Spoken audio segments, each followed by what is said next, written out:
I think, Kenny Patterson? Since they showed you theirs, I think you should show them your titties right now. How about that? Oh shit! Oh shit! Don't do it! Oh shit! Oh no! He waved it off. He waved it off. I wanted to see it. He waved it off. Nah, that would have been crazy, though. Not on national television. Fuck no. Dude, we gotta. One of these days, we're gonna get your dad on this stage so that people can see his fucking feet. Oh my God. Oh my God. It is one of the scariest. That's gonna get you banned from YouTube, nigga. Yeah. His feet gonna get, not all this crazy shit, not titties, none of that. My daddy feet gonna get you banned from YouTube, nigga. No doubt about it. No doubt. But we love him. One more time for Kenny Patterson, everybody. Hell yeah. On the road, literally sells rocks for a living, but actual rocks. His merch is rocks. You really can't stop looking at yourself. I look, but come on, let's Got hot boy syndrome. Let's go on, goddamn. When I get like really in shape, I'm finna be taking these white holes down, nigga. You have no idea. You don't. I'm gonna pick me a big bitch up, nigga. Or real shit. The people from San Diego love you, man. I love them. Hell yeah. Yeah. You know why they love you? You know why they love you? Because SeaWorld's down there, and they think you're fucking Free Willy up here. How about that? How about this, Harley? Fuck you, Harley. I thought I was gonna be better. I didn't know what to say to that. Cam, you're the fucking man, dude. Hey, fuck you too, Red Man. Cam, you're the shit. Everybody loves you. One of the greatest regulars in the history of the show. And he's done it again with another brand new minute. Ladies and gentlemen, Cam Patterson. Back to the bucket we go. Oh, shit. Oh, wow. Wow. The fuck? Good job, Cam. You got some for me? I want those. You're gonna make it? You made it for Cam and not me? Get this guy the fuck out of here. You could have just given him to me. He would have stolen them anyway. All right. So nice for Heidi, everybody, for the love of all of America. She's like a superhero. She is a superhero. She is funny, smart, cool. If she was a dude, I would fuck the shit out of her. Okay, no laugh on that. It's so sad. All right, make some noise for your next bucket pool. 60 seconds uninterrupted. We're going to meet them all together. Make some noise for Owen Parker, everybody. Owen Parker. I still can't believe there was a guy named 77 on earlier. You guys still having fun out there?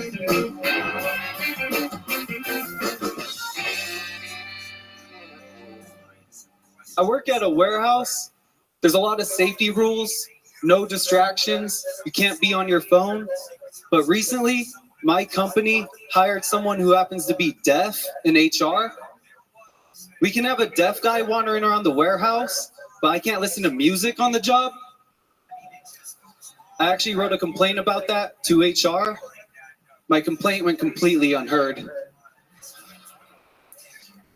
Earlier today, I saw a video of a blind girl playing basketball, and when she shot her free throw, somebody had to tap on the backboard with a stick so she could echolocate where the net was, you know, like a dolphin. And when she made the shot, the whole crowd went nuts. They cheered for her. But they could have cheered if she missed, right?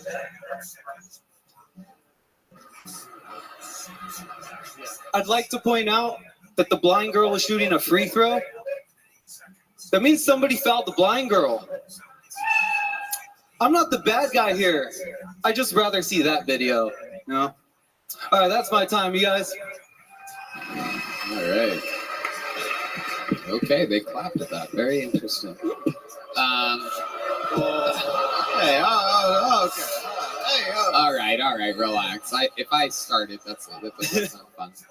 Oh, and welcome to the show. How long have you been doing stand-up comedy? 2 years. 2 years. How long have you been answering the door at haunted houses?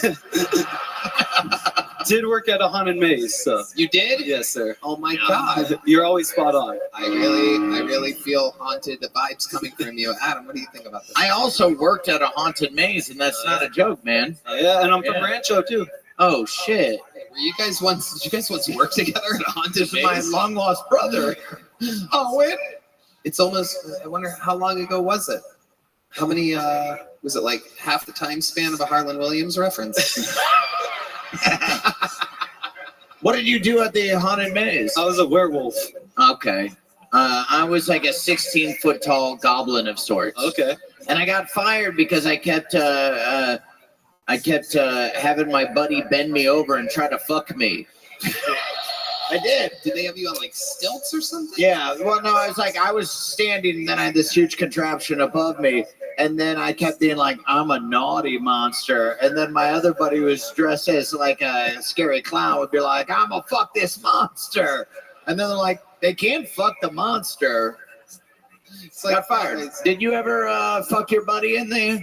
Well, I would be too high, and then I would forget to scare people. And I'd Yeah. just stand there. Yeah, fair enough. So you were a werewolf. Yeah. Can you give us a little impression of your werewolf? Can you do? what you Well, would like do? I said, I was too high, so it was just like, Yeah. Or, you know, like. oh, Yeah. you suck. And you're not allowed to touch people, so Oh. And how high were you during this set? not at all. Okay. Did it bother you that you weren't allowed to touch people? Yeah, a little bit, you know. How about the kids? Did that bother you more than the adults? That's why I got this smile, you know. Can't have this smile without touching people. Oh my god. You look like Tom Cruise if he worked on a cruise ship. What do you do for work now? What was that? What do you do for work? I work in a warehouse. Wow, a lot of warehouse Lot of workers warehouse. tonight. And What's going on? It actually is UPS. Oh, Call them out. Call them out. not anymore. 3 for 3. Shouldn't you be working in a werewolf house? Very good. That is true. You put together your two occupations: werewolf, warehouse. Next job has to be. I don't know. Sometimes my brain doesn't go fast enough to finish the setup. I hope put you're a lot of pressure on myself. Usually, you guys love it and it works out. That was one of those times. We are live, ladies and gentlemen.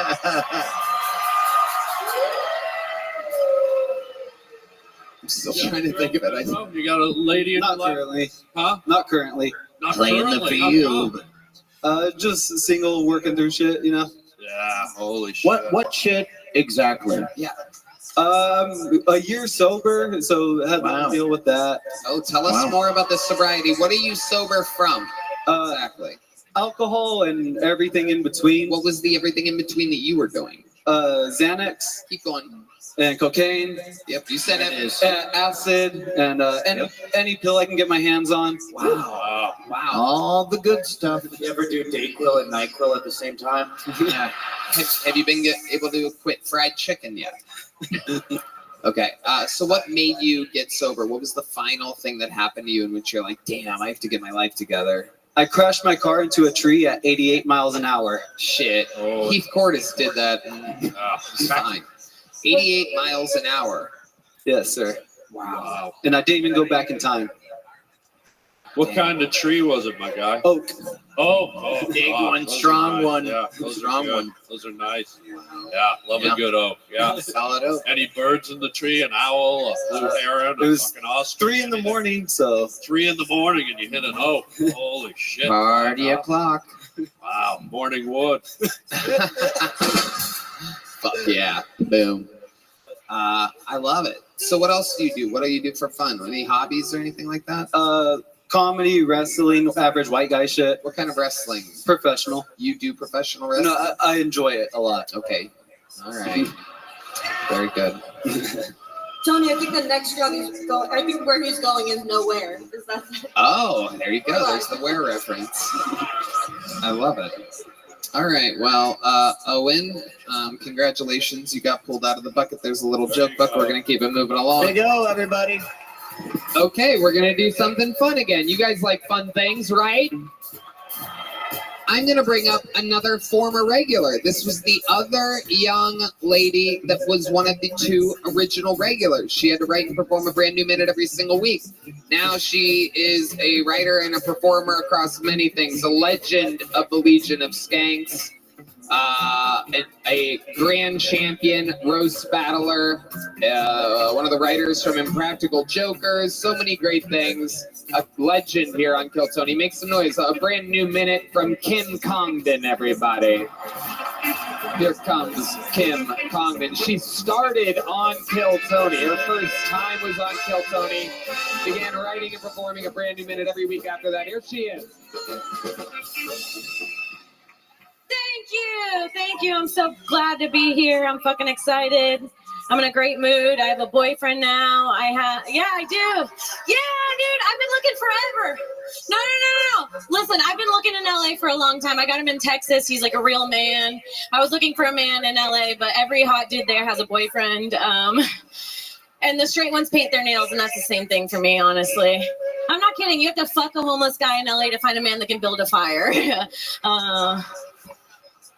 My boyfriend's hot, he's strong, and that's my rule. My new boyfriend has to be able to beat up my last, you know? Like my new boyfriend, he's 6'2", he's in the military. I feel like he could kill a man with his hands. My last boyfriend rollerbladed away from 9/11, okay? Do you know how bad that is? I'd rather fuck the guy flying the plane than the dude that rollerbladed away in Janko jeans, okay? I got back together with him after that, yeah. Yeah, that's Tower 2. I do worry that he's too manly, my new boyfriend, but it's fine. He's moving to LA with me, so he'll be trans in a week. Thank you guys so much. Fuck yeah, what a minute. Kim Congdon coming in, flexing. Hot. Built in the Kill Tony universe. Hell yeah. And started first time on this show, and we immediately made her a regular. That was literally, I think, episode 2 or 3. And so she was built in the Kill Tony world and the roast battle world, immediately started there. So hell yeah.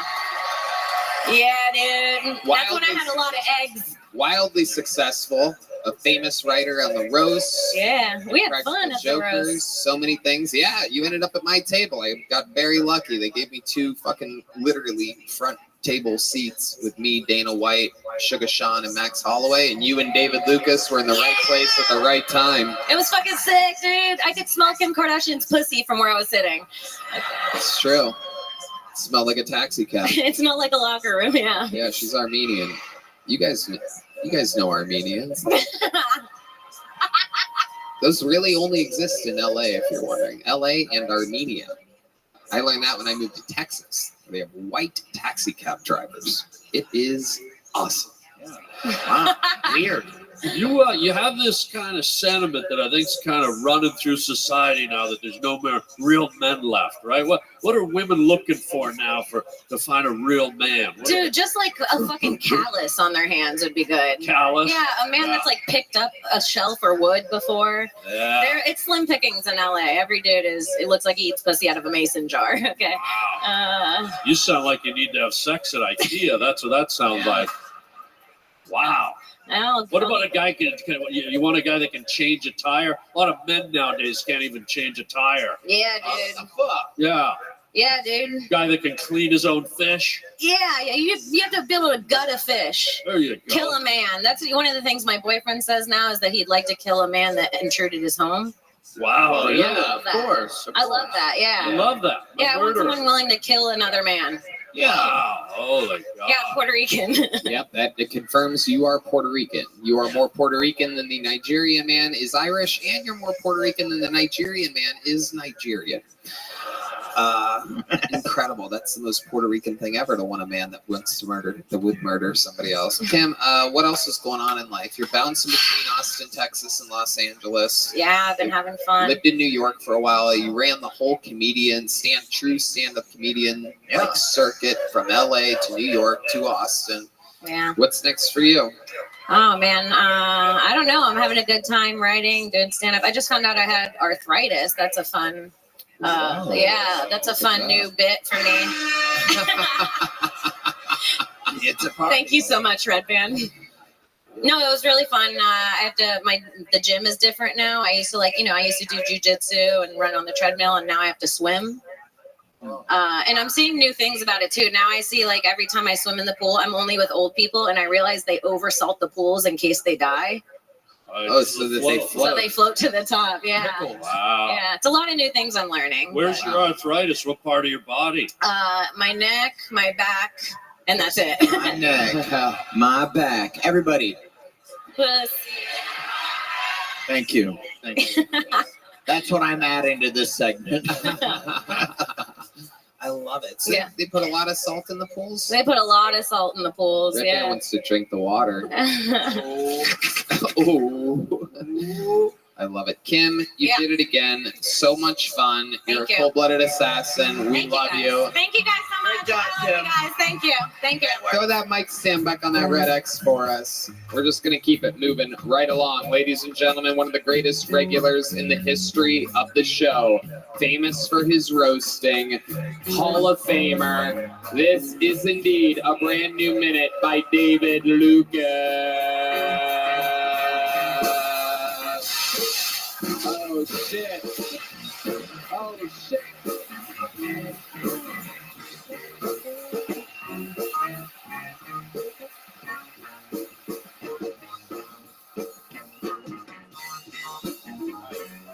Actually, you're fucking Joe Rogan 1,000 times.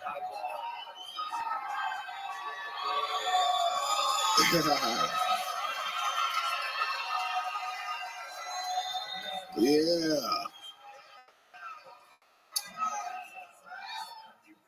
Have y'all seen this new argument online where women are saying they'd rather be in the woods with a bear than in a room with a man? This is because they're scared to get raped. This is the stupidest shit I've ever heard in my fucking life. And then I thought about it. Would I rather be in the car with a woman or a bear? I think I'd rather be in the car with a bear because at least a bear knows what the fuck he wants to eat. You know what I'm saying? You want to hear about all the amazing, exciting things that have happened since we last spoke? Yo, dog, I can bear you. Can you say that again? So why are you so low? Speak into the mic.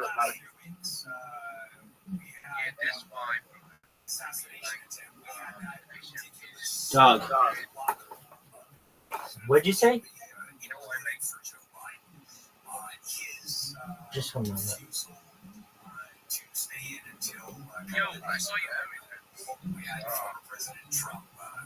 Hold on. For some reason, I can't hear you on here. Okay. Hey, can you hear me? Oh, man. Hey, leave and come back. Would you please?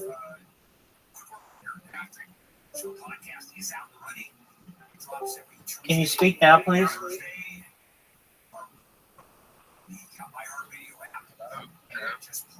Damn. Just one moment. Let me see. What's going on?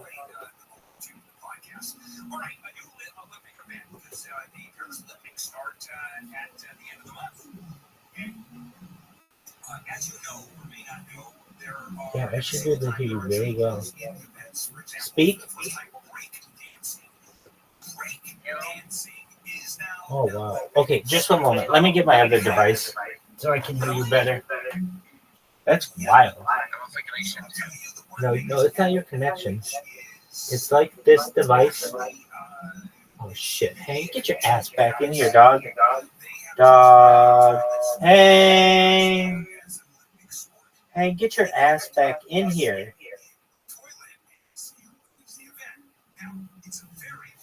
Hang. Hang. H-E-N-G. Dog. Dog. Dog. Dog. Dog. Where did he go? Dog. Hang. Son of a bitch. Hang.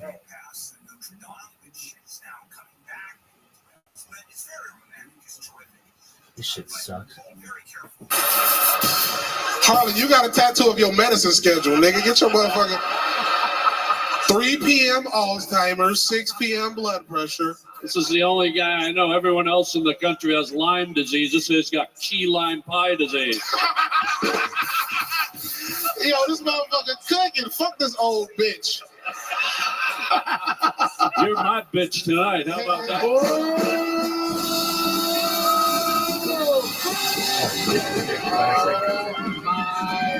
My God, this place.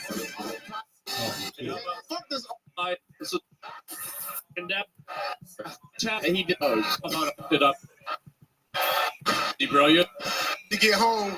My Ain't you? I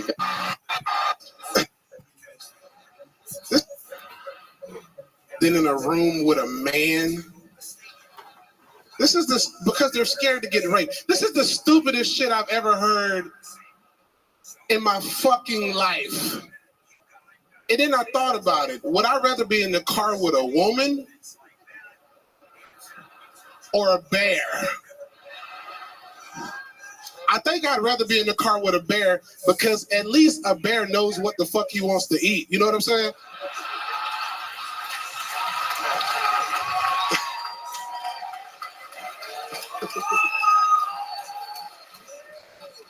For all you dumb bitches who chose the bear, the good thing for you is when that bear attacks you, at least nobody will ask you, well, what were you wearing? You know what's going to be crazy when all these hoes find out that the bear is just a gay nigga from West Hollywood? All right, that's my time, David Lucas. Thank you. Wow, one of my favorite jokes of the night. Oh, incredible. That's amazing. What's up, Tony? So good. Tony. Oh, here he goes. Oh, no.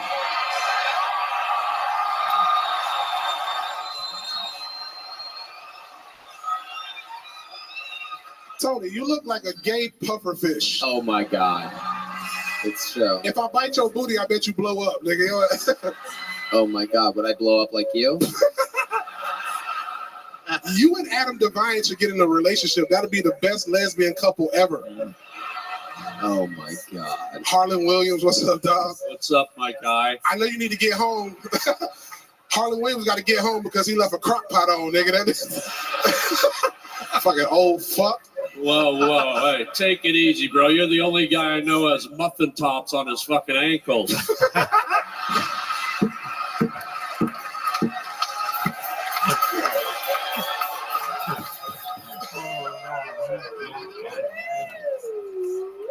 When he came in here, those were fucking elevator shoes. Harlan, you look like Joe Biden's spokesperson, nigga. Fuck, I fucked that joke. Yeah, you fucked it up bad. Damn. You fucked it up real bad, my guy. Like I mean, my fucking guy. How about all fucking five guys right fucking? Oh shit.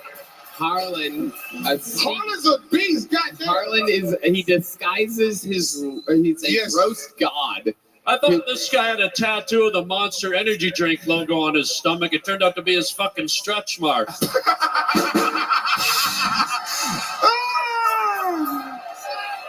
I mean, honestly, dude, shouldn't you be in fucking Colombia or fucking down in fucking Denver stomping dinosaur footprints into a river? Harlan, you got a tattoo of your medicine schedule, nigga. Get your motherfucking 3 p.m. Alzheimer's, 6 p.m. blood pressure. This is the only guy I know. Everyone else in the country has Lyme disease. This guy's got key lime pie disease. Yo, this motherfucker cooking. Fuck this old bitch. You're my bitch tonight. How about that?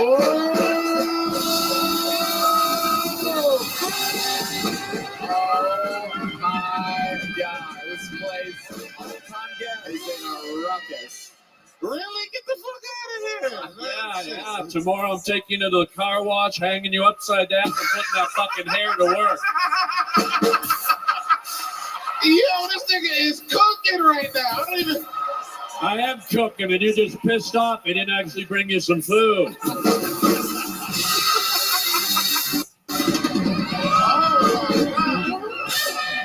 I would ask you to sit down, but you're going to fall through the stage any second. God damn! You want to go back to these guys now? God damn! Holy shit! I love you. Come on, hug it up. Oh my God! This is my son right here. This is my son. Hell yeah. All of you, show your tits. All of you. Everybody, show your tits to my son. Absolutely stunning. When I hugged Harlan Williams, that nigga smelled like Bengay and urine. Well, you would know the smell of gay. You're sitting next to two of them. Look at Adam. Oh no! What does your T-shirt say? Surplus. Oh, surplus plus plus plus. Tony, why you got that vest on so niggas know both of your hands free? Oh my god. No, it's so that unlike you, I can swim. There's not enough salt in a pool for you to float, motherfucker. Fuck the backstroke. Fuck the backstroke, nigga. You do the booty stroke, nigga. Your ass. You do the black stroke. Yeah. You come up for air with your asshole, nigga. And then you go back down for 10 minutes. Nigga. Get your motherfucking. You do the butterfly. Man, fuck you. Let me roast Matt Strife. I'm too fat for Matt Stripe. I know, bro. What's up, bro? I fuck with all your shit, bro. Thanks, man. I love niggas. I'm a nice guy. I'm not built for this. I'll admit it. He said I'm not built for this, bro. You found the only nigga that got a voice that sounds like you. That nigga is you with 2 shots of testosterone, nigga. That's crazy. Thanks, man. I actually would love to do shots of testosterone if anyone has it. Hell yeah. Maybe you'll get some facial hair. Yeah. That nigga look like a happy, healthy chipmunk, nigga. That's crazy. Thank you. Hard. Thank you. Hey, just wait, nigga. Thank you. Just wait, boy. Wait for what? I don't know, nigga, but I'm gonna get some. They ain't never roasted somebody by granddaddy age before. Oh man, you better. Only person that can stop you is a black church lady, nigga. That's it. A lady with a fan. Dude, if your knees buckle any further, it's going to be the McDonald's arches. Maybe I should leave this old nigga alone. What the fuck? Better go. Yeah, you should. I'm fucking messing with my arch nemesis, bro. 65 years of calling black people the N-word, nigga. This is good. Harlan might be blacker than you. That's why he showed up 20 minutes late.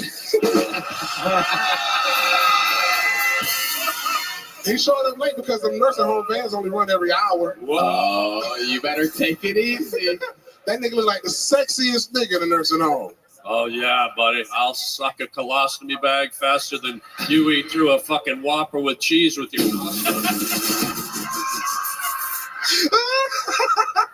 This might be the greatest roast stop in the history of the show, organically happening. This is the second time you two have gone head to head, and it is fucking never ending. Head to head, or as I should call it, head to bread. I'd get up and hug him again, but I'm afraid he's going to motorboat me. How many calories are in your vape pen? Oh shit! Here he goes. What you drinking over, Tony? You look like you should have a Cosmopolitan or some gay shit. I have a Crown and Coke and a Bud Light, not to be confused with you, Bud Heavy. Jesus Christ, what the fuck is going on tonight? Yeah. The fuck? Dude, I think you started this. I always started. You did. It's a shame that you can't get a jacket that's the same size as your t-shirt. This is incredible. Fuck you in that bubble vest, nigga. Most people have the alligator. You've got a fucking Galapagos tortoise on there. Galapagos, you old nigga. That fucking medicine kicking in right now. You can't even get your words out, nigga. You got 10 more minutes on this panel. Oh, yeah? Before you got to go read. Maybe you can come back later and play banjo in my diaper. How about that? I don't even know what he said. He roasts like me, bro. That's why I can't roast this nigga. It's like the way I roast, it's like roasting myself. We say crazy shit. Damn it. Fuck you, Harlan. You just keep saying roast. Eventually one will appear. It's like I'm going to call it. Like, roast. There's a fucking roast for the guy. I'm going to call it. David, quit sweating that fucking gravy all over me. David Lucas, every fucking time you've ever come on this goddamn show, it elevates to a whole nother level. Kill Tony, Hall of Famer. One of the best to ever do the fucking thing. Come on. Make some goddamn noise for David Lucas.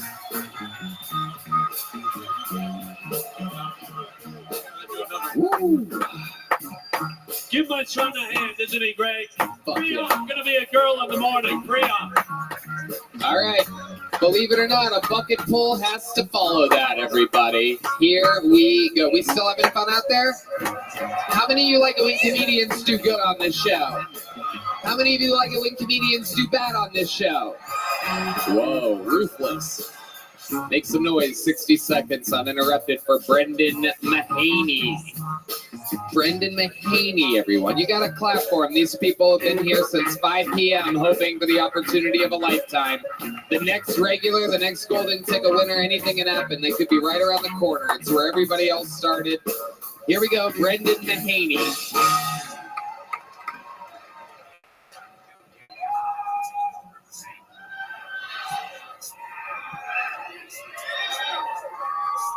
I've been shot so many times, I actually have a favorite time. The first time I got shot, bullet came in through the front of my helmet, rode across the top of my skull, and stuck in the back. I was like, what the fuck was that? It was over and done with quicker than my virginity, man. I didn't have time to savor it. But my favorite time, it had to be my third time. The bullet came in from the side, hit me right about there, knocked me the fuck out. That was the best sleep I had in country. I'm telling you right now, it's fabulous. Hell yeah.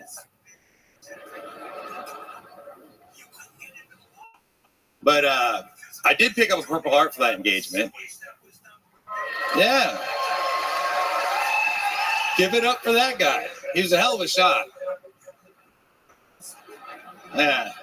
His team ain't really known for field goals. You know, they're usually running the ball in.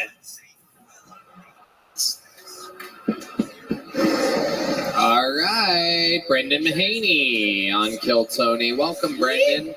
Welcome. How are you? Step on up here a little bit so we could see you. Brendan, how long have you been doing stand-up? Right about a year now. About a year. Has anyone ever told you that you look like you molest motorcycles? Yep. Has anyone ever told you that you look like you rape fishing poles? You look like Leonard Skinner's accountant. You son of a bitch. Speaking of Purple Heart, David Lucas also has a Purple Heart from all the grape drank. So a year doing stand-up comedy. What do you do for a living? I work at a startup. Work at a startup. Yeah. What are you starting up? It's technology. Is it an app where you can find little children to date? No.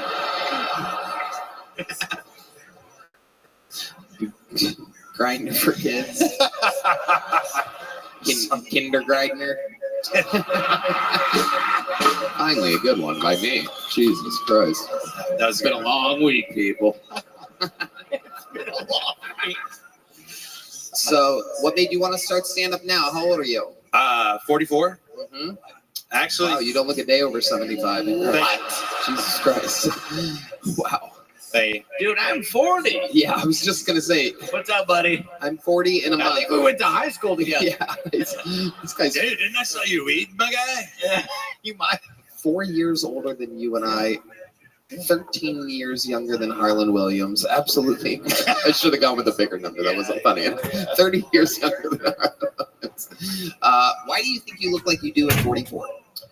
I've been shot 12 times. My God. It's been a rough life. But, you know, we're here. Who shot you, dude? Who shot you? The Talibans. Yep. I was in Afghanistan. Oh, you were in Afghanistan. All right. Give him a hand. Yeah, baby. That'll do it. Wow. That'll do it. The fucking Taliban shot you, man? Yes, sir. Wow. Did you shoot back? Yeah, when I woke up. Yeah. So you shot your doctor.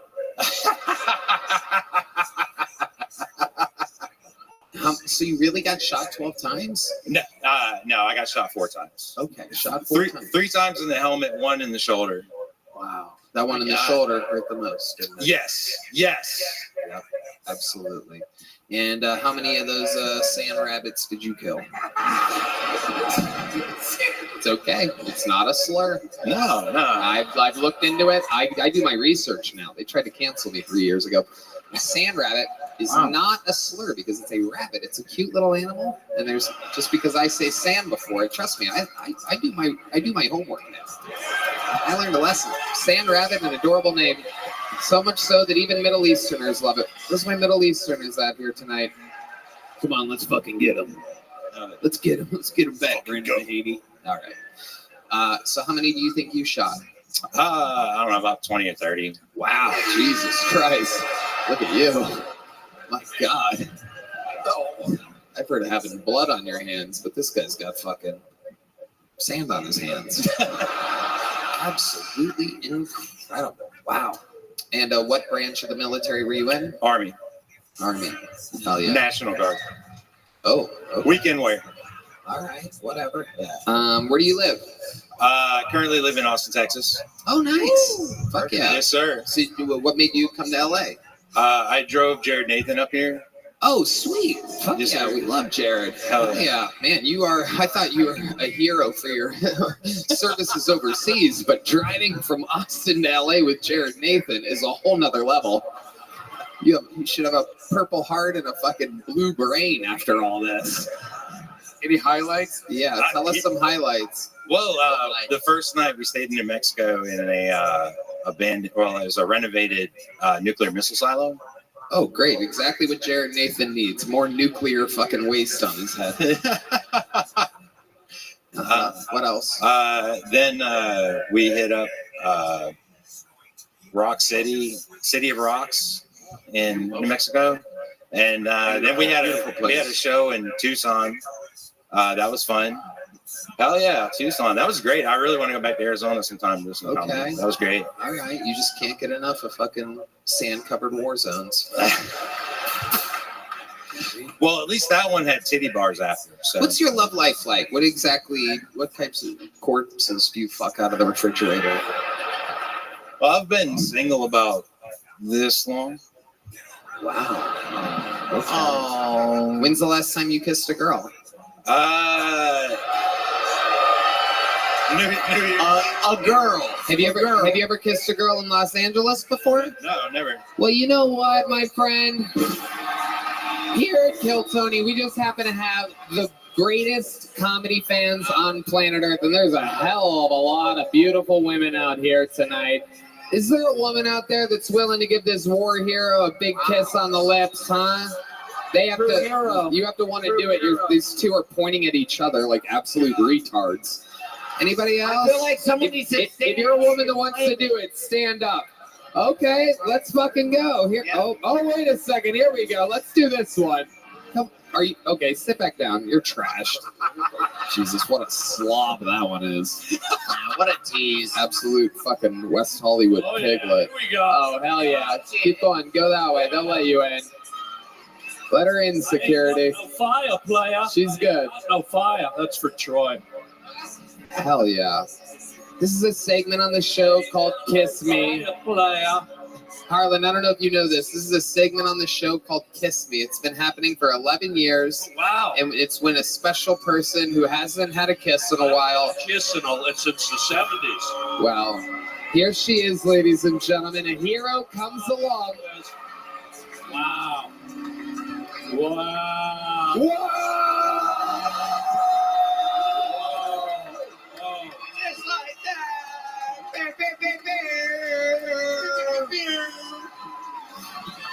Absolutely incredible. Wow. All right, now fucking live on stage. Hand her the microphone real quick. What's your name, sweetheart? My name's Tristan. Hi, Tristan. How are you? Good. How are you? Great. You've been a fan of the show for a while? Yeah. Did you sign up for the show tonight? No. No? Just showed up, and then just in case we needed a slut, you were here. Anything for the show. I love that, Tristan. Absolutely. You know what? Here's a big joke book. Can you catch? Oh, yeah. Tristan, everybody. Hand that microphone back to Brendan Mahaney there. Oh. Brendan, thank you for your service. Thank you for driving Jared Nathan, and thank you for your set here tonight. Here's one of these for you as well. There he goes, Brendan Mahaney. Thank you for your service, buddy. Great job, man. Very funny. Seriously, come on, one more time for fucking a great fucking hero defending the greatest country on planet Earth. Don't you ever fucking forget. Make some noise for America! In America! My guy. There he goes, Brendan Mahaney. Get out of here, My buddy. guy. All right. I'm so sorry. Now, we have something really special here, ladies and gentlemen. You know, this week, while we're talking about the greatest country in the world, America, and the American dream, I gotta be honest with you. I am indeed having one of the best weeks of my life coming back here to Los Angeles, California. And, you know, that Tom Brady roast was a fucking moment for me a week ago tonight. Yeah. And something really, really cool happened at the Tom Brady roast. I got to make a lot of fucking new, awesome friends. And I got to work with the great Ron Burgundy. And, you know, he was just amazing. And I love him. But, you know, Ron Burgundy, I've never been, as you guys probably can tell from a lot of the hints when I'm talking about news from Texas, I'm not a big believer in the main. I've always been more of a sports kind of guy, right? And my favorite anchorman, honestly, isn't Ron Burgundy. It's a sports anchorman. Ladies and gentlemen, here to do a minute for us. Make some noise. His first time ever on the show for Champ Kind.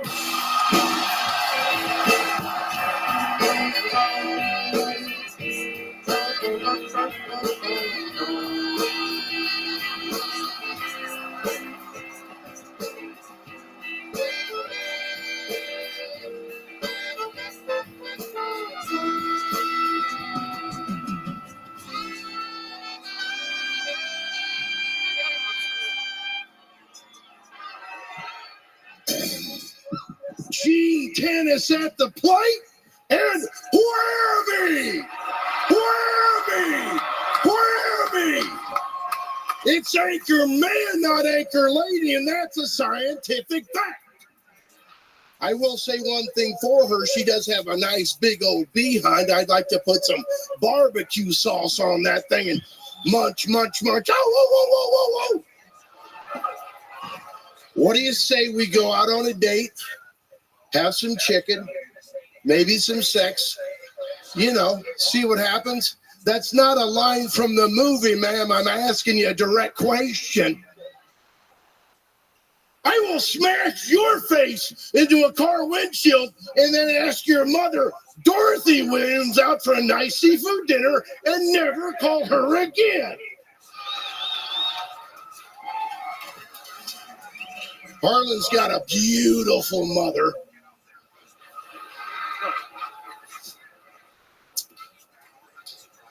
Now, Hinch, I call him Hinch. You know, Tony. Old Hinch. I got a hold of him on Craigslist today. I came down here to buy a dog. Now, Hinch, you know, I left the broadcast game a couple years ago, and people say, Champ, what are you up to? Well, I'll tell you, I'm an auctioneer now.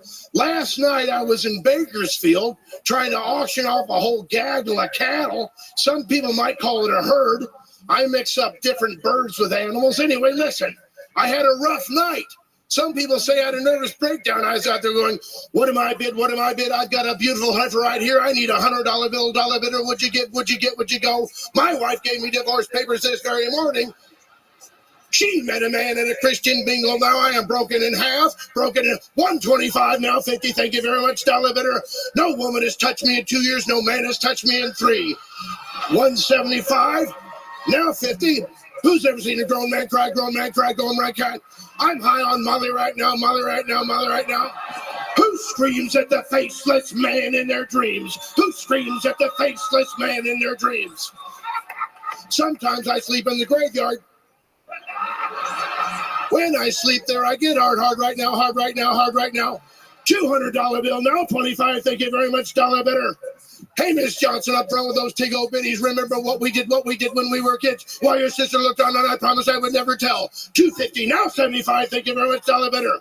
With so much drama in the LBC, it's kind of hard being Snoop the old double G, but I somehow, some way keep coming with funky ass shit like every single day. May I kick a little something for the G's and make a few bids as I breeze through 2 in the morning. The party's still jumping because my mom ate home. I got bitches in the living room getting it on, and they are not leaving until 6 in the morning. So what you gonna do? I got a pocket full of rubbers, and Tony Hinchcliffe does too. God bless you. Rabbi, Whammy! Whammy!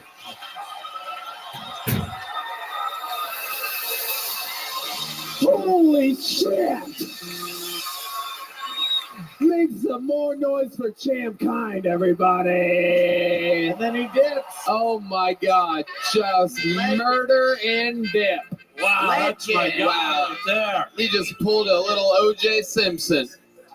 Double homicide in L.A. and then hit the fucking road. One more time for Champ Kind, everybody. I get No. You like to these Rimaville nuts? At the stuff. I did a run call. Well left, Tony.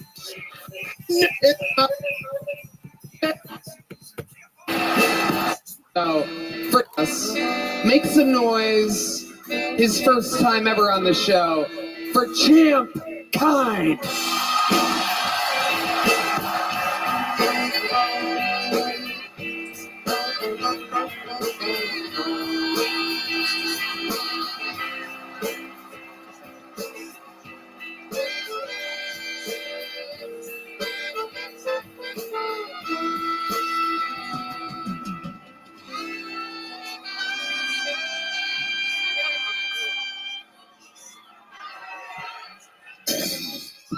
Gene Tennis at the plate, and Whammy!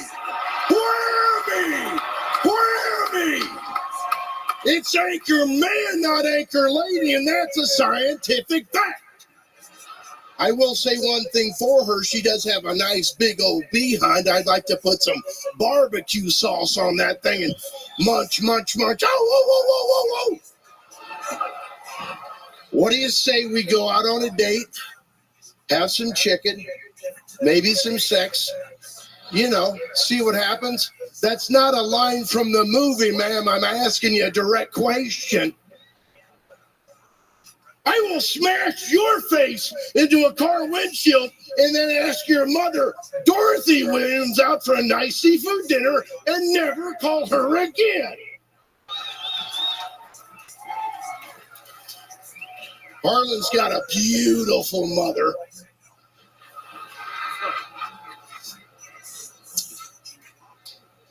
Now, Hinch, I call him Hinch. You know, Tony. Old Hinch. I got a hold of him on Craigslist today. I came down here to buy a dog. Now, Hinch, you know, I left the broadcast game a couple years ago, and people say, Champ, what are you up to? Well, I'll tell you, I'm an auctioneer now. Last night I was in Bakersfield trying to auction off a whole gaggle of cattle. Some people might call it a herd. I mix up different birds with animals. Anyway, listen, I had a rough night. Some people say I had a nervous breakdown. I was out there going, what am I bid? What am I bid? I've got a beautiful heifer right here. I need $100 bill, dollar bidder. Would you get? Would you get? Would you go? My wife gave me divorce papers this very morning. She met a man in a Christian bingo. Now I am broken in half, broken in 125, now 50. Thank you very much, dollar bidder. No woman has touched me in 2 years. No man has touched me in 3. 175, now 50. Who's ever seen a grown man cry, going right cat? I'm high on Molly right now, Molly right now, Molly right now. Who screams at the faceless man in their dreams? Who screams at the faceless man in their dreams? Sometimes I sleep in the graveyard. When I sleep there, I get hard right now, hard right now, hard right now. $200 bill now, 25. Thank you very much, dollar bidder.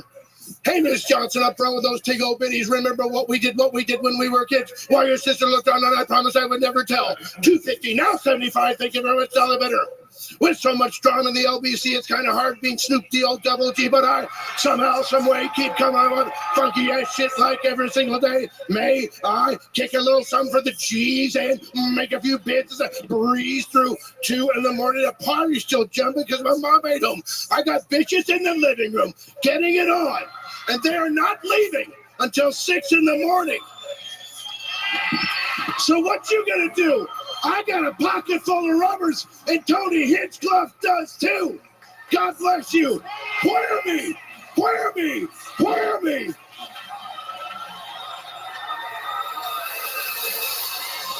Holy Holy shit! Make some more noise for Champ Kind, everybody! And then he dips. Oh my God! Just murder and dip. Wow, that's my guy right there. He just pulled a little O.J. Simpson. Double homicide in L.A. and then hit the fucking road. One more time for Champ Kind, everybody. The great David Kackner, davidkackner.com. He's on tour. A new favorite of the show, was a guest just a few months ago. And like that, back to the bucket we go. You guys down for another bucket pull? You guys getting tired? You want to keep going? Okay, make some noise. 60 seconds uninterrupted for Darby Cash, everybody. We're going to meet Darby Cash all together now. Darby Cash. Here comes Darby. Make some noise for Darby, everyone.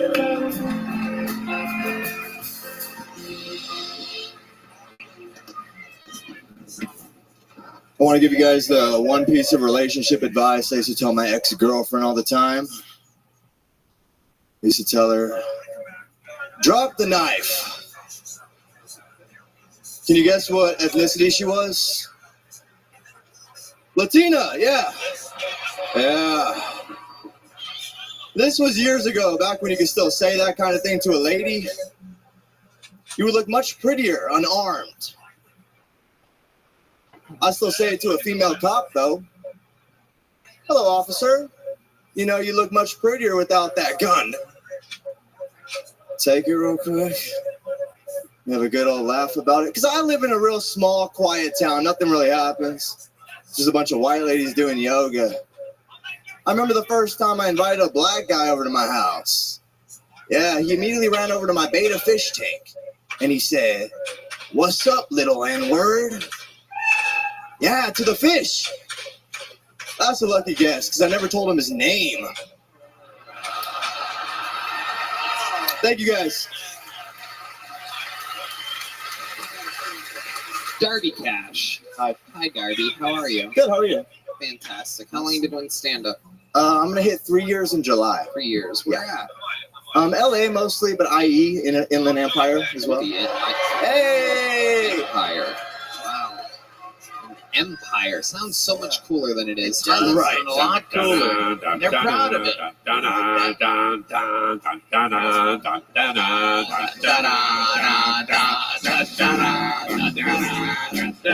Right, because he said Empire. From your time. Yeah, I said you're from a small town, my guy. What's the name of the town? San Dimas. San Dimas. Wow. Their high school football rules. There you go. Yeah. Wow. What do you do for work? Well, I take care of my grandfather, but I'm kind of in between stuff right now, so I'm working on my passion project. Waiting for an inheritance? I wish, man. Oh, there's not even an inheritance? No, there's not. No, they were very, very irresponsible. Just a good guy. Yeah. You have a poor grandfather. Yeah, I mean, I don't like doing things for him. He's 87 years old. Wow. Yeah. You ever sponge bath with him? No. I hate doing things for him, to be honest. I'm not a great caretaker. Yeah. Yeah. Tell us more about that. What are you bad at? What's some of the worst things you've ever done to your grandpa? You're like a fucking... No, I'm not. It's not. I don't do bad things to him. I don't like making oatmeal, dude. That's the only thing. He likes the green apple kind, and I don't like that smell. Uh-oh. They're turning on you. There's a lot of Latinos here. They take care of all their family members until... Where are my Latinos at? He's doing a good thing. Where are my Dodger fans at? Where are my Laker fans at? It's all the same people. Where are my Clipper fans at? Oh, shit. Where's my guy? Wow, there's more my guys than anything in the room. Absolutely incredible. The Clipper fans, that sucked. Darby Cash. Dude, I love the little will-o'-the-wisp on the back of your hair. Did you notice that? You got like a little, like jet stream cut. How do you do that? It looks like you're always sprinting. Yeah. Yeah. It looks like your grandfather tried to keep you in the house a little longer. Like, stay with me. It looks like a giant farted in your face. Yeah, dude, it felt like that with the wind, man, for sure. Stupid, dude. Oh my god. Cool. Do you use gel or a fucking leaf blower? A little bit of both. Darby, how old are you? 25, 26 next month. Oh, okay. Yeah, that's how birthdays work. They keep looping around. Yeah, so 25. In your entire life, what do you think's the most interesting thing about you or that you've ever done or that's happened to you or anything like that? Great question. Quarter century to draw from. That's 1/4 of a Harlan Williams lifespan. Well, one time I took DMT and then for some reason masturbated while high on DMT. I thought that was weird. Did you masturbate yourself or your grandfather? Which stiff? Sorry? What was that? Which stiff? Which stiff? Your dick or your dead grandfather? Wait, so what was the experience like on DMT versus just normally whacking off behind a Dairy Queen? The orgasm didn't feel like anything, which was very weird to me. Like I didn't feel. Because you were jerking the guy beside you. Yeah. It's tricky down there. It's happened to me many times. It's tricky out there. It's tricky. What happened, dude? Tell us about the experience. So it didn't feel like you were doing anything? Well, it did when I came. It went all over me, and I felt that, but I didn't. Oh, you were doing it in front of the leaf blower? Yeah. Right in the face. Yeah. Wow. It went all over you. All over. It was a lot. I don't know if I was tripping. A heavy load. Wow. That night I did. Yeah. Billy Bukkake over here, huh? Wow. Other than jerking off on DMT, anything else that's ever happened to you in your life?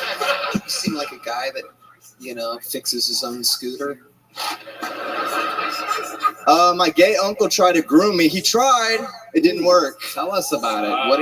What was his trickery? Tell us about it.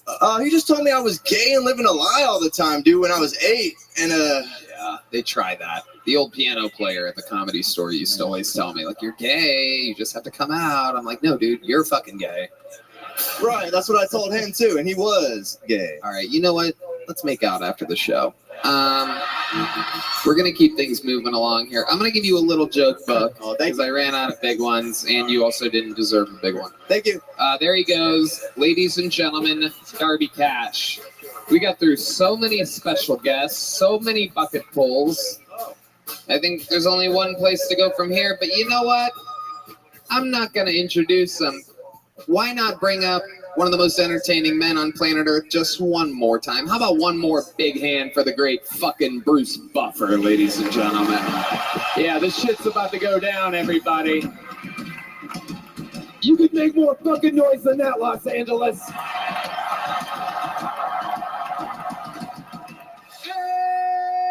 And now, to close the show, he is the record holder for all-time appearances on Kill Tony. He's also the record holder for all-time interviews on Kill Tony. He is a Hall of Famer that influenced the world and changed countless lives. A man who goes by many names. He is the Memphis Strangler, the Vanilla Gorilla, the Ventura Vampire, the Bakersfield Bulldog, the Hollywood Humdinger, the Big Red Machine, William Lights Out Monster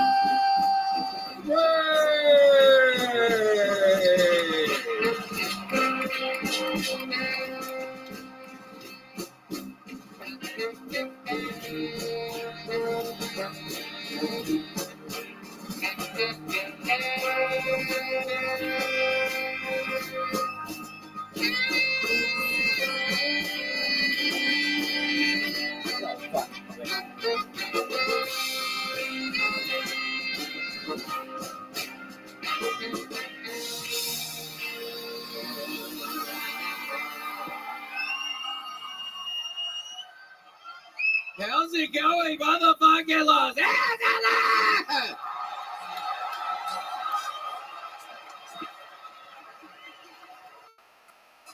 I feel weird admitting this, but when I was stuck in a grain elevator for 6 days, I saw a friend swallow a dick, and he never shit it out.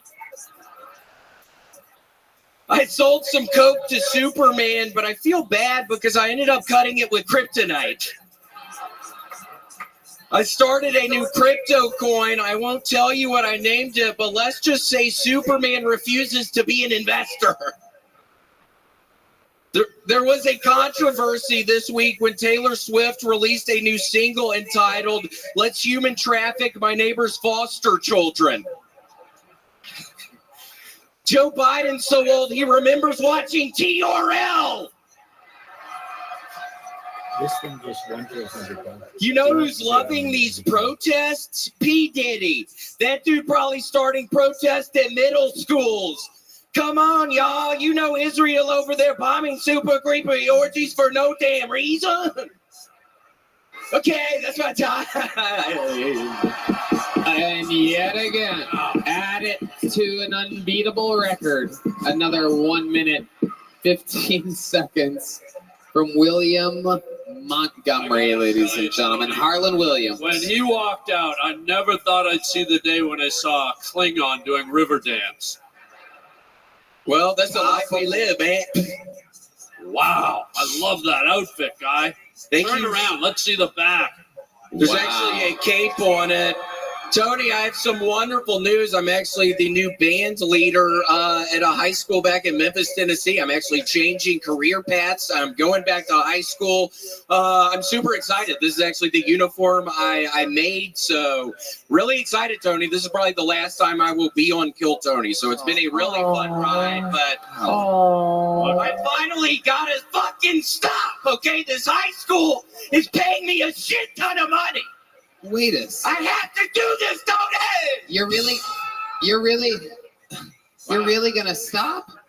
Tony, it's horrible news. They're giving me health insurance and I've been getting the skin cancer. I have more skin cancer, Tony. This is pretty much a final hurrah for me. I'm not really doing good right now. I'm really out of breath. This thing is...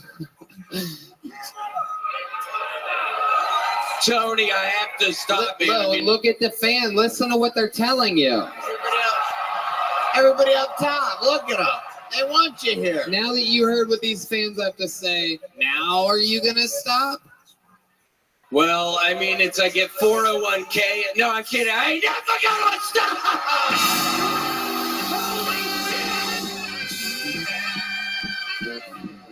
But I can call in remote. They're letting me call in remote for the band director, so this does work out. So absolutely. Are you sure you're just not a baggage handler for American Airlines, dude? A baggage handler for American Airlines.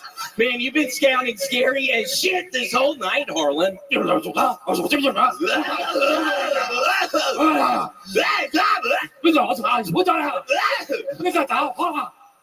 Uh-oh, they're having a crazy off. Uh-oh. I don't know who's going to win this one. You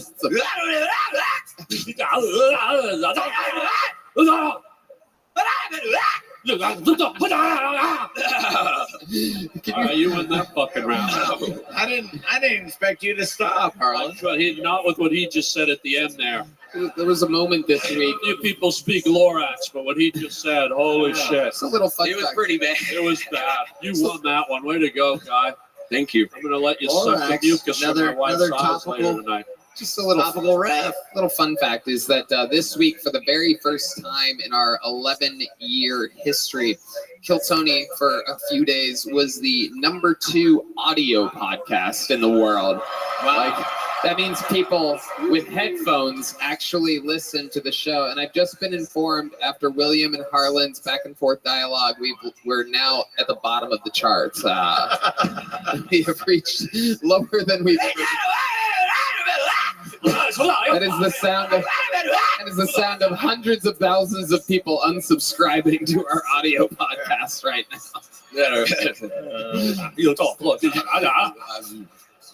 And we just lost all of our Chinese listenership. All of Asian. Wait, Tony, I have yellow fever real bad right now. What does that mean? It's when he fucks Bart Simpson. That's right. Yes.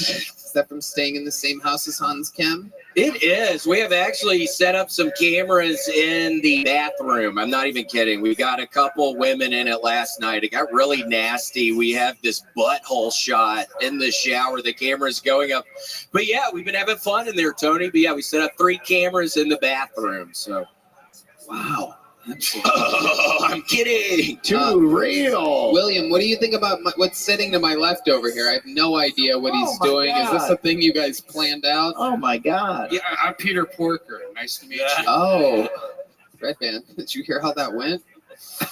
Yeah, I mean, you're a fucking idiot, dude. William. You're a fucking idiot to think that would be funny. Peter Porker and your Oh, okay, Peter Parker. But Spider-Man. Okay, I get it. Yeah. But Peter Parker didn't wear the mask. You're more like Spider-Man.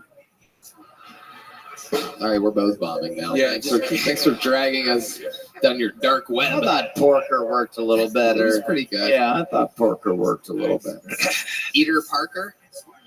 Spider-Ham. Spider-Ham's good. Spider-Bands. Spider-Man.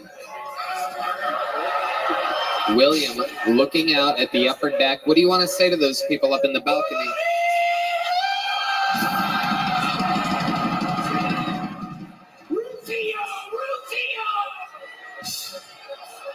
Okay, that wasn't a good one. How's your dog going, William? You brought your dog all the way to Los Angeles? Yeah, she's doing so good. Sweet little dog. Yes, I have this sweet little dog. She's here right now. She has one of her dresses on, and I just want to tell y'all that I got a sweet little dog yesterday. A little bit faster, William. Yesterday, I got a sweet little dog. Yesterday,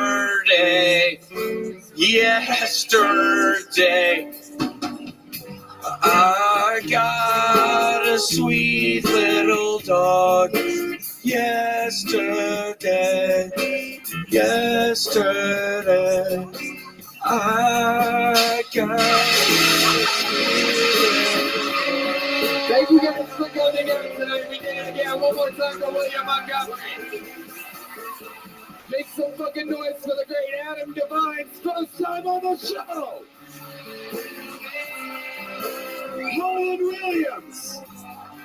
The best damn band in the land, Aphrodite on the national anthem. One more time for Bruce Buffer. Check out his podcast. It's time.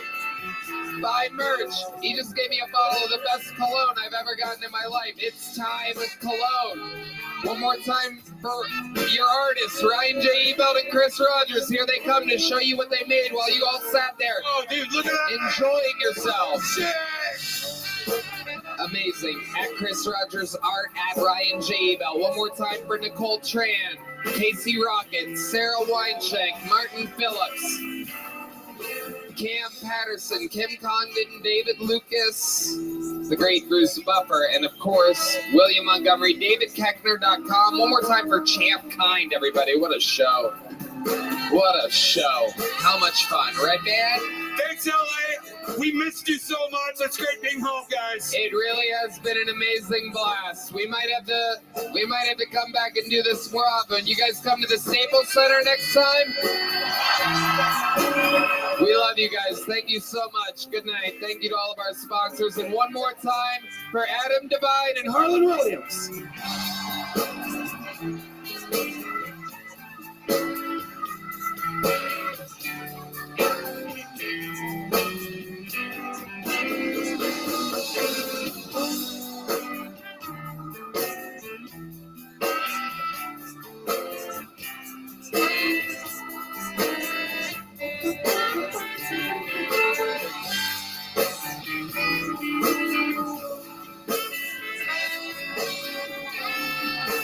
Jetsky Johnson, Gilbert Joe Jimenez, Michael Gonzalez, Fernando Castillo, Raul Vallejo, Carlos Sosa, The Madness, Matt Mueling, and Daniel Mandelman. Another thank you to the great Yoni and Christy who make it all possible. Come out here, say a bow, Yoni, wherever Christy is. Heidi, Valerie Vaughn, Colt, Monica, Bonsai, Austin Security Guard Service. Congrats to our bucket pool 7-7 Tolu Agumbade, Dave, Anthony, Darby Cash, Brendan Mahaney, Owen Parker. Thank you to Anthony Giordano and the entire fucking crew. Thank you to the YouTube Theater, the Netflix Is a Joke Festival. Come visit us in Austin, Texas. Oh yeah, I forgot to roll the video for the HED Center. We're doing that again on New Year's Eve. I forgot to write it down. I was supposed to toss to an awesome video reveal. You can watch it now.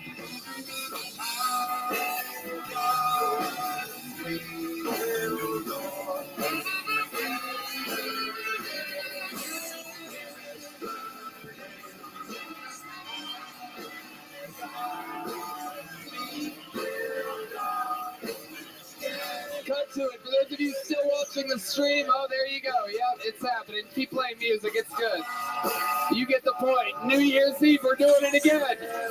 Come to Austin, Texas. Have the time of your life. See why we only come back every so often.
The Sunset Strip Comedy Club in Austin, Texas is now open. Check out Red Band's secret show every Thursday. Go to sunsetstripatx.com for tickets.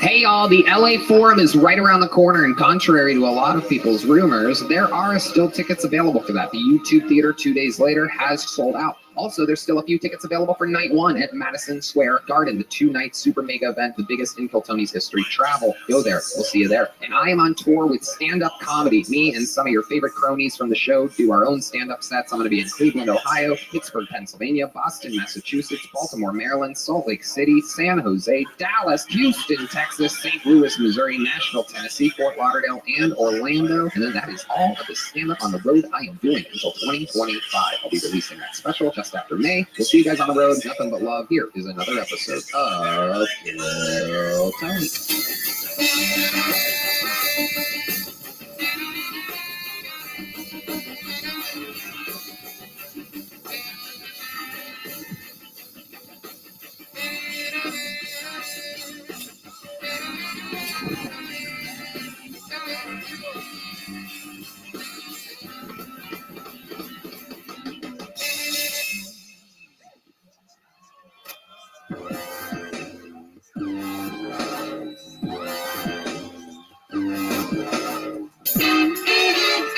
Hey, this is Rabbi coming to you live from the Comedy Mothership here in Austin, Texas, for a brand new episode of Kill Tony. Get up for Tony Hinchcliffe!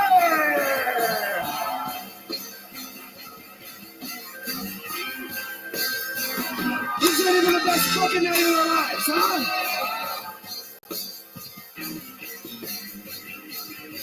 Yeah! Make some noise for Red Band, everybody!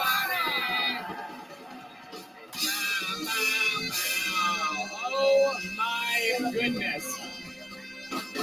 Welcome indeed. You made it. You're at Kill Tony. Hi, everybody. This is the #1 live podcast in the world, brought to you by Gel Blaster, Red Rose, Yellow Rose, DraftKings, Talkspace, and Game Time. How about a hand for the band, everybody? That's the best goddamn band in the land right there.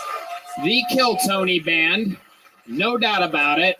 This is the great Matt Muelling here on the electric guitar. John Dees on the keys. Michael Gonzalez on the drums. Carlos Sosa on the horns.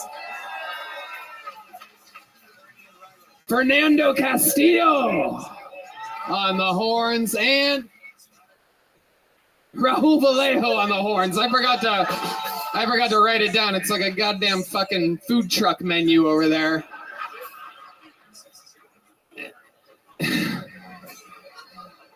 Chicken enchilada on the horns. Carnitas tostada on the trombone. Makes noise for the great D Madness on the bass guitar, ladies and gentlemen.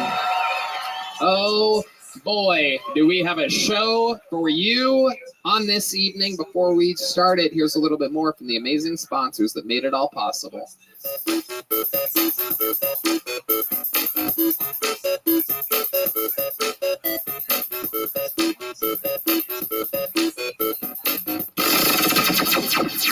The Sunset Strip Comedy Club in Austin, Texas is now open. Check out Red Band's secret show every Thursday. Go to sunsetstripatx.com for tickets.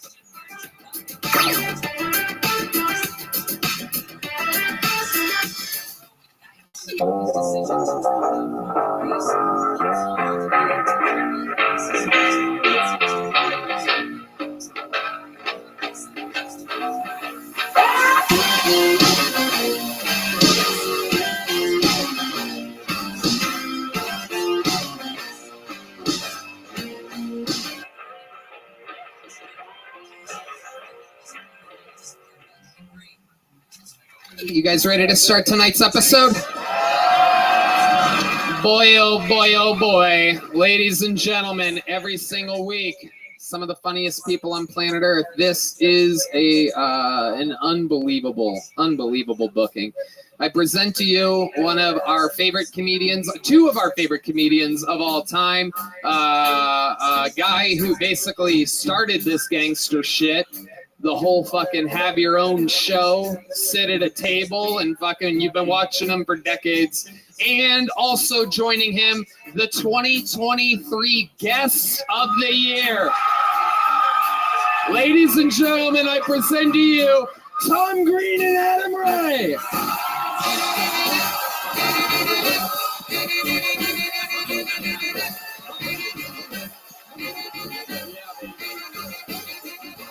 Adam Ray, Tom Green, Charlie.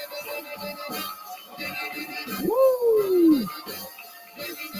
This is Kill Tony. Holy shit. Tom Green in the fucking house, an absolute dream booking. We've been trying to get him for 11 years, had him booked right before the global pandemic. Unbelievable. Took Let's this go. long to get him, and now we got him with little Charlie here. The Bum Bum song, by the way. That was the Bum Bum song. That was indeed the Bum Bum song. What an intro. It is. This is Charlie. Hi, Charlie. Charlie's listening to a totally different podcast right now. Charlie's listening to Theo Vaughn right now. Yeah, man, my principal was a raccoon, man. No, he wasn't, Theo. No, he wasn't. You can tell by that roar of laughter that is indeed the 2023 Guest of the Year, Adam Ray, in his natural human form. I love this show. I love Tom Green. I love this. This is gonna be a great night. This is a dream night, an absolute booking of the ages. We're so absolutely so pumped to have you guys, and we're gonna have a lot of fun. Adam, obviously, Guest of the Year. You know what you're doing. Tom, you might have an idea. I think you've seen the show a few times, but there's a bucket here filled with about 200 human souls that have attempted to get pulled out. If they get pulled out, they get 60 seconds uninterrupted. You know their time is up and you hear the sound of a kitten. That means they have to wrap it up then, or else they bring out the angry West Hollywood bear. I'm pre-pulling a name now. We're going to go grab that person from the bar across the street. Poor choices here on 6th Street, an absolutely chaotic street filled with bars, chaos, homeless, shootings, everything you can possibly imagine. It's a lot of fun, and the homeless is getting, I feel like, better or worse in the last. It depends on if you are pro-homeless or not. Depends on what you mean by better. They're different. It's always a rotating cast of characters out there. There was a guy last night. He came up to me and a couple fellas, and he was like, "You guys got have a couple of dollars?" And I was like, "I got you, man." Gave him $5, and he goes, "I'm gonna get pizza with this." And I go, "Fuck yeah!" I think there's a lot of spots open. Came back, no joke, like 2 minutes later, and he goes, "You got any pizza for me?" And I was like, "I thought that's what I gave you the money for." And he goes, "Fuck you, man," and then walked away. So I feel like that's funnier, but maybe not better as far as hospitality goes. That was me, by the way. Thank you. Thank you very much. Ooh, Thank it's you. the lovely Heidi, ladies and gentlemen. The one and the only. You might recognize her as one of the Octagon card girls from our arena shows at the HEB Center. Follow her on Instagram, Gina with 3A's.HG. For those of you that like a Wi-Fi password for an Instagram handle, she's got it. Hard to figure out. Right now, there's nerds rewinding the podcast at this very moment. Like, what the fuck did he say? I want to follow her. 3A's Gina. I thought her name was Heidi. Why is it Gina? What the fuck? But yeah, that's her. She's absolutely unbelievable. A little something to balance out the ridiculously meat-filled sausage fest that we have on this stage. Daddy, would you like some sausage? Hell yeah, another hit. I'm doing all the hits tonight. So, So we have pre-pulled the name. They're going to go wrangle that person. In the meanwhile, I would like to introduce you all to the newest regular on Kill Tony. If you don't know, now you know. Ladies and gentlemen, writing and performing a brand new minute every single week to start the show, I present to you the great and powerful Casey Rocket.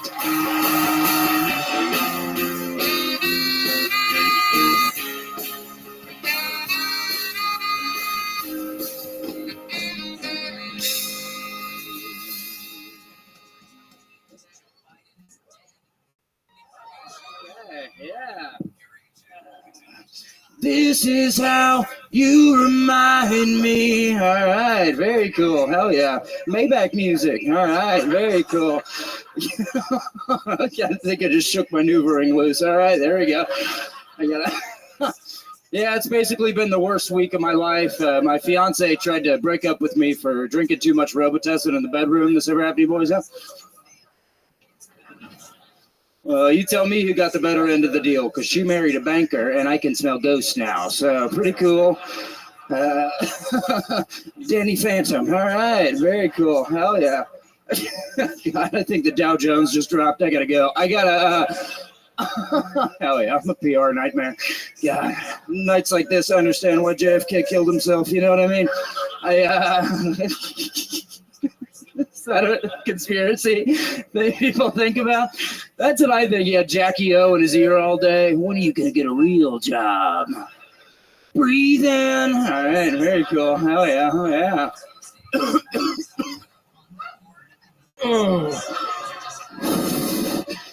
The Dutchman's Key.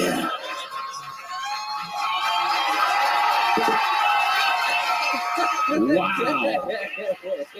Oh my God. The one and the only, one of a kind. Get it while it's hot. Casey Rocket has arrived. to the Kill Tony universe. Oh my goodness. Another amazing performance. Literally one of my favorite things I've ever seen you do, keeping a key in your mouth throughout your set and then letting it fall out. The Dutchman's key. Had to hit him with the Dutchman's key. I thought... Had to. Had to, man.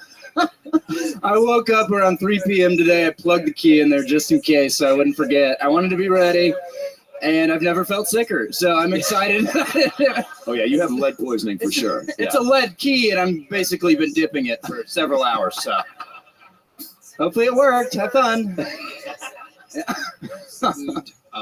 Totally original specimen. This is what you get with Casey Rocket. Absolute chaos, movement all the time. I like the movement. Yeah. You move around a lot. I like the way you move around a lot. That's cool. Thank you. Famous for the crab walk. We've seen it left to right, measured at unbelievable speeds. We used a baseball radar gun on them. We got them up to 26 miles an hour sideways. No way. That's sideways. This direction, folks. Not running forward, sideways. On a theater stage. How did the crab? What is the origin of the crab walk?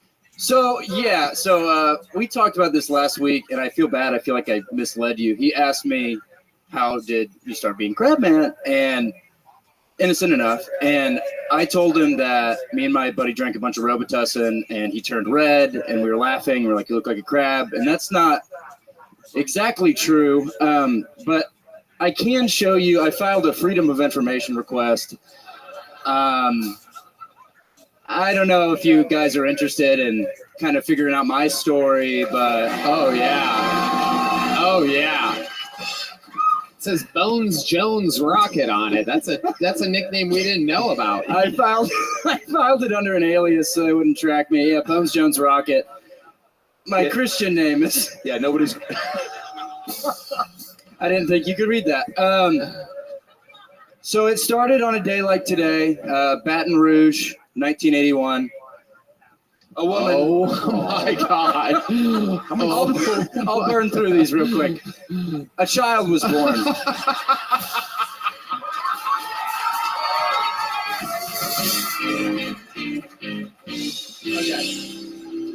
A child was born, not just any child, it was me. I was named the youngest catcher in MOB history at 3 years old. I had a 40-40 season. 40 home runs, 40 stolen bases. There I am, Chicago Cubs. Wow. Yeah, life had never been easier. No baseball glove in that picture. I played old school. My father brought me up right, old school baseball, and just a cap and a hand and a hot dog and a cap and a hand and a hot dog. Son, you don't need a glove. There you go. Absolutely. But you got to stop fucking dancing in the outfield. I had a 40-40 season. I was an MLB All-Star by the age of 4, and they treated me not only as a prodigy, but as a monster. They chased me out of town, and me and my dad starred on Deadliest Catch together for 7 seasons. Yep, that's my old man. Garlo Tarlo, he was my father. We loved each other. There's another picture of him. I'm gonna throw that up there. He's pretty fucking old. He was 85. Wow, And, I can definitely see the resemblance. The baseball cap says it all. He passed me down the hat when I was 7 years old, and then tragedy struck. Oh no. He was attacked by a giant raving mad crab monster thing. Oh no. He almost died. But fortunately he was able to fight it off.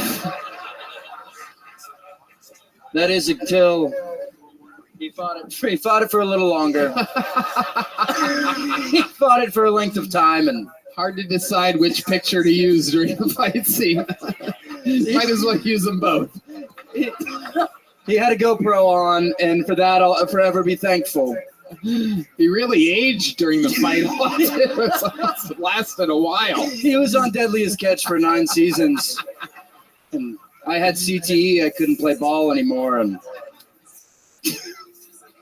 tragedy struck. He was assassinated by Bobby Moynihan. Oh, what an amazing twist. Yeah. I wish it didn't happen either. He was my old man. With musical guest Modest Yahoo.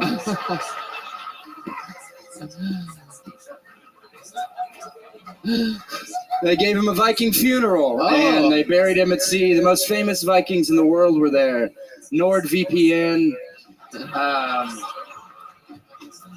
Ava Elfie, Randall Cunningham. And cut to 20 years later, I won my first Olympic gold medal in crab freestyle racing. Wow. 700 millimeter, and I met all my heroes, Nelson Mandela. Just so you know, there's 38 more pictures. And then one day, ladies and gentlemen, I got a package in the mail. My dad had been dead a number of years after he was assassinated by Mr. Moynihan and his ragtag group of miscreants. And I opened the package, and sure enough, he never forgot. It was a crab leg from the very crab he took down that night on that beach in Panama City. It looks smaller than the ones. Like it was a leg that grew a body. And there was no footage. We had to draw this one, but I remember looking at that leg and thinking about Garlo, and that was my dad's name, Garlo Tarlo, if you remember from earlier callback. And I said, you know what? Maybe being a crab's not such a bad thing after all. Maybe being a crab is more human than being a man.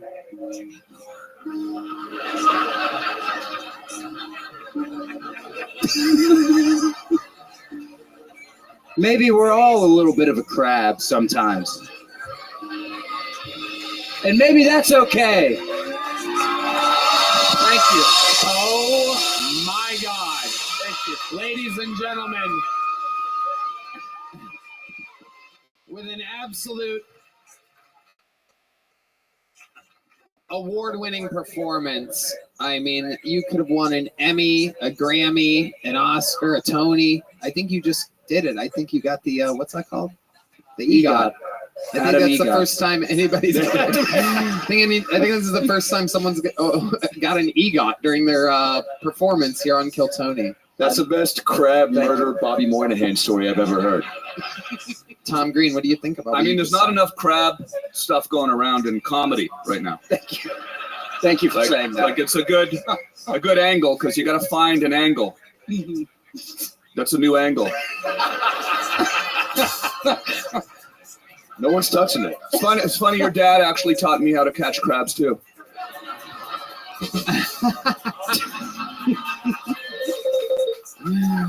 Thank you very much. Thank you very much. I love it. Casey, an unbelievable performance to start the show. We fucking love you so much. Thank you, guys.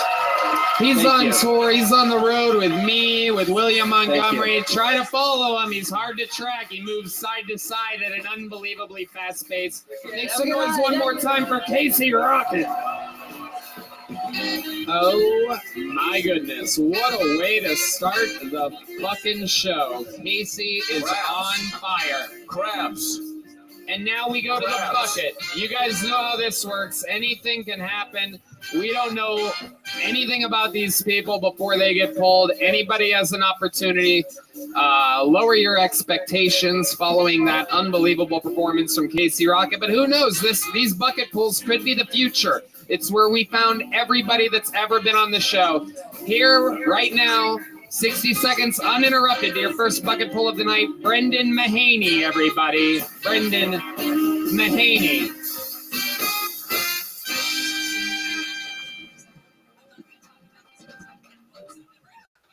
My truck's been in the shop for the last 4 weeks. I'm really starting to understand why you people used to hang horse thieves around here.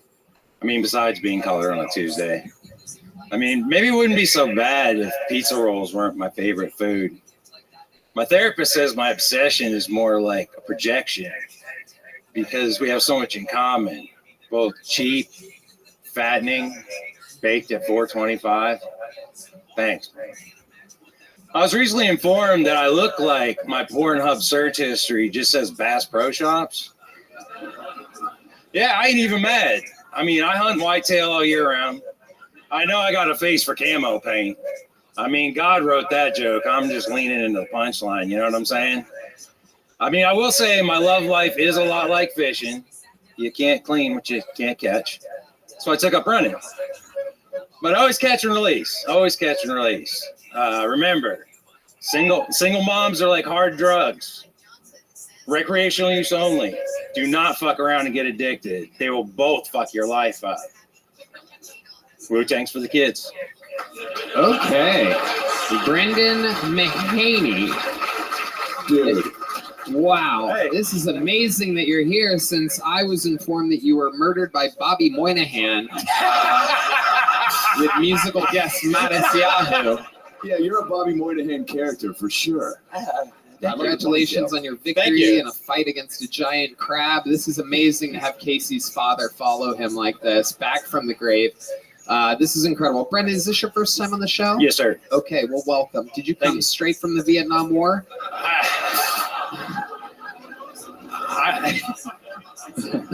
Or from an Army surplus store.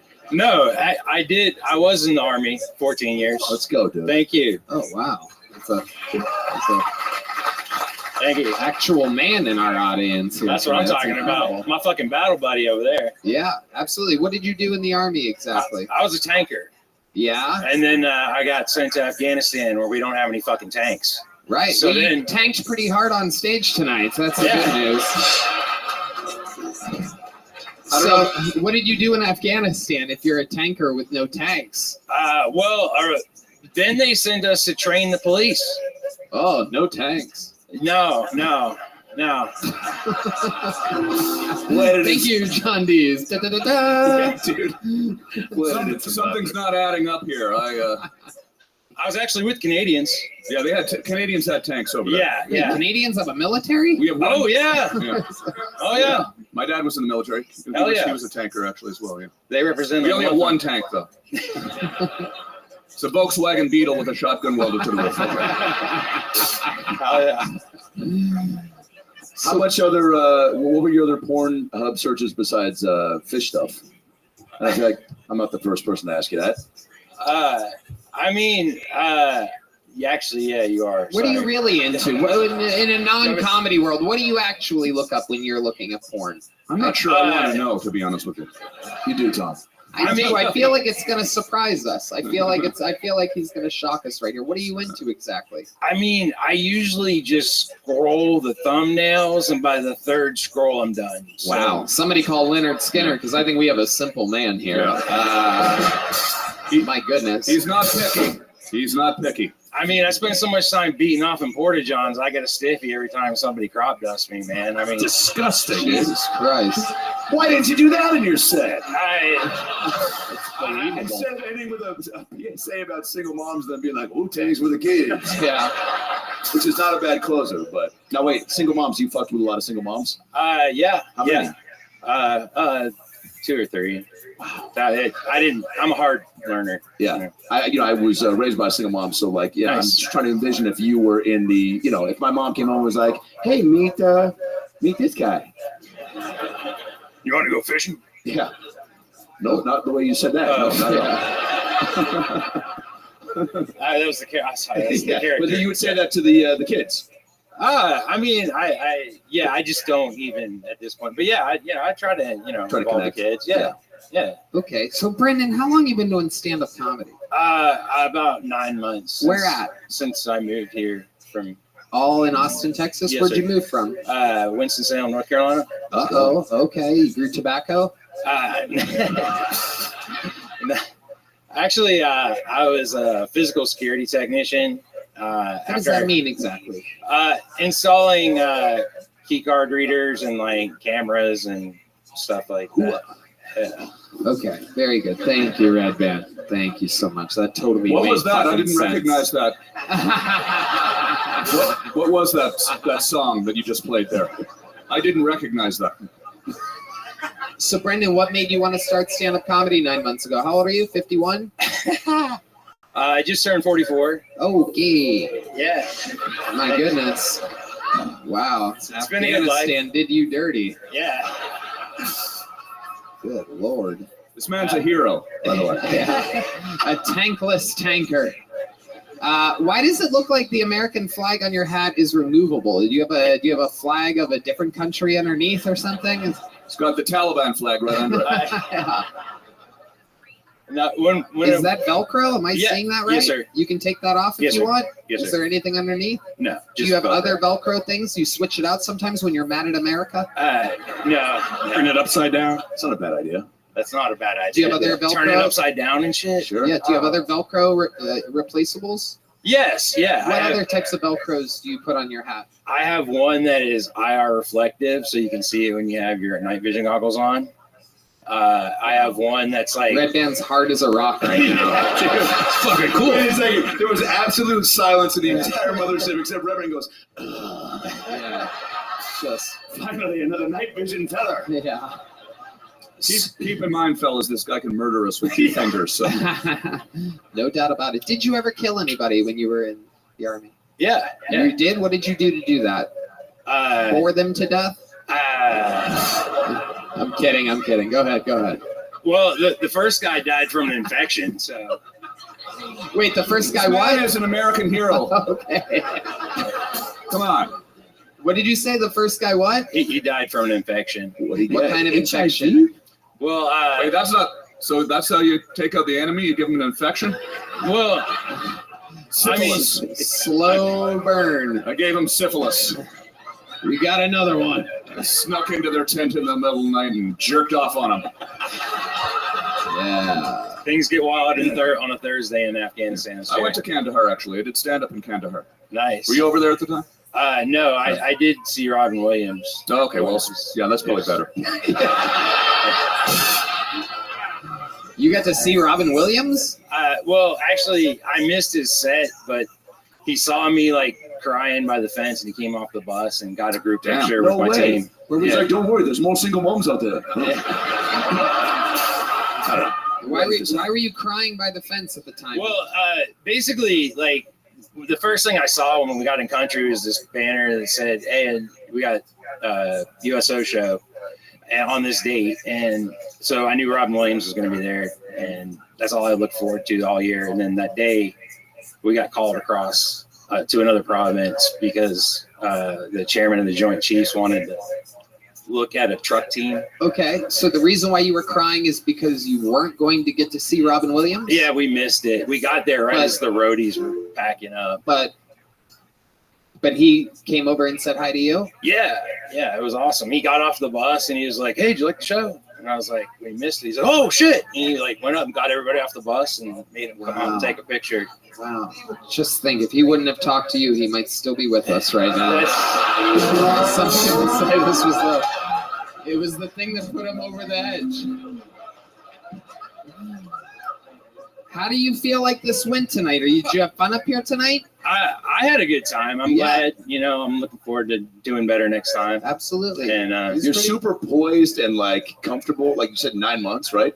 Yes, sir. Yeah. Did you do it in Salem, North Carolina before you came here? I tried. It's a lot of, you show up and they're like, "Hey, do you know Tony?" And like, "Oh, sorry, this is full," kind of stuff, But not you, Tony. I mean, I just meant that's a weird Tony name Robbins, to use. yeah. That's a weird. You could have said any name. Any name.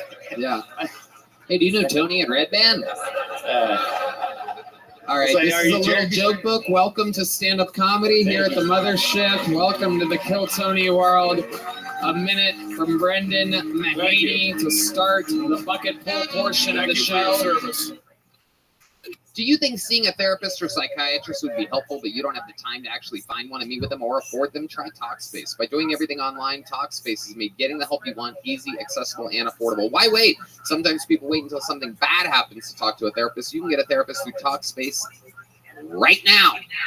Therapy can help you shift your perspective and find tools to cope in difficult times and be a guiding light, like my friend Red Band. With Talkspace, you can sign up online and get a personalized match with a provider that's right for you, typically within 48 hours. It's incredibly convenient to have virtual sessions with your licensed therapist from the comfort of your home.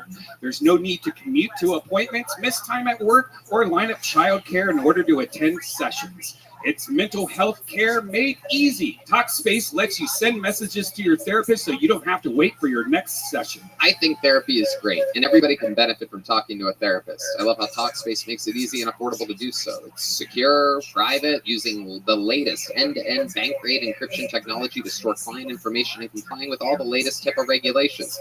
Talkspace is affordable and in-network with most major insurers. And as a listener of this podcast, you'll get $80 off your first month with Talkspace when you go to Talkspace.com/Tony. To match with a licensed therapist today, go to Talkspace.com/Tony to get $80 off your first month and show your support for the show. That's Talkspace.com/Tony. Hey, y'all. Everybody knows I'm a college basketball fanatic and a gambling connoisseur, so that's why I've teamed up with DraftKings Sportsbook.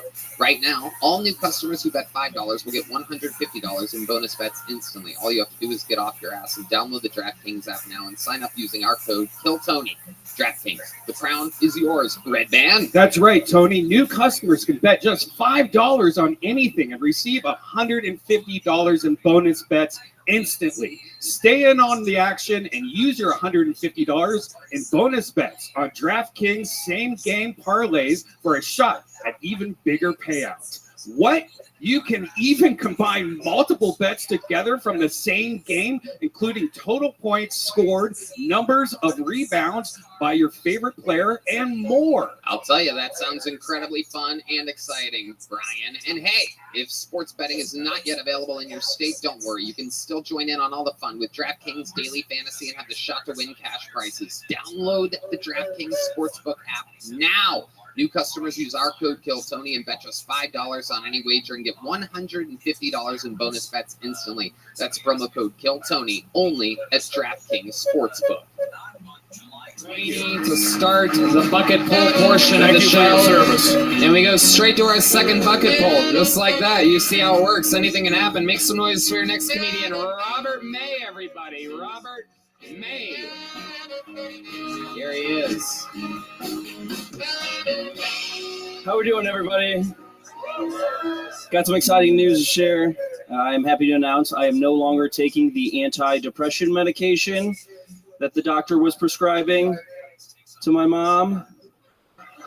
So that's good. She really needs it right now. I'm going to be fine. Instead, I've been recently taking the stuff from her oncologist. It's way stronger. Feel that shit in your lymph nodes. You ever boof thyroid meds? We used to call them lymph biscuits. Yeah, a couple Fred heads in here. All right. Yeah. My mom's cool though. She used to bum me some of her Adderall when I was like in between scripts or whatever, because she knows I need it. You know, not proud to say that at my age, but I've been taking it every day for nearly 2 decades. You know, it is what it is. My mom, on the other hand, my mom is 69 years old and retired. What the fuck do you need Adderall for, Mom? You gonna do laundry harder? Because your plants aren't growing any faster. One time I came home, this woman was folding the dishes. That's my time. A good set. Solid, Robert May. Welcome. Have you been on the show before? Negative. First time. Welcome, welcome. How long have you been doing stand-up? On and off about 1.5 years, 2 years maybe. Okay, about 2 years. Guys, what do you think about Robert May? I like that. I wasn't asking you guys. I was asking the esteemed panel here. Thank you. Adam Ray and Tom Green. Some nice writing there. Good writing. I like that. Very well done. Very well done. Appreciate I know it. your mom too, by the way. She gave him crabs. Yeah. That's why she's on antidepressants. Wait, you said on and off stand-up. What was causing the breaks? I worked at a comedy club that opened up down the street like 2 years ago. Kind of got into it. Fucking bombed right off the bat. Took some time. Got back into it. More intentional now. So wrote the folding dishes joke, and then it was like, I'm ready. That was it. I was like, I got 1 minute. Yeah. You said you take Adderall yourself? I do. Yeah. Does it help? It does. I think so. Yeah. With what? Focus. Just about everything, man. You don't happen to have any on you right now, do you? They emptied our pockets. Just asking for Tony. Okay. What do you do for work now? I'm in sales. I sell lasers for manufacturing. Wait, lasers? Yeah. Wow. No, you What the don't. fuck? What do you really do? Fucking Luke Skywalker and shit. Lasers. What the fuck? Wait, what? That's some bullshit. Like the bottom of your can might have like a laser mark Can on you it. that sell kind of us a shit. laser right now? Can you show us how you would sell us a laser? Oh, I don't know. I might need to buy something. What should I get? Oh, hey, what do you do? I sell lasers. Wow. Tony. Well, why would I need a laser for? All sorts of things. What kind are you looking for? Something that shoots like a laser. Perfect. I got a deal 2 for 20. What the fuck is going on? It's 20 grand. That's a good deal. This feels like a video that that fucking fish guy would look up on Pornhub. I'm still trying to figure out what the fuck. What do you mean lasers? You mean like Pink Floyd Like laser lasers? light show? Lasers? No, like for marking any kind of product. Like on cans, you see a lot of them. Like your expiration date on water Etching. bottles. I still don't understand.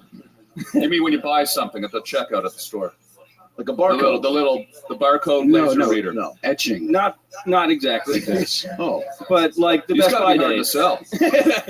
You guys typically aren't my clientele. Yeah. Oh, I don't think anyone likes your fucking attitude right now. No, that's fine. What do you do for fun, Robert? What else do you do when you're not doing stand up? I love to golf. The lovely Heidi, everybody. Oh, thank you. I would say golf is one of my favorite hobbies. I just got back from Hawaii yesterday. 5 days, played a couple courses. Well, one course. I don't know why I said couple. One course out there. So I love to golf. I love graphic design. Also, it's a passion of mine. Oh my goodness gracious! Red Band's hard as a rock again. Interesting. What's your love life like? By the looks of your hair, you fucked right before your set. It's going well. I got a girlfriend of 2 years. We were in Hawaii together, Oh, and nice. she thought I was going to propose the whole time. Oh no! We did take a helicopter to the top of a waterfall. So Oh that's my on me. god! Oh yeah. Oh my But god! it was planned a while ago. The whole time you're like, what a great place to get proposed. Yeah. That's what Psych. everyone said. Like everyone was like, "Oh, you here for your honeymoon or it's a special occasion?" I'm like, shut the fuck up, man. Yeah. Wow. Those Moana cockblockers. Did you acknowledge it at all? No, we did. Yeah, we're very open about it. She knows it's going to happen. It's going sometime to soon. happen Yeah, sometime soon, but not on top of a helicopter waterfall in Hawaii. When do you think you're going to do it? Are you just setting her up for complete disappointment, Adam? What do you think? What do you think she's more bummed about? The fact that she didn't get proposed in Hawaii on a helicopter, or the fact that you sell fucking lasers? And can't describe it properly. I mean, wait, so you got to make pretty good money doing this, right? Well, that's how we got there. Yeah, I Let's guess. go. Did you meet her? Okay, so break this down for me. The first date, you're selling lasers at that time, right? No, actually, I was working at the comedy club down the street. Okay, great. And so then she was like, "You need something more like stable, babe." She does better than I do. What does so she do? She's like an HR business partner for a microchip manufacturer here in Austin. Okay. All right. So she's used to working with pretty good things that are micro. I'd say so. Okay. So what do you, now that you haven't done it on a waterfall in Hawaii, when do you think you will? What do you have planned? What do you have up your sleeve?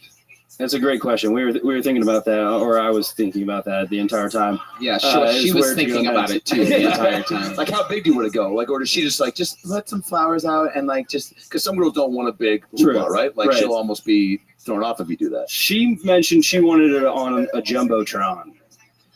Are you fucking serious? Dude, run for your life, bro. Oh my god. You should have fucking pushed off that helicopter. Yeah. Oh yeah. Yeah. All right. I said maybe an open mic. Okay. The jumbo. So just kind of looking up and like it'll be you, and then you'll just go. I really can't think of how that would work. Honestly. Wow. Yeah. I mean, you could have Red Band like send a cameo or something. That is true. That would be good. Right. What's something crazy we'd be surprised to know about you, your entire life, your history? Ever do anything nuts? Accomplish anything weird? Special skills or talents? Anything about you at all? Those are a couple different questions, I feel like. You can answer any of them. I think that I like graphic design. I mentioned that, but like I've done it freelance for since college. So for Well, how about, 15 how about years. not graphic design? All right. How about something a little more exciting? You ever Yeah. save somebody's life? You ever almost die? You ever do anything exciting? Something Man, not in front of a computer screen. yeah. I just joined an adult men's baseball league. It's for 30-up-year-olds.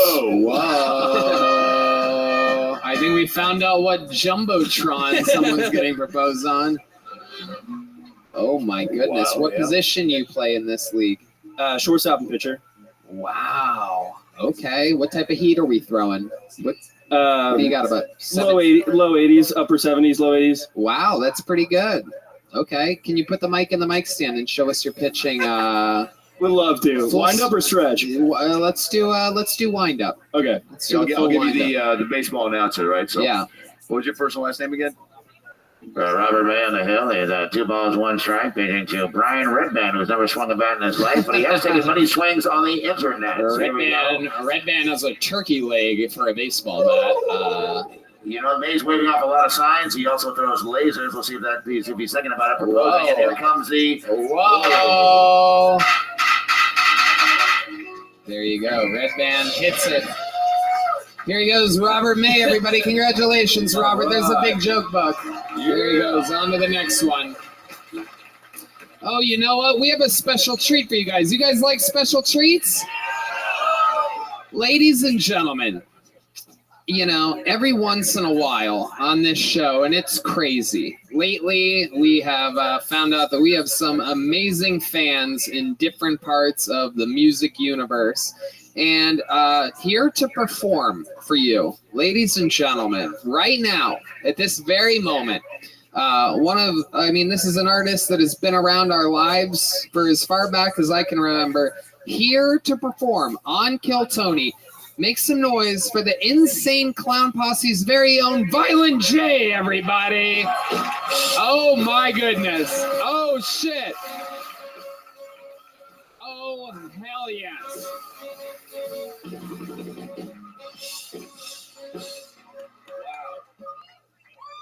Wow. Awesome. Appreciate the applause and all, but it's not like any of y'all ever bought our shit. Quit playing. And that's why I thought about what I want to say out here, and I thought, fuck it. I don't give a fuck what any of y'all think. Nobody. I'm going to be personal, very personal with y'all, all right? Because I don't care. I've never had butt sex. No, I'm seriously, I'm a 51-year-old man, love sex. Never had butt sex with a man, unfortunately, or with a woman. I've always been told my dick was too big, and I thought, well, that's the shit, but I want to have butt sex too. I always been told my dick was too big, but I'm going to tell you this. Nowadays, I watch Pornhub all day, and that's a lie. That's a fucking lie. My dick is not too big for nothing. My dick is like somewhere between small and medium. And it's crushed down like a fire hydrant. It's like Barney. Fred and Barney, you know, it's like that. If my dick was a man, it'd be Barney.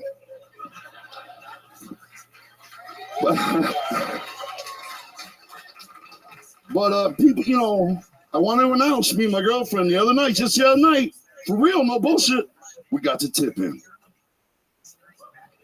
That's a big move for me. It boosted me with mad karma. People always ask me about the face paint. In case you don't notice, I got clown paint on. And people always say, does that fuck up your face? That shit fuck up your face? Shit, you motherfuckers wish you could see how immaculate my face is without the paint. This shit is like I started wearing it at 19. Damn near every day of my life. This shit is like olive olay. Skin creams, like wearing a fucking mud mask. I'm beautiful without it. Like, no, for real. I got the body, everything about my body is 51, but my face is 19 years old. I'm dead serious. Immaculate. And I don't wear my hair like this when I don't have the paint on. My shit is pressed, plucked, and fucking curled. Ric Flair. For real, my shit is gorgeous. You know, I'm pretty like Prince. Can't say Prince wasn't pretty. Prince was fucking damn near hot. I was so sad when Prince died because I always knew if I had to fuck a man, like if my life depended on it, it'd be Prince. Or 1983 Michael Jackson with the caramel fucking skin and the gorgeous ass fucking jerry curl over that sexy eyebrow. Quit fronting. He was perfect. But now, because they're both gone, if I had to fuck a man, it'd be Keanu Reeves. No, not because I think he's hot. It just seems like he's so cool and a big-hearted guy. He'd be real gentle with you and help you through it. You know what I'm saying? He would be patient with you. You might even spoon afterward. You know what I'm saying? And so that's why he's my choice. Fuck yeah. Violent J. 3 minutes and 30 seconds. Rock solid. The whole way through. You ever do stand-up before? Say it again. Have you done stand-up comedy before? Fuck no. Listen, let me tell you something. I'm shaking. I'm nervous. I'm going to tell you why. Wow, perfect. For real. No. Comedians, to me, I always looked at comedians like I could never do that. Two things I know I could never do: be a comedian or a stripper. For real. Because both take crazy amounts of courage, you know, and confidence. Mad fucking confidence, you know. Everybody's expecting you to make them laugh. You know what I'm saying? And that shit is scary. You sound like you have a lot of confidence, though, the way you talk about your cock.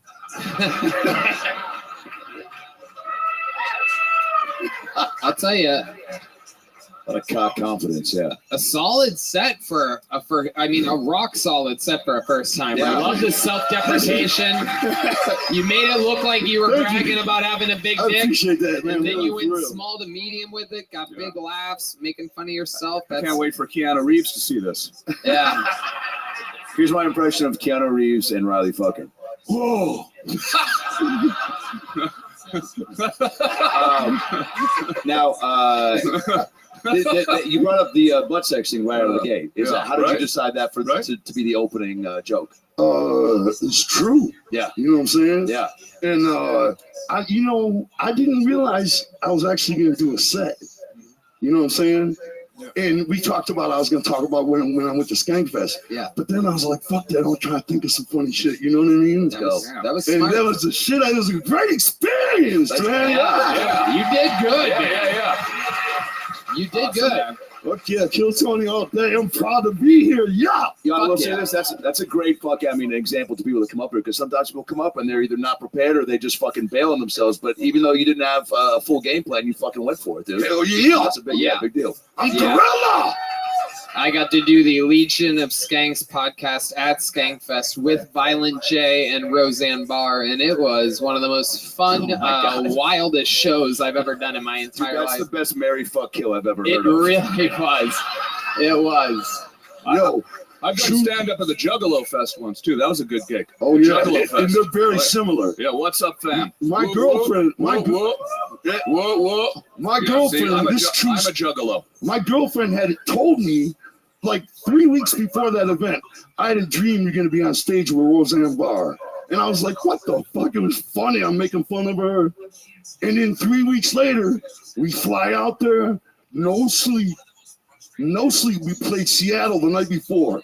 The flight was like 4 in the morning. You know, all I did was I had a bag of mushrooms some kid slapped in my hand on the way out of the show. And I was such in a bad mood. I was like, why did I agree to come to this? I don't even know what it is. I have no idea what I'm walking into. You know, I ate those mushrooms, jumped in the car, I'm like, let's go, you know? Oh, yeah. Can you imagine being the driver with you on mushrooms looking like that? Take me to the fucking Roseanne Barr's house. I need to fuck somebody in the ass tonight. No, I had no idea. Roseanne, I had no idea. Oh, nothing. Right. I didn't know nothing. I thought, I'm not gonna lie. I did whose podcast, and he's the one that invited me. Yeah, it was Jay Gomez. And I didn't know. I thought it was gonna be a podcast. Yeah, I didn't even know it was gonna be in front of a crowd. Right, and it was in front of a crowd. Wow, and one of the things that I remember very clearly, big, giant, huge crowd. We're podcasting. He is truly on an unbelievable amount of mushrooms. You know, it's kind of like a podcast thing when people don't have much to talk about. Sometimes people will do mushrooms and it'll be a running joke like, oh, he's on mushrooms. Haha, he's imagining this or that. He was on fucking a shit ton of legit mushrooms. All the signs are like sometimes he would just fade out and like come back from a daydream. Like he was deep in mushrooms. And about 2 hours in, let me just tell this real quick. About 2 hours in, Louis J. Gomez is like, you know, I'm just so happy to be able to have this festival, have people like Tony, Roseanne, Violent J. I mean, look, Dr. Drew's sitting in the third row. This is like 2 hours into the podcast, and Violent J goes, holy fucking shit, that is Dr. Drew. He hadn't noticed. And he said, you can't just have Dr. Drew be sitting in the fucking crowd like it ain't a fucking pink and green flashing elephant. It's Dr. fucking Drew sitting there. And it was so blatantly Dr. Drew, like sitting right there, just couldn't be anybody else. Man, that fucking thing was so much fun. I was standing in the crowd watching, right? And I forgot I was even a part of it. Yeah. I'm not lying. The mushrooms were all kicking in at this point. Oh, yeah. And when we got there, we finally started walking. It was getting more and more crowded. You could start smelling weed everywhere. And you're in a beautiful fucking venue. Yeah. You know what I mean? Everybody's drinking. It's like 1 p.m. And then we turn the corner, there's a boxing ring with 2 chicks in thongs fighting. Yeah. And like 1,000 people watching. And right there, I'm like, whoa, this is dope. You know? Oh, yeah. I like that story better than the fucking Prince in the Ass one. Hell yeah. I mean, they were both good, though. Yeah, if something ever happens to me, you got to do my audiobook. Fuck yeah. Like the autobiography. No, this motherfucker played Wolverine at Universal Studios Hollywood. It is incredible, Violent J. You are a very, very amazing performer. The Juggalo Gathering is happening again. Whoop. They tickets are on sale. JuggaloGathering.com. The festival. What you're supposed to do. Juggalo. Whoop, whoop. Yeah, what's up, fam? Where, What's up? where is that festival? Where does that take place? Oh, shit. Is it always somewhere different? Yeah, I know you guys do it every year. That's a lot of mushrooms. The gathering of the gathering is I went like to the I went to the one in Cave and Rock, Illinois. It wasn't Cave and Rock. We moved it to Illinois. What a night! It was a Ohio. No, it's in Ohio. It was a star-studded event. Tequila was there. Ron Jeremy. It was just Method Man was there. Method Man was there. I never liked Ron Jeremy. How come? I never even put that. I want to make this quick, real quick thing. I always didn't like him. Every time I went to LA, Ron Jeremy and his stank ass breath. Anywhere. And I just was like, back off me, man. I told him that. I didn't never like that fool. Yeah. I didn't mean to bring up a sore subject. Oh, by the way, you're right. No. You're right. He did come to the gathering. And the next year, during the gathering, we were hearing complaints and we kicked him the fuck out. Oh, wow. Straight up, he never even performed. Look at Gallagher was there. He's like, he didn't get stomped. Yeah. We're old school gangsters. Oh, yeah. Bro, how many people But we knew we didn't have any money, you know? It's not like he could sue us. Right.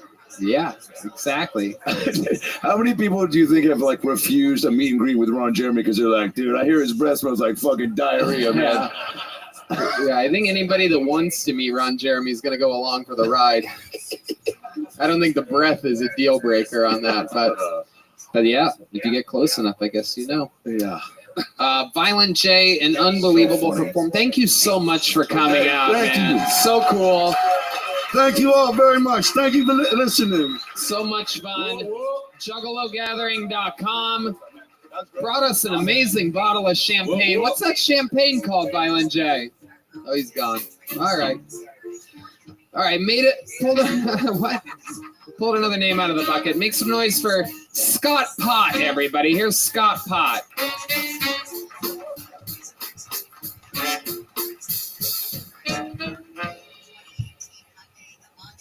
This is awkward. They took my smoke bombs. I thought this was going to be like a kill Tony, where we try to kill Tony. Turns out we just talk him into suicide. I did some more research, though. Turns out he's gay, so my plan is to seduce him and then fuck him to death. My only concern is my dick isn't big enough. Might be a little bit too loose down there, Tony. My Backup plan, choke him to death with it. They call me the 9-inch nailer at work. It's only 8.5, but close enough. Fuck a minute, it's really long. Another one, I'm from Portland, Oregon. Can't say the hard R. There we go. Well, Scott Pot. Look at this. I always love it when a YouTube commenter tries stand-up for the first time. This is Love great. it. Not as easy as it looks, huh, troll boy? First time. I know it's your first time. You're unbelievably terrible. Everything you thought was going to go good was bad. Yeah. Do you have like a Reddit handle and a troll account online? I'm getting a real troll vibe here because you thought you were gonna come in and just fucking kill the host. I'm gonna go in, I'm gonna take over, joke about fucking him to get death in his loose asshole, and just dead fucking silence. I can hear Violent J breathing on his way up the stairs. I mean, absolutely fucking god-awful terrible. I can't imagine it going any worse, but you came in with an unbelievable amount of almost confidence, but not really. But you just thought you were going to do something special here. How did you think that was going to go, Scott Pot? A little better than that. Yeah, I bet, you fucking fuck.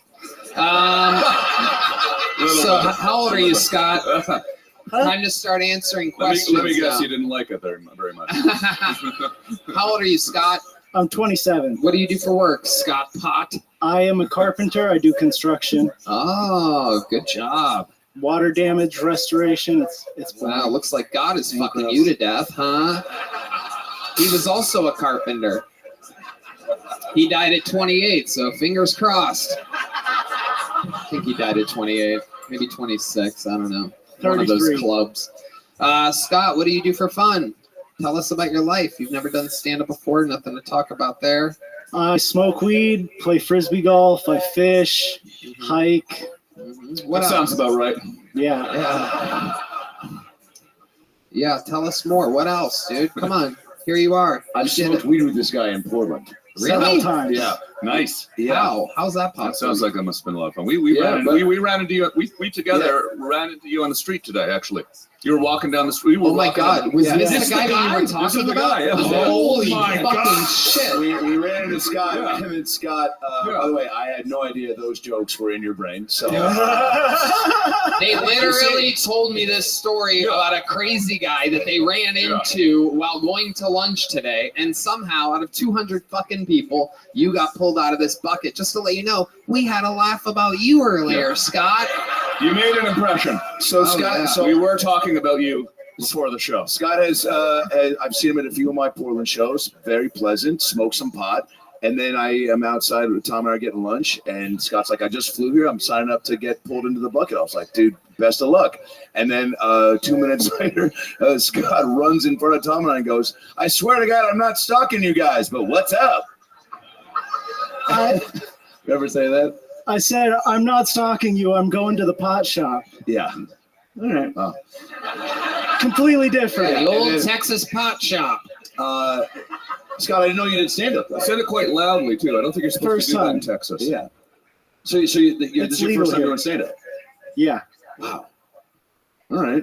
Now what do we do? Obviously. Were you planning on doing this? Was this something that you were going to do before you came across them earlier on the streets? Or did you see them and you're like, maybe this is a sign, I should sign up?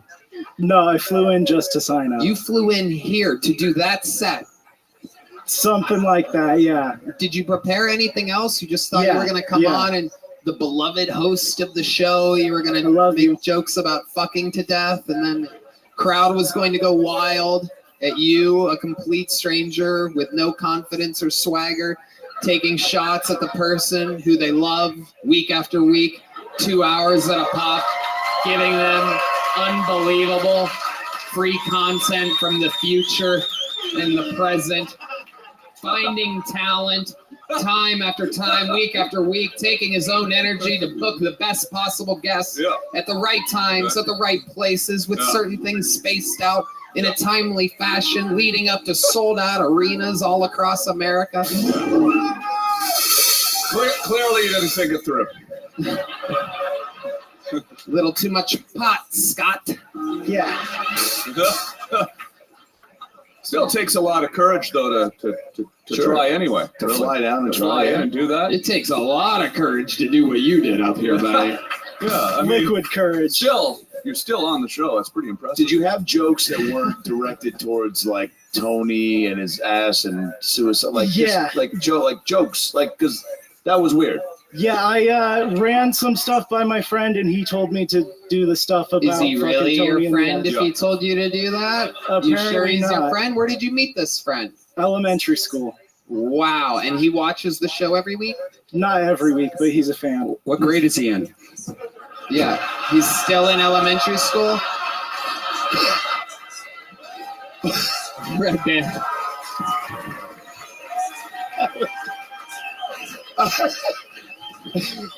It's got We'll be right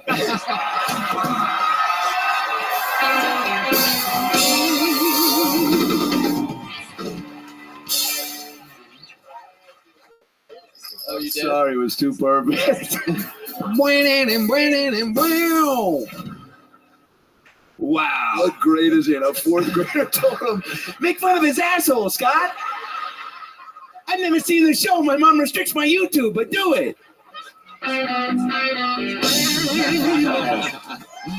Oh my goodness. Scott.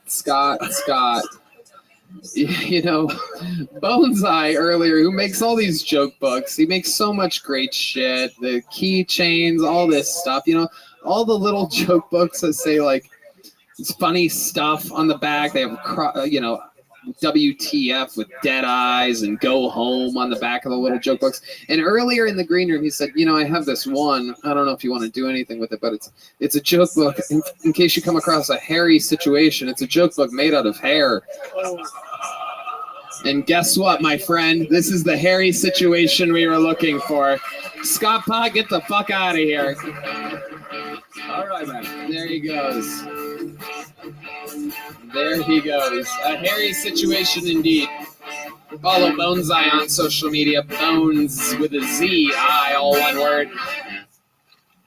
Hello there. This podcast is brought to you by Game Time. Look, the current ticket buying experience is hell on earth. I can't tell you how many times I've tried to buy tickets and just gave up because of how inconvenient it was. I couldn't tell if the seats were good or if I was getting a good deal. It was awful. You shouldn't have to worry when you buy tickets to your next big event. Game Time is the fast and easy way to buy tickets for all the sports, music, comedy, and theater events near you. With killer last-minute deals, all-in prices, views from your seat, and the best price guarantee, Game Time takes the guesswork out of buying tickets. Red-Dan. I'm looking at the app right now. 21 Savage is coming into town. 21. That might be nice. Pixies, all these great shows. There's a Neil Young concert we're definitely not going to go to. I love Game Time, Tony. I feel like I tell you that every week, but I'm serious.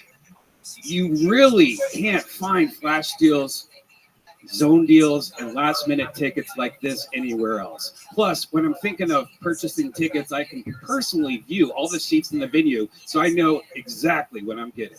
Game Time is the only ticketing app that gives you complete peace of mind with your purchase. All-in prices show your total up front, so you know you're getting a great deal before you check out. Buy tickets in seconds with 2 taps. They're obsessed with finding ways to help you save money on tickets. Game Time has deals on tickets right up to the start of the event and even an hour after it starts. It's a place to find last-minute seats, and the Game Time guarantee means you'll always get the best price. If you find tickets in the same section and row for less, Game Time will credit you 110% of the difference. Take the guesswork out of buying tickets with Game Time. Download the Game Time app, create an account, and use code KILLTONY for $20 off your first purchase. Terms apply. Again, create an account, redeem code KILLTONY for $20 off. That's why. Download Game Time today. Last minute tickets, lowest price, guaranteed. You know, we need to cleanse our palate after Scott Pot was just up here. So why not bring up one of our most esteemed regulars of all time? Ladies and gentlemen, this is a brand new minute from a force of nature that we call Cam Patterson, everybody.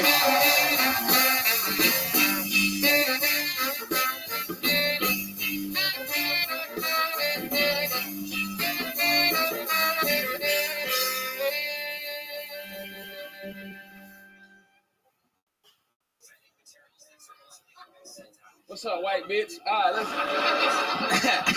listen. You ever pre-came on yourself, sir? You ever pre-ejaculate on yourself? I did a lot when I was 17. It was weird because I asked my dad, but like, hey, Pops, I keep coming on myself. What do I do? He was like, nigga, that's gay. That's gay as hell. And I was like, well, how is that gay? Like, you got nut on your skin, that's gay. That's gay as hell. And it was weird because I was fucking the same girl. Right as hell, goddamn. I was fucking the same girl that I lost my virginity to, and I just kept nutting on myself. And I think my dick was just like, she too much for us now. We can't do it no more. She's too much for us. And I just kept coming on myself. I remember the last time I was fucking with her, I had my dick out and I was ready to fuck. I was ready to go. And I felt myself finna come. And I asked her to suck my dick. I went here with a sneak attack. You know what I'm saying? I like, just suck it real quick. And she was like, you don't need me to do that. And then I nutted. And it was weird because she threw me a rag and she was like, clean yourself off, you whore. And I was I feel like a real dirty slut just then. That was crazy. That's all I got right now, but I will read y'all one of my thoughts I wrote down earlier today. I wrote this down on my phone. I saw a lady with a scarf and I just went, bitch, your neck ain't that cold. A little poetry from the great Cam Patterson. He's done it again, ladies and gentlemen. Welcome back to the show, Cam. That was something. I'll tell you that, man. It was hard. It was tough. I'll tell you. Stuff for sure. Following Scott Pott, that was an unbelievable performance. That nigga was horrible. That nigga was terrible. Yes. He was god awful, dog. Yeah, he was all kinds of bad. You came out with a blind stick and sunglasses. What made you do that? I just seen the stick and was like, I'm gonna take it. Fuck okay, all right. He not gonna see me do it. So right. Yeah. It's true. I realized when I turned around, you might want to give it back to him. He don't really need it. I just got to watch D Madness realize what was happening at the beginning of the set. I did. Okay. All right. Okay. I love it. Cam, what else is going on in the world? Shit, now just run around on the road, you know what I'm saying? Hanging out. I love it. Where'd you see a lady with a scarf earlier? It's a warm day today. Oh, wait, not today. We was in like Portland or some shit. Yeah. And I seen a lady with a scarf, man. That bitch, her neck couldn't have been that cold. Right. I hate scars. Scars are fucking stupid. They are. Scars are pretty dumb. You know what I'm saying? Yeah. Like you get a turtleneck or something. Scars are dumb as shit, bro.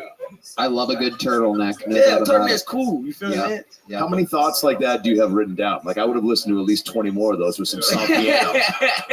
I got a lot of random ass scarf material going around and let's talking about scarves. Yeah, we need more of that. We need more of that shit. Yeah. But you have other things written down, like I saw this bitch at Panda Express getting double chicken. Bitch, you don't need that. You already said, bitch. You don't need no fucking double chicken, bitch. You do have the kind of cadence where you can pretty much say anything and it's funny. Yeah, that shit, yeah. That could be you might be a redneck. Like, bitch, you don't need that. That could be hard. Oh my God. He's like a new weight loss coach. Yeah. I saw an old lady at the grocery store buying tampons. I'm like, bitch, you don't need that. You're 83, bitch. Yeah. I saw an old nigga buying condoms. Bitch, you don't nut no more, nigga. Yeah. You don't nut no. Well, I can't say it. But that's a good catchphrase too. You don't nut no more, yeah, nigga. Yeah, I like that. That's my favorite word. Yeah. It's a good word, man. Y'all can't use it, but fuck y'all. You know what I'm saying? Yeah. You don't nut no more, my friend. Buddy, old pal. And I wish you well. Yeah. I love it. Cam, we just did Cleveland and Pittsburgh. Yeah. Hell yeah. We had fun, ate pizza and ice cream at my mom's place. Your dad was there. We roasted your dad's feet all weekend. We're feeding the game, man. Cam's dad likes to wear sandals, and he has how would you describe your father's feet exactly? Slave toes. Yeah, slave toes. If I had to put it in perspective, yeah. Aren't they playing Coachella this year?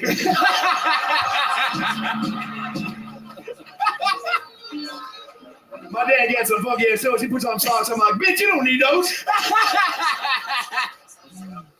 Wow, why? How did he develop such bad? Oh no, bro! I got him too. I got bad. I got him Pass him too. down. He gave him to me. He got like real talents, nigga. That's what I talked to. His mom was on speakerphone before one of the shows. I said hi. We're good friends. They're on the road sometimes with us, hanging out, selling rocks and whatnot.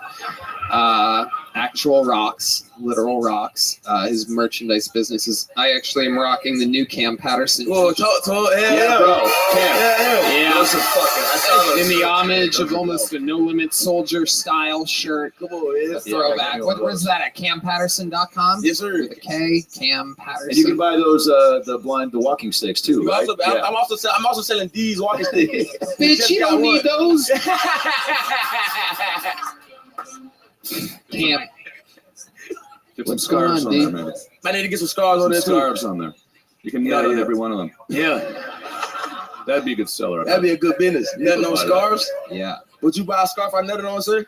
Yeah. Would you buy a scarf that he nutted on, sir? It's funnier the way you say it. Yeah. He look. Had you been to Pittsburgh and Cleveland before? You go to all these new cities, right? That was my first time there. Let's Yeah. go. That shit was fun. What'd you think? It was cool. Pittsburgh was the theater we was at was from 1898. That's crazy, dog. And it was me and Jolly back to back. So I know the ghosts in that motherfucker were mad as hell. Who let these niggas in here, dog? What the fuck? Boo! What shit is this? Boo!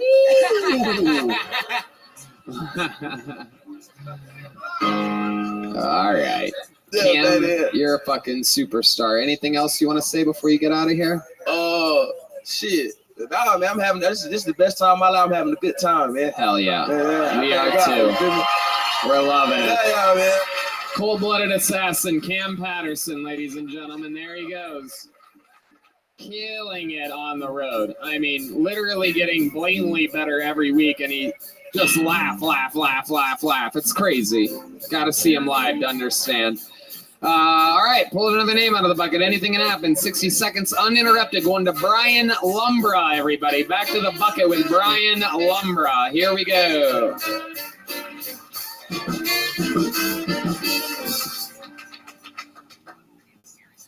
I got scammed on Instagram recently. This guy from Gambia messaged me. Him and his siblings were starving.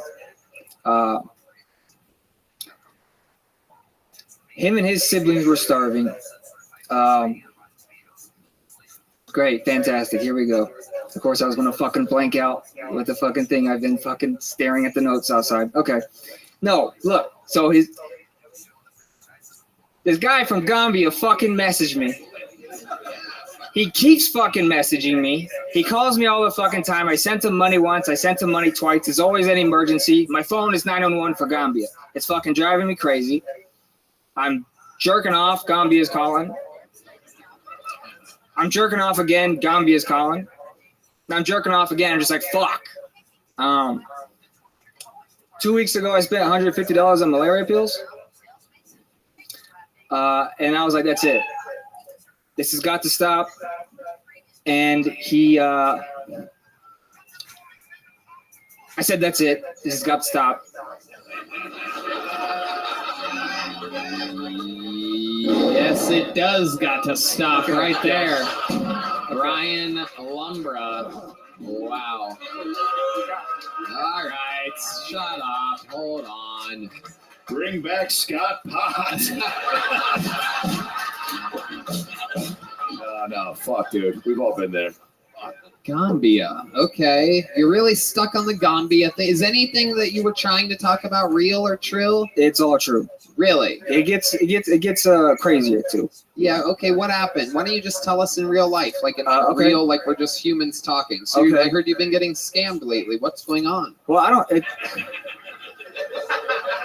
I'm kind of going back and forth whether it's a scam or not, but it's always an emergency, right? And I just keep giving this guy money. Is that really happening? Oh, it is, and You it keep is. giving somebody money? Well, it's like I FaceTime him. He's real. No shit. So You think robots are scamming but you? like there's like he's just this dude in Africa, and he has like he lives in the shack. Should we They have call no him right food. now? No. Prove it, motherfucker! You just let some lady in the audience suggest a segment of the show, Adam. You bought these malaria pills. Bitch, you don't need those. You've been FaceTiming with a man in Gambia, West Africa. I mean, there's not that much FaceTiming, but I need to see he was real because I keep giving him money because like his story's right. good. This is why Good story. telemarketing works. Right here. How much money have you given him? Today I sent another 150 because he sent me a death certificate. Damn. Are you fucking stupid? Yeah. What do you do for work? It's possible he might be. I quit my job. I guess I'm doing Uber. You're I've done 7 unemployed rides. sending money to Gambia. Yeah, I gotta stop doing that. Yeah. Dude, are you That's exactly what I'm okay? doing. Not really. What's going on? Fucking Gambia, dude. Okay, other than Gambia, let's take Gambia out of the equation here. You have head trauma of some kind? I was actually dropped in my head as a child. There we go. There I we think go. I'm We're getting fine. closer. Where are you from? El Paso. What did you use? There you go. There's the answer. All right, there it is. That answers everything. El Paso, not a real place at all. You're literally the first white person I've ever met from El Paso. Congratulations. You win a Harry joke book. You said you drove Uber or you drive currently? I've done 7 rides, so I mean, I guess. Keep at it. Yeah. No, I feel like you just really work hard enough. It'll kick off. One day, yeah. Uber drivers are known for being sometimes overly chatty. Have you brought up the Gambia story to your passengers? How do they feel? Guarantee yes. Yeah.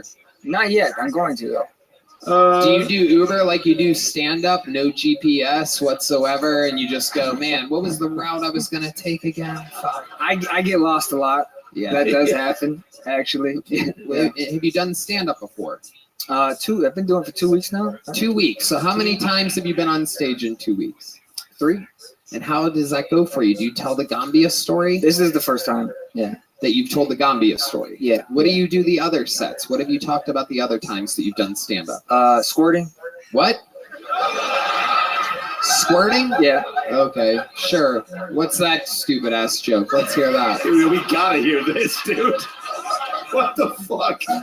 From Gambia to squirting, your memoir title for sure. I'd read that. Yeah, what's the squirting joke, please? Basically, like, I made this girl squirt, and I thought I was special. I read some stuff, and then we changed the sheets, and like there was more stains than the one I just made. And I was like, I'm not that fucking special. This is kind of fucked up. And I looked at squirting differently. That wasn't good. You don't need that. Yeah. Fuck. Okay. You got to start with a premise that people would believe. Yeah. Well. Yeah. Yeah. I mean, very funny, but also, yeah. I mean, Brian Lumber, you have any special skills or talents? Anything at all? Played guitar a little bit, but yeah, I don't. All right, here's a little joke book. Right here, buddy. There you go. Brian Lumber, everybody. Absolutely terrible. People watching the show, prepare for it. My God, memorize. It's a fucking minute. There are hundreds of people that some of them have talent that want to get on this show. Please, for the love of God, prepare. Dude, in 10 years, we're going to see a special live from Gambia from him. Yeah. And we're all going to watch it. It's going to be 90 minutes of, so I made all these girls square last week. Ooh, hilarious. I'm sure he inspired a lot of your viewers out there, though, because it makes them believe that it is possible to get on the show. Yeah. Yeah. No, it is true. Tonight is proof that anybody can sign up and get pulled out of the bucket. Anybody. Let's see what happens next. 60 seconds uninterrupted for bucket pull. Jordan Brady, everybody. Jordan Brady is next. We're moving through it tonight. Howdy, how's it going, guys? How's it going? Yeah, I saw a guy outside earlier, looked just like the singer of Green Day. I was like, hey, Billy Joe, what's up, man? He was like, what? I was like, Billy, Green Day, big fan. He was like, no, not me. I was like, are you sure, man? You look just like him. And he was like, no, dude, I'm sorry. I was like, dude, you're wearing a Green Day t-shirt. And he goes, look, man, I'm gonna level with you. I'm homeless. I found this shirt in the dumpster. I don't even know this man. I'm just trying to stay warm. All right. I said, my mistake, man. So I started walking off, and he was like, wait, one more thing. I said, what's that? And he pointed a cup towards me, and he said, do you have a dime? I said, Billy Joe. It was him. At least I think it was him. He did smell like Dookie. I used to think that homeless people were just folks on strike against bathing with their signs and whatnot. Isn't tea just coffee on this period? With that string and whatnot? All right, that's my time, guys. I'm Jordan Brady. Thank you very much. Jordan Brady with a good dismount. That's my time. I'm Jordan Brady. Thank you very much. Thank you. That was a good thing. You have blue purple lips or something. What is going on there? Is that natural? I don't know. You don't know? Might want to get that checked. I'm Cajun. Yeah. Sorry, I don't know. Or you've never been told or noticed that you have slightly darker lips? The drinks might have been blue and shade over there. At specials might have been blue at Poor Choices. I don't know. What did you have? What did you drink? I don't know. You don't know what you drank. It was a $6 thing shot with a Lone Star. Let me ask you this real quick before anyone else interrupts. Was it blue? It might have been one of them. When you say it might have been, does that mean you don't remember the drink? Well, I don't have 20/20, but whatever the vodka was cheap, so it could have been blue, maybe not. But if I have blue lips, I'm very confused about it as well. You might be having a stroke right now. Sure. In that case. Jordan, you look like the 7th Brady Bunch kid that they sent to boarding school. That's what's up. That's what's up. My last name is Brady. So. Yeah. Fuck yeah, dude. Real name? Yeah, real not name. Stage name, yeah? No, not a stage name. How long you been doing stand-up? About 10 years. Oh my God. I know.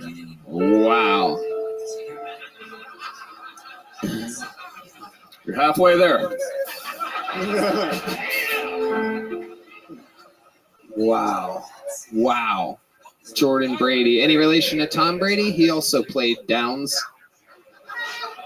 No, but I did have an uncle who played in for the Tampa Bay Buccaneers, but by marriage. So right. Okay. Yeah. What do you do for work? I am a musician. What kind of musician are you exactly? I mainly play drums in like a heavy melodic rock band. Yeah, really? I tour. You really play the drums? And you've been doing stand-up for 10 years? Been doing stand-up, 10 years. So that was just a bad minute, but you play drums? Do you do drums better than you do stand-up? I think so. Well, you know what that means, everybody. We got to do a Mexican drum off. He could be the new drummer of the show if this goes good for him. Doing a drum solo. Come on, let's move it, Michael. Here we go. Doing a drum solo, ladies and gentlemen, after a terrible Green Day joke and some other stuff, rocking Blue Lips. This may be his last performance of any kind ever. Ladies and gentlemen, this is a Mexican drum off. For those of you that don't know, he's going to do a drum solo coming in about 30 seconds or so. And if he wins, he's the new drummer on the show full time. And Michael Gonzalez is out of a job. Michael Gonzalez, yeah. Oh, you don't know how Mexican drum offs work? Oh, yeah. This is a running thing in the show's history. A little fun fact, all time, never before has anyone beat the resident drummer. Yeah. But who knows? This guy could be a prodigy. The audience decides. Okay, so it's fair and even and equal balance. Ladies and gentlemen, doing a drum solo, perhaps becoming the new drummer of Kill Tony. Ladies and gentlemen, this is a drum solo by Jordan Brady, everybody. Here we go.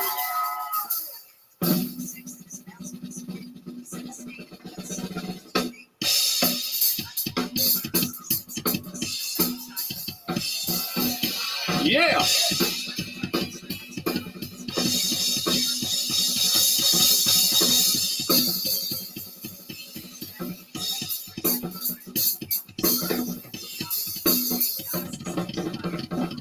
Yeah. Yeah.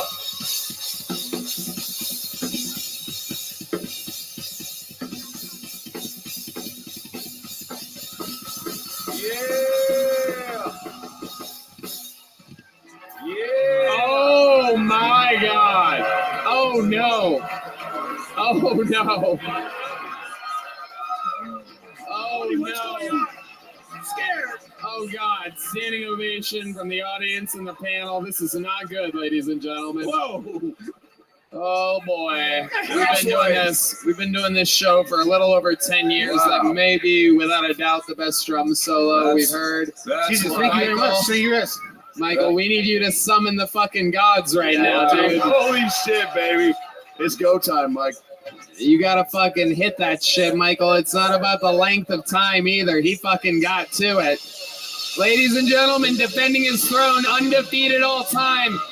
This is Michael Gonzalez.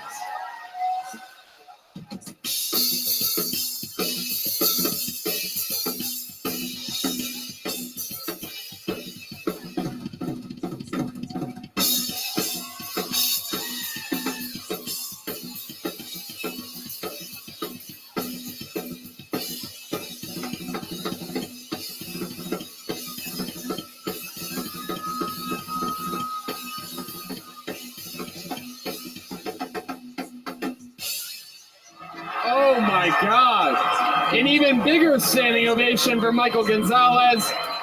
Thank the Lord up in heaven. Wow.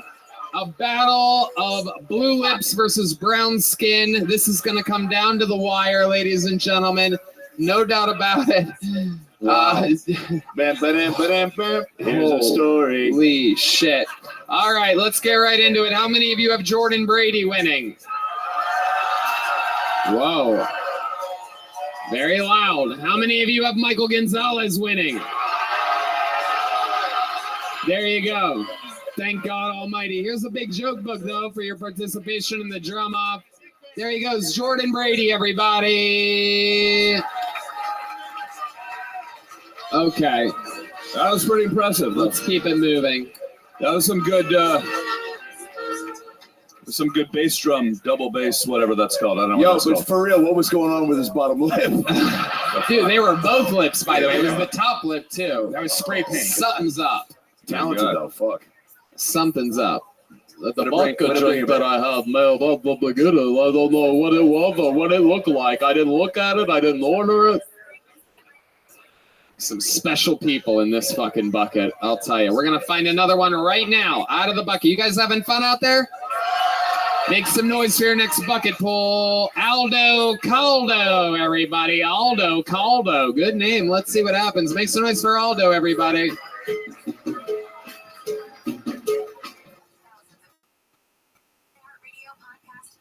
The hardest thing about being a musical comedian here in Austin, Texas, is you let your family down twice.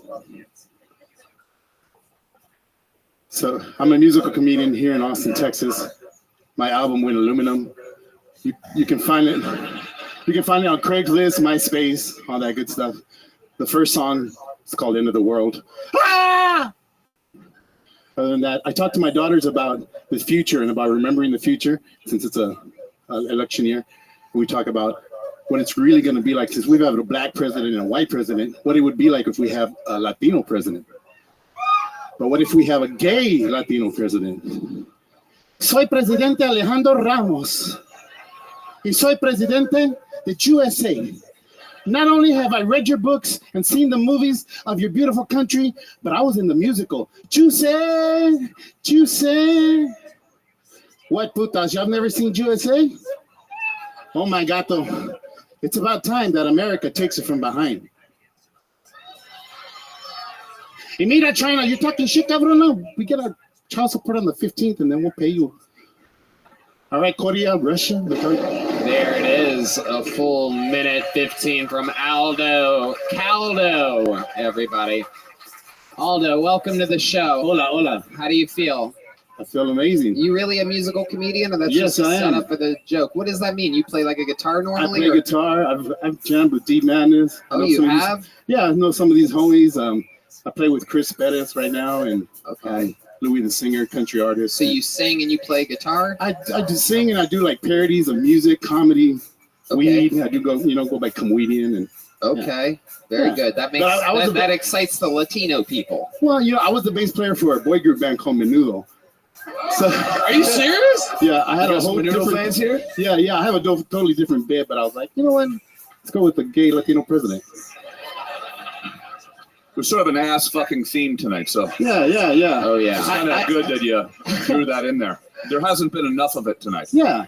Well, I usually do my bit with the melodica, and I was going to try to jam with the guys. But Aldo, you want to sing a song for us? You want to tell the band something or other, and then they'll play it, and then you can sing something. You want to melt something good for us? Sure. Tonight? Can I get my instrument that's right here? You really have an instrument? Yeah. What is it? It's a melodica. Okay. They say they have. Oh, here it is. Can we just bring it up on stage? Wow. Okay. There it is. Nice. What's the title of the track you're going to sing? Or are you going to improvise something? It's called "I Nutted on a Scarf." Matale a Tony, which means kill Tony. Okay. I like that. Oh, shit, he's calling shots. Oh my God, this guy knows what the fuck he's doing.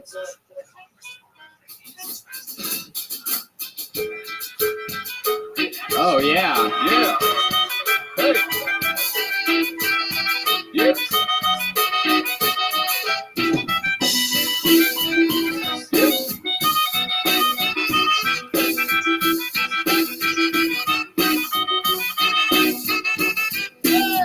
Vamos a matar al Tony. Vamos a matar al Tony. Vamos a matar al Tony. Vamos a matar al Tony. Vamos a tirar a la marihuana hasta las 6 de la mañana. Vamos a fumar la marihuana hasta las 6 de la mañana.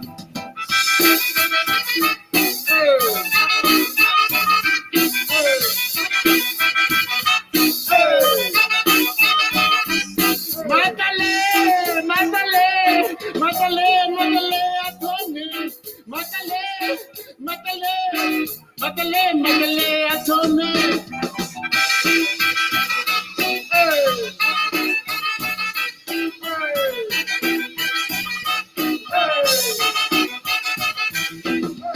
Muchas gracias, manito Aldo Caldo.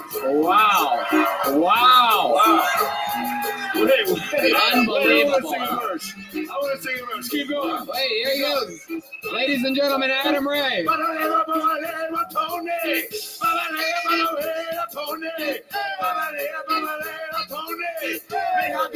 Esta fútbol, donde está la biblioteca, and I have some queso, and I'm gonna put it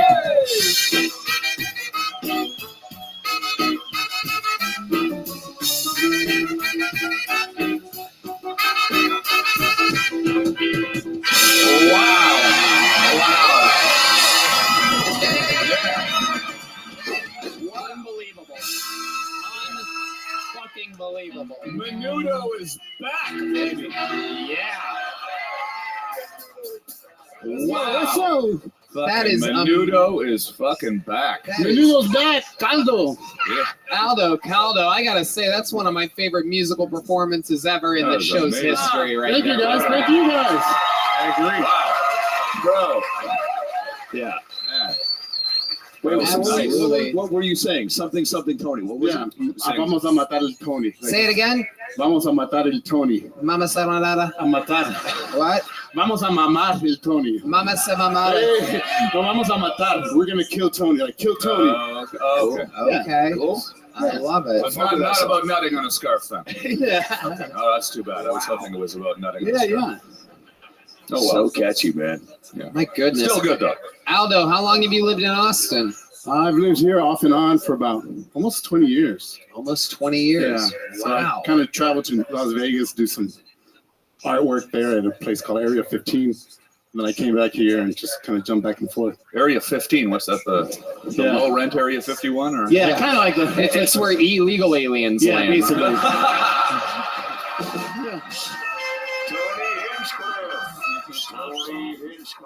It's a no fun. Okay. Area 15. Yeah. Hell yeah. All right. Okay. Aldo, how long have you been doing comedy? For about 8-9 years on and off. Because I'll get on tours and kind of take off with bands and come back and hit it back and forth. So I love it. You in town next Monday? Yeah. Why don't you come out and do a song with the band during audience load-in? Be a special featured musician before the show starts. Wow, that's awesome. Yes. That's big. Thank you so much. Thank you guys. Here's a big joke box. Aldo Caldo, ladies and gentlemen. Make some noise for Aldo. And now another special treat, ladies and gentlemen. A very special treat. We go from a brown comedian to a golden ticket. Ladies and gentlemen, this man is a fucking absolute sensation. One of our golden ticket winners with cerebral palsy who absolutely murders every time he's on stage. Ladies and gentlemen, a many-year golden ticket winner that we found in Washington, D.C. years and years ago. This is yet another set by who could be truly one of the best out there. Make some noise, a new minute from Martin Phillips, everybody. Here he is.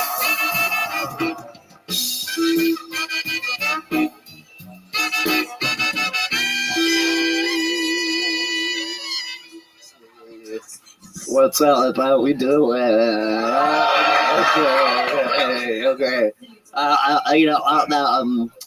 Milk cartons. These pictures of lost children, and I think that was just milk industry propaganda. You know. Like, guess what happens when you don't drink your milk? You go missing. Oh my god. Oh man. I bet you wish you had strong bones. It would have helped out. So they down all those kids. It's cool. Anyway, okay. This one time I was hooking up with this girl. True story. That's a joke. That's not the joke. Fuck you. That's not the joke. Okay. Now she did this thing. She would bite my neck. And some people might hear that and be like, man, that sounds hot. But I was like, are you a vampire? Oh fuck. Then she nibbled my ear, and I was like, well, not much blood there. So you're a dumb vampire. But then she blew me, and I was like, there's a lot of blood there. So you got me. You got me. God damn. I mean, if you look at this guy's track record, if you were to line up his minutes, minute after minute after minute, truly might be one of the all-time greats in the show's history, and you have done it yet again, Martin Phillips. Thanks. Unbelievable performance. That is true about the milk cartons. I love the I hooked up with the girl true storyline. Pause for laughter for about 10 seconds after that one. I didn't want the laughter, but sure, I'll take it. You're taking what the universe has given you, and you are leaning into it, my friend. Leaning hard to the right into it. It is incredible how you utilize everything that life has given you, and you're just absolutely hilarious and separate from your condition. I mean, if you were fucking 6'5" and muscular, you'd still be hilarious. Like, it's incredible how well written. The muscle was going. Oh shit! Okay. Oh shit! Oh shit! You are muscular dystrophy. Yeah. It's hit the name. Oh my goodness. You know what's exciting about this is anytime I accidentally get an erection looking at Heidi, I can look at you, Martin Phillips, and it immediately goes away. That's so weird. It's the exact opposite for me.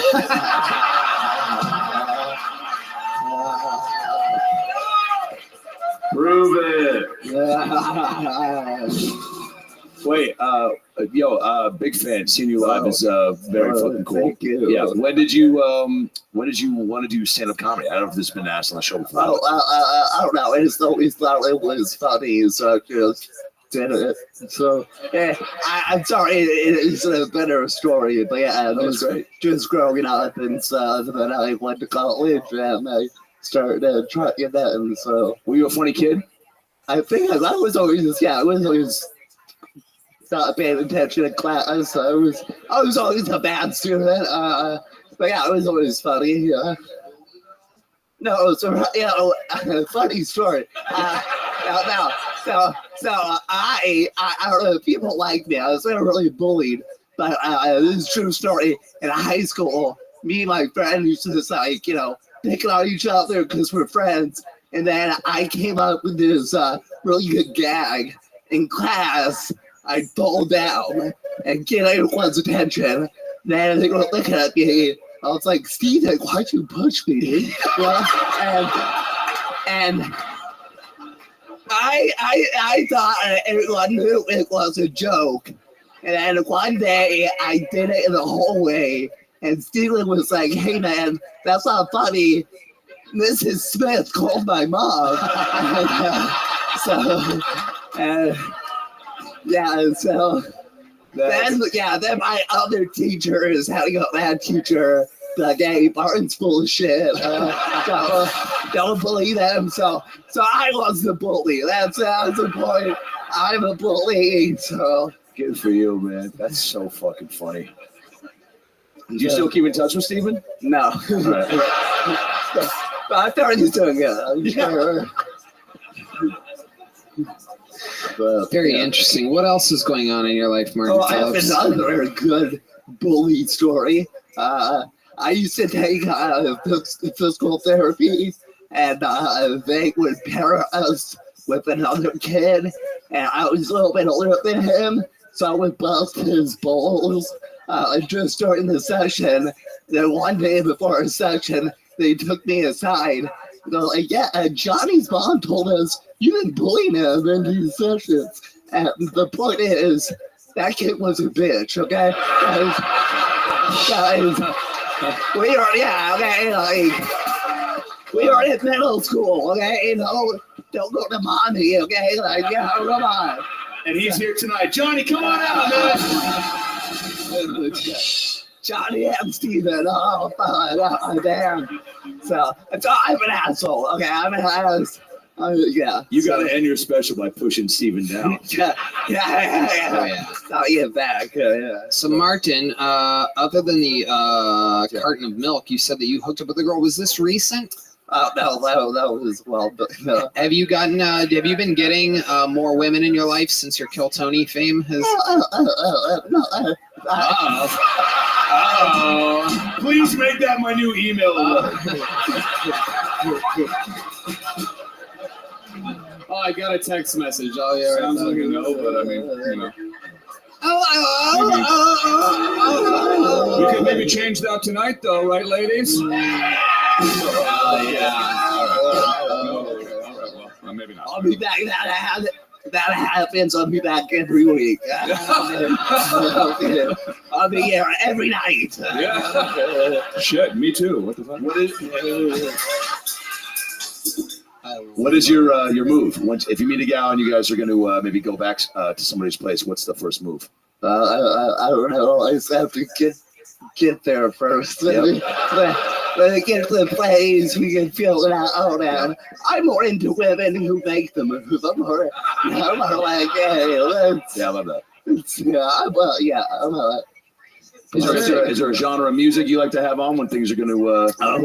In St. Cloud Positive, you know. Oh, hell yeah. Absolutely. Nice. No doubt about it. Yeah. Is there a special dating app for people with your types of conditions? Is there a bender or a wobble or a limper or you know? Just because I can't walk straight doesn't mean I'm not straight. You know what I mean? I think a while back, I found something like that, and not good, not the best. The guy's an inspiration. He's an inspiration. No, Tom you're can look at me with a true straight inspiration for people. Come on, I mean, this is incredible what you're doing. Yeah. People. It's amazing. Incredible. No, he's very inspiring. I agree. You should be ashamed of yourself. I agree. Tom. What are you? No, that's incredible. What are you afraid of, Tom? Do you have like a history of bullying handicapped people that you don't want to come out right now? I gotta make it right tonight. Wait, were you? I was the bullied handicapped person. Were you Steven?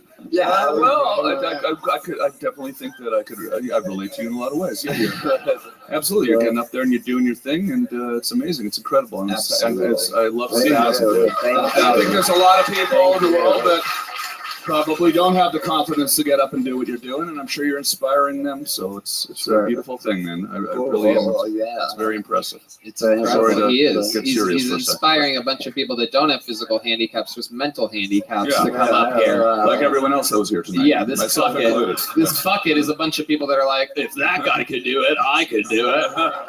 Tony's butthole's so loose that I cannot fuck him to death. That's a pretty good one. I mean, you can try some of that next time, maybe. I love it. Martin, anything else we should know about before letting you go? No. Just get me the fuck out of here. You are a fucking machine. I just make sounds, those are natural sounds I make. Yeah, it's great. It's my favorite, dude. It's great. You can hear those wheels turning up there. That's exactly, dude. We all have that. Yours are just so likable. Oh, Okay. downloading file.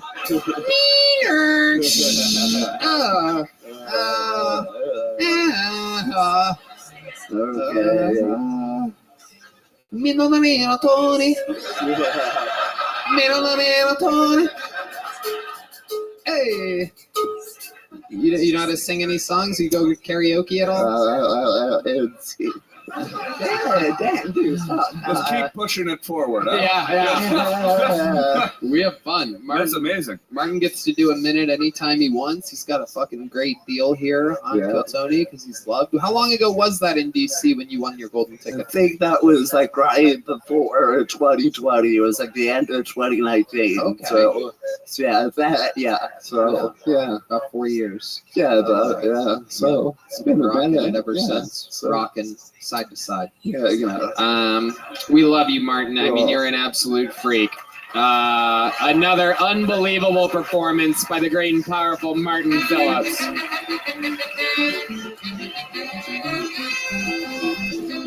Ooh, a standing ovation here. Look at that. I love it. That takes a lot. Oh, it takes a lot of courage to get up on stage. Oh, yeah. And he's overcoming his disability and still doing that. I love it. I love it. Oh my God, what the fuck was that? Jesus Christ. It's Sean D's had that loaded up somehow. Oh my God.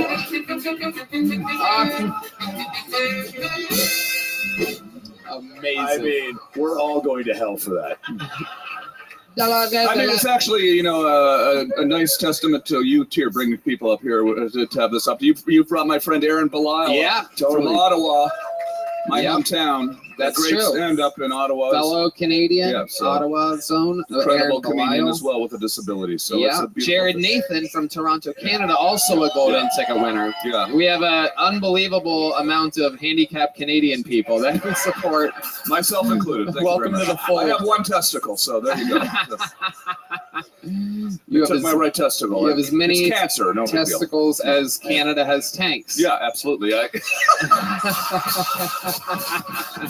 Yeah, that's true. That is true. That is actually true. We haven't had a woman on stage tonight. I dug through the bucket until I found one. Representing the ladies tonight. Make some noise. 60 seconds uninterrupted from the bucket. This is Trish Smart, everybody. Here we go. Trish Smart, your final bucket pull of the night.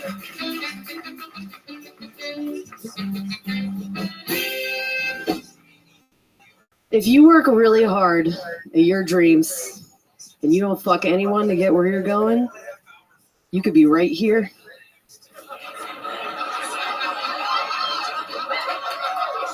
This could be you.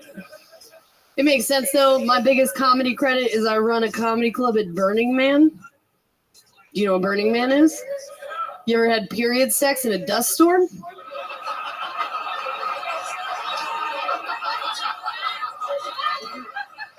Sounds like you don't know dick about Burning Man. Burning Man is a place where it's like a music festival, but everyone brings their own stage. You guys know what a music festival is? That's where you go to take drugs and look for your friends for 8 hours. And then one of them texts you and he's like, I'm by the medical tent. And you're like, Billy's gone, guys. He's never coming back.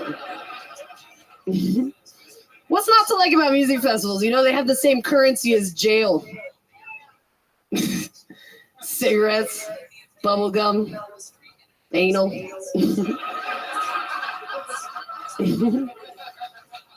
I met a man at a music festival. I tried to trick him into my van. Keep going. I want to hear the rest of it. Keep going, Trish. Go on. The thing about it is that if you love somebody, put them in a small box and then fart in it. Is that a minute? Yeah. It was a minute 28. A fantastic performance, Trish Smart. Welcome to the show. This is your first time here, right? Yeah, it's good to be here. It's like The Price is Right at a dive bar. Yeah, exactly. Absolutely. It's a good line. Yeah. It's a good line. It is. Your opening joke was so funny, and when you said, "Has anyone ever had period sex in a dust storm?" and I literally heard Martin's voice in my head go, "Yeah," which made it even funnier. Is that what he sounded like when you were doing it?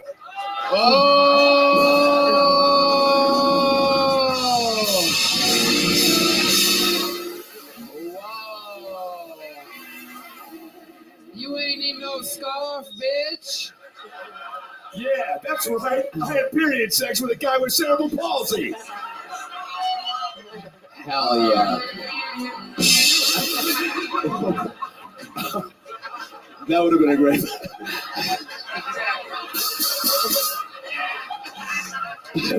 We'll be right back. Oh my God. Listen to the crowd. What have you created? The noise that happens when you say those words. It doesn't translate to the internet. I know it. This show, you just have to see, you have to be there live.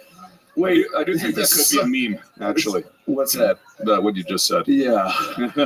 Wait, Comedy Club at Burning Man. How's that? Describe that. So you go there and you build a stage with a bunch of your friends on drugs, and then you do comedy on drugs. No, I'm just kidding. It's like this. Okay. It's like, yeah. It's like being here, but we're not staring at each other. We're staring into the butthole of truth. No, I'm just kidding. How about a real answer? Yeah. You gotta go and find out. We don't talk about it. It's like Fight Club. Oh. Yeah. All right. Trish, what was it like being raised on a sitcom with Roseanne? Yeah. You look like... Uh-oh. Here we go. Tony, you look like you eat pussy with a bib. I do.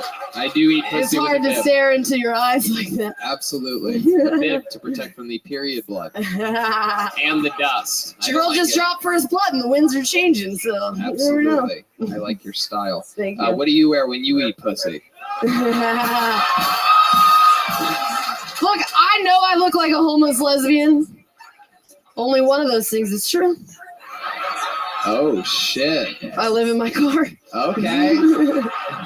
What kind of car is it?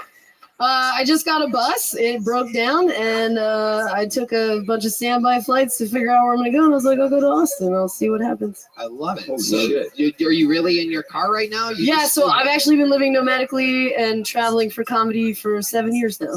Wow, amazing. Yeah. And you've been doing stand-up that whole time? Yeah. Amazing. Where did your adventure start? So I started doing comedy in Las Vegas, and then I took a one-way flight to Tokyo, because if shit doesn't work out, at least it's honorable there, you know? Right.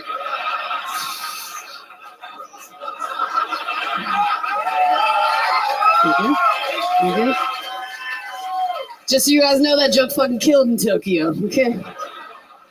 And then I went to Southeast Asia. I actually came here because of Rick Diaz. I was with him during the pandemic. We were doing shows at a burger bar in Bangkok. Wow. Yeah. Incredible. You said Bangkok, and I have an erection now. That is so fucking cool. So how do you make money? So actually, I sell acrylic paintings of myself on the toilet at comedy shows. Welcome back to No Shit. And then, it's good shit. Wait. But no, that's very real. You can visit IHateTrishSmart.com, purchase some for yourself. Let's go. Wait, say the website one more time. Give me a real plug. Yeah, I was going to ask where you get those. Yeah. It's IHateTrishSmart.com. Okay, that's Yeah. How much do they go for? I like to debate with people, you know. I'm like, what's this worth to you? You know, you put it in your bathroom, somebody sees it, they're also taking a shit, and they're like, is that girl taking a shit? And they do pretty well. You have and I sustain myself. You exude this amazing energy. I could tell that Thank you you. really love what you do. I do. I was in. I happily lived in the backseat of my car a 16, 17 years ago behind the Comedy Store when I was working there. And everybody, especially my mom back then would always say, "Oh, Tony, I don't know why you're doing that." But I loved it. I was happy. I was a part of something. I loved what I was doing. I was getting better. And I can tell that you feel that way. You love what you do. It's not about what you have. It's about what you're doing. Yeah. And I feel like I'll be living in the back seat of my car after tonight. I mean, you want to get in the van, Tom?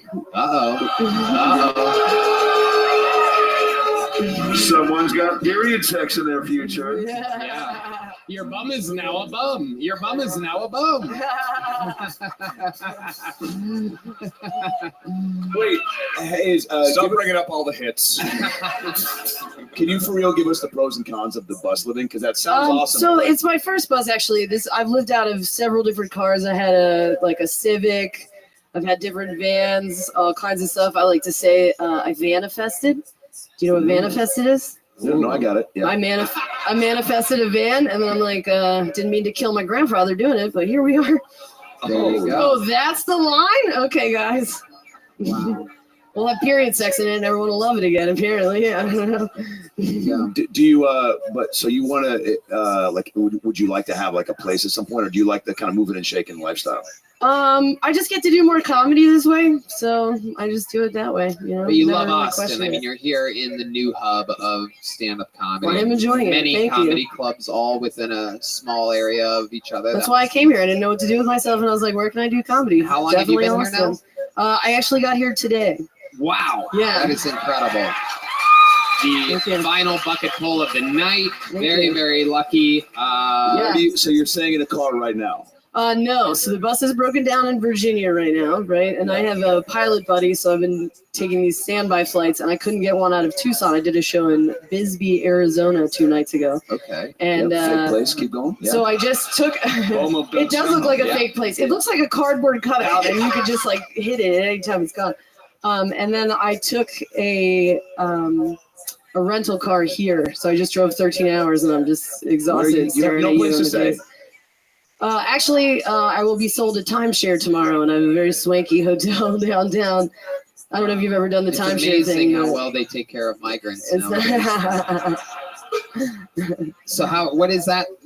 How does that go down? What do you mean a timeshare at a hotel? Explain to us. So if you go to enough hotels, they'll call you and they'll be like, do you want to take this survey? And then if you lie to them about how much money you make, they're like, oh, we'll give you a nice swanky hotel and we'll give you a Visa card for sitting through our presentation because you'll buy a thing, but they have no idea how broke I am. And this will release after that. So I'll get sued. Amazing.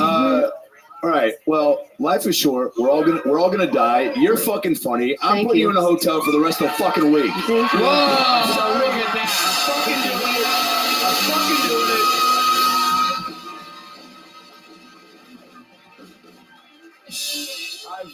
I've done it before, and I'll be honest, sometimes it didn't work out great. But you're fucking really funny, and you give a fuck, and you deserve to have a chance. And I'm gonna do it through the week. But if you're like, I can fend for myself, then it's okay. No, absolutely not. I will take the handout. Yes.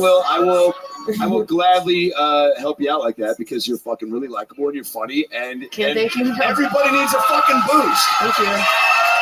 Thank you.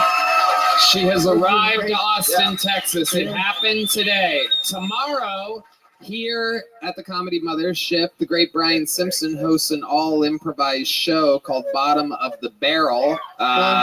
Would you like to do the late show here at the Mothership? Yes, Well, there you go. You're doing a Comedy Thank you. Mothership official spot.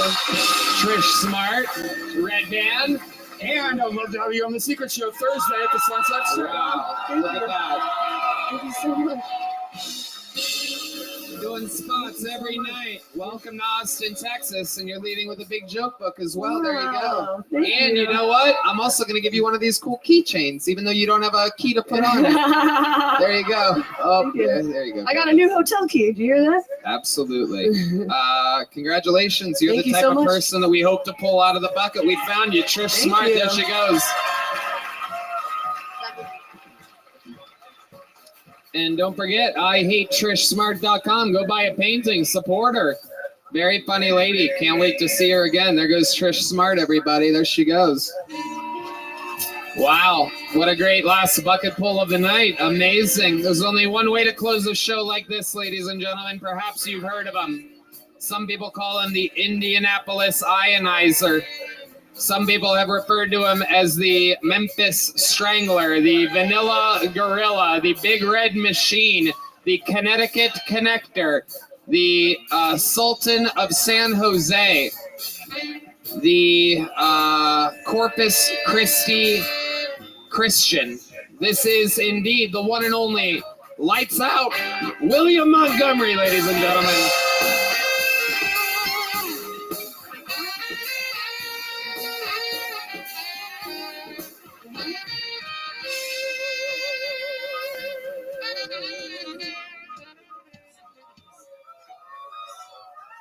I'm going to name my first child Steve Harvey Oswald. Witnesses in Dallas say they saw a man in a bright purple suit fleeing the scene.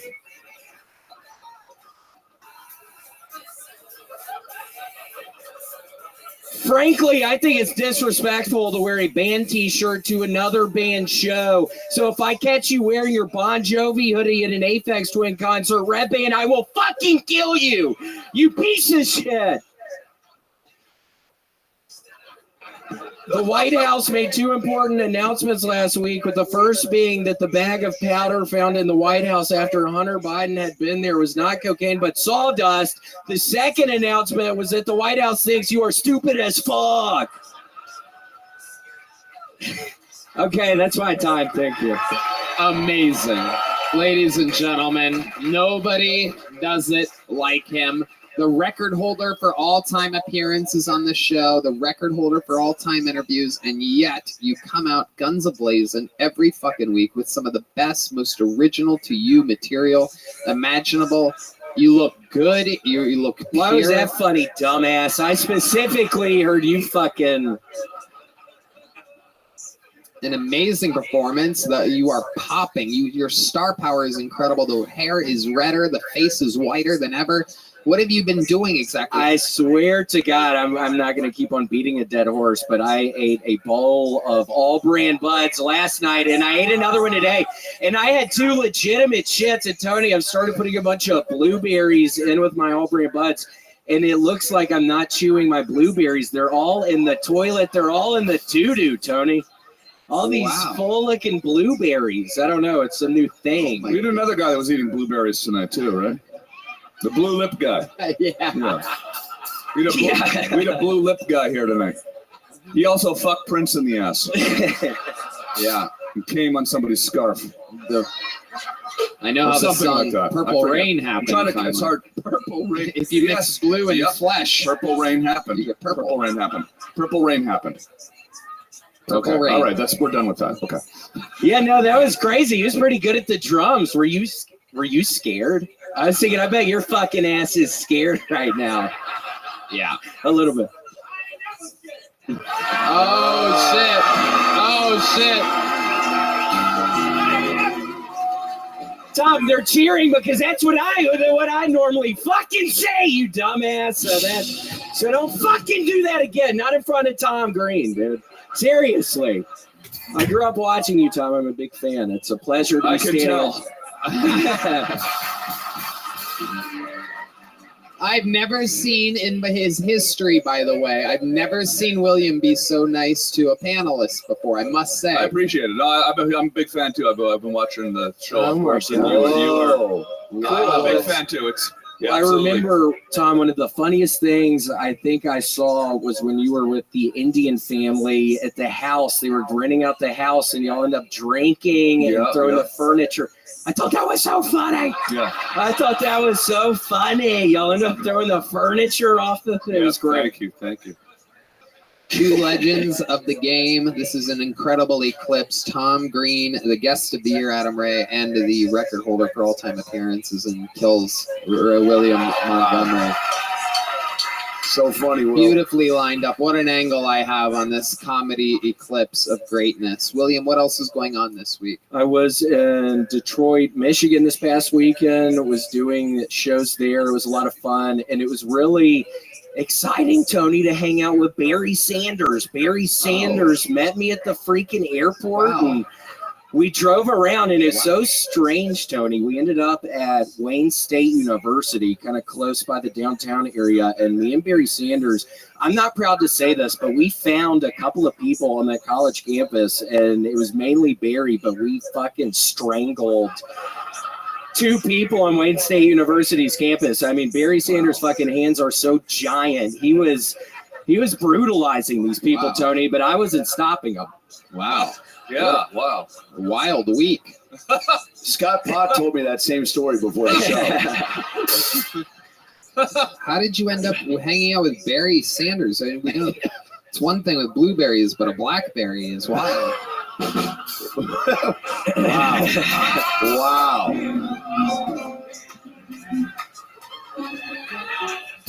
We'll be right back.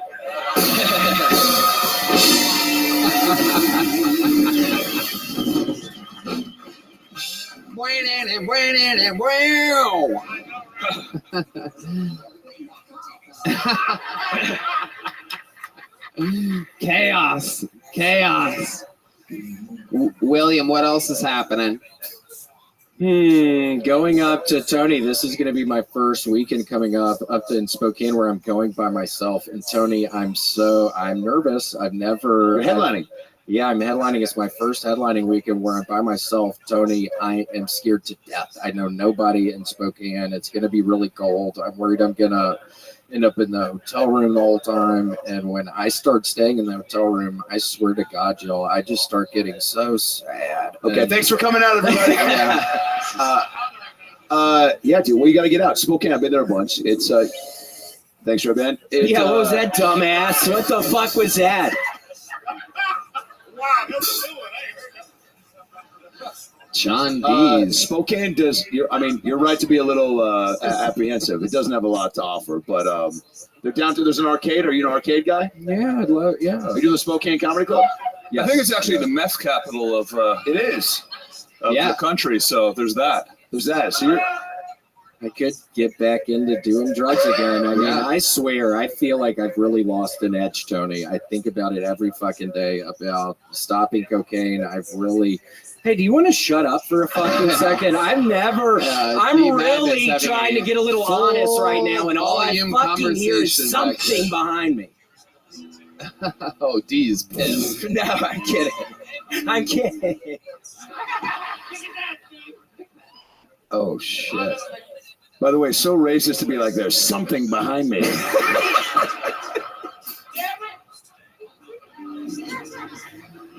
William. Did you ever do meth in your drug days or no? No. All right. No. You keep saying that you're going to Spokane by yourself, but aren't you going with Casey Rocket? No, he can't go this weekend. He's doing his own gig. So Look, that's everybody's working. Oh boy. You don't have anybody to go with? You don't have anybody to take Well, the with fucking you? flights are like $2,000. It cost me, Tony, it cost me $3,000 to fly to Salt Lake City the other weekend because I waited till the week of. Sure. No, I waited till week of, and I don't know if it's ski season or what. Sounds like But you're flying first class to me. $3,000 was horrible. Does anybody want to go to Spokane with William? It's amazing. Adam is going to buy everybody tickets. By the way, I'm going to need her to Venmo me back immediately. Wait, I mean, yeah, you should have nobody to go with you? Did you say Venmo? Venmo? There's no Venmo. She's got a Vanmo, though. That's where you have no money and live in a van. Okay. Wow, You're gonna William. pull local openers then, I guess, yeah? Yeah. So yeah, it'll be fun. I'm excited. We'll see. Yeah, we'll see. Those weekends where that happens, where it feels like something's off, those are always, I had no way to explain it. I'm sure you guys might agree with me. Those are always the ones where you end up having the most fun, 1000%. having breakthroughs on stage. It doesn't make any fucking sense, but it's always the ones where it's like, ugh. Those end up being fun breakthroughs. I mean, just absolutely amazing. Well, So- I'm pumped because that's probably going to happen to my ass this weekend. And I swear, if I do good, like after this past weekend, it seemed pretty good. But I swear, Tony, if like this weekend doesn't go well, I mean, I probably will. But if it does go well, I don't think I'm probably ever going to stop doing this stuff. I mean, I have to. I should have yelled that. Okay. Yeah, you should have. You got too real. Amazing. Careful what you wish for. You could be in Spokane, 3 times a year for the rest of your life. I know. Yeah. It's true. Like me. No, Spokane's pretty nice, actually. Yeah. Shout out Spokane, actually. Yeah, you're going to go there and you're going to dread it, and then you're going to be at your hotel, you're going to have a nice meal, and then you're going to hear the roar of the crowd when whoever local feature brings you up, and you're going to be in love. You're going to have the time of your life. The people out there love you. You're one of the biggest cameo people on planet Earth. Yeah, please find me on Cameo. I know, I do genuinely appreciate it. Why are you looking at me like that, you fucking idiot? I was praying to God. For? I mean, shit, Will, we should let's do a little movie trailer for your weekend in Spokane. Yeah, Spokane!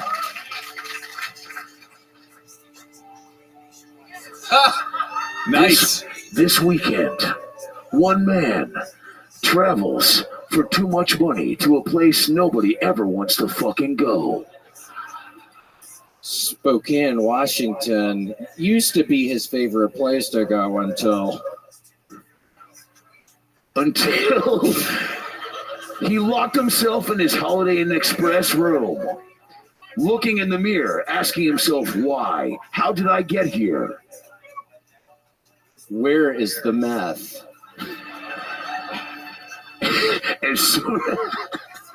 As soon as he jumped off the wagon, he got right back on. I need more meth. He was determined to do anything for drugs. Then again, he was in Spokane, and the drugs were everywhere. He did everything. Hand jobs, blow jobs, rim jobs, just regular old Uber Eats jobs. Anything to pass the time in Spokane. A lot of Uber Eats, and I was full most of the time.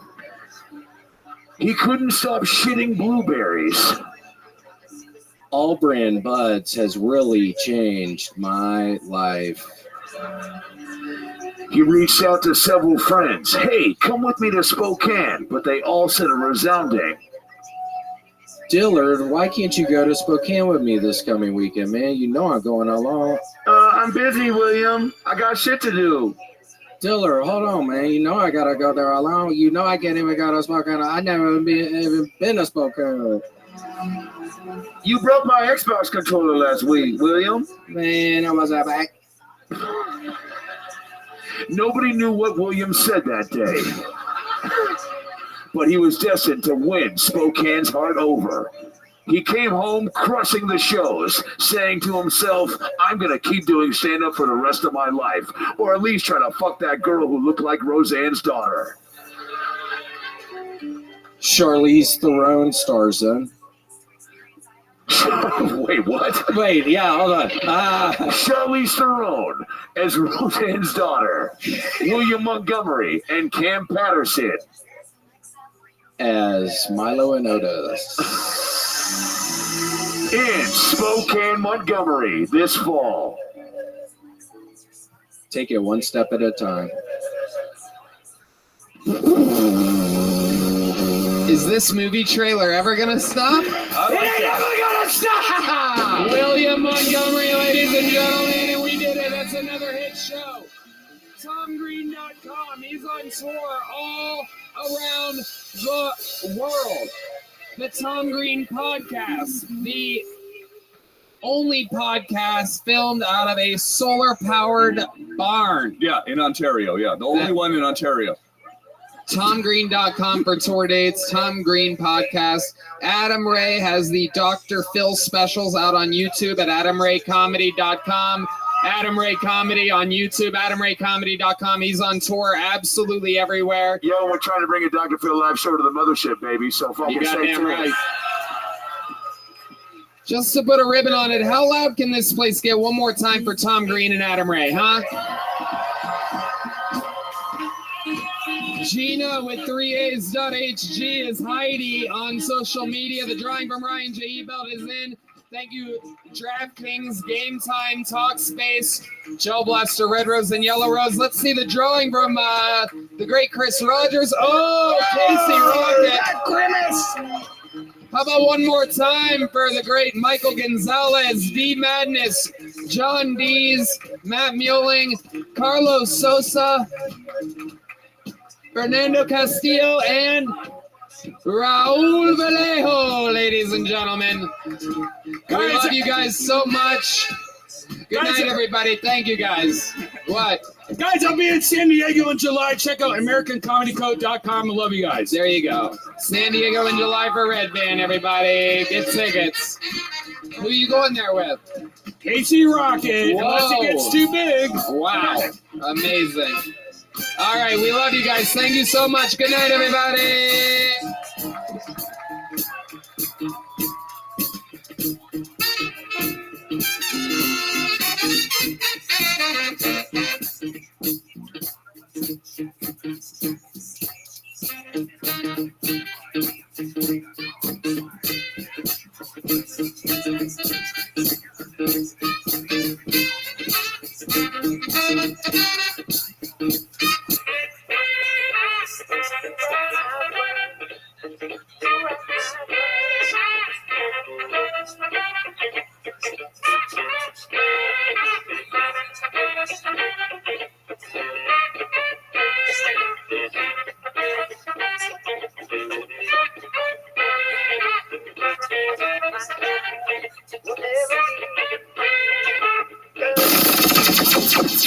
The Sunset Strip Comedy Club in Austin, Texas is now open. Check out Red Band's secret show every Thursday. Go to sunsetstripatx.com for tickets.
This is Rabbi coming live from the Comedy Mothership here in Austin, Texas for a brand new episode of Kill Tony. Give it up for Tony. Let's go!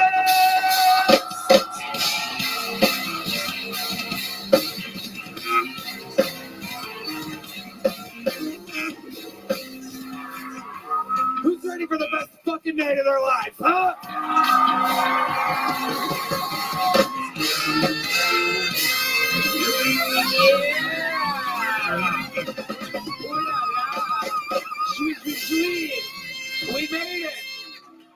everybody.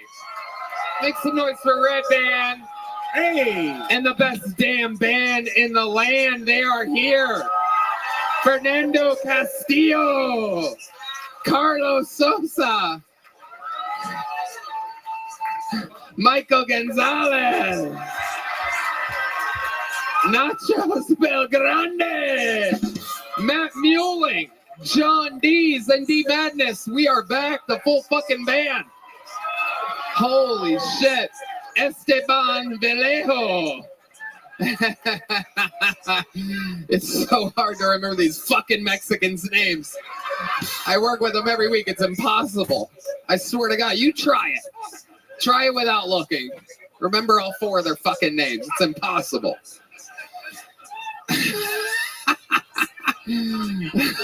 It's too much. It's too much. We need something to break the fucking... I don't know. It's just too goddamn much. Welcome to Kill Tony, everybody. You're here at the #1 live podcast in the world, brought to you by Shopify. Everybody, you go to shopify.com/KillTony. Get $1 for a month-long trial period from Shopify. There you go. There you go. Ka-ching! We have a great show planned for you. Before we get started, here's a little bit more from the amazing sponsors that made it all possible. You guys ready to start tonight's episode or what? Huh? You know, every single week I book this show. I pick who sits in these seats, and sometimes it's an up-and-coming headlining comedian who we like to introduce to you, and sometimes it's some of the biggest comedians on fucking planet Earth. Tonight, my friends, is both. I am happy to present to you, ladies and gentlemen, for the entirety of its show tonight, your 2 guests are James McCann and Shane Gillis.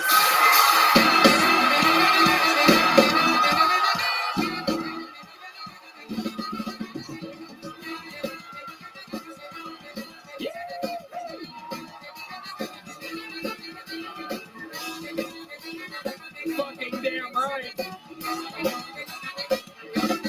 Ooh la la.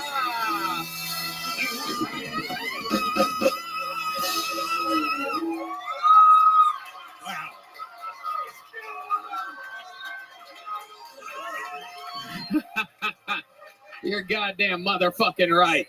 James McCann, welcome to the show. Thank you for having me. What a joy to be here at the Kill Tony He sounds like that.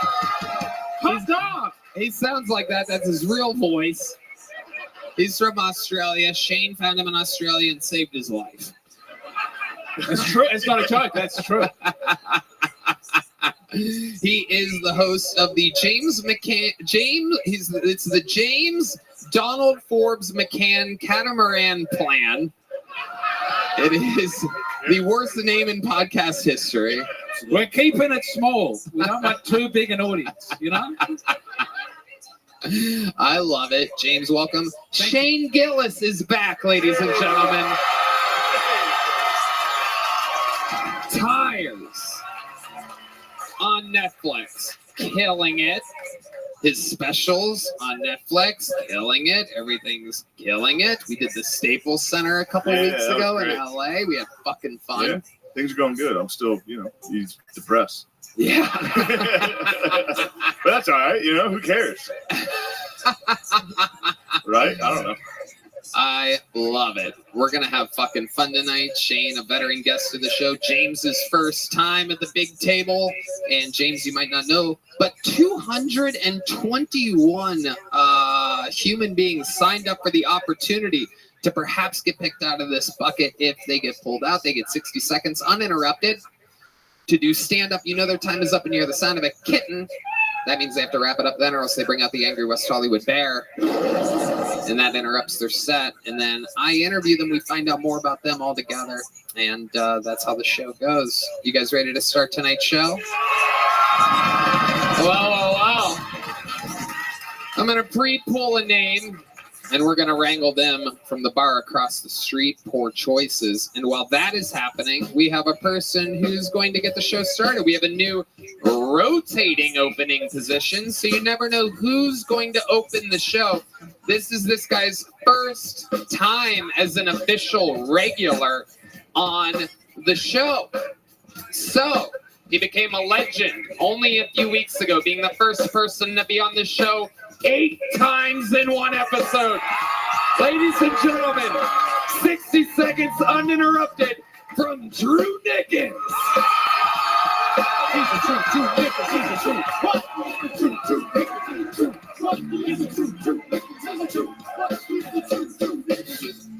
All right.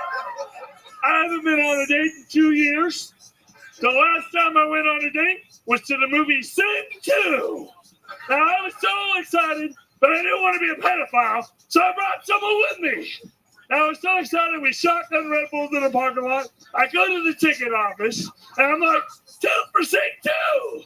And I'm so excited. And then I realized there's people smiling. There's people telling my date thank you. And then I realized they think that's my special needs chaperone. They just cut any chance of me getting a kiss on the cheek. So I owned it. I got a free sticker. I got a sippy cup. You know, I was happy. They can't tell a retarded guy not to talk during the movies. Oh my God, the gorillas are back! Yes! Thank y'all so much. That's been my time. Exactly 1 minute. I love this. See, you guys gave him his own theme song? I love it.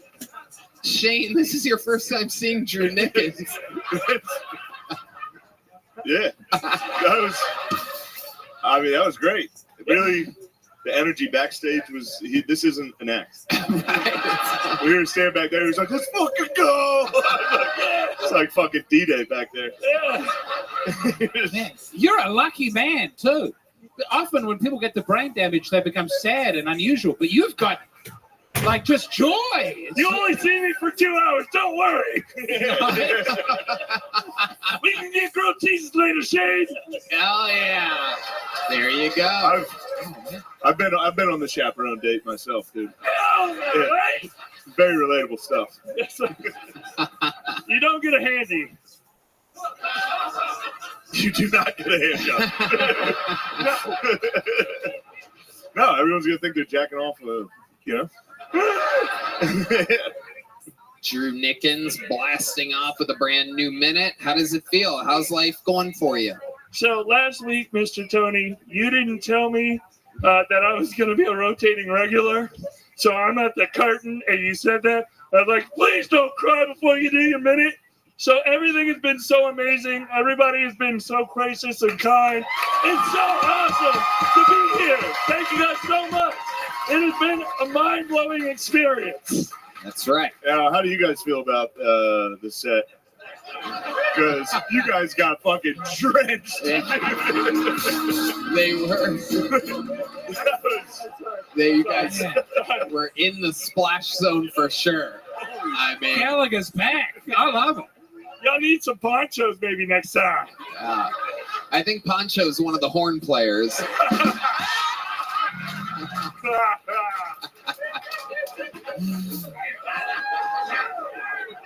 I love it. So, Drew, life is good. Very exciting stuff. Any chicks fucking knocking at the door yet? Any chicks sliding in the DMs or anything? No, go ahead. I got titties in my DMs for the first time, everybody. Yeah! Don't know if they were real, but I'll take them. Yeah, they don't need to be real. There's nothing natural about you. Why should the tits be real? I love it, Drew. Have you treated yourself with anything on all this great news that's happening? You're going to be, no doubt, a ticket-selling superstar. Everything's happening all at once for you. I got underwear at Ross. You got underwear? Yeah. Oh, yeah. I'm wearing them, but I won't show you guys. Well, I mean, what's the band look like? Let's see the band. Oh, Jesus Christ. Oh, my God. He's made of pubic hair, ladies and gentlemen. There's pubes everywhere. So many pubes. I've never seen pubes start above a belly button before. So when I got my appendix out about a year and a half ago, I didn't realize that you got to shave before that. So I woke up and they shaved my pubes, and it was really hot nurses. So I was like, "Good Lord!" Did you get hard? Yeah. That was a lot. Yeah. Mostly pubes. Like a scarecrow. Filled with pubes. Christ. Drew, you are the real fucking deal. I'm so excited to have you in the rotation. You're a saint. I love you. You might be one of the most goddamn likable human beings in the history of the show. Welcome to the Kill Tony family. You got it started Thanks tonight. for having me on. Drew Nickens, everybody. I pull another name, we wrangle them, and now to the bucket, ladies and gentlemen. Now, as you may know, this is where shit gets a little fucking crazy. This is where we found all of our regulars, every golden ticket winner that's ever happened. They all come out of the bucket. Also, the craziest people that have ever been on this show. Some people don't prepare. Some people have waited a decade for this. Some people just started 2 weeks ago. Some people are good. Some people are bad. We're going to meet it all together, all at once. Your first comedian in uninterrupted 60 seconds tonight, going to Lucas Kopp, everyone. Lucas Kopp.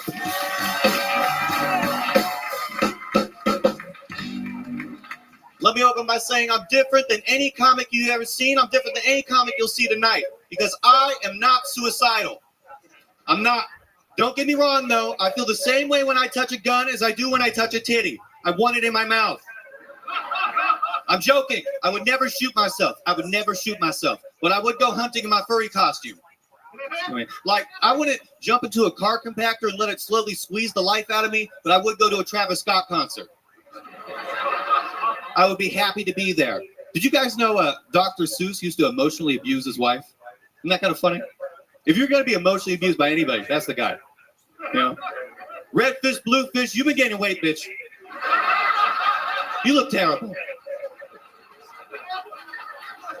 Port years of who? And every day I have to hear you. Every day. Because it's getting ridiculous. I am different than other comics, though. Like, I had a good childhood. A lot of comics didn't. A lot of them were tied to radiators and shit. Not me. Not me. I had a good stepdad. My stepdad was actually the first person to get me into sports. Like, he taught me and my mom how to box.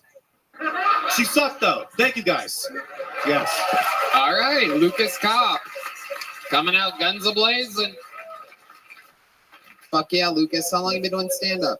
4 years now. 4 years. Where are you from? Portland, Oregon. And you still live there? Yeah, I want to go. I want to leave eventually. It's kind of on fire. Yeah, no doubt. We know. You're the only guy in Portland that's not suicidal. No. According to you. No, it took a lot of time. Absolutely. What do you do for work? I'm a longshoreman. I work on the docks. Okay. Dock worker. Okay. What do you do on the docks? I kind of drive a big truck. They load the boxes on it. And you drive a truck. I drive a truck. Right. Yeah, absolutely. Yeah. Okay. Very good. James? I love that you went with the Dr. Seuss gear, the light and friendly stuff after the suicidal thing. Yeah. That's like trying to finger somebody after you've had a whole watermelon up there. Yeah. I'm you know what I trying to mean? work on that. I like to put the watermelon in, Yeah, but it's a lot. It is a lot. But I'll pray for Thank you. Yeah, you're welcome. Thank you, man. I was just in Portland. That was the weirdest city I've been to in America. How'd it go? How were our So crackheads? many gay homeless people. Yeah. They fused the How do gay you and know the they're homeless. gay? Man, I saw a man sashaying across the park with a club. They probably thought we were gay. It was me and James. Yeah. That homeless guy was probably like, those two fucking That's gay why he guys." didn't attack us, because we Yeah. We were going to a bookstore. That is gay. Yeah. Since being in Austin, my friend made a joke about reading, and someone heckled me. He said, "You read books, faggot?" That was my first experience in the city. I love it. It's pretty funny. Yeah. It's a good town. So you It's a live good in town. Portland. You've lived there your whole life? Yeah, 24, And you're 25. wearing a Dallas t-shirt and a Los Angeles hat. I went to, look, I'm a confused guy. I might be gay too. I don't know. I know how you feel. Yeah. I've been through a lot. Shut the fuck up. All right. So He's not gay. Not gay. Not gay. Ooh, you're doing a reverse thing tonight. I'm being nice. Oh my god. He's not gay, dude. This is my lawyer, Shane Gillis. Gillis and Gillis, attorneys at law.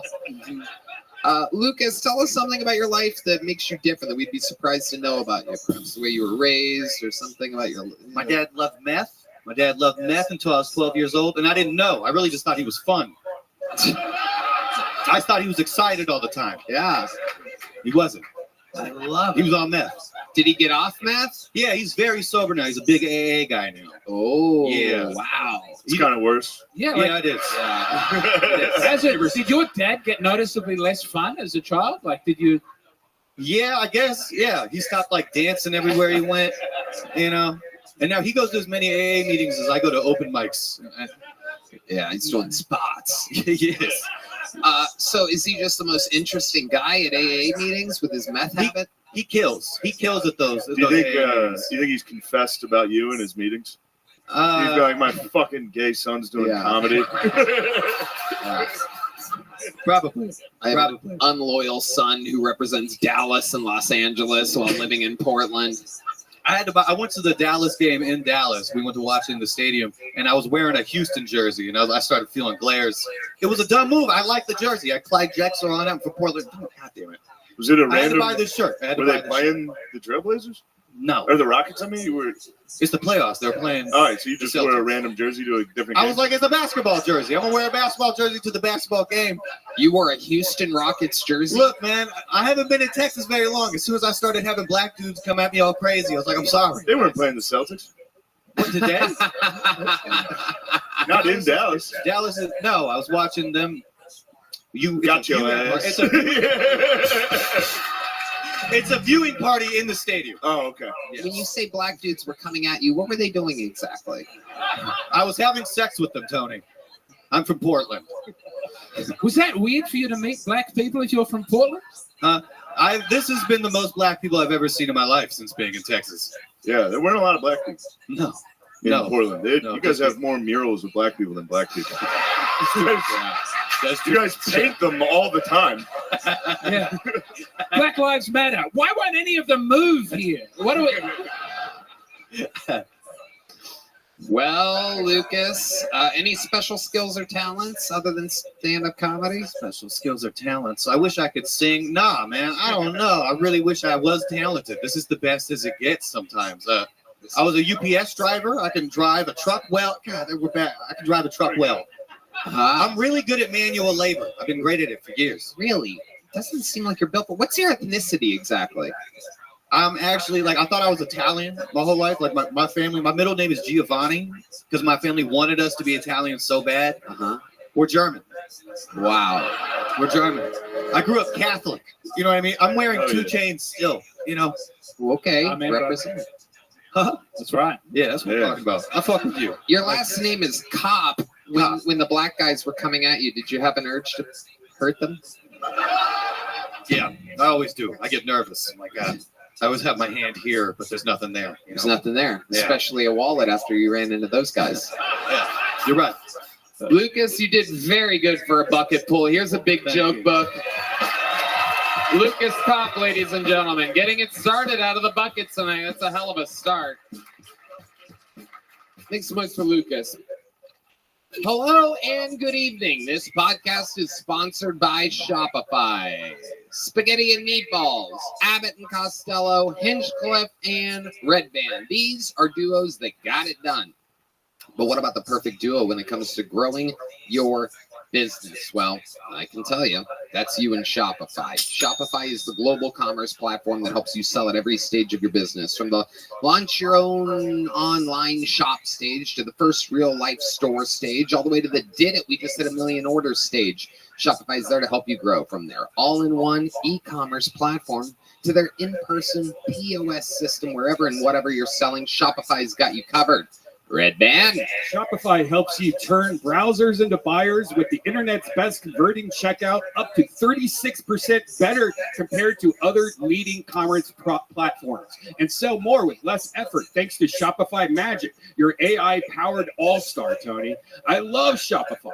They truly make it easy to set up an online store no matter how big you want it to grow. Shopify gives you everything you need to take control and take your business to the next level. That's right, Red Band. Shopify powers 10% of all e-commerce in the U.S. Plus, Shopify's extensive help resources are there to support your success every step of the way, because businesses that grow with Shopify. Sign up for a $1 per month trial period at shopify.com/KillTony, all lowercase. Go to shopify.com/KillTony now to grow your business no matter what stage you're in. Shopify.com/ you guessed it, Kill Tony. Makes moves for your next comedian, everybody. We're going to meet them all together. Jeffrey Lee, everybody. Jeffrey Lee. Oh, shit. Look, it's the lovely Heidi, everyone. Hello, everybody. Get a little personal. I suffer from extreme ED. European depiction.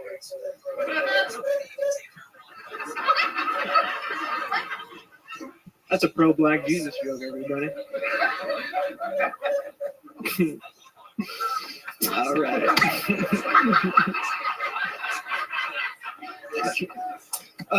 Okay, so moving along. Do I look like I live in a van? So I don't look homeless. That's great news. That's great news. I got to make a real concerted effort around these parts. All right. Okay, is that time? No, I don't know. Is there a clock? Are you done? Yeah. Jesus Christ. I'm sorry. Sure. Jeffrey Lee. It's a very giving audience tonight. Oh, thank you. Yeah. Jeffrey, welcome to the show. Are you aware? Is that blood all over your leg?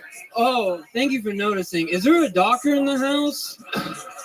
What is that? I thought you got nailed to the cross earlier.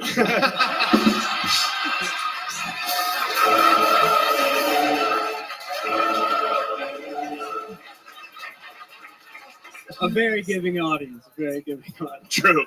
Yeah. That's pretty funny. Jesus was born in a manger. You live in a van.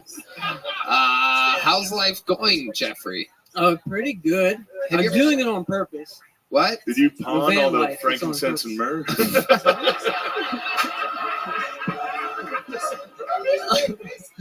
Do you have any apostles? Oh, I do have a lot of best friends.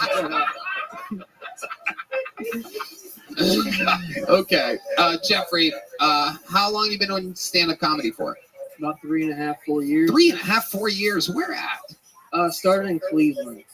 Started in Cleveland? Mm-hmm. And mostly in Cleveland.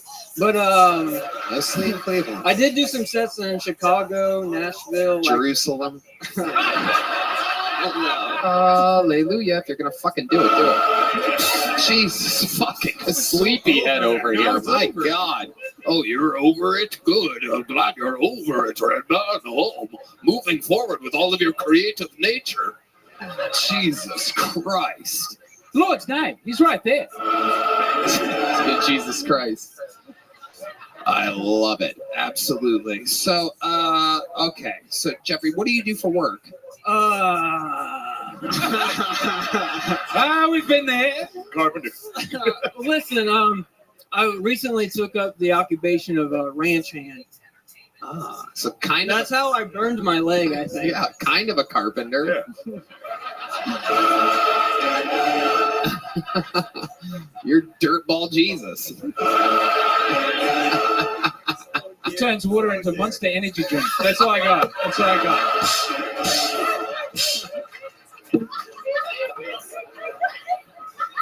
Oh, God. I love it. Okay, so Jeffrey, where do you live now? In my van. Right. Where's the van right now?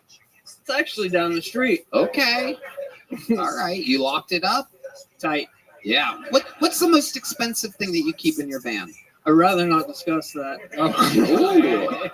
No one's gonna follow you. You have a diseased leg, Jeffrey. I don't know if you know this. It is heavily. I think that's gonna be gangrene soon. I've been thinking about medical attention. You really have no idea. You gotta consider that. Yeah. You really? Are you joking, or you literally have no idea what that is? I'm pretty sure it's a burn. A burn? Yeah. Well, did you get burned? It was very hot that day.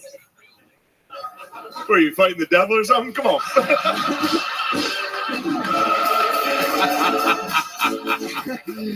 Took the old pitchfork to a shin.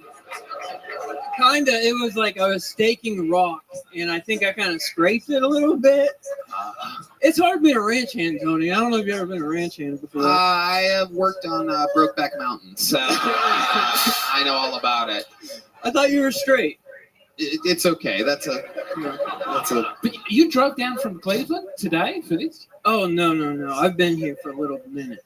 Okay. For like a month. Yeah. Right. In the heat? It's 100 degrees every day, and you're in a van. It was a bad idea. I just wanted to come down and try to get on Kill Tony, and I got that out of the way. So I can go. How long have you been in Austin? Yeah, much respect. For like a month, 5 weeks. You've been signing up for 5 weeks. Well, you were gone. Right. So that was unfortunate. I told everybody, hey, help me get here so I can sign up, and then you couldn't even sign up. Right. And then on the third day, you rose again. So stupid. So stupid. Jeffrey, you're a ranch hand. But let me get this right. Where in Cleveland exactly are you a ranch hand? No, I did the ranch hand stuff here. Okay. This is all. That's new. A day ago. That's a day ago. Oh yeah. Oh yeah. Oh my God. Oh Jesus Christ. Oh, there's a pus bubble on the bottom there. Any chance? This is a crazy question to the Kill Tony fan base. Any chance there's an actual doctor out there? Is there a doctor? What kind of doctor are you? Physician assistant. Could we do better? Can you diagnose with that?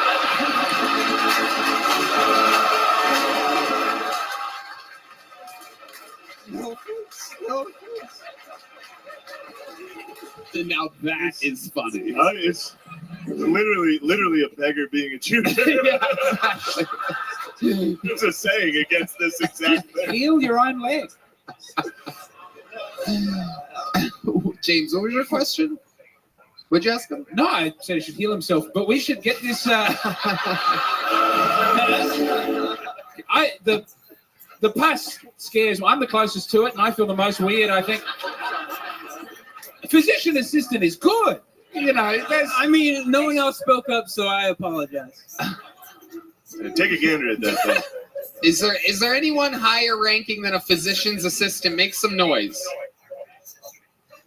What? Oh, that's all we got. Thank you, sir. All right. There's a spokesman for the audience. That's all we got. He checked everybody's occupation on the way in. So it's down to a physician's assistant or a Mexican trombone player. So physician's assistant, can you have a diagnosis of that? Okay, sir, Jesus, turn around. What would the diagnosis on this be? She put on her glasses for this. Cellulitis. Cellulitis. So what would he need for that? Some peptides? Catflex. Antibiotics. Yeah. Antibiotics. Does anybody have antibiotics?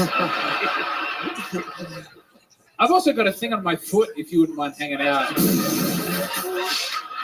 I've been scratching the mosquito bites, and they sort of form one big mosquito bite. Absolutely disgusting. Jeffrey, very, very interesting stuff. Why not pants, though?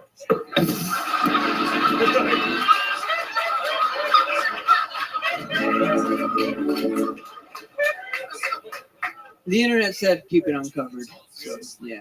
So you looked it up on the internet. Did you? Hey, I have a boil on my leg. I'm about to do Kill Tony. I really kind of was hoping next week, not this week. But here we go. You work in mysterious ways, you know?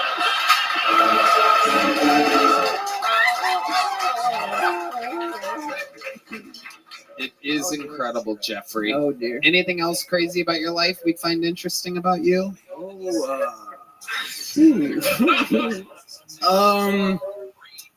Sure. I don't want to rap. You but what? I could be a rapper. What do you mean you could be a rapper? I could say I rap and then I could rap. Yeah. Do you rap? This is the worst way to answer this ever. Well, you're a fan of the show, right? Yeah, You've seen that's the show why a I lot, said like right? So it popped in my head. I'm like anything at all, though. It doesn't have to be like it doesn't. You don't have to pretend like you're a rapper. That would be psychotic. I really do have really good. Do you rap? I have great rhymes. Okay, well then you would say that I rap. Okay. All right. Look at Michael and say it. There, not nice and easy, Michael. Nice and easy. There you go. I want to be able to hear this. Here he is, Jesus Christ, ladies and gentlemen.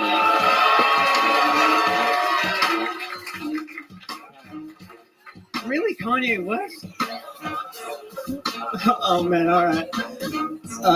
It's your part, buddy. Right here. I wasn't playing on freestyle. I wanted to rip. Hold on. Let me get it corrected. What's the inflection? I think my leg has a deadly infection. Help me now. P.S. I heard Drake was a fan. Yeah, he's a fan. What you think when I beat the man? Put it in demand. Oh yeah, jump the jam. Pump, inflation. Fucking up the beat, you see it on the street. 6 getting weak, oh yeah, it's getting sick. You see it all the time and you see it in the peeps' eyes. Oh yeah, they mumbling by, wondering why you smell the piss. Okay, all right, I'm gonna stop you there, Jeffrey. Oh, you're getting a big joke book, Jesus. There he goes, Jeffrey Lee, ladies and gentlemen. Fun times. He should have stopped at the deadly infection part. Just left us wanting more. Okay, pulled another name out of the bucket. Here we go. We're flying through them tonight. Make some noise. 60 seconds uninterrupted for Jake Coulter, everybody. Here comes Jake.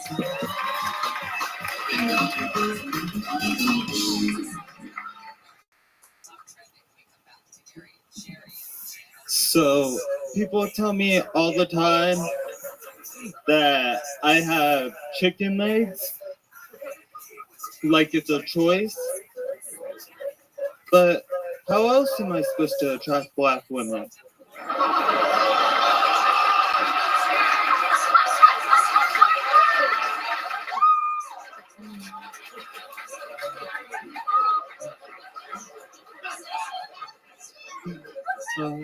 There's one black lady right now that can't take her eyes off them. And she's on the keyboard.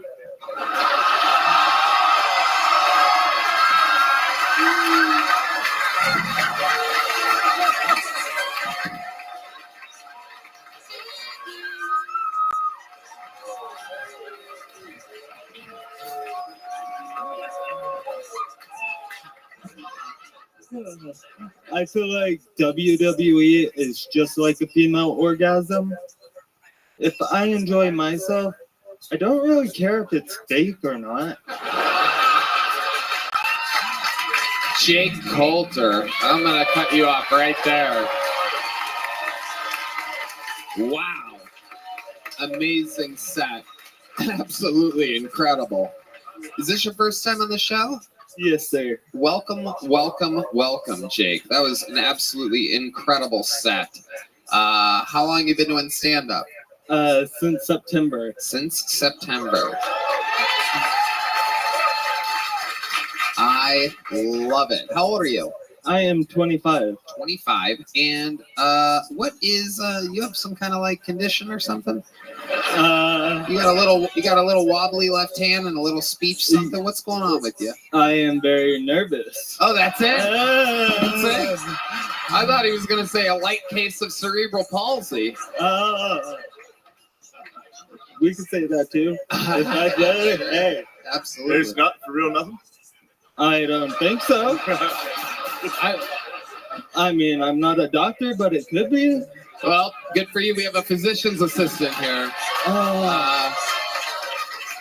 Physician's assistant. Would you say that his condition is nervousness? What do you got? What do you got for this one? Bro, say you have something. You'll be a regular. Oh.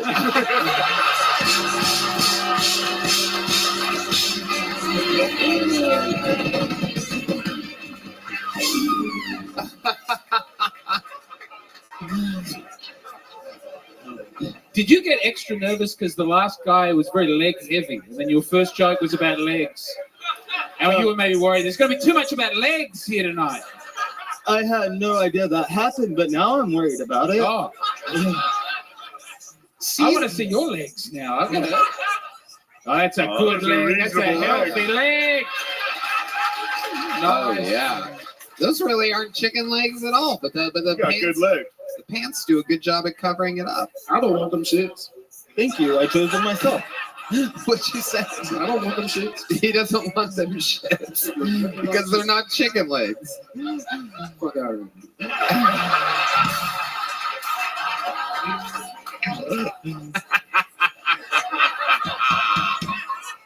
It was very fun to see you extremely nervous tell a very, very racist joke. It was pretty great. Oh, so that joke was actually the first joke I ever told, and I wound up just going to a random open mic at the Signature Bar in Richmond, and we don't know what that is. Can you describe that to us? Oh, so the Signature Bar is the name of the bar. Richmond is right outside of Houston. Is that a very black population or? Well, yeah, but I didn't realize until I got on stage because I was so nervous going over my set over and over and over again, and my whole set was about being a white guy dating black women. How it's great because they'll assume when they marry me that their credit score will get higher. And I applied for credit cards like they were college applications because I didn't know they affected the credit score. Right. Okay. Yeah. So Jake, is that true? Do you date black women? Yes. Really? I know. This is shocking to me. Fucking real life Kip.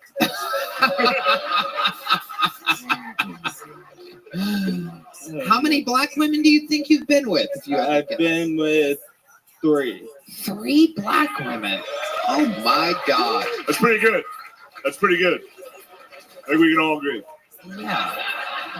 Yeah, that is incredible. And you went all the way with them, full intercourse. Yes. Yeah. And do you have any? Yeah, go ahead. I was about to say, so you actually talk about a theory on here about black women having warmer pussies. Yeah. Yeah.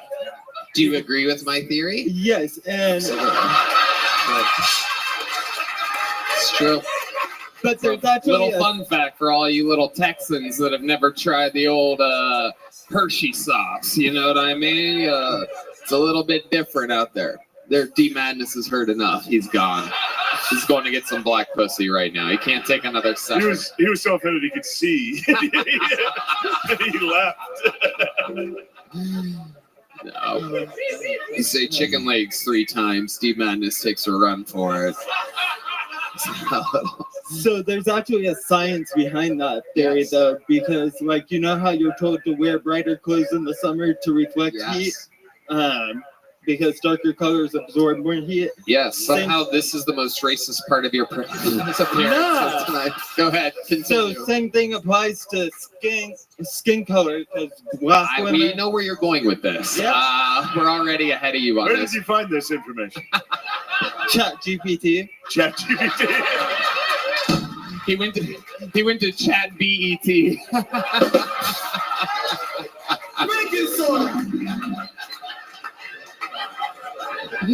Chat EBT.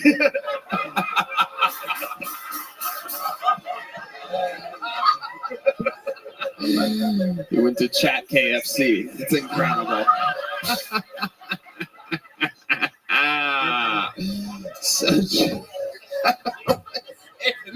Say it into the mic. It was so bad, it's funny. What you got, a chat NBA or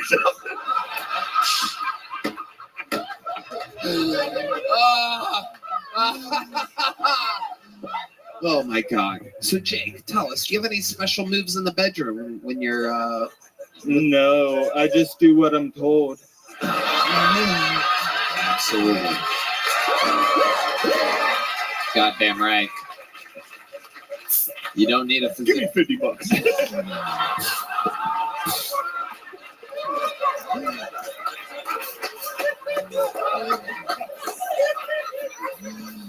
Oh shit. True. Yeah. How many of these are any of these business transactions? Has anybody ever asked you for anything? The women that you've been with? Oh, no. Okay. So what do they ask you to do? What did they tell you to do, Jake? What do the black women in the bedroom tell you to do exactly? And say it how they would say it. Like a police. This is Kill Tony.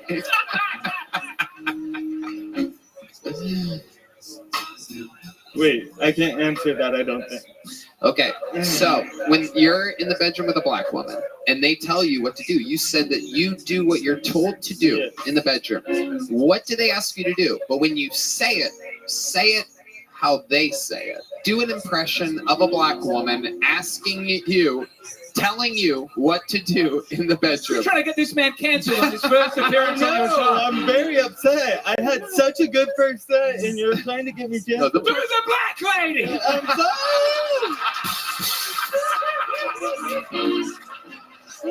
Don't do it. I know, that's why I'm looking at change. Nah, you should. Do it.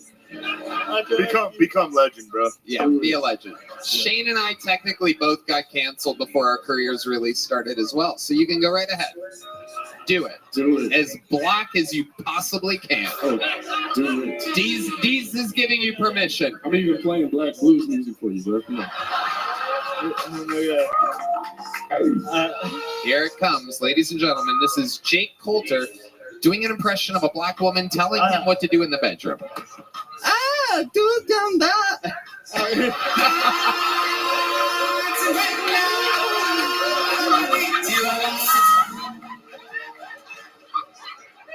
Are they all nervous too? Yes. Do it down there. Good night, mate. Yeah. You fucking chimney sweeps? The fuck was that? I'm not good at impressions. I'm not an impressionist. I'm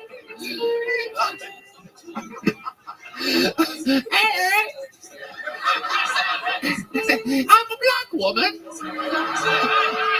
Jake, get down there and eat my pussy. Just a typical old black woman. Let me see those delicious chicken legs. I got the warmest pussy this side of Oxfordshire.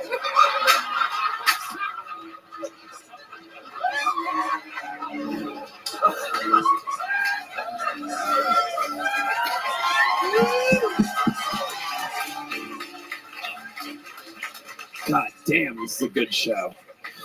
Jesus Christ. My God. I could just talk with you forever about black women. This is incredible. We have a lot of catching up to do, Jake. I know. Wow. So, how long? You said September you started, so you haven't even been doing this a year. No, but I've been watching you for 2 years and taking notes and your advice. Very good. You're doing very good. Yeah. Where do you live? Huh? Where do you live? In McDade. Whoa, what? You got really nervous there. In McDade? In McDade? Yeah, well, it's called McDade. I call it McDad because I feel like then I could tell girls I could be their McDaddy. Oh my God. This is a fucking pimp. This guy is an absolute fucking baller with your little wobbly left hand.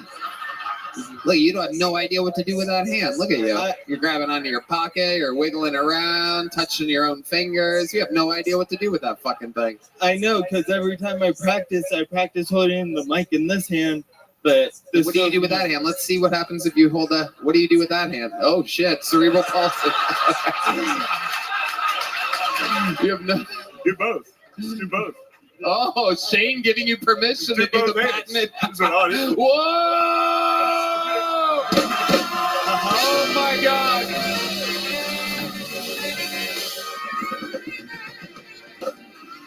In the history of stand-up comedy, there might be nobody more fitting ever to use both hands on a microphone, and you just got permission from the true Mac Daddy of both hand microphone holder. Like, there you go.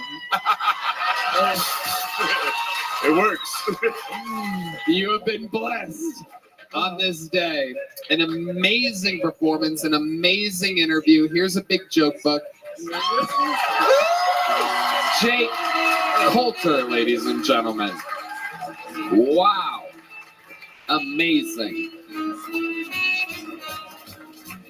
We're having too much fun here. We're going to get one more bucket pull out of the way here. We're going to meet them all together. We got a lot of momentum right now. Make some noise.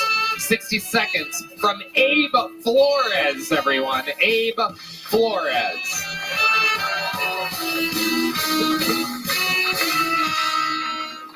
All right. Thank you very much. So, I'm Mexican, and it's a good time to be Mexican. Unless, of course, you were born in Mexico.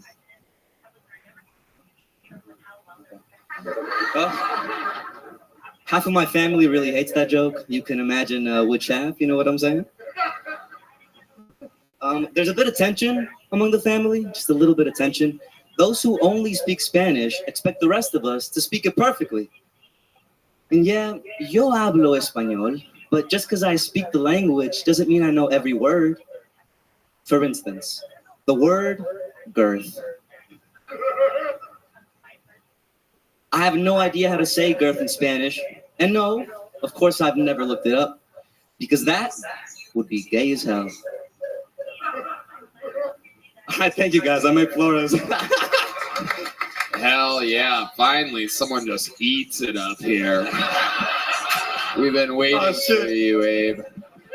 Well, really good to be here, man. Thank you for having me. Yeah, absolutely. It's a shame you're not the Abe that got shot in the head at a show. Welcome, Abe. How long have you been attempting stand-up comedy? Well, I've been writing for about a year, man. I just got back from Mexico City, so I haven't been at mics and stuff like that. So this is what? How'd you get up here? Yeah. I put my name in a bucket, man. How are you? So this is basically your first time in front of a live audience? Yeah, I do music, so I like. How you living, G? What's good? Oh yeah, Clemps. How you doing? Clemps, how you living? Oh, fuck you, Clemps.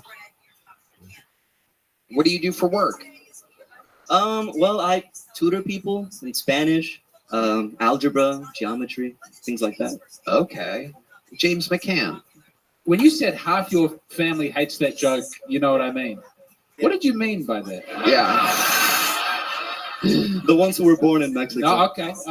Yep. So some were born here. So you were born here. Right. Well, I don't know. I'm asking you. Yeah. Yes, that is correct. No, right? I was born here. Are we supposed to know your story? No. Are you very famous in Mexico? Are you a telenovo man? No. You look like you could be a telenovo superstar. The most I've ever done is been an extra in a movie. Very minor things. Excelento. What did you play in a movie? Oh no, I played a bartender once. Okay. That was Have you trained in acting? Did you take a class or anything like that? Never taken a class. Done music videos and stuff like that to my own music. Been in a couple of other short films. That's it, man. So you did some. What characters were you in short films? One time I played a guy named Mo. He was like Let me ask you this. Let me get to my point here. The Simpsons? You're a bartender named Mo? Simpsons in Meatball. Simpsons. I'm asking you a lot about acting right now, Abe, because I'm curious, with all of your acting experience, if you could play a black woman telling you to do something in the bedroom. Can you do an impression of a black woman telling you to? Could save your whole fucking set, bro. Yeah. Okay, all right. All right, I'll give here it he a go. is. Hold on, let's get the lighting right. This is Abe Flores pretending to be a black woman telling him what to do in the bedroom. That is not my job. Okay, that's very good. What the That's actually- fuck, man? I need to do it in a racist way. Good Lord. You didn't like that? No, it was great. No, that was actually really, really good. No matter what you said, I would have said that. But let me just ask you something. When you say that is not my job, what is she implying during that? Like, what's going on in that scene to where she, of all the things? I know exactly what's going on in that scene. She's exactly right. Wait, Abe, answer my question. What is she telling you is not your job? Honestly, man, I don't know where I heard this from. This was like in a show or something. Okay. If somebody knows it, please blurt it out. I think it's every gas station. I have heard black women say that at the airport a lot. Yeah, And, every place of work. It's beautiful to find a Mexican who That was way more racist than I thought it yeah, was it's going to gone bad. be. I apologize already.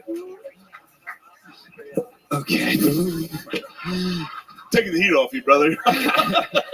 Thanks, I'm gonna man. put it back on you. What were you implying that the black woman was saying during? Go ahead. That was the first thing that came to mind, man. I wish I had a better answer. Okay, very good. Yeah. Very good. Abe, what do you do for a living? I tutor people. Oh, that's right. I asked Yeah, you yeah. that. What do you do musically? You've been bringing up this music thing. Yeah, I make reggaeton. Do you know what that is? Yeah, that's a tunnel Italian pasta. Am I correct? A little rigatone? Reggaeton. Yes. Okay. It's like a very So when you say you make reggaeton, what exactly do you mean you make it? On a computer or? Exactly. Yes. Oh, okay. So like sometimes we sample things. To put the door. Sometimes we'll sample music. Sometimes it's just like, going in there, recording actual instruments, playing with melodies, right? Just, It's all just on a computer. most of it is. You don't do anything live or sing anything or do anything. I sing. Okay, I let's hear a rap little bit. reggaeton. Yeah, just play along here.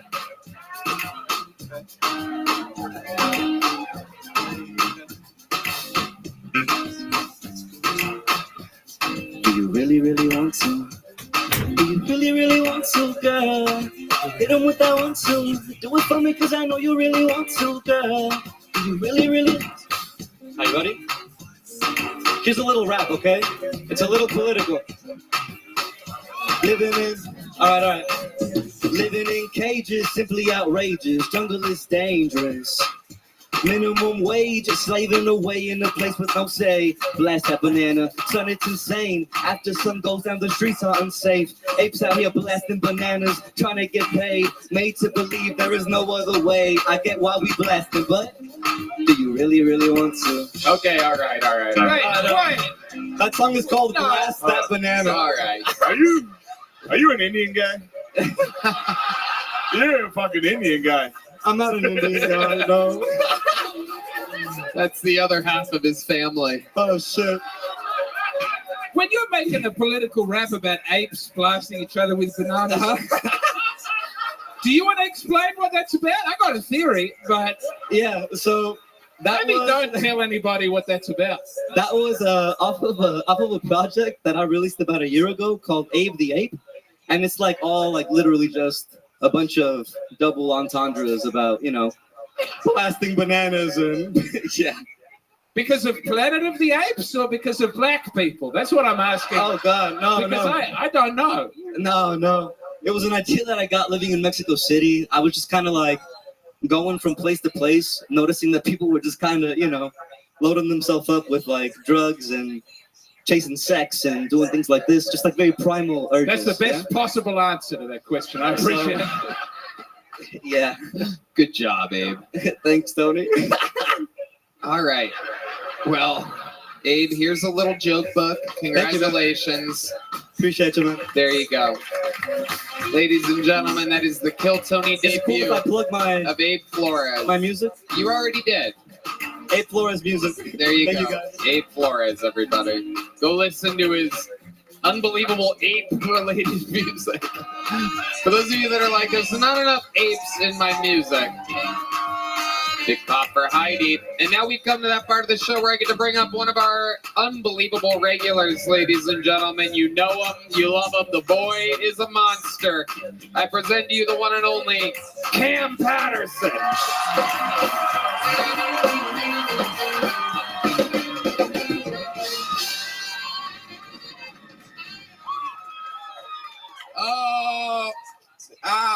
Usually I have like a really good minute that I like a lot, and don't make that face, bitch. Right now, today I was in Spokane this weekend, and I usually talk about where I was. And Spokane, Washington is a terrible fucking place. I asked them, I said, what are they doing in Spokane, Washington? And one person just said suicide. That's a terrible answer. And I want y'all to know something. Spokane, Washington has like a huge basketball 3-on-3 tournament that they do. Yeah, not that cool. It's 88% white in Spokane, Washington. That's fucking crazy, dog. To be like, yeah, man, we're just gonna corner the market on basketball real quick. That's what we're gonna do. I told you it's not gonna be good. Fuck y'all. This was not the best minute. I got rich friends.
And that's weird. Now I'll show my homeboy a picture of a giraffe, and he was like, "I own one of those," and I said, "What?"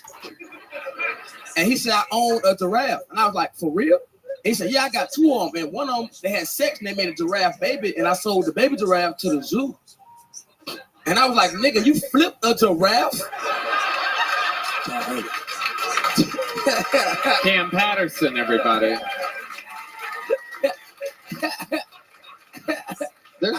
I didn't want to do that joke. Why? I'm still working on it. It's great. That's fuck, man. What's wrong? Nah, cause the Spokane shit, the Spokane was just fucking terrible. So I had nothing to talk about in Spokane. And then I was like, fuck, I'm gonna do that. The basketball shit. I did the basketball shit over there in Little Boy. It went terrible. They were like, no, that's horrible. 2 girls tried to suck my dick, so that made me happy. But besides that, no, here, just now today. Oh, wow. Well, that's living the life. Yeah, that's a win. No, it wasn't. I bombed, nigga. I don't deserve to get my dick sucked when I bombed. Yeah. They still tried to suck my dick. Wait, they tried to suck your dick after you bombed? Yeah, I was like, this is I bombed, it's not gonna work. Over there, it's gonna be very bad. And they were like, we'll suck your dick to make you feel better. And I was like, I don't deserve that. My goodness. And then I got my dick sucked. But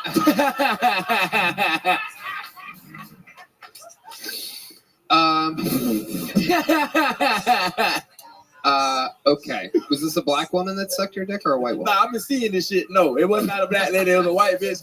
This is crazy. Yeah. You making them say the wildest shit up here. Yeah, we're having fun tonight. Yeah, God was here. That was crazy. That was insane.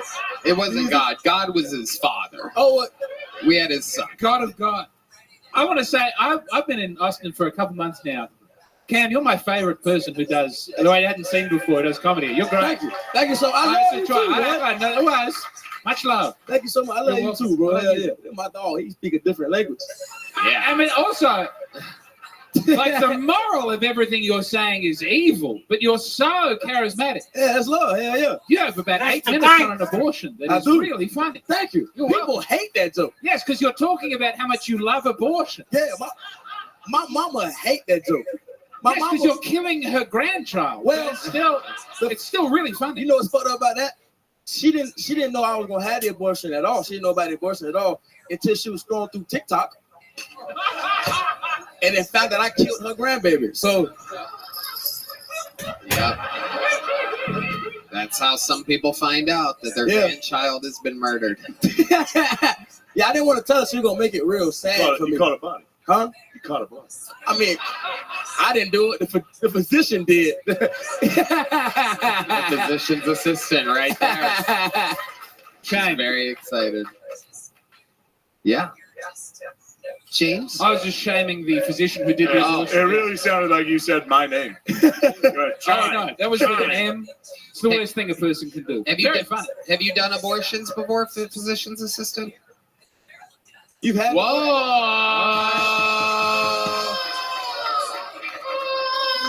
One of us. One of us. One of us. Did the guy sitting next to you just find out? Because he did lean over like, wait, what? Hateful. What the fuck? Here's a little joke book for the little child that you murdered. Here you go. That's a crazy episode of the show tonight. It's just been wild. This is we're really pushing the limits here today. It's truly been insane to watch. Cam, what else is going on in life? Shit, Zan's on the road trying to figure it out, man. It's been pretty fun. The road's been a good time. Yeah, you're killing it. So where can people get tickets again? On my Instagram. Go to my Instagram, go on my bio, because it's on. I got what it's called? I got a comb it. Linktree. Oh, there you go. I got a comb it. Hell yeah. You go to my IG and shit. You'll see it. There you go. Marketing genius. Oh no, I don't know how to promote myself for real. Come see the nigga. I don't know, man. Come see me. I be talking about good shit. I like the shows on the road to be fun. Have you looked up CamPatterson.com? Have you even looked that? I think that's it. I think it's either that or Cam So Funny. Redman, can you look it up? I think it's Cam So Funny. It's Cam So Funny, right? I think so. Cam is so funny? No, Cam So Funny. KAMSOO Funny. That's it. SOO? SOO? Did you just skip over trying to spell funny? I got so wrong. We better not try funny. I can spell funny fantastically. FUNN. The last word. The last word. What? What do we got? It's not Cam So Funny. Either of them. No, try so with 2 O's. You gotta put 2 O's. He's got to put 2 O's. You have 2 to O's spell for it no reason. incorrectly. So funny. That's it. Nope. It's right there. Ah, there it see? There go my face and shit. Store.camsofunny. We'll click the Cam Patterson thing. We can just do it. We're not going to wait for you to type again. Yeah, it just says. My website fucked up. Yeah, go to Squarespace, dude. Yeah, Really. come see me. There you go. The great Cam Patterson, ladies and gentlemen. He's on tour. Right. It's not. By the way, it is not Cam. Oh, no, you misspelled. You misspelled funny. Oh, my God. Red band. Oh, it does. Okay. Technically, it goes to. Yeah, it kind of pops up. It's a real shitty website. Huh? Oh, no. It's all good. All right, we're back to the bucket. You guys having fun? Here we go. We're going to meet another one all together. 60 seconds uninterrupted for Dylan Jarbo, everyone. Dylan Jarbo.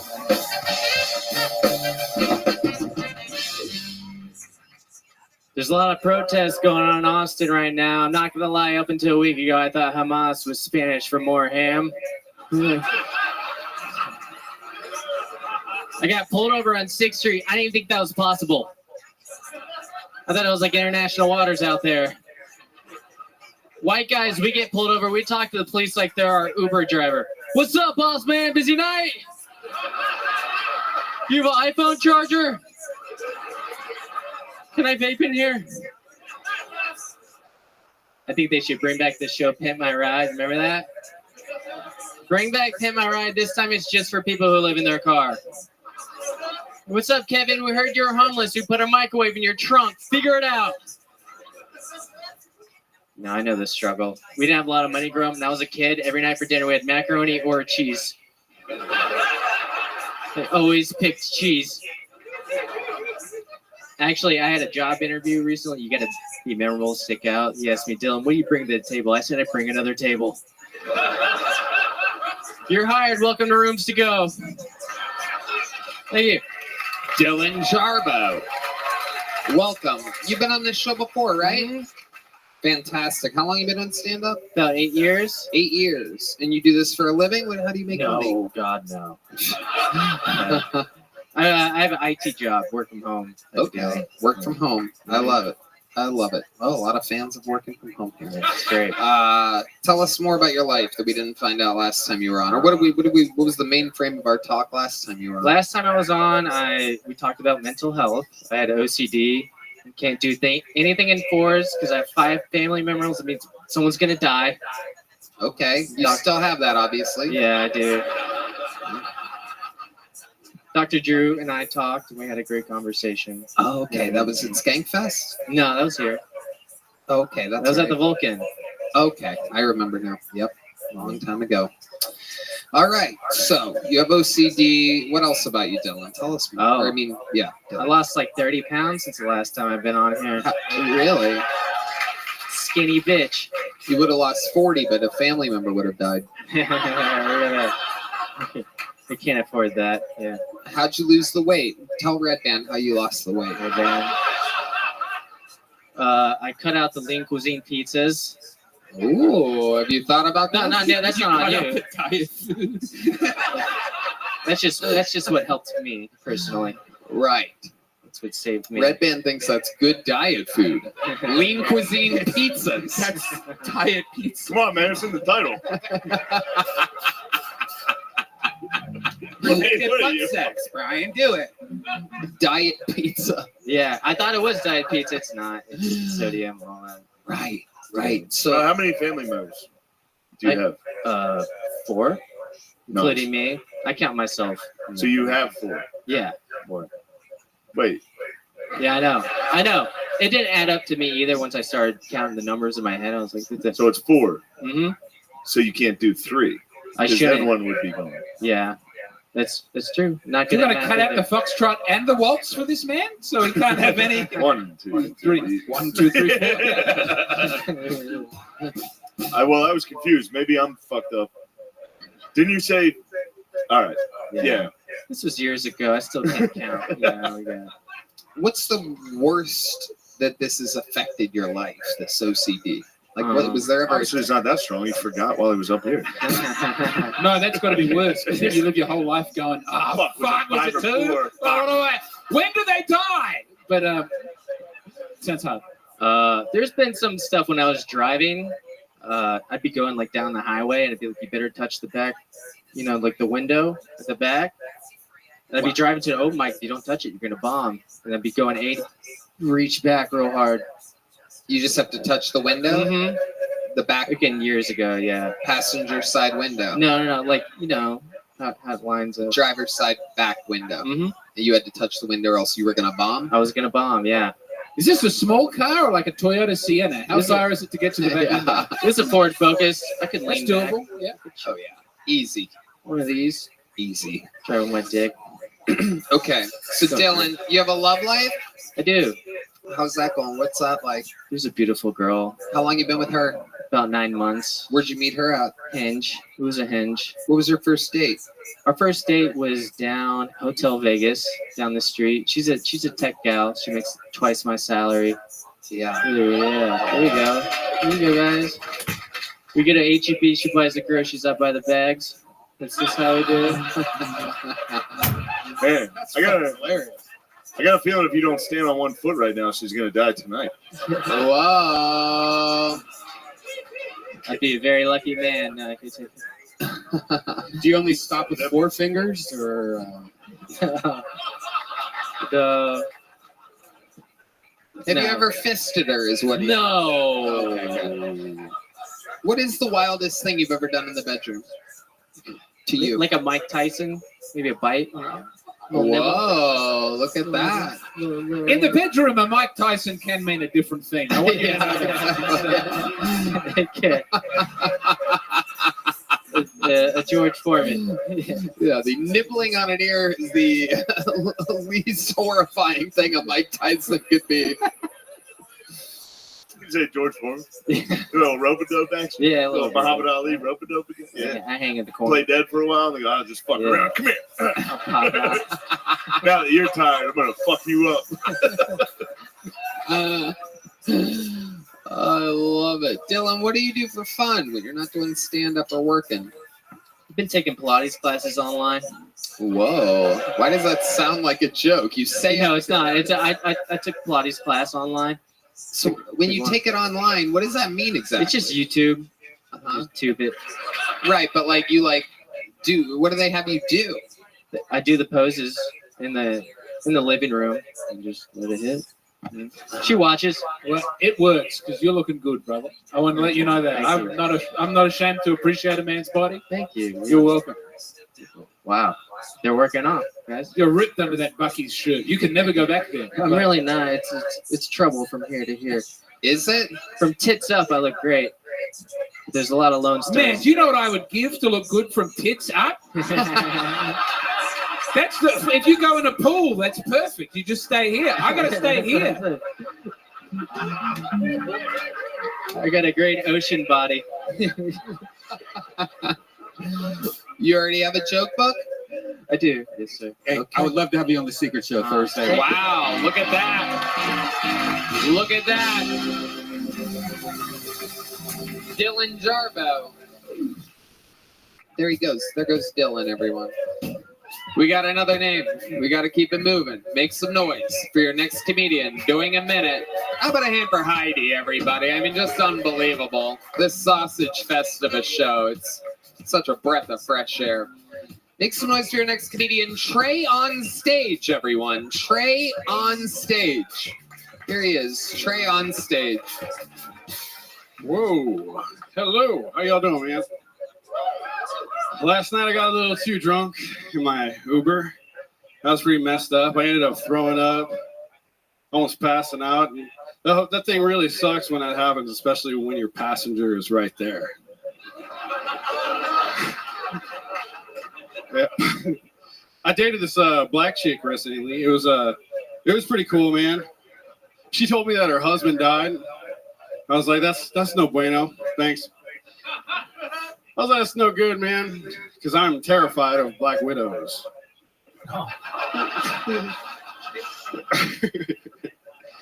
You know, I'm not really a mourning person, really. The only time I feel like that's appropriate is, you know, at a funeral. I don't like talking about sex jokes. I don't have any sex jokes at all, mostly because I just beat around the bush. Yeah, it's kind of gross, I guess. How do you kill a gang of clowns? You aim for the juggler. All right, thanks for all that. Trey on stage. Welcome, Trey. How are you? Pretty good. How you doing, man? Love. Is this your first time on the show? Yes, sir, it is. Well, welcome. How long have you been doing stand-up? About 6 months. 6 months. All of it here in Austin, Texas? Yes, sir. Is this where you live? This is where you're from? Not where I'm from, where I live. Where are you from? Originally New Orleans. And how long have you been here? Well, about 6 months. Okay, 6 months, and you came here to start stand-up comedy. Yeah. How old are you? I am 38. So what made you start now? My brother, he wanted to get into it, and he was like, "You go check it out." And so I was like, "All right, I will." And for some reason, now I'm doing it. I love it. So where does your brother come He's into in all this? He's in Baton Rouge. He's in Baton Rouge, and he told you that you should do this? Well, he basically suggested that I look into it, and I took it a little bit more literally. I said, "Okay, and let me go try stand up." And so I just did just that. How's it been going for you? Pretty bad. But you're having fun doing it? I'm having a great time. And what do you do for a living? Well, right now I'm in between jobs, but I'm a firefighter. Ooh, a firefighter. And you don't have a firefighting job here yet? Not yet, no. I've been looking. But you were in New Orleans? No, I was a firefighter in Houston. Oh, okay. Yeah. All right. Okay. A lot of fires to put out there. What's the bravest, craziest thing you've ever done as a firefighter? CPRs, probably. A lot of times that's probably the saddest thing to see, but it's also, you know, you can get them back. And you've gotten people back before? Yeah, we got and people you put your lips right up to their mouth? No. No? How do you do it? We have something called a BVM. It's a bag valve mask, and we basically put the mask onto them, and they get a nice equal breath of oxygen, too. Should have put a BVM on this crowd, huh? Yeah, right?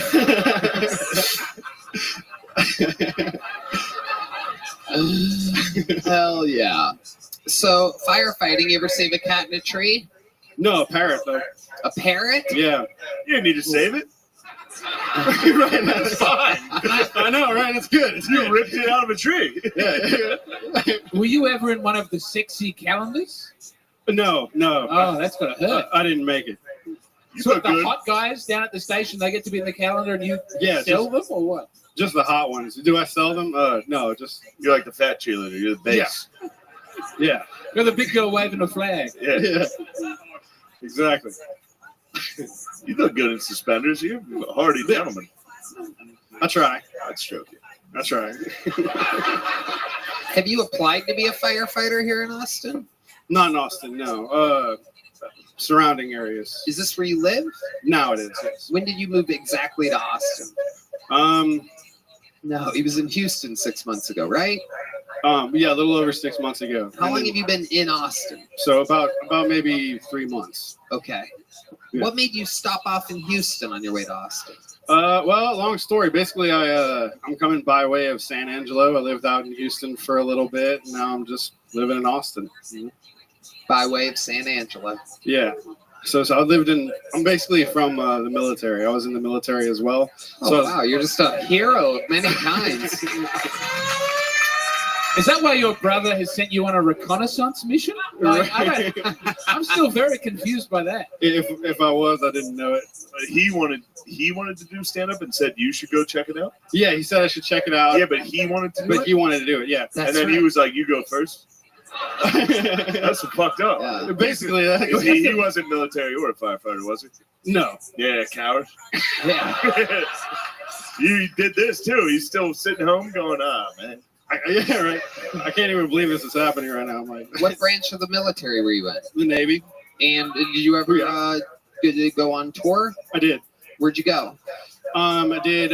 Went to China, Dubai twice, India, Australia. You ever kill any bad guys or just a parrot? Nope, it doesn't know bad people. Never killed anyone. What'd you do in the Navy exactly? I was something called an AZ, so aviation maintenance admin. I'm colorblind. You're colorblind. I am. Wow. D Madness is jealous right now. It's like colorblind. I don't even know what the fuck a color is. Yeah. What the fuck? D Madness with his regular ass glasses.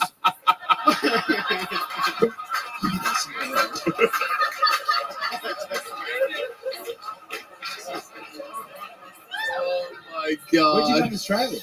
Perth. You went to Perth? I did. There's nothing funny about that. I'm sorry. I'm sorry? There's nothing funny about being in Perth. I got nothing. Oh, yeah. We called it our Perth Day. They say the women there are perfect. Yeah. But they're not. They're real hideous trolls. So, oh, shit. Right in Perth. I love Thank you for keeping my country safe. We can't keep the Chinese out on our own, and I want to say thank you for keeping us secure, keeping us a democracy. I mean it. That is true. Nothing but trouble. We're not going to repeat what that guy just said. Chill, brother, for real. The Chinese government. I was talking about the Chinese government, not the people. Perfect. That solves all of our problems. Incoming nuclear bomb. Here we go. I love it. So Trey on stage, your brother wanted to do stand-up. He said, you should check out this show, Kill Tony. And you're like, I'm going to go. I'm going to start stand-up. I'm going to go to Kill Tony. I'm going to try to get on. Has your brother even attempted an open mic or anything like that? Yes, he has. Okay. Yes, he's pretty funny. He's usually pretty funnier than me. Really? So you guys go out, you guys are like the Sklar brothers, you just go bomb? The opposite of the Sklar brothers. Just two guys. The twins, right? Yeah. Yeah. No, we don't do that. They're good. Okay. Yeah. I want to make sure I didn't sound like I was trashing the Sklar brothers. But no, yeah. Where did your How the fuck did you get your name Trey on stage? Well, my name is Trey Soignet. So that makes sense. Yeah, whenever I write SOIGNET, which is how you spell my name, nobody ever gets it right. So I kind of made up this. I thought you were going to be a black guy. Me too. Yeah. Yeah. Where's your brother at? Is he still in Louisiana? He's in Baton Rouge. Right. That's in Louisiana, yeah. Yep. Beautiful. And he's doing stand-up there in one of the worst stand-up comedy markets in the entire... Yeah, so he says as well. Right. Absolutely. No, it is. It truly is. It's not like an opinion. It's an actual thing. Nobody goes there. Anyway, most interesting thing about your life overall, you've been through so much. You're a fireman. You're a veteran. So much stuff you've been through. The most interesting thing about your entire life overall, what would you say it is? I mean, aside from being a firefighter and veteran, I think I'm a musician. No way. Yeah. What do you do musically? Play guitar. You really play guitar? Yeah. How long have you played guitar for? I got a feeling he plays the hell out of it. I kind of have a feeling he does Fucking too. Louisiana? Yeah. About 20 years. 20 years of playing guitar? Matt Muelling, he doesn't give it up very often, but he wants to hear you as well. Hopefully we got...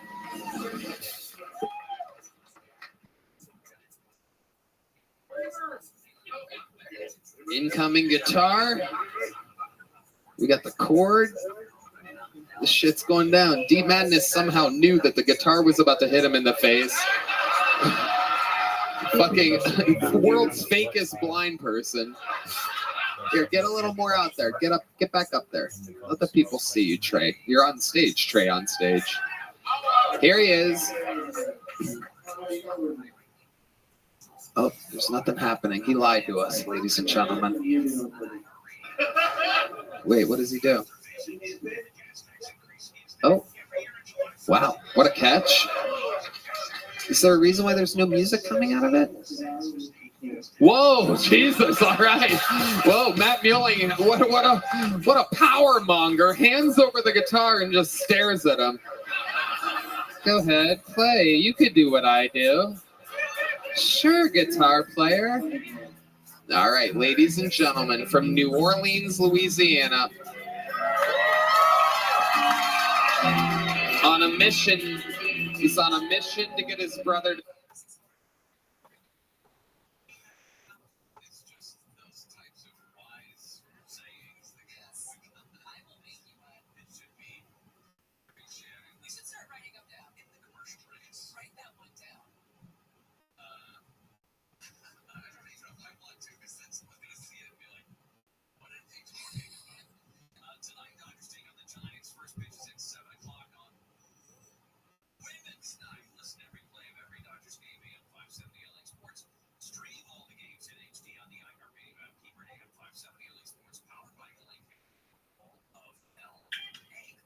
Rabbi Rothschild has an activity.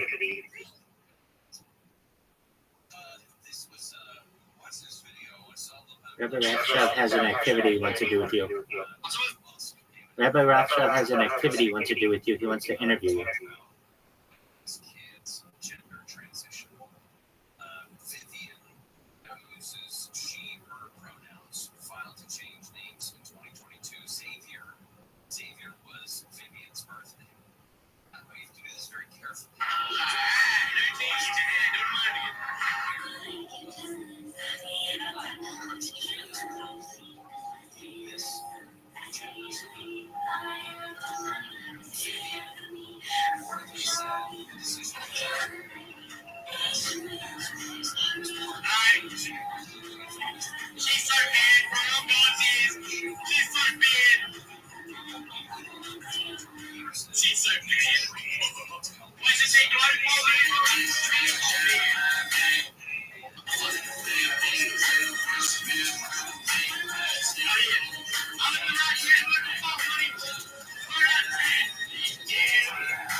Big dog, I'm gonna make your day.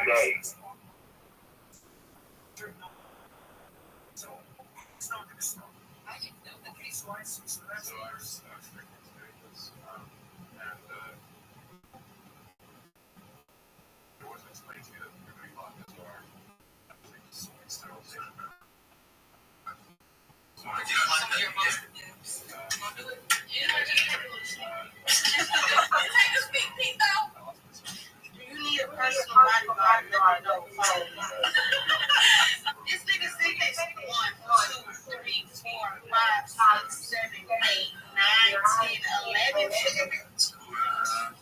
Big dog, I'm gonna make your day. Rabbi is going to interview you right now if you want.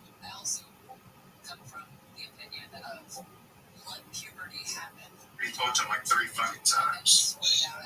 My PC will blow up if I get a damn pistol and go around. Do it? I fucking can't.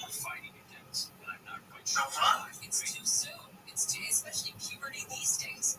My PC is gonna blow up. Yo. I'm not even gonna put up this code properly. Well, the world. They're doing it, yeah, Joe, do it. They're doing Joe. Can I get one birthday?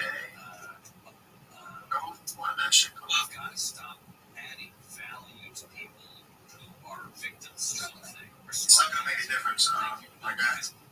My PC is too dog shit to run fucking. But my Discord doesn't even like, I can't even scroll my Discord.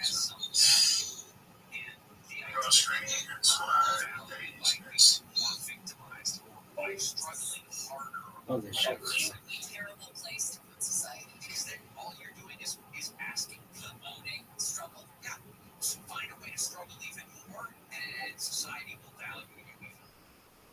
It's awful to struggle for whatever reason, whether it is you're questioning your gender, your sexuality, or you feel like you grew up on me, or you feel like society's not going to give you a fair chance because of some immutable characteristic that you have. Those are all awful things, but the more you tell people to lean into that and blame everything else on those people, we're going nowhere. My dad would come to me as a kid and tell me he could do whatever you want to do. It was never, you're a girl, so you're going to have to work harder. It was not that's a different, don't put people at a disadvantage, especially when they're young. And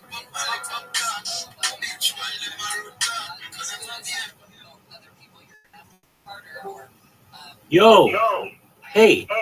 Orion, how are you?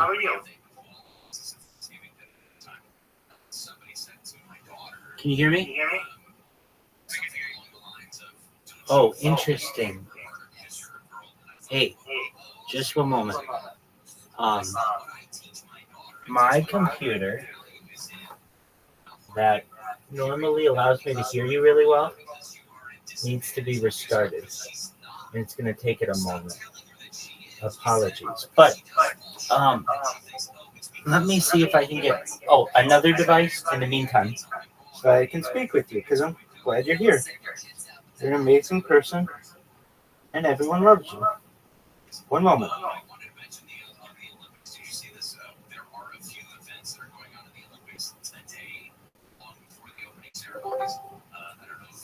Yo, dog. Can you hear me now? Hey, there we go. How are you? Pretty good. Just chilling. I literally just shampooed my living room. Oh, that's a good feeling. Is it drying? Yeah, it's drying right now. Good on you, dog. Hey, I have an activity I'd like to do. I don't know if you'd be interested. Do you know what Vogue magazine is? Yeah, I've heard of them. Okay. So they do this thing where they have someone answer 73 questions. Not necessarily as fast as you can, but at a pretty good clip. Would you like to do it?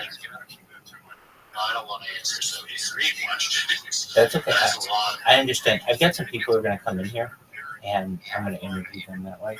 And I agree with you. It might be a lot, but it's a thing that I'm going to start doing where I interview people, particularly creators of kick. Do you know who Shakti G is? No. Oh, darn. Okay, Shakti G, in my opinion, is perhaps the biggest Indian streamer on Kick, and I'm gonna say that is perhaps there are bigger Indian streamers who don't speak English, and I don't really know what they're doing, but at least for English speaking, this guy knows where it's at, and he does a really good job of just raising money for charity. So what he did recently, I know you don't stream on Kick, but you at least watch Kick creators, right? Actually, no, I really don't watch any streamers, bro, religiously. Like I'll get into somebody for, it's been very, very few streamers that I've actually, yeah, this guy's cool. You are one of them. I mean, I'm always hopping in here seeing what you're doing. I appreciate it. I consider that highly valuable because I understand your time is valuable. Yeah, but so the streamers that I've the only streamer besides you that I have been like, yeah, this guy's fucking cool, in regards to streaming video games, is Pirate Soft, because the game developer. Well, his dad was a game developer for Blizzard. Sure. Helped develop WoW. Wow. World of Warcraft. Sure. And then, hang on, it gets better. Not only that, but Pirate Software decided to, at a young age, become an ethical hacker, cybersecurity specialist, specifically on the offensive side. Attacking people getting it and whatnot, doing shit like that. So he started a stream, and he tells people about his experience. He's open about being an ethical hacker for the Department of Energy. But his streams, some of the streams, there's just so much knowledge contained within it for like how to develop video games and whatnot. Like he's doing a good service, right? Sure. And then you're doing a good service, right? Yeah, it annoys some streamers, whatnot, and they scream at you. But dude, like, I have to congratulate you. Like, even when people are telling you like the worst of the worst, you come back with not hate. Thank you. Yeah. And that's good, you know. People that act ridiculous online is I can only handle so much of it. Right. They're funny in the moment, but it's not something that I strive to stick around. I understand.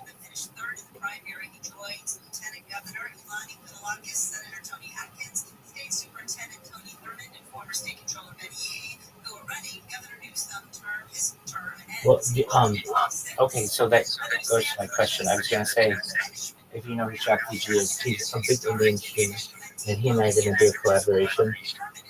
And then also, I just talked with my friend Orlando Jet, and I think he and I are going to do a collaboration as well. So that's cool. Shakti G has a really big account, and he's got some kind of agreement with Kick where he can get on the front page of Kick regularly. And so he told me, hey, I'm going to be on the front page one of these days. And when I am, I want to interview you because that'll get a lot of excitement going, at least on the platform. And I was like, oh, that's totally cool. So we got that going for us. I agree with you. Cool thing.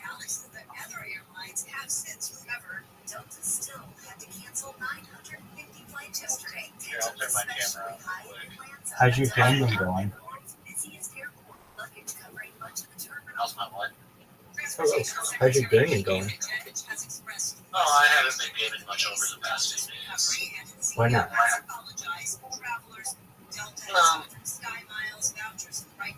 Just think about other things. I understand. Do you ever get where you play like 24/7? I've been that way in the past, yeah. And that's what I want to avoid. Like, doing nothing but gaming. Like, eat, drink, game, sleep, repeat, right? Right. Wake up, game, eat, game, sleep. It's not a healthy routine for gentlemen of my stature to have. I'm in agreement here. Yeah, no, it's good to keep things in check and not get overwhelmed by gaming. Were you able to make your Fiverr account? Yeah, I actually was working on it today, comprising a set of skills and using AI to help me write explanations. Perfect. And all that stuff. That's what you want to do. 100%. So that I don't waste all that time. But I was working on that, right? Right. And then I heard a car door shut. Okay. And me being the ADHD fucker I am, I'm like, oh, gotta go look at what car door that is. And sure. It was a delivery man, and it was a carpet shampoo. Oh, okay. I immediately started opening up the box, assembling it, and then I took everything out of the living room, shampooed the carpet twice, and now it's dry. Now I'm here. I'm about to smoke some weed. Oh, yeah. As a pat on the back for me. Good on you. Doing that entire fucking carpet without stopping. Good on you, my friend. Well, that's amazing, and certainly an accomplishment. Dude, I feel a lot better when so here's a tactic I learned for managing ADHD as an adult. And I can't do this tactic if I work on a production line, right? Like I can't do it in a factory, but with everyday life, it's a few hours, like 1 or 2 hours, like doing something responsible and then goofing off for like 30 minutes, right? Yeah. Taking a break.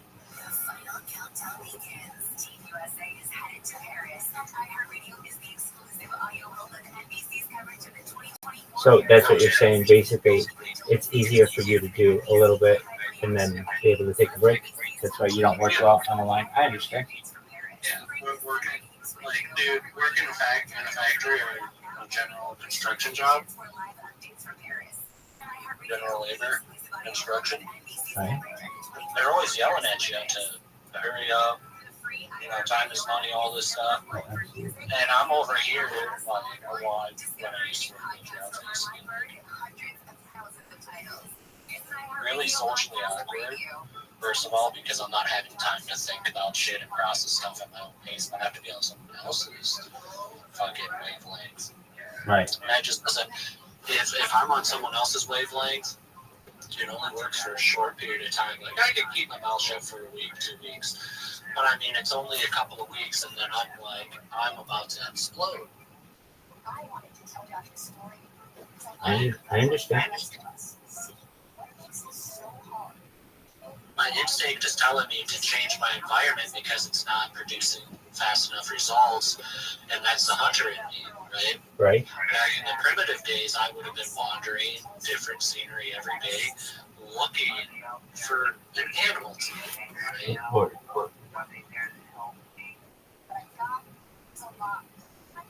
So I need to simulate that environment the best I can without actually, actively hunting animals out of season. So it's a couple hours of work, chilling, right? Right. Essentially, it's what was it? 15 minutes of work, 5 minutes of play, right? For a person with ADHD, 15 minutes, you're supposed to, someone like a child with real bad ADHD, you're supposed to start with 15 minutes, 5 minutes of play, 15 minutes of work, 5 minutes of play. Okay. But with an adult like me, like I have longer tasks, more complex tasks, so I have to pay attention longer. So 2 hours of doing a task, right? Okay. Whatever that is. And then 30 minutes, 30-minute break. You know, I do whatever I want, go fuck off, smoke some weed. Right. So me being my own boss is my best chance for a comfortable way to succeed. I understand. And that makes sense to me. Much to talk about. We'll get to the Secret Service director resigning. Well, I mean, I think if you're the Secret Service director, you want to resign before you go to the congressional committee, during which everyone is demanding your resignation. I mean, if you know you're going to resign, why subject yourself to that degree of humiliation? There's a legitimate inquiry here, and by the way, I think it does. Sadly, whether or not it was actually something you're responsible for or not, you are responsible for it because you're top of the heap. There was an investigation that was both demanded and Rabbi. There we go. Hey, do you have a firewall on your network? Do you have like an intrusion detection system and protection system and firewall and all that stuff? I think so. On some of my devices more. does resign the day after essentially everyone in America, both sides of the aisle, demanding her resignation. Why do you ask? Congress will get to that. Alex Stone's going to join us and update us on the.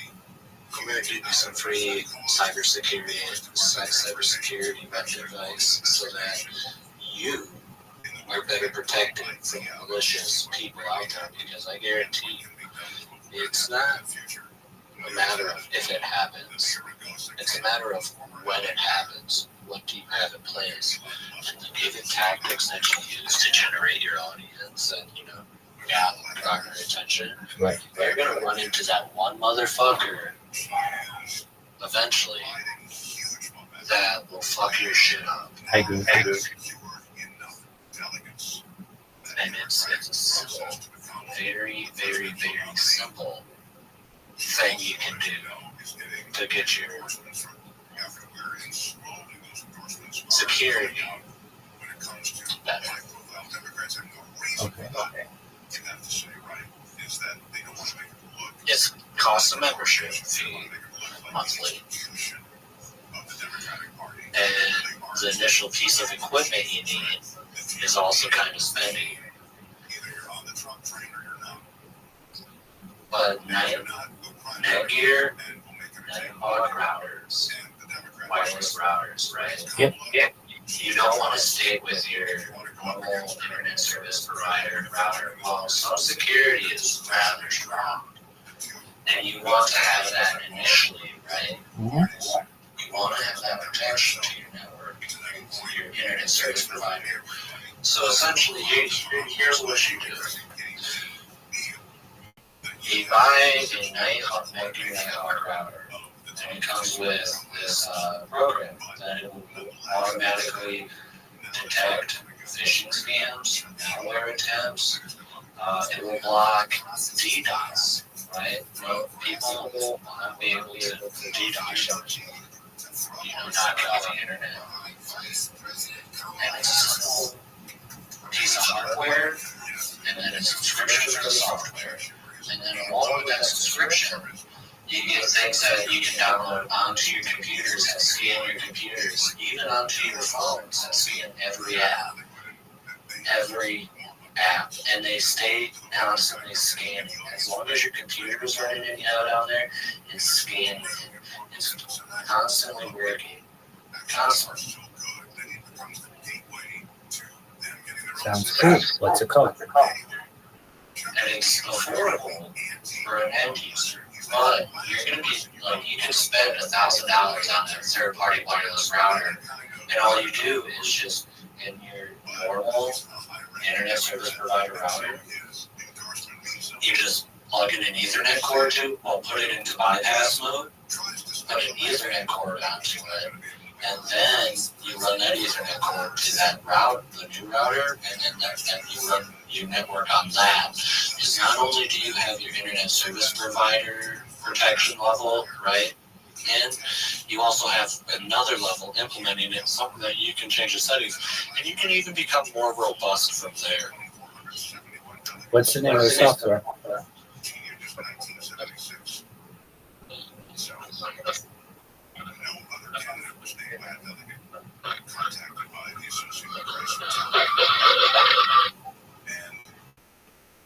It's a remarkable thing that this tremendous amount of compelling her to secure this seat as a Democratic candidate, but also to record funding. What is your budget like? $0 and 0 cents. 0, 0, 0. Right. Well, dude, these things are rather spendy. All right. Then when I blow up, I will have the most secure network in the history of mankind. But as of right now, I don't control my ISP. I don't control my internet. It's in my rent. And so even if I wanted to, I'd have to go to the people on the house and say, hey, I want to redo the network. Not saying that they won't let me do it, but I'm not You're sure. cutting in and out. I'm not sure that the people who own the internet and own the house are going to let me mess with their network. There are 10 people on their network, so because they have so many people, I don't know if they're going to want me messing with it. Additionally, the person who owns the house, they work for some IT company. So they've just been running on what they have it on for all these years. I'm not saying that it couldn't probably be stronger. It's just I don't have access to do it. I don't know why you're cutting in and out. So, yeah. Can you hear me on this device? Yeah, I can. Okay. So the people who own the house are the people who have access to the router and everything. And there are 10 people on this network, so I'm not sure if they're gonna. I'm sure if like I have enough finances, I'd be able to just get my own network and do all that, which is probably the more realistic thing. But that won't be for a while. Okay, so if you want your own network, I can tell you something that would be really easy if you have a clear view of the sky. I do. Yeah. Alright, so you're going to want to purchase a basic Starlink ground satellite with a router, right? Right. And then you put that router in a bypass mode, but you have to buy the Ethernet adapter for those wireless routers. So, but you use the app, put the router into bypass mode, and then you have a hard line right, into your third party router. That's what you would have to do. When I looked into it at a point, someone was going to buy me a Starlink router, a guy in Montana, and that was the route that I thought was best as well. Yeah, you go with Starlink because you could also get like a mini mobile dish where you could go walking in the park. You could go do live streams anywhere that has to do with stuff. Right, I've seen that. It's really cool. I would do that in the future. That's the plan. When I can afford it and it's a possibility, I will get a mobile Starlink system so that wherever I go, I have access to basically unlimited, untethered internet. It's an excellent idea. Netgear, Nighthawk. Which one is this? This is the X7800. How much is the monthly software? So it's something like $50. A month? A month. Oh, get out of here with that, dude. There's like 1,000 programs that you can do way cheaper than that. Yeah. It gets better. Because that's like Dog, $600 to protect your network is a year is a ridiculous price. And they can't even guarantee that you will ensure that your network is safe. That's a very high price. I get like phishing attempts blocked, malware attempts, all this stuff blocked. I currently get that stuff blocked too. Just with like Windows Defender on default, it does that. No, well, all right. So for your hard system, yes, but when it comes to probing your network, like it doesn't allow things to probe your network. Microsoft Defender is just on the computer itself, right? Right. This is network level. No, I recognize that. It darn well better be for $50 a month. That's $600 an extra cost a year to a streamer. That's like ridiculous. That's more than your internet at points. You don't have to have this, but it allows you to see what threats happen, so you can better gauge what sites you should go to. I recognize that. And I understand when I blow up, I'm going to become a huge target, and I'll have that. $50 a month won't seem like anything, but for an individual who's just streaming their life, an extra $50 cost a month, what's the worst thing they're going to have? They're going to drain my Bitcoin wallet or something?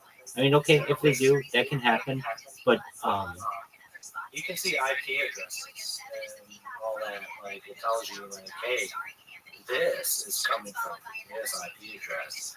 So you're able to look into it and then provide more information.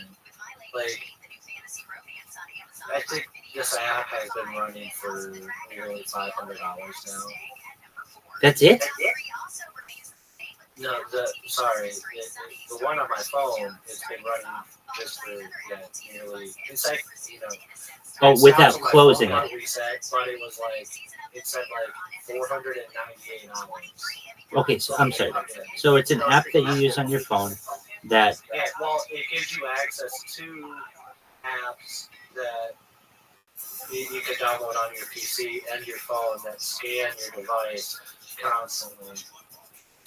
I got you, and I think that's a really good thing to do. It's just not really feasible for me right now. And when I get to the point where it is feasible, I'm gonna do it. I think it's a good thing to have, but I'm not gonna be the person who has time to check those apps. I will hire someone, and I will say, "You are my net." I'm gonna hire you. I'm gonna say, "Dog, Orion, now's your time." I'm serious. I'm 100% serious. You're gonna be my network security man. And not only that, but we're going to both get doctorates from like MIT in network security. We're going to be like network security professional extraordinaires. But you're going to be my first line of defense. So don't you worry. I'm going to get that. I'm going to get that net here. It's the Firehawk. What was it? Nighthawk? Okay, so Netgear Nighthawk X 7800 tri-band wireless. Excellent. So essentially, right, this one from Amazon is $205. It's not as expensive, but it also doesn't have whatever. But if you got 10 people, this covers up to 2,500 square feet and up to 40 devices. All right. Well, we'll have to get two of them because I have more than 40 devices, and I certainly will in the future. So you're going to be working double time, dog. And I'm going to tell you this. I'm going to say, Orion, I want you to give me a list of every fucking IP address that's being naughty, and we're coming after them. We're going to their house if we need to. Well, you don't want to do that because that's like a doxing. But we're gonna at least go to the nearest gas station, and we're gonna be like, dude, quit being a douche.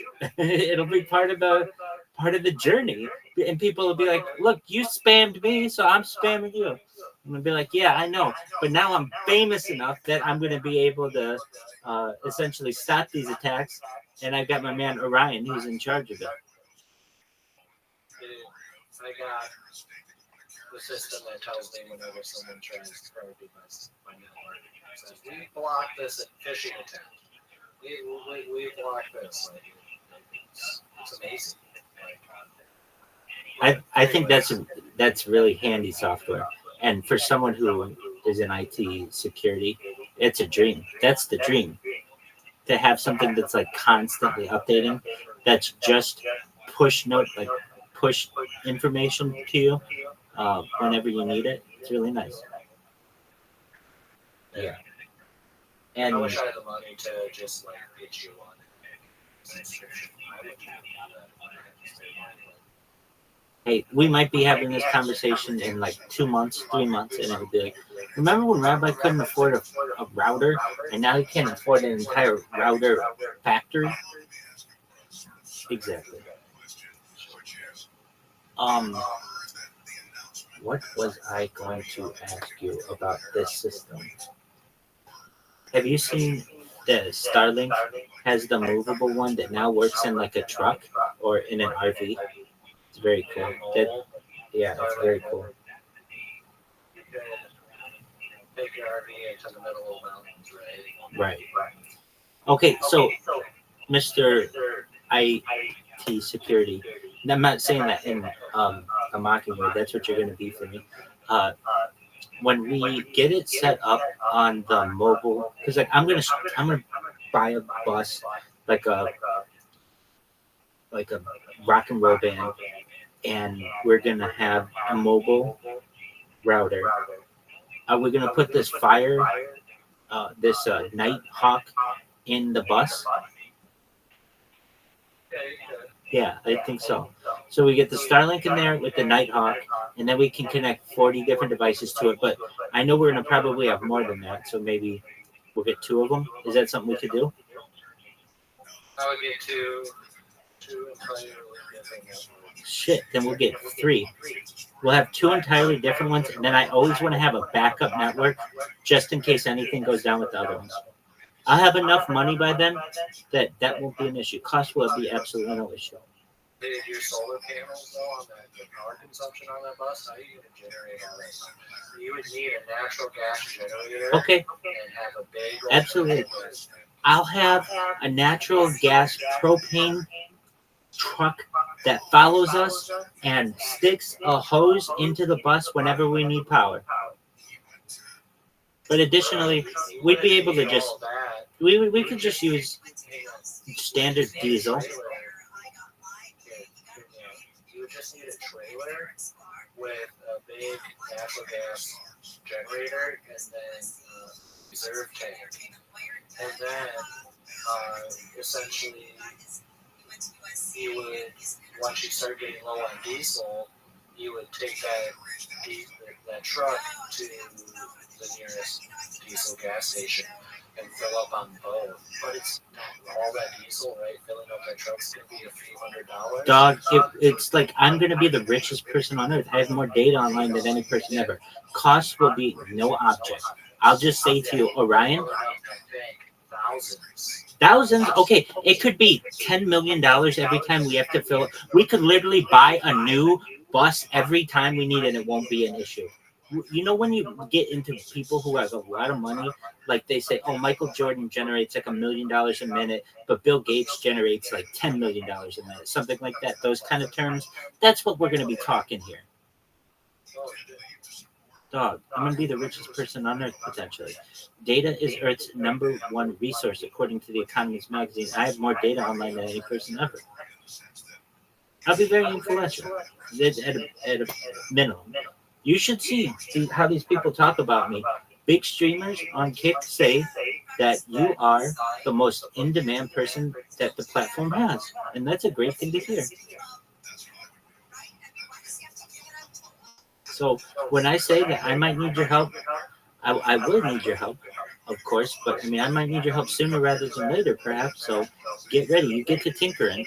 And I'm going to have a bus guy. I'm going to find the best bus guy, and we're going to have the best internet, and we're going to have at least 2 different Starlink systems at all times.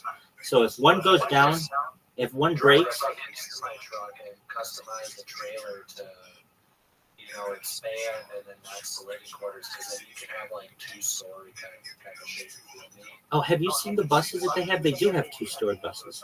Those huge rock buses. And they expand from the side too, so we can have like even more. But no, wherever I go, I'm gonna have 2 systems. Literally, it'll be like, hey, a normal person would need 1 Starlink system. We're gonna need 2 of these, and if we're going on the road, if there's at all the need that we might need both of them due to capacity issues, then I want a 3rd one just as a backup, just in case. In fact, we might need a 3rd and a 4th. If we have a primary and a secondary, that's great. But if the primary and secondary go down, I want a tertiary and a quaternary just in case, because I'm going to be all about backing up and archiving everything as much as possible and backups to backups. That's very important to me, and it'll be very important to the world, because we'll have tens of thousands of viewers, perhaps hundreds of thousands, if not millions of viewers at points, and they're all going to want to connect to that as well. So, and you're exactly right. When you get that much traffic, I'm going to be attacked perhaps more than any person in global history. And we may be looking at this conversation in the future, and it's like, wow, remember when, let me say, I'm concerned about it. It's just there's not much I can do at this point. But in the future, definitely that concern, we have to transition to this strategy where we combat it, because I'm going to be a sitting duck.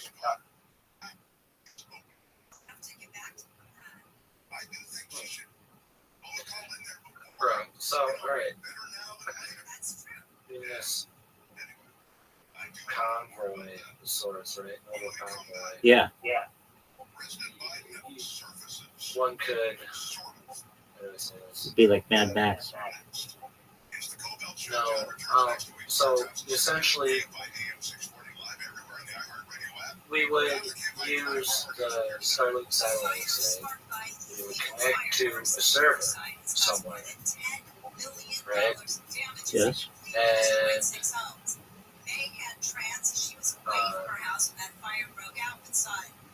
it would be like a proxy server. So we would have the initial server we connect to underground, like we would have a Mart server somewhere. And then we would run the stream through that, and then have that go to like another proxy server, and then maybe like it randomizes its location. Right, I get what you're saying. And then Like a dynamic IP. And then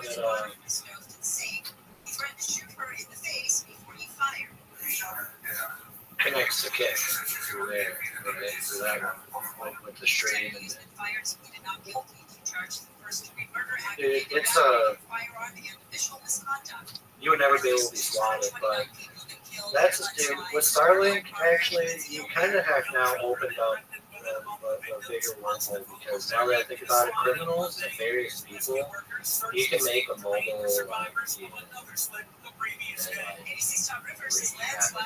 Yeah, but I could have security that basically could address all those issues. So what do we mean? It could be somebody, whenever we, like within a certain radius, if it ever detects a given attack, we could intercept it. At that point, we're going to have like Secret Service level communications, like encrypted communications. So I'm sure there'll be other levels to it. I recognize that, but that's the example that I had to give, unfortunately. But if they're able to do it, at least in the government and like private contractors, that's what we need. But same exact thing that you're saying. And they may say the best thing is Starlink because we don't have a certain way to provide communication. But I would think that they would, is like the government military connections. Like I imagine when they do a press conference at like Yellowstone National Monument or National Park, when they're given that, like, don't they have connectivity? And isn't it encrypted somehow? I'd imagine so. It's like, yeah, now that I think about it, dude, they've just been doing that shit. Exactly.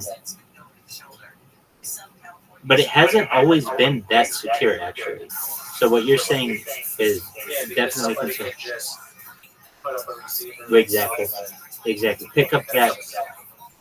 Well, and people used to. What you used to be able to do is take a satellite dish and point it in the right part of the sky and intercept government links and also media links that were being sent around, like especially in the late 80s and early 90s, because none of the stuff was secure. They figured very few people are going to be able to intercept these communications. It was only later into the 90s that stuff became secure. But you're exactly right. If you have the right receiver, you could perhaps intercept all that information.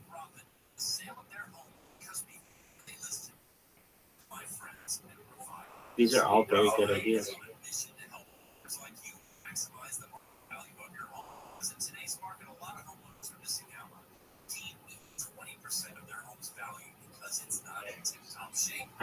I appreciate, well, a few things.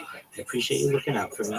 I appreciate the advice, and know that you're locked and loaded as my InfoSec chief once this bad boy gets popular. It would be your CISO.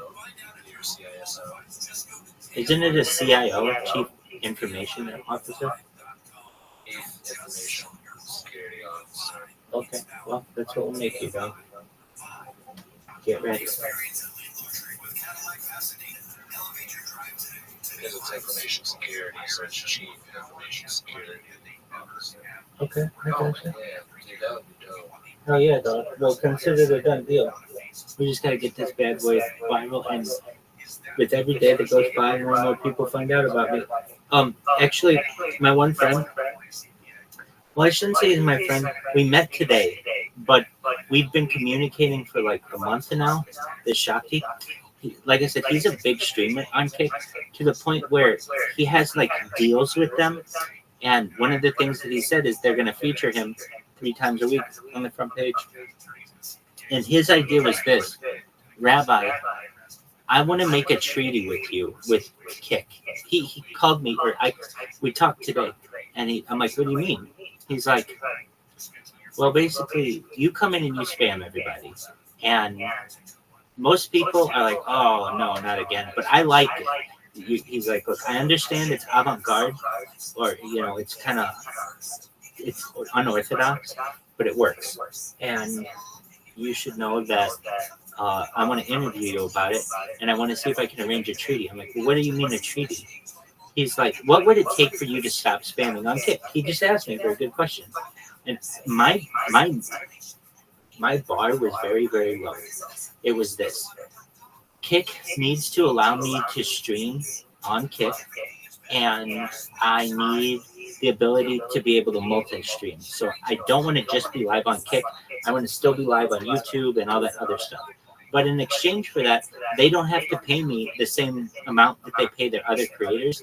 They pay the other creators something like $5 or $6 an hour or something like that, occasionally, whatever. They could pay me even less than that. I could care less, but I do 24 hours. So basically, What about $1 an hour? that's all I need, something like that. Yeah. And really low. Like I'd start really low, and then they'd realize, oh, we have a fucking gold mine in this guy. All he does is create content, and then I'm sure could get other endorsements and things like that. The other thing, he said to me, he's like, okay, well, what's your price? Like, at what price would you stop spamming them? And I'm like, oh, I mean, probably 6 figures. Because if I had 6 figures, I could just go and buy a couple commercials in Southern California and really get out the fucking word about my project. But What you should do is ask for $50 an hour. well, so Stream 24/7, 365. I recognize that. I mean, but we were getting to the point where I was just being able to name my price for what I am. So I'm kind of like, well, okay, I do it for $1 now. I do it for free. But if it's for $50 an hour, if it's $100 an hour, whatever it is, I don't want to be greedy either. I just want them to know. I want people to know about my project. Really, that's all I care about. And so he's like, okay, so what's your price? Because he's like, I know the people who own Kick and all that stuff. Basically, what would it take? I'm like, 6 figures. If they wanted to just say, Rabbi, oh, I told them this though. I would work as a consultant for them if they wanted, where I would explain to them all the tactics that I use and the ways that they could implement to prevent them. And I would really want to make the software that they use better. I understand that they're in beta, and I understand that they're like a startup or whatever, but they're working with people with huge figures here, and they want to make their stuff as good as possible. So they'd have to work on their search functions, they'd have to work on their filter functions, their chat functions, but we would make it a really robust system. That's what I would want to do. So I explained to my friend, more than the money, I would want to help the software because it has the opportunity to be really, really great, but they're just not doing it fast enough. He said to me, so you're not like holding them hostage or anything like that? And I said, no, not at all. In fact, I said, you're the one who came to me with the treaty idea. Like, I'm not someone who's saying like, hey, you guys at Kick have to pay me in order for that to stop. No, I'm not doing it like that at all. In fact, I just am literally, I'm just a better troll than other trolls in general. And because of that, I'm identifiable. And now they're at the point where, as my friend Shakti said, they can't do anything but recognize what you've done on their platform. And I've only been doing it for 2 months. And it's so funny to me when I go into different chats with people and they're like, some of them get really mad at me. They'll be like, oh, quit spamming me, et cetera, et cetera, et cetera, et cetera, et cetera, et cetera. Nobody cares about your stream, blah, blah, blah, blah, blah.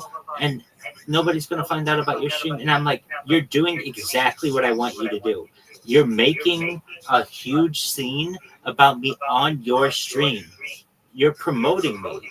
Thank you. And they're like, no, I don't want to do that. That's so stupid. I'm not going to promote you. It's like you already are. I'm living rent-free in your mind.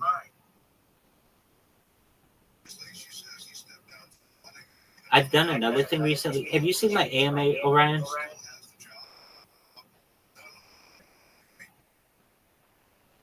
Apologies, you just did that. Can you say that again?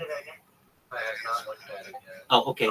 If you get a chance, what I've done is, like, for my favorite streamers on Kick, I'll tell ChatGPT, like, hey, write, like, a complimentary essay on Orion. Say that he's a gamer, that he is really into some interesting topics. I'll name what the topics are. I'll say that these are the games that he plays. And this is, he's a consistent streamer on Kick, and I'll put some information about the Discord, wherever you're in or whatever. And it'll put out a really nice essay for me. And then what I've been doing is taking that essay and putting it in whatever, I've been putting it on Reddit. And so it's really powerful on Reddit because Reddit's a really strong website in the Google algorithm. And then when I do, I haven't. I only have done it to streamers.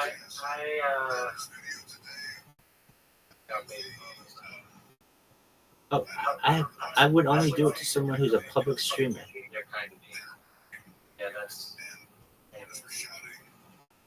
Yeah, you're in good hands. I'm not doing it to anyone who is anonymous. But to somebody who is a public streamer who streams all the time, and they're like literally live with like 100 people at a given time, they're a public figure now.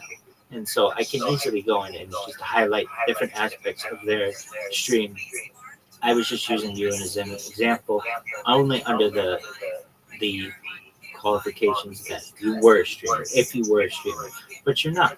You don't want to be, so I wouldn't do it to you.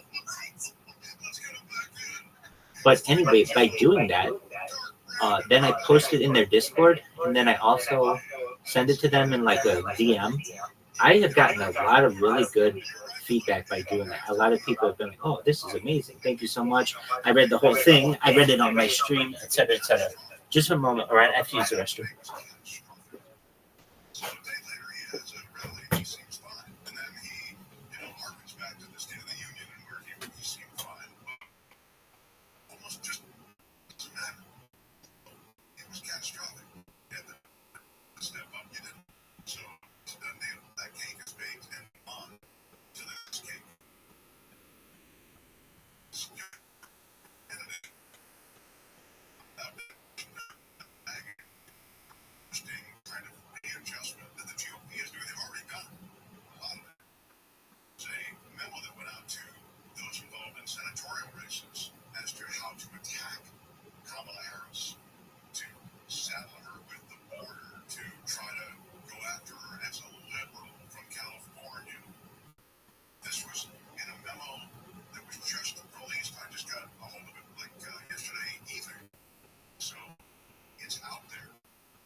Yo, I'm back.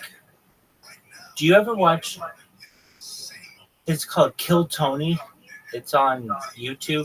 It's the largest live podcast in the world.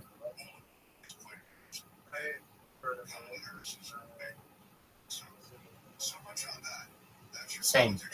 I hadn't really gotten into it, even though it's been on for 11 years, and I'm a huge Joe Rogan fan and all of Joe Rogan's universe, but I never got into Kill Tony, and now I've watched it. I've watched a few of them, and I really like the premise. I really like a lot of aspects of it. I don't like that he takes cheap shots at people, but aside from that, it's a really good podcast.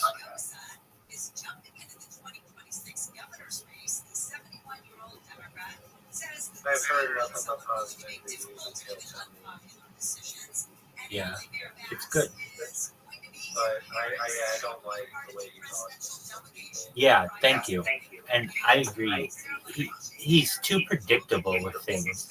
And I was mentioning to a friend last night about that, you know, if somebody comes out in a wheelchair, you're going to hear a wheelchair joke.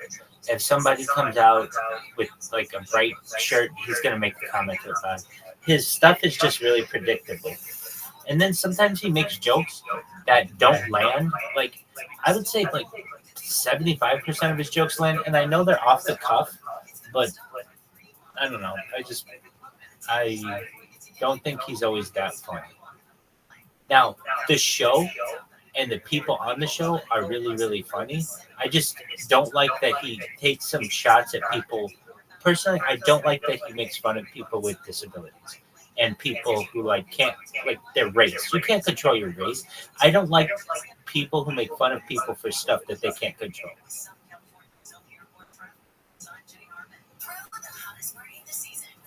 To me, those are kind of cheap shots. Yeah, it's like what's really funny to me is like really creative stuff, but don't go to the same things that everybody does. They always do religion and politics and race and like perhaps any kind of like special needs. If you can stay away from those and gender, maybe if you can like be sexuality. Not saying you can't have like make a lot of funny jokes about sex. You can make a lot of jokes about sex, but you don't have to mention anybody's race or religion or sexual whatever. Everybody in here, they get up and then Tony's just like he asks the same questions. What do you do for a living? And then he makes fun of it. And then he'll be like, do you have a girlfriend? And then he makes fun of him. It's like, okay, I mean, some of these people seem nice, and you don't have to just always look like better than they are. You don't always have to shit on everybody. And I understand it's kind of a roast, but and some people deserve it too. But I just, in my opinion, if in comics in general, we should almost change what we consider funny in society to be this. If somebody can't control it, then don't joke about it.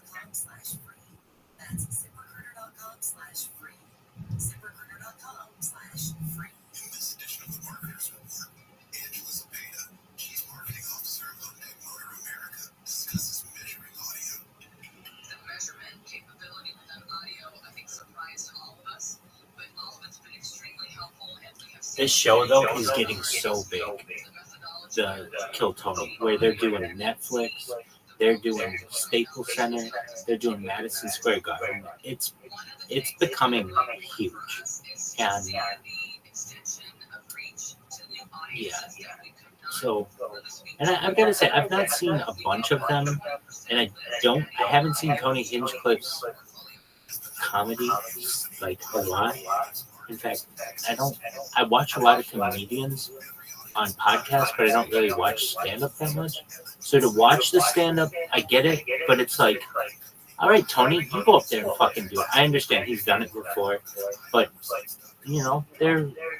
sometimes he's just taking easy shots at people, and to me, that's not cool. And then you've got Red Band in there, who also takes easy shots at people, but I'm expecting him to do it just because I'm so used to him being very immature on the Joe Rogan Experience. So it's like, all right, he's going to be super immature on this thing. So you're going to have to hear him with his little soundboard and doing all that other stuff. Overall, though, I think the premise of the show is genius. Hey, you have 1 minute to make us laugh as hard as possible. Go.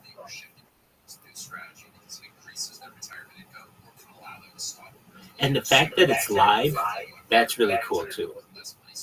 So I give them props for that. It's live, and it gives people an opportunity. There are a lot of really good aspects of it. I just think that he just probably could be funnier when it comes to what topics he chooses to make fun of people.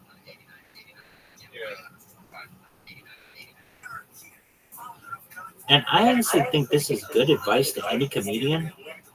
If you choose to make fun of people for things that they can't control, then you're going to lose your audience. Like, for instance, I hear people who make fun of people for like things they can't control. Like, they'll make a Down syndrome joke. Thankfully, no one in my family has ever had Down syndrome, but those are people, and they can't control that. And so if you're going to make a joke about that, even though I don't have Down syndrome, or I don't know anybody, thankfully, who does, or I shouldn't say that. There's been no one in my family who has Down syndrome. I have, I don't think that joking about it is funny. So if you come out with that kind of joke, it's like, okay, you've told me a lot about yourself, about being a comedian. You're not very creative because you're basically, when you're going to take shots at people who can't necessarily defend themselves. And that's not cool to me. And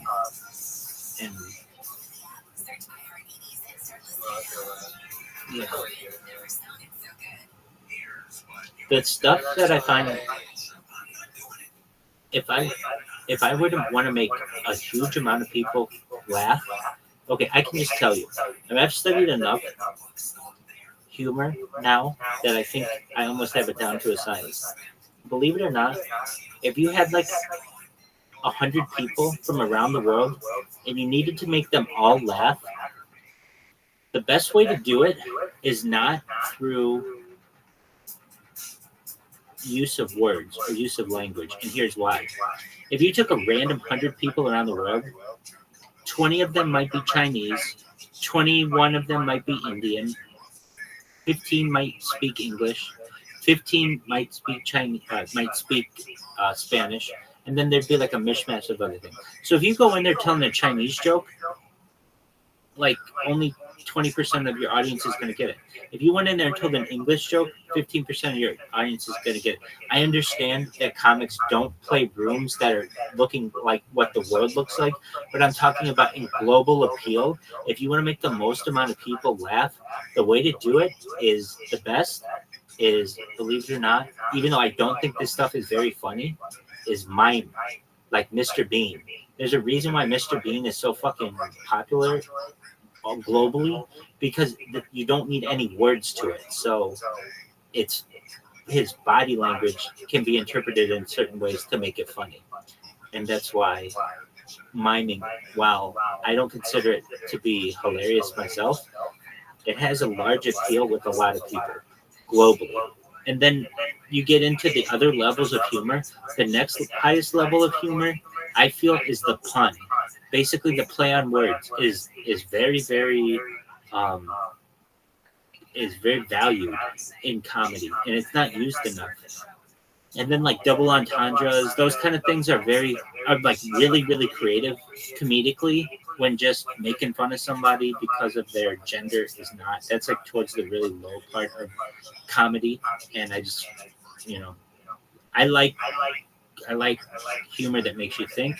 I like humor that's really creative, and so that's why I think puns are really interesting and double entendres things. I also think non sequiturs, like, do you do drugs? I used to, I still do, but I used to too. Those kind of things. Those like, just short, simple jokes. They're almost like dad jokes at points, but those take a lot of creativity.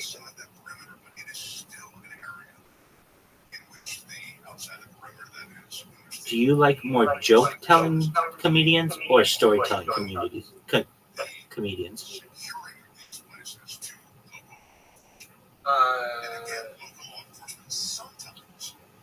Story jokes, but I also like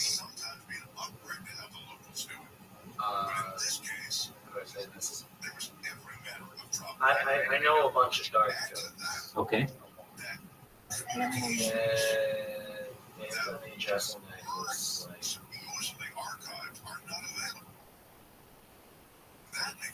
one of my favorite. Okay.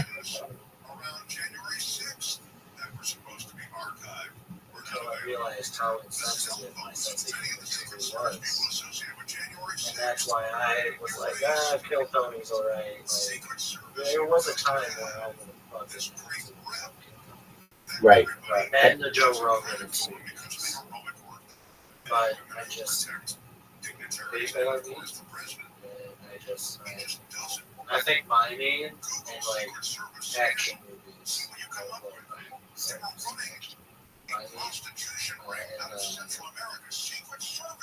yeah, like funny movies are like Stoner Flicks and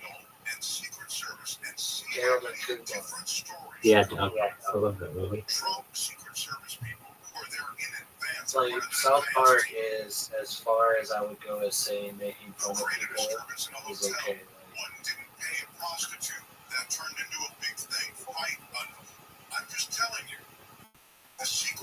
Like South Park's my limit now. Like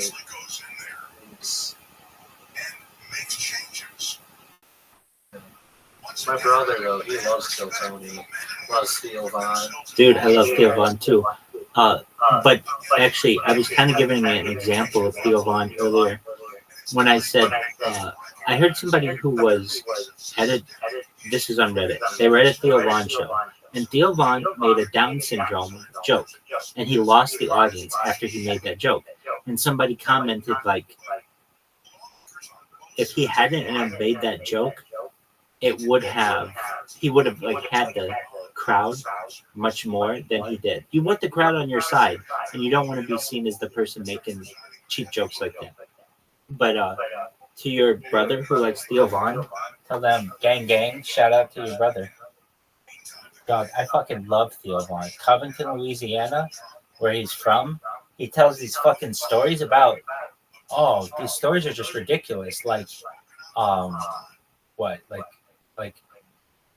Like when I say them, they won't even be funny. But like that when he was in YMCA camp, summer camp, a bunch of primates, like monkeys, escaped the Tulane University primate laboratory, and they made the tallest boys go search for these primates. It's just kind of like, who else has a story like that? It's ridiculous. He has just like a way of just being like, I don't know, funny. And also, his kind of humor is something you don't hear very often anymore. You don't hear someone with a Southern accent on television or in the media really very often. And also, he's poor. I mean, he grew up poor. It's obvious in his stories. And you don't hear about a lot of poor people in Hollywood. So for both of those respects, I think he's unique, and I really like him because he goes against the grain. Now, he's stupid about stuff too. Like, sometimes I'm just like, Theo, you know better than to ask that stupid question. Like, what did he ask? He asked Robert F. Kennedy Jr. a question recently that I saw where he was like, okay, Robert F. Kennedy Jr., do you get Secret Service protection? He's like, yeah, but we've asked for more of it because, and like, you know, my dad died from like when he was running for president, and because he didn't have Secret Service protection essentially, and Theo Von was like, oh, well, can you just like get your own secrets, get your own security? And Robert F. Kennedy Jr. was like, yeah, you can get your own security. And then Theo Von's like, and if you become president, do you get like reimbursed for that? Like all that security that you bought? And like, it's just like a stupid thing that somebody would have. Not necessarily stupid. It's just curiosity. And Robert F. Kennedy Jr. is just like, no, you wouldn't get reimbursed for that. It's on your own dime. It's your own security. But I understand where Theo Von's coming with that, and I think there's a point to be made that if you're having to pay for your own security because you've been denied it, and then you actually win the presidency, why wouldn't you get fucking reimbursed for that? But I mean, I could see it both ways. Anyway, some of the things that he does, I'm just like, oh man, that's kind of not that professional or not that politically correct.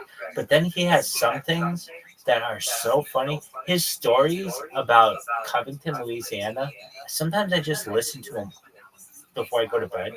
And he does this series. He did this series of podcasts that I think are probably some of the best podcasts in the history of comedic podcasting.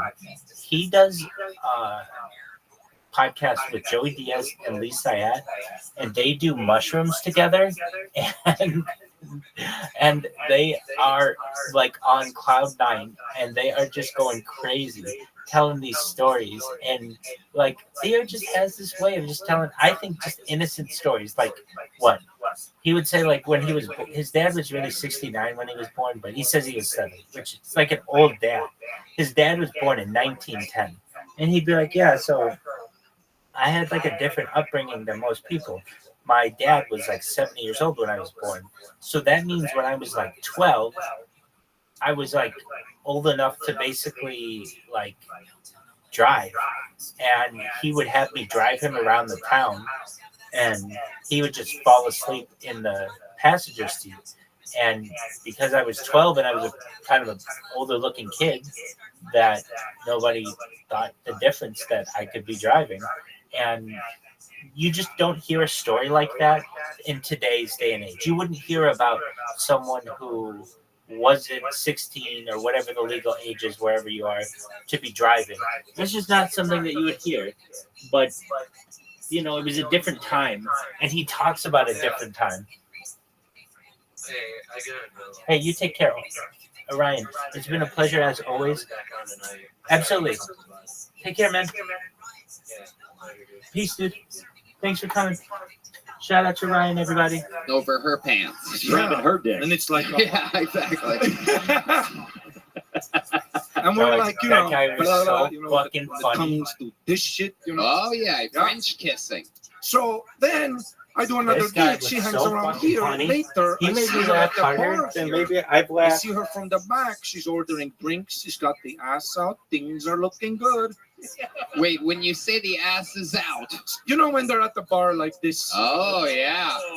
And you Oh. see like the Oh. rectangle of the dream. You know, this part. you Yeah. know? Jesus Christ. Yeah. Okay. And then I go behind her, like all sexy, you know me? Yeah, I know, yeah. All, I go all sexy up to her hair, and I go, "What you looking?" She turns around, different lady. Oh shit. Already a rapist. Yeah. There you go. Fit into the American stand-up comedy culture. That is incredible.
Hey, this is Rabbi coming live from the Comedy Mothership here in Austin, Texas for a brand new episode of Kill Tony. Give it up for Tony. Let's go!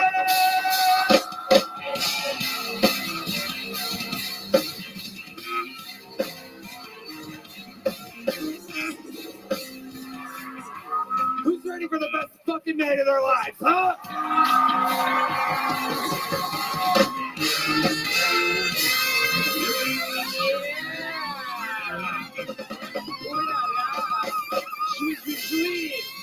We made it. Welcome everybody. Make some noise for Red Band. Hey. And the best damn band in the land. They are here. Fernando Castillo. Carlos Sosa. Michael Gonzalez. Nachos Belgrande. Matt Muling. John Dees and D Madness. We are back. The full fucking band. Holy shit.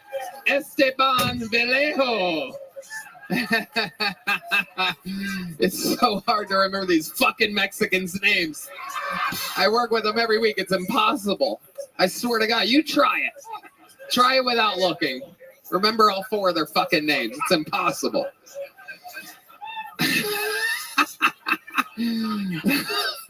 It's too much. It's too much. We need something to break the fucking... I don't know. It's just too goddamn much. Welcome to Kill Tony, everybody. You're here at the #1 live podcast in the world, brought to you by Shopify. Everybody, you go to shopify.com/KillTony. Get $1 for a month-long trial period from Shopify. There you go. There you go. Ka-ching! We have a great show planned for you. Before we get started, here's a little bit more from the amazing sponsors that made it all possible. You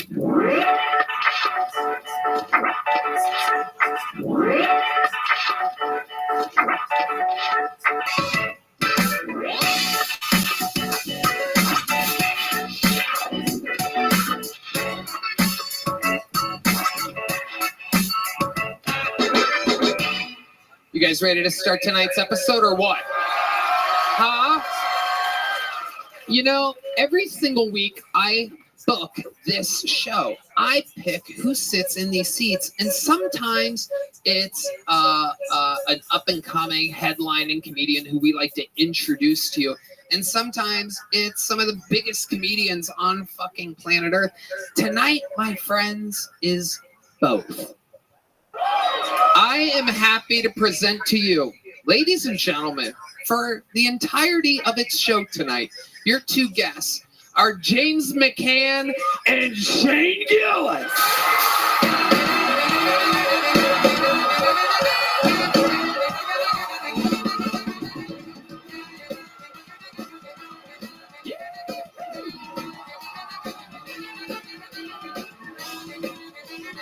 Fucking damn right. Ooh la la.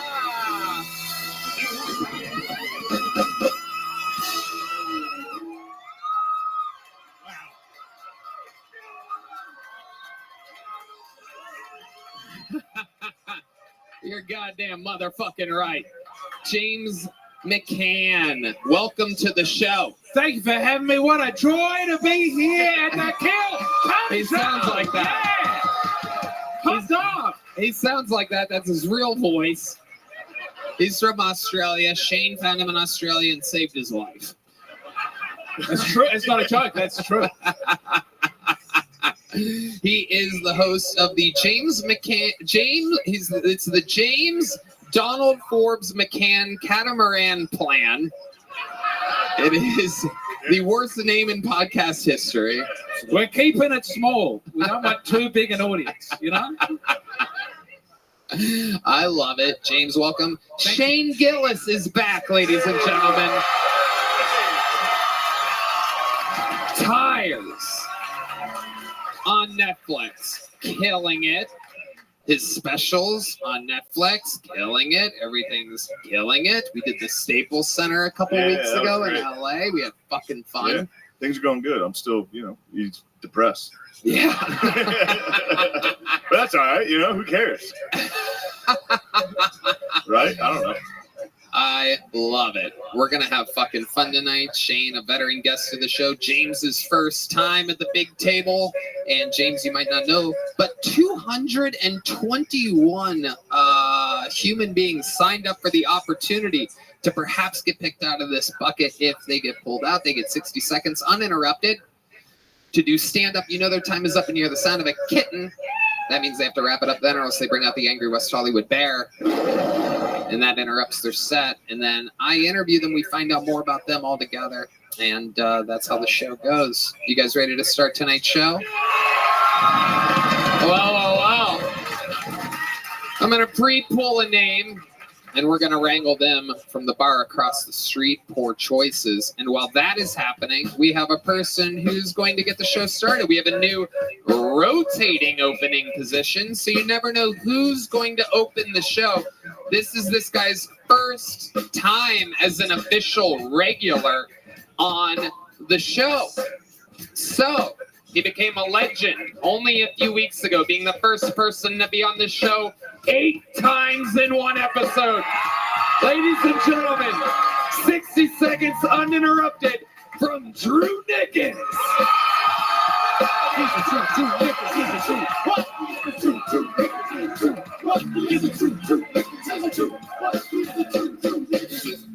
All right. I haven't been on a date in 2 years. The last time I went on a date was to the movie Sing 2. Now, I was so excited, but I didn't want to be a pedophile, so I brought someone with me. Now, I was so excited, we shotgun Red Bulls in a parking lot. I go to the ticket office, and I'm like, 2 for Sing 2! And I'm so excited. And then I realized there's people smiling. There's people telling my date thank you. And then I realized They think that's my special needs chaperone.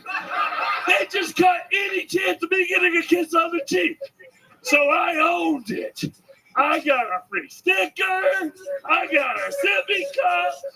You know, I was happy. They can't tell a retarded guy not to talk during the movies. Oh my God, the gorillas are back! Yes! Thank y'all so much. That's been my time. Exactly 1 minute. I love this. See, you guys gave him his own theme song? I love it. Shane, this is your first time seeing Drew Nickens. Yeah, that was great. Really, the energy backstage was. This isn't an act. We were standing back there. He was like, "Let's fucking go!" It's like fucking D-Day back there. Man, you're a lucky man too. Often when people get the brain damage, they become sad and unusual. But you've got like just joy. You only see me for 2 hours. Don't worry. We can get grilled cheeses later, Shane. Hell yeah! There you go. I've been on the chaperone date myself, dude. Hell yeah, Yeah. right? Very relatable stuff. You don't get a handy. You do not get a hand job. No, everyone's gonna think they're jacking off. Drew Nickens blasting off with a brand new minute. How does it feel? How's life going for you? So last week, Mr. Tony, you didn't tell me that I was going to be a rotating regular. So I'm at the curtain, and you said that. I was like, please don't cry before you do your minute. So everything has been so amazing. Everybody has been so gracious and kind.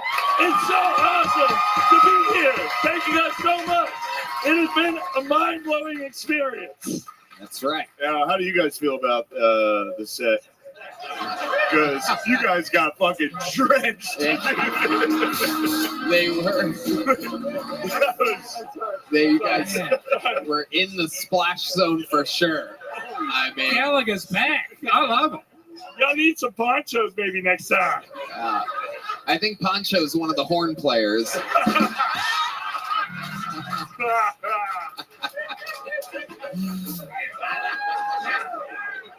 I love it. So, Drew, life is good. Very exciting stuff. Any chicks fucking knocking at the door yet? Any chicks sliding the DMs or anything? No, go ahead. I got titties in my DMs for the first time, everybody. Yeah! Don't know if they were real, but I'll take them. Yeah. They don't need to be real. There's nothing natural about you. Why should the tits be real? I love it, Drew. Have you treated yourself with anything on all this great news that's happening? You're going to be, no doubt, a ticket-selling superstar. Everything's happening all at once for you. I got underwear at Ross. You got underwear? Yeah! I'm wearing them, but I won't show you guys. Well, I mean, what's the band look like? Let's see the band. Oh, Jesus Christ. Oh, my God. He's made of pubic hair, ladies and gentlemen. There's pubes everywhere. So many pubes. I've never seen pubes start above a belly button before. So when I got my appendix out about a year and a half ago, I didn't realize that you got to shave before that. So I woke up and they shaved my pubes, and it was really hot nurses. So I was like, good Lord. Did you get hard? Yeah. That was a lot, yeah. Mostly pubes. Like a scarecrow. Filled with pubes. Christ. Drew, you are the real fucking deal. I'm so excited to have you in the rotation. You're a saint. I love you. You might be one of the most goddamn likable human beings in the history of the show. Welcome to the Kill Tony family. You got it started Thanks tonight. for having me on. Drew Nickens, everybody.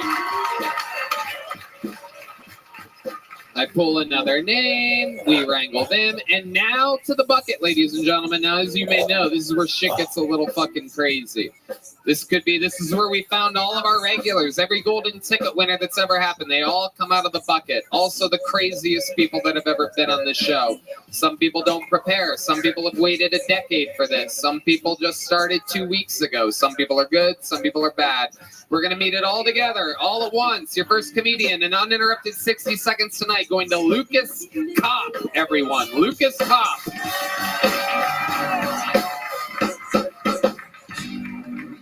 Let me open by saying I'm different than any comic you've ever seen. I'm different than any comic you'll see tonight because I am not suicidal.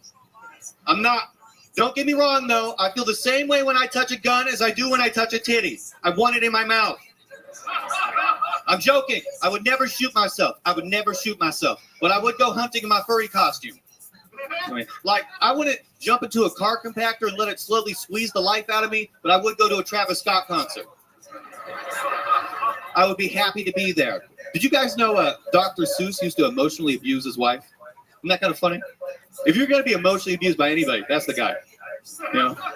Red fish, blue fish, you've been gaining weight, bitch. You look terrible. Horton, here's a who. And every day I have to hear you. Every day. Because it's getting ridiculous. I am different than other comics, though. Like, I had a good childhood. A lot of comics didn't. A lot of them were tied to radiators and shit. Not me. Not me. I had a good stepdad. My stepdad was actually the first person to get me into sports. Like, he taught me and my mom how to box. She sucked, though. Thank you, guys. Yes. All right, Lucas Kopp. Coming out guns a-blazing. Fuck yeah, Lucas. How long have you been doing stand-up? 4 years now. 4 years. Where are you from? Portland, Oregon. And you still live there? Yeah, I want to go. I want to leave eventually. It's kind of on fire. Yeah, no doubt. We know. You're the only guy in Portland that's not suicidal. No. According to you. No, it took a lot of time. Absolutely. What do you do for work? I'm a longshoreman. I work on the docks. Okay. Okay. What do you do on the docks? I kind of drive a big truck and load the boxes on it. You drive a truck. I drive a truck. Right. Yeah, absolutely. Yeah. Okay. Very good, James. I love that you went with the Dr. Seuss gear, the light and friendly stuff, after the suicidal thing. Yeah. That's like trying to finger somebody after you've had a whole watermelon up there. Yeah. You can. I'm You know what I trying to mean? work on that. I like to put the watermelon in, you know. Yeah, but it's a lot. It is a lot. But I'll pray for Thank you. you. Yeah, you're welcome. Thank you, man. I was just in Portland. That was the weirdest city I've been to in America. How'd it go? So many gay homeless people. Yeah. They fused the How do gay you and the know they're homeless. gay? Man, I saw a man sashaying across the park with a club. They probably thought we were gay. It was me and James. Yeah. That homeless guy was probably like, well, this is too fucking That's gay. why he didn't attack us. Because we Yeah. We were going to a bookstore. That is gay. Yeah. You know, since being in Austin, my friend made a joke about reading, and someone heckled me. He said, "You read books, faggot?" That was my first experience in the city. I love it. Pretty fun. Yeah. It's a good town. So you It's a live good in town. Portland. Uh-huh. You've lived there your whole life? Yeah, 24, And you're 25. wearing a Dallas t-shirt and a Los Angeles hat. I went to, look, I'm a confused guy. I might be gay too. I don't know. I know how you feel. Yeah. I've been through a lot. Shut the fuck up. All right. So He's not gay. Not gay. Not gay. Ooh, you're doing a reverse thing tonight. I'm being nice. Oh my goodness. He's not gay, dude. This is my lawyer, Shane Gillis. Gillis and Gillis, attorneys at law. Lucas, tell us something about your life that makes you different, that we'd be surprised to know about you. Perhaps the way you were raised or something about your... My dad loved meth. My dad loved meth until I was 12 years old, and I didn't know. I really just thought he was fun. I thought he was excited all the time. Yeah. He wasn't. I love He was on meth. Did he get off meth? Yeah, he's very sober now. He's a big AA guy now. Oh, Yeah. wow. It's kind of worse. Yeah, Yeah, it is. Did your dad get noticeably less fun as a child? Like, did you? Yeah, I guess. Yeah, he stopped like dancing everywhere he went, you know. And now he goes to as many AA meetings as I go to open mics. Yeah, he's doing spots. Yes. So is he just the most interesting guy at AA meetings with his meth habit? He kills. He kills at those. Do you think he's confessed about you in his meetings? He's like, my fucking gay son's doing comedy. Probably. I have an unloyal son who represents Dallas and Los Angeles while living in Portland. I went to the Dallas game in Dallas. We went to watch in the stadium, and I was wearing a Houston jersey, and I started feeling glares. It was a dumb move. I like the jersey. I Clyde Drexler on it for Portland. God damn it. Was it a I had to random? buy this shirt. Were they playing the Trailblazers? No. Or the Rockets? I mean, you were.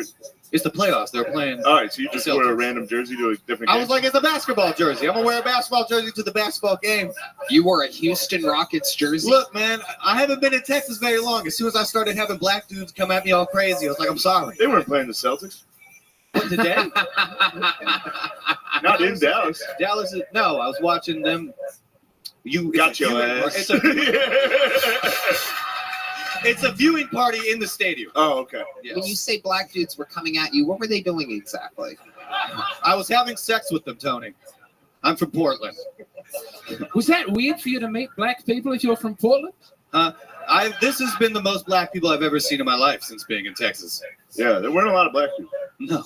In Portland. You guys have more murals of black people than black people. You guys paint them all the time. Yeah. Black Lives Matter. Why won't any of them move here? What do we? Well, Lucas, any special skills or talents other than stand-up comedy? Special skills or talents? I wish I could sing. Nah, man, I don't know. I really wish I was talented. This is the best as it gets sometimes. I was a UPS driver. I can drive a truck well. God, we're bad. I can drive a truck well. I'm really good at manual labor. I've been great at it for years. Really? Doesn't seem like you're built. What's your ethnicity exactly? I'm actually, I thought I was Italian my whole life. Like, my family, my middle name is Giovanni because my family wanted us to be Italian so bad. We're German. Wow. We're German. I grew up Catholic. You know what I mean? I'm wearing 2 chains still, you know? Okay. Represent. That's right. Yeah, that's what I'm talking about. I fuck with you. Your last name is Cop. When the black guys were coming at you, did you have an urge to hurt them? Yeah, I always do. I get nervous. Oh my God. I always have my hand here, but there's nothing there. There's nothing there, Yeah. especially a wallet after you ran into those guys. Yeah, you're right. Lucas, you did very good for a bucket pull. Here's a big joke book.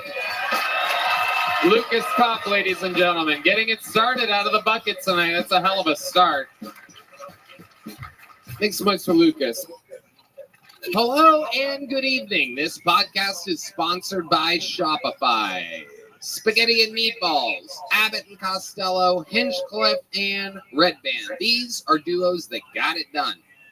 But what about the perfect duo when it comes to growing your business? Well, I can tell you, that's you and Shopify. Shopify is the global commerce platform that helps you sell at every stage of your business, from the launch your own online shop stage to the first real life store stage, all the way to the did it, we just hit 1 million orders stage. Shopify is there to help you grow from their all-in-one e-commerce platform to their in-person POS system. Wherever and whatever you're selling, Shopify's got you covered. Red Band. Shopify helps you turn browsers into buyers with the internet's best converting checkout, up to 36% better compared to other leading commerce platforms, and sell more with less effort thanks to Shopify Magic, your AI-powered all-star, Tony. I love Shopify.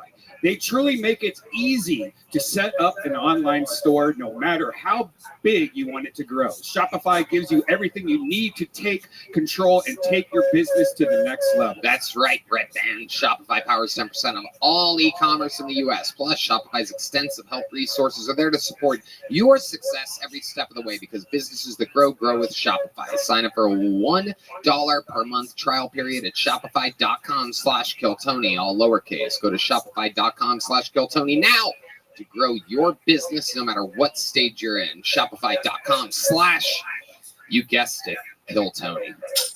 To make some noise for your next comedian, everybody, we're going to meet them all together. Jeffrey Lee, everybody. Jeffrey Lee. Oh, shit. Look, it's the lovely Heidi, everyone. Hello, everybody. Get a little personal. I suffer from extreme ED. European depiction.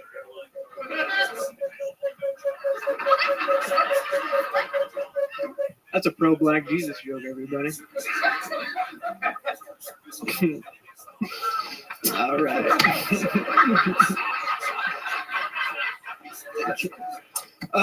Okay, so moving along.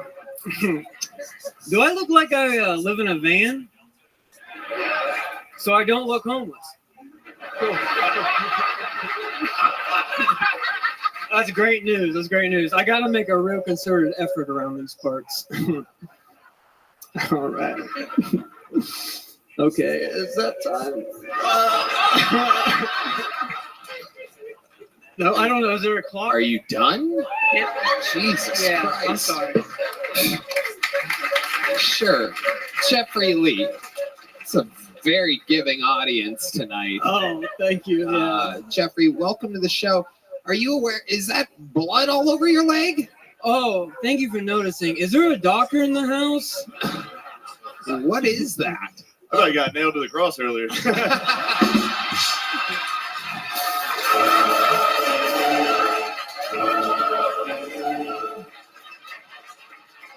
A very giving audience. A very giving audience. True. Yeah. That's pretty funny.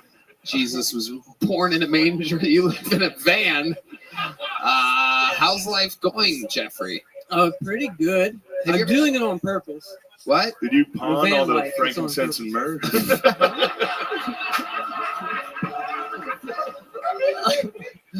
Do you have any apostles? Oh, I Yeah, do have Frank. a lot of best friends. Okay.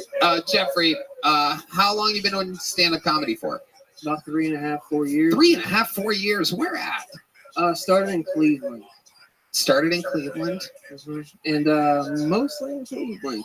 But Mostly in Cleveland. I did do some sets in Chicago, Nashville, Jerusalem. Hallelujah. If you're gonna fucking do it. Jesus fucking sleepyhead over here. My God. Oh, you're over it? Good. I'm glad you're over it, Red Man. Oh, moving forward with all of your creative nature. Jesus Christ. Lord's name. He's right there. Good Jesus Christ.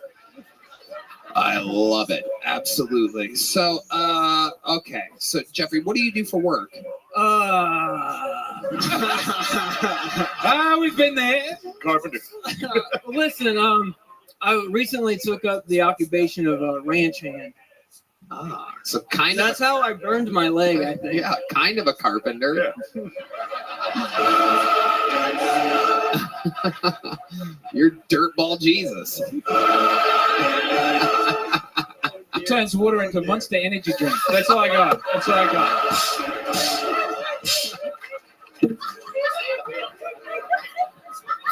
Oh God, I love it. Okay, so Jeffrey, where do you live now? In my van. Right. Where's the van right now? It's actually down the street. Okay. All right. You locked it up? Tight. Yeah. What's the most expensive thing that you keep in your van? I'd rather not discuss that. Ooh. No one's gonna follow you. You have a diseased leg, Jeffrey. I don't know if you know this. It is heavily. I think that's gonna be gangrene soon. I've been thinking about medical attention. You really have no idea. You gotta consider that. Yeah. You really are you joking or you literally have no idea what that is? I'm pretty sure it's a burn. A burn? Yeah. Well, did you get burned? It was very hot that day. Were you fighting the devil or something? Come on.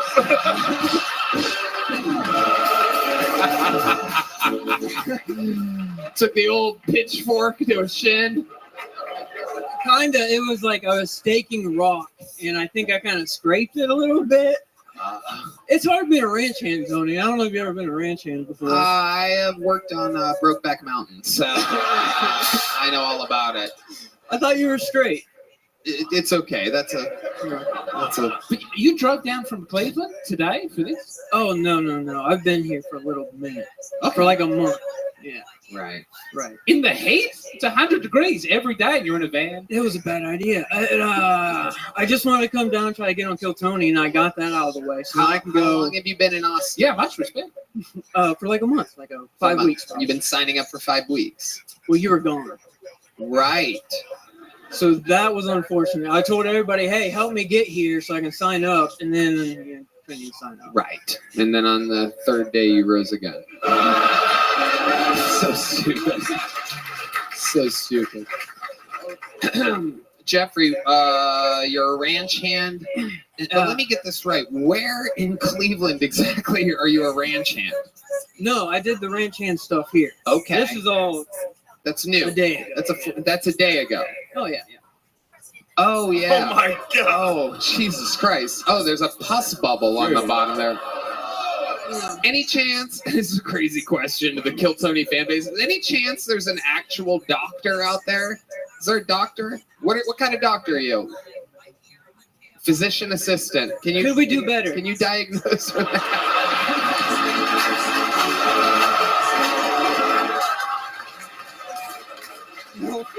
No. And now that is funny. It's literally a beggar being a Jew. Yeah, exactly. It's a saying against this exact thing. Heal your own leg. James, what was your question? Would you ask him? No, I said he should heal himself, but we should get this. The pus scares me. I'm the closest to it, and I feel the most weird. I think a physician assistant is good. You know, I mean, no one else spoke up, so I apologize. Take a gander at that thing. Is there anyone higher ranking than a physician's assistant? Make some noise. What? Oh, that's all we got. Thank you, sir. All right. There's a spokesman for the audience. That's all we got. He checked everybody's occupation on the way in. So it's down to a physician's assistant or a Mexican trombone player. So physician's assistant, can you have a diagnosis of that? Okay, sir. Jesus, turn around. What would the diagnosis on this be? She put on her glasses for this. Cellulitis. Cellulitis. So what would he need for that? Some peptides? Cathlex. Antibiotics. Yeah. Antibiotics. Does anybody have antibiotics? I've also got a thing on my foot, if you wouldn't mind hanging out.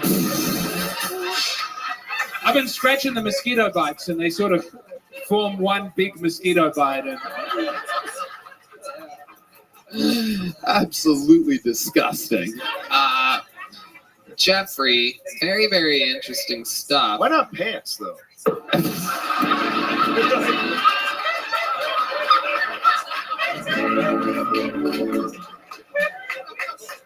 The internet said keep it uncovered. So, yeah.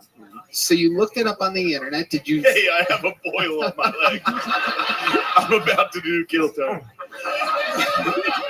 I really kind of was hoping next week, not this week, but here we go. You work in mysterious ways, you know?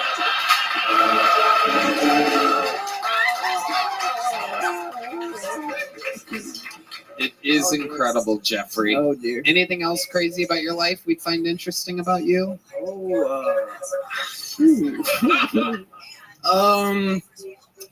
Sure. I don't want to rap. But I could be a rapper. What do you mean you could be a rapper?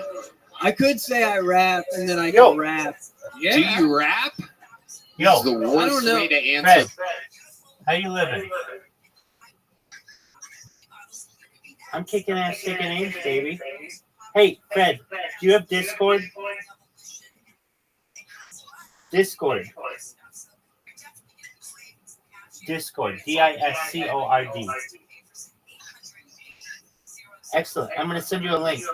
I stream my life 24/7, 365 for world peace. This is the biggest event in global history. It goes back to the pandemic. We've seen the death of a queen, a birth of AI, the coronation of a king, and everything in between. How are you doing? Yo. Oh, fuck. Socks.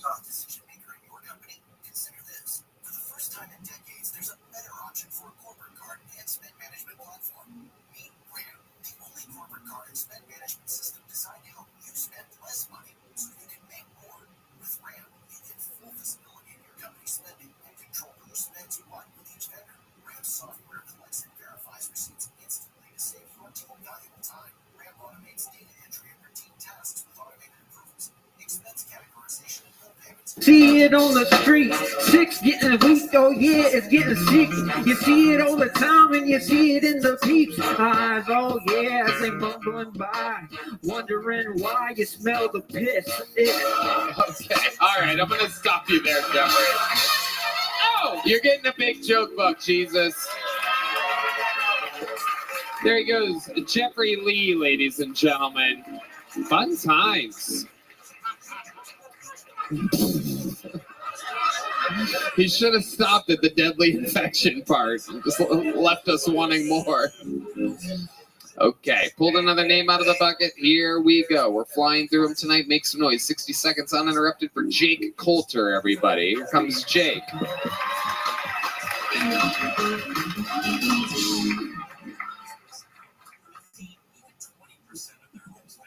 So people tell me all the time that I have chicken legs, like it's a choice. But how else am I supposed to attract black women?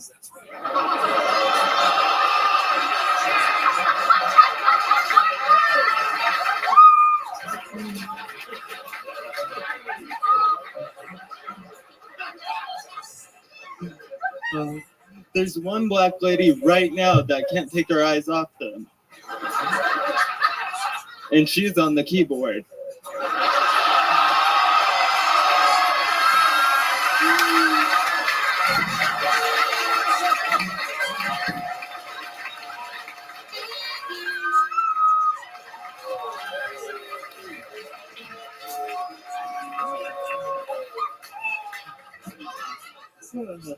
I feel like WWE is just like a female orgasm. If I enjoy myself, I don't really care if it's fake or not. Jake Coulter. I'm going to cut you off right there. Wow. Amazing set. Absolutely incredible. Is this your first time on the show? Yes, sir. Welcome, welcome, welcome, Jake. That was an absolutely incredible set. How long have you been doing stand-up? Since September. Since September. I love it. How old are you? I am 25. 25. And what is you have some kind of like condition or something? You got a little wobbly left hand and a little speech something. What's going on with you? I am very nervous. Oh, that's it? That's it? I thought he was going to say a light case of cerebral palsy. We could say that too. If I did, hey. Absolutely. There's not for real nothing? I don't think so. I mean, I'm not a doctor, but it could be. Well, good for you. We have a physician's assistant here. Physician's assistant. Who would you say that his condition is nervousness? What do you got? What do you got for this one? Bro, say you have something. You'll be a regular. Oh.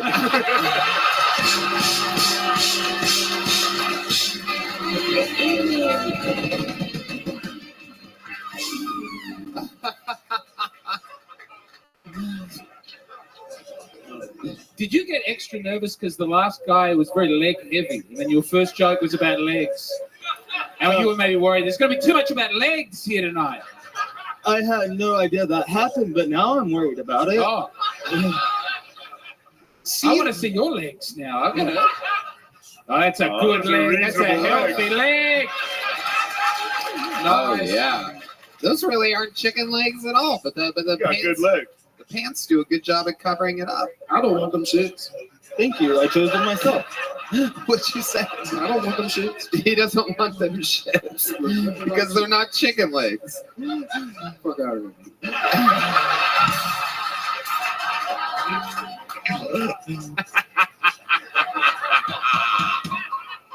It was very fun to see you extremely nervous tell a very, very racist joke. It was pretty great. Oh, so that joke was actually the first joke I ever told, and I wound up just going to a random open mic at the Signature Bar in Richmond, and We don't know what that is. Can you describe that to us? Oh, so the Signature Bar is the name of the bar. Richmond is right outside of Houston. Is that a very black population or? Well, yeah, but I didn't realize until I got on stage because I was so nervous going over my set over and over and over again. And my whole set was about being a white guy dating black women. How it's great because they'll assume when they marry me that their credit score will get higher. And I applied for credit cards like they were college applications because I didn't know they affected the credit score. Right.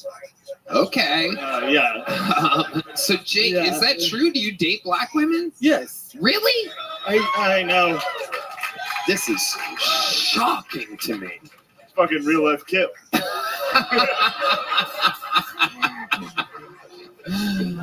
How many black women do you think you've been with? If you had to I've guess? been with 3.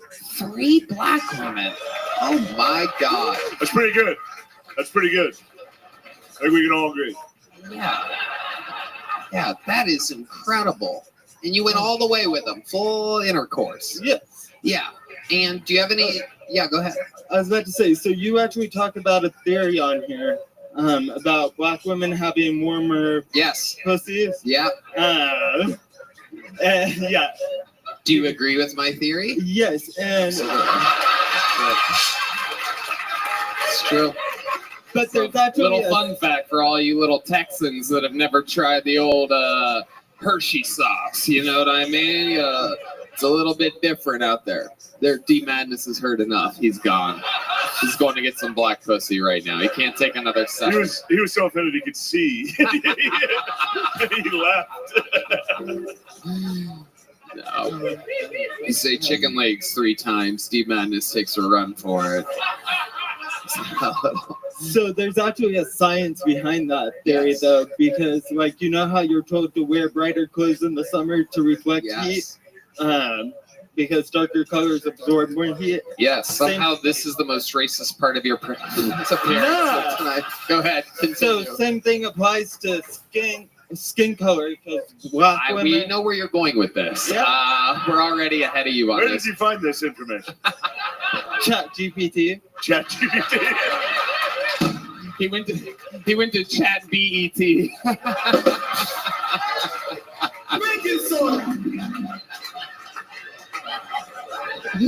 Chat EBT.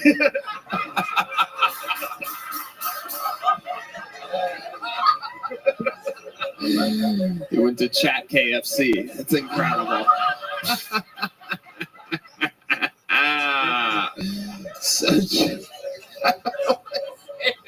Say it into the mic. It was so bad, it's funny. Where you going to Chat NBA or something?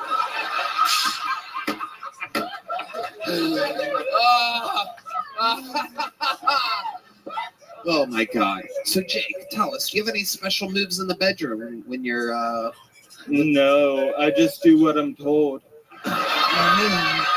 Absolutely. Goddamn right. You don't need a Give me $50.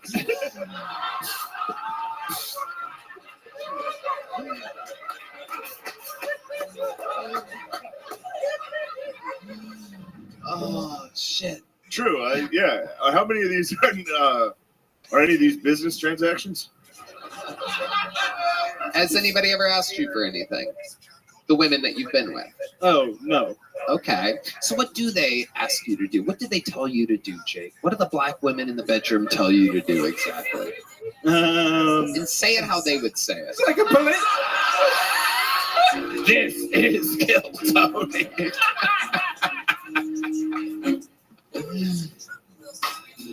Wait, I can't answer that, I don't think. Okay, so when you're in the bedroom with a black woman and they tell you what to do, you said that you do what you're told to do in the bedroom. What do they ask you to do? But when you say it how they say it. Do an impression of a black woman asking you, telling you what to do in the bedroom. You're trying to get this man canceled on his first appearance on your show. I'm very upset. I had such a good first set, and you're trying to get me canceled. Do the black lady! I'm sorry!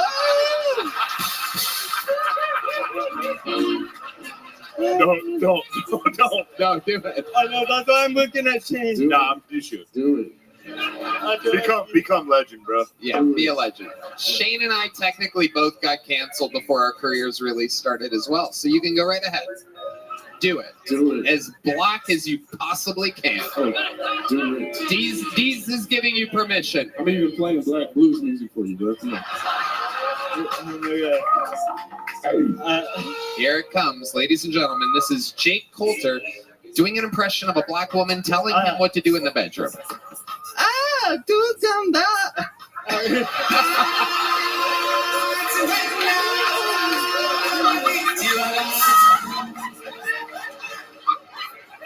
Are they all nervous too? Yes.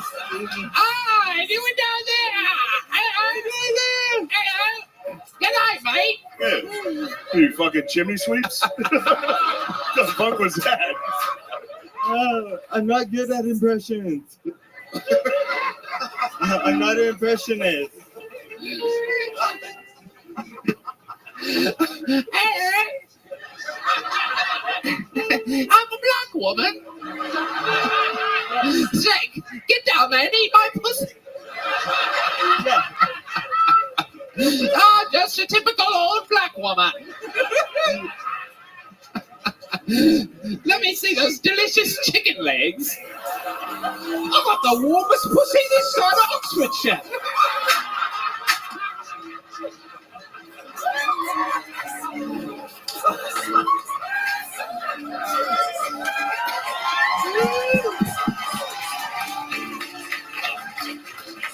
God damn, this is a good show. Jesus Christ. My God, I could just talk with you forever about black women. This is incredible. We have a lot of catching up to do, Jake. I know. Wow. So, how long? You said September you started, so you haven't even been doing this a year. No, but I've been watching you for 2 years and taking notes and Very your good. advice. Very good. You're doing very good. Yeah. Where do you live? Huh? Where do you live? In McDade. Whoa, what? You got really nervous there. In McDade? In McDade? Yeah, well, it's called McDade. I call it McDad because I feel like then I could tell girls I could be their McDaddy. Oh my God. This is a fucking pimp. This guy is an absolute fucking baller with your little wobbly left hand. Look, you don't have no idea what to do with that hand. Look at you. You're grabbing onto your pocket, you're wiggling around, touching your own fingers. You have no idea what to do with that fucking thing. I know, because every time I practice holding the mic in this hand. But what do you do with that hand? Let's see what happens if you hold a. What do you do with that hand? Oh shit! Cerebral palsy. You have no. Do both. Do both. Oh, Shane giving you permission to do the patented. Whoa! Oh my God!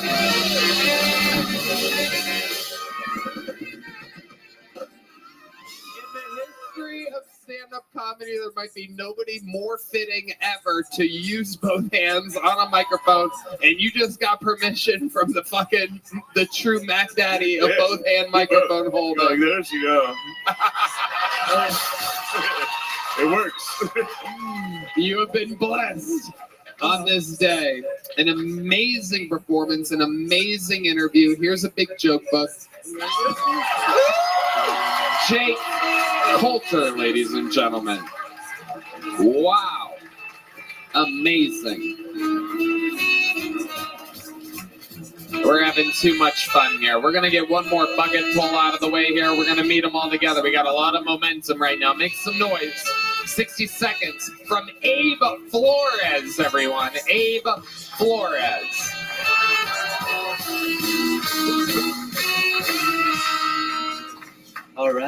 Thank you very much. So, I'm Mexican, and it's a good time to be Mexican. Unless, of course, you were born in Mexico.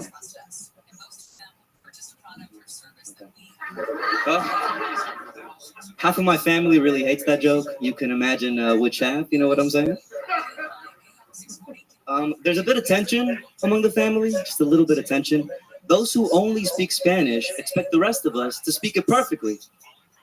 And yeah, yo hablo español, but just because I speak the language doesn't mean I know every word. For instance, the word girth. I have no idea how to say girth in Spanish. And no, of course I've never looked it up, because that would be gay as hell. All right, thank you guys. I'm at Flores.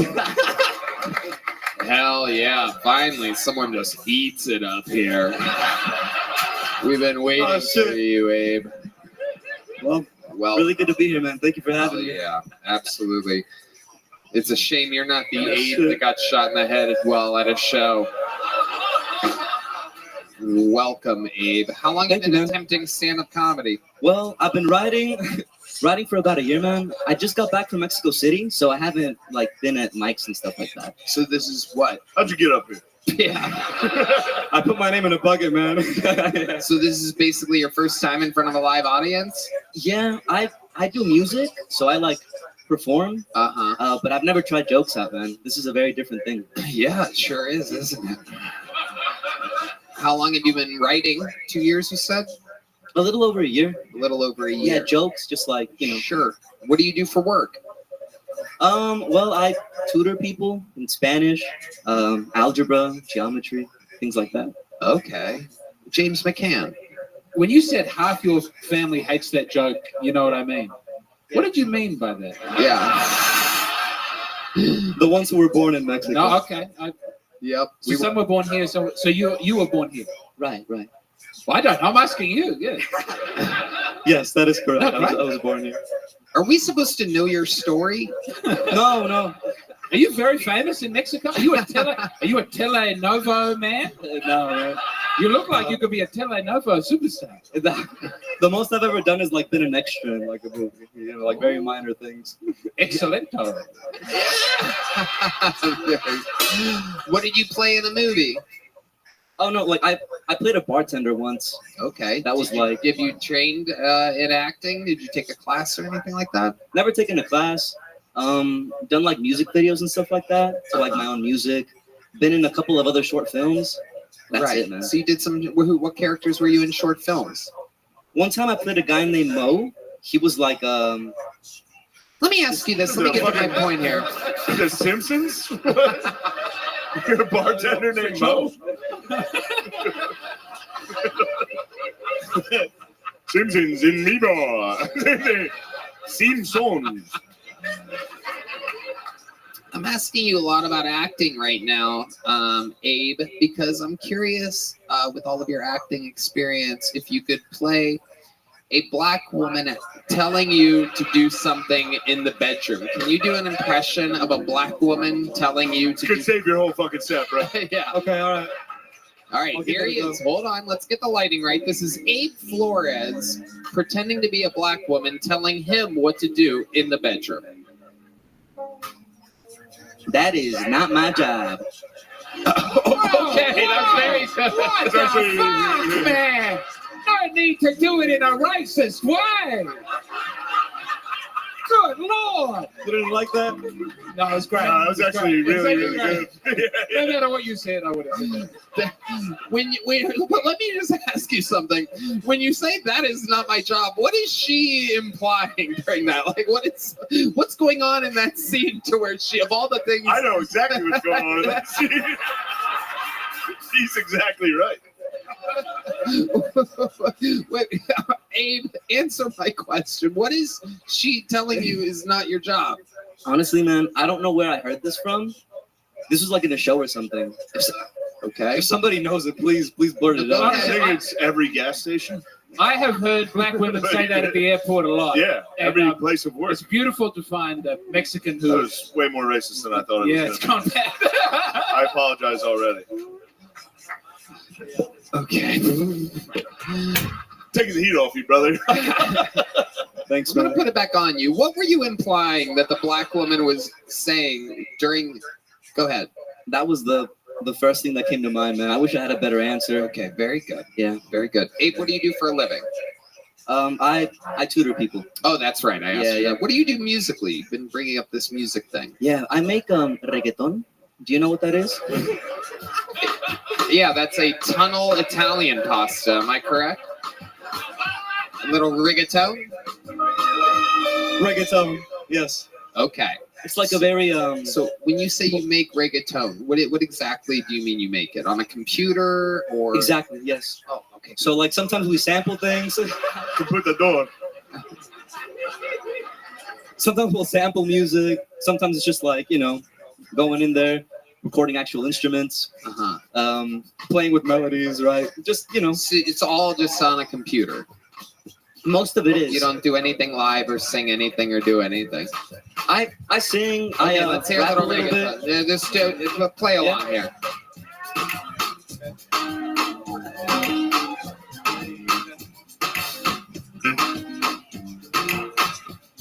Do you really, really want to? Do you really, really want to, girl? Hit them with that one, two. Do it for me, cause I know you really want to, girl. Do you really, really? Are you ready? Here's a little rap, okay? It's a little political. Living in, all right. Living in cages, simply outrageous. Jungle is dangerous. Minimum wage, slaving away in a place with no say. Blast that banana, son, it's insane. After sun goes down, the streets are unsafe. Apes out here blasting bananas, trying to get paid. Made to believe there is no other way. I get why we blasting, but do you really, really want to? Okay, all right. Right. That song is called Blast That Banana. All right. Are you an Indian guy?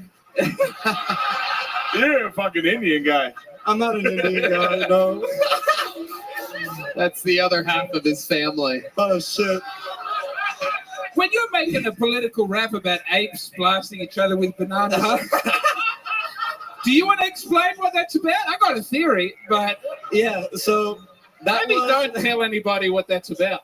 That was off of a project that I released about a year ago called Abe the Ape, and it's like all like literally just a bunch of double entendres about blasting bananas and yeah.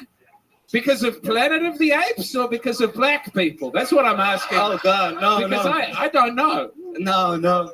It was an idea that I got living in Mexico City. I was just kind of like going from place to place, noticing that people were just kind of, loading themselves up with like drugs and chasing sex and doing things like this, just like very primal urges. That's the best possible answer to that question. I appreciate it.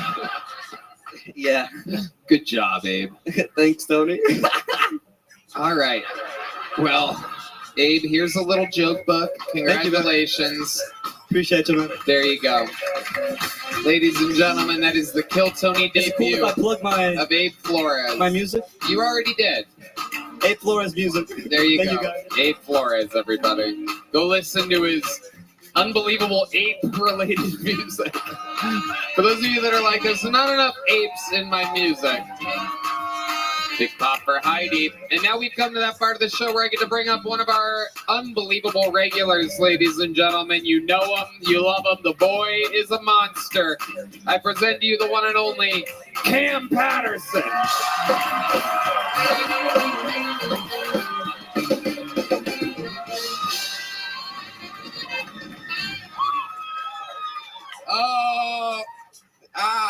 Usually I have like a really good minute that I like a lot, and don't make that face, bitch. Right now, today I was in Spokane this weekend, and I usually talk about where I was. And Spokane, Washington is a terrible fucking place.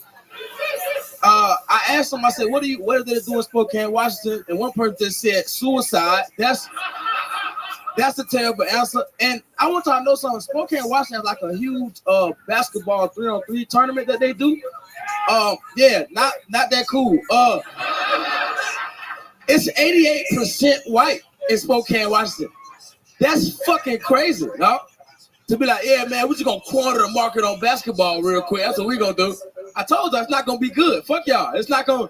This was not the best minute. I got rich friends, and that's weird. Now I'll show my homeboy a picture of a giraffe, and he was like, "I own one of those," and I said, "What?" And he said, "I own a giraffe," and I was like, "For real?" And he said, "Yeah, I got two of them, and one of them they had sex and they made a giraffe baby, and I sold the baby giraffe to the zoo." And I was like, "Nigga, you flipped a giraffe?" Cam Patterson, everybody.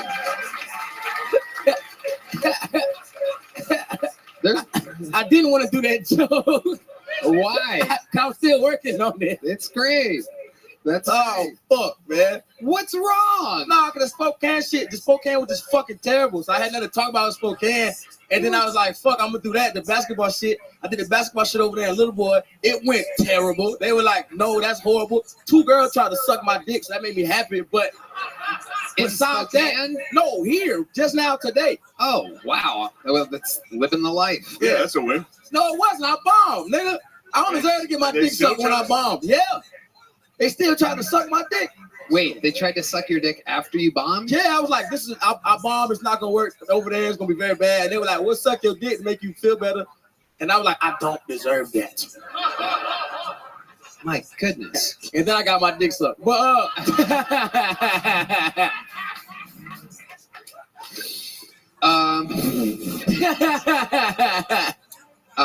okay. Was this a black woman that sucked your dick or a white woman? Nah, I've been seeing this shit. No, it was not a black lady, it was a white bitch. This is crazy. Yeah. You making them say the wildest shit up here. Yeah, we're having fun tonight. Yeah, God was here. That was crazy. That was insane. It wasn't God. God was his father. Oh, what? We had his son. God of God. I want to say, I've been in Austin for a couple months now. Cam, you're my favorite person who does, though I hadn't seen before, does comedy. You're great. Thank you. Thank you so much. I love you too, man. I know it was. Much love. Thank you so much. I love you too, bro. Hell yeah. My dog, he speak a different language. Yeah. I mean, also, like the moral of everything you're saying is evil, but you're so charismatic. Yeah, that's love. Hell yeah. You have about 8 minutes on an abortion. That I is do. really funny. Thank you. People hate that joke. Yes, because you're talking about how much you love abortion. Yeah, my mama hate that joke. My Yes, mama, because you're killing her grandchild. Well, it's still really funny. you know what's fucked up about that? She didn't know I was gonna have the abortion at all. She didn't know about the abortion at all until she was scrolling through TikTok and then found that I killed her grandbaby. So Yep. That's how some people find out that their grandchild has been murdered. yeah, I didn't want to tell her she was gonna make it real sad for me. You caught a body. Huh? You caught a body. I mean, I didn't do it. The physician did. The physician's assistant right there. She's very excited. Yeah. James? I was just shaming the physician who did the abortion. It really sounded like you said my name. Oh, no, that was with an M. It's the worst thing a person can do. Have you done abortions before, physician's assistant? You have? Whoa!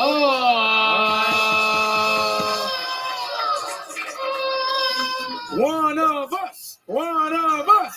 One of us. Did the guy sitting next to you just find out?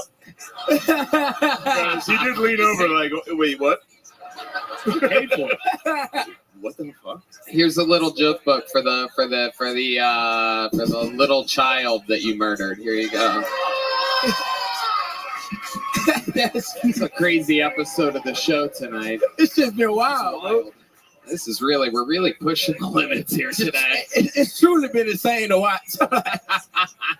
Cam, what else is going on in life? Shit, Zan's on the road trying to figure it out, man. It's been pretty fun. The road has been a good time. Yeah, you're killing it. So where can people get tickets again? On my Instagram. Go to my Instagram, go on my bio, because it's on. I got what it's called? I got a comb it. Linktree. Oh, there you go. I got a comb it. Hell yeah. You go to my IG and shit. You'll see it. There you go. Marketing genius. Oh no, I don't know how to promote myself for real. Come see the nigga. I don't know, man. Come see me. I be talking about good shit. I like the shows on the road. It be fun. Have you looked up campatterson.com? Have you even looked that? I think that's it. I think it's either that or Cam So Funny. Red Man, can you look it up? I think it's Cam So Funny. It's Cam So Funny, right? I think so. Cam is so funny? Or no, Cam So Funny. KMSOO Funny. That's it. SOO? S-O-O. Did you just skip over trying to spell funny? I got so wrong. We better not try funny. I can spell funny fantastically. F-U-N-N. The last word. The last word. What? What do we got? It's not Cam So Funny. Either of them. No, try so with 2 O's. You gotta put 2 O's. He's got to put 2 O's. You have 2 to O's spell for it no reason. incorrectly. So funny. That's it. Nope. It's right there. there it is. There go my face and shit. Store.camsofunny. We'll click the Cam Patterson thing. We can just do it. We're not going to wait for you to type again. Yeah, it just says. My website fucked up.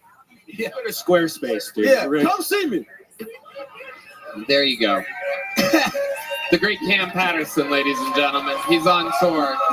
Right. It's not. By the way, it is not Cam. Oh, no, you misspelled. You misspelled funny. Oh, my God. Red band. Oh, it does. Okay. Technically, it goes to. Yeah, it kind of pops up. It's a real shitty website. Huh? Oh, no. It's all good. All right, we're back to the bucket. You guys having fun? Here we go. We're going to meet another one all together. 60 seconds uninterrupted for Dylan Jarbo, everyone. Dylan Jarbo.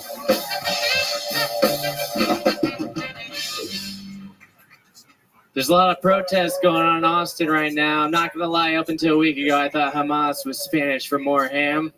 I got pulled over on 6th Street. I didn't even think that was possible. I thought it was like international waters out there. White guys, we get pulled over. We talk to the police like they're our Uber driver. What's up, boss man? Busy night? You have an iPhone charger? Can I vape in here?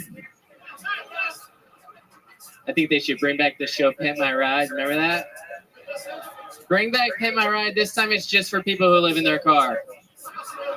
What's up, Kevin? We heard you're homeless. We put a microwave in your trunk. Figure it out. No, I know the struggle. We didn't have a lot of money growing up. When I was a kid, every night for dinner we had macaroni or cheese. I always picked cheese. Actually, I had a job interview recently. You got to be memorable, stick out. He asked me, Dylan, what do you bring to the table? I said, I bring another table. You're hired. Welcome to Rooms to Go. Thank you. Dylan Jarbo. Welcome. You've been on this show before, right? Mm-hmm. Fantastic. How long have you been on stand-up? About 8 years. 8 years. And you do this for a living? How do you make money? No, God, no.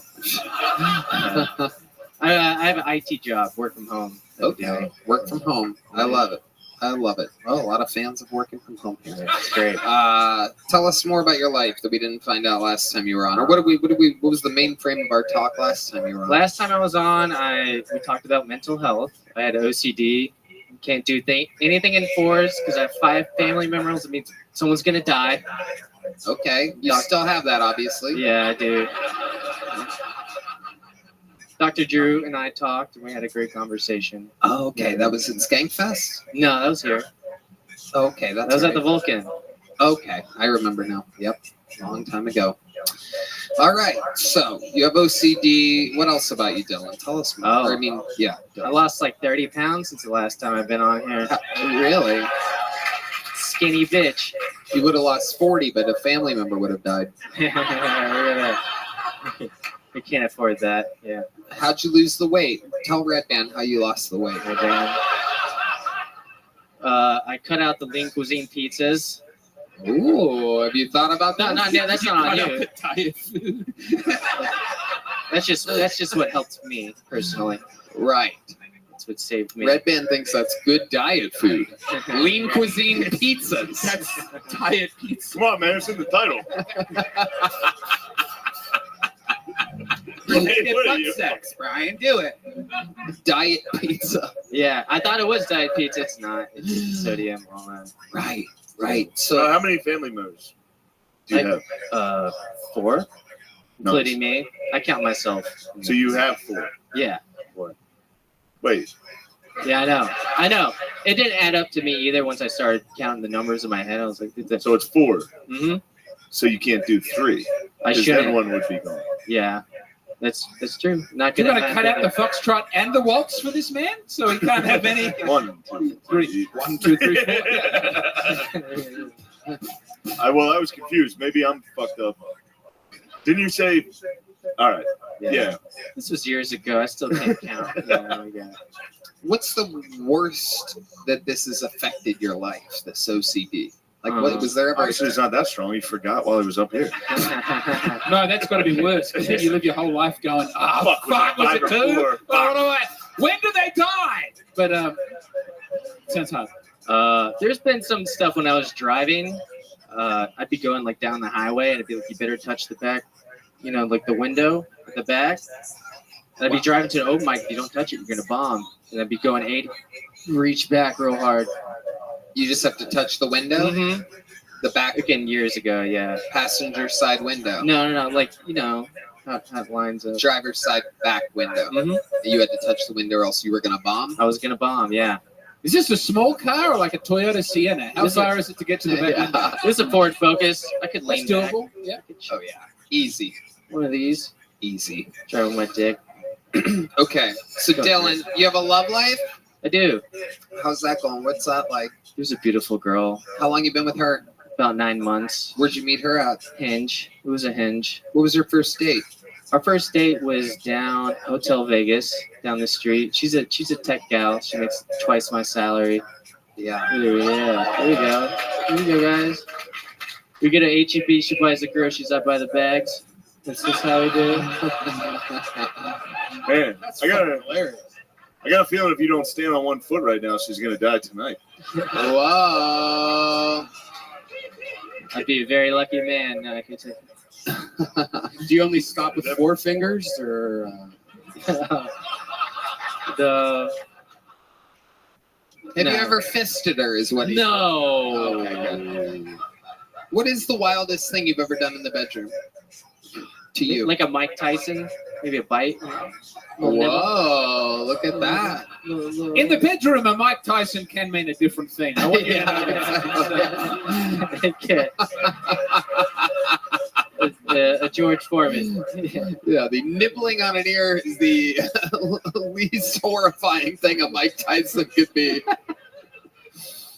You say George Foreman? Little rope-a-dope action? Yeah, a little Muhammad Ali rope-a-dope again? Yeah. I hang in the corner. Play dead for a while, and they go, I'll just fuck around. Come here. Now that you're tired, I'm going to fuck you up. I love it. Dylan, what do you do for fun when you're not doing stand-up or working? I've been taking Pilates classes online. Whoa. Why does that sound like a joke? You say No, it's not. I took Pilates class online. So when you take it online, what does that mean exactly? It's just YouTube. Uh-huh. YouTube it. Right, but what do they have you do? I do the poses in the living room and just let it hit. She watches. Well, it works because you're looking good, brother. I want to let you know that. I'm not ashamed to appreciate a man's body. Thank you. You're welcome. Wow. They're working off, guys. You're ripped under that Bucky's shirt. You can never go back there. I'm really not. It's trouble from here to here. Is it? From tits up, I look great.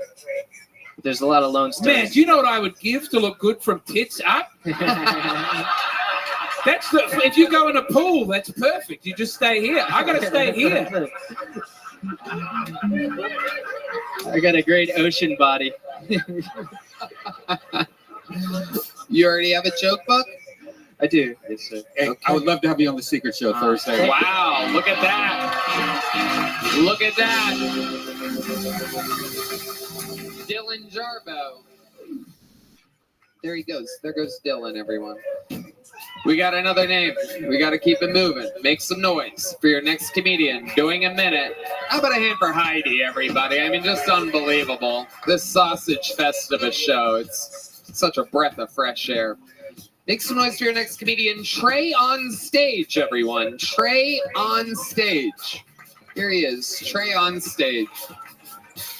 Whoa. Hello. How y'all doing, man? Last night I got a little too drunk in my Uber. I was pretty messed up. I ended up throwing up, almost passing out. That thing really sucks when that happens, especially when your passenger is right there. Yeah. I dated this black chick recently. It was pretty cool, man. She told me that her husband died.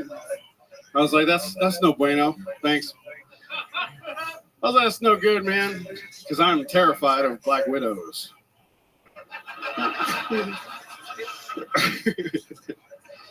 You know, I'm not really a morning person, really. The only time I feel like that's appropriate is, you know, at a funeral. I don't like talking about sex jokes. I don't have any sex jokes at all, mostly because I just beat around the bush. Yeah, it's kind of gross, I guess. How do you kill a gang of clowns? You aim for the juggler. All right, thanks for all that. Trey on stage.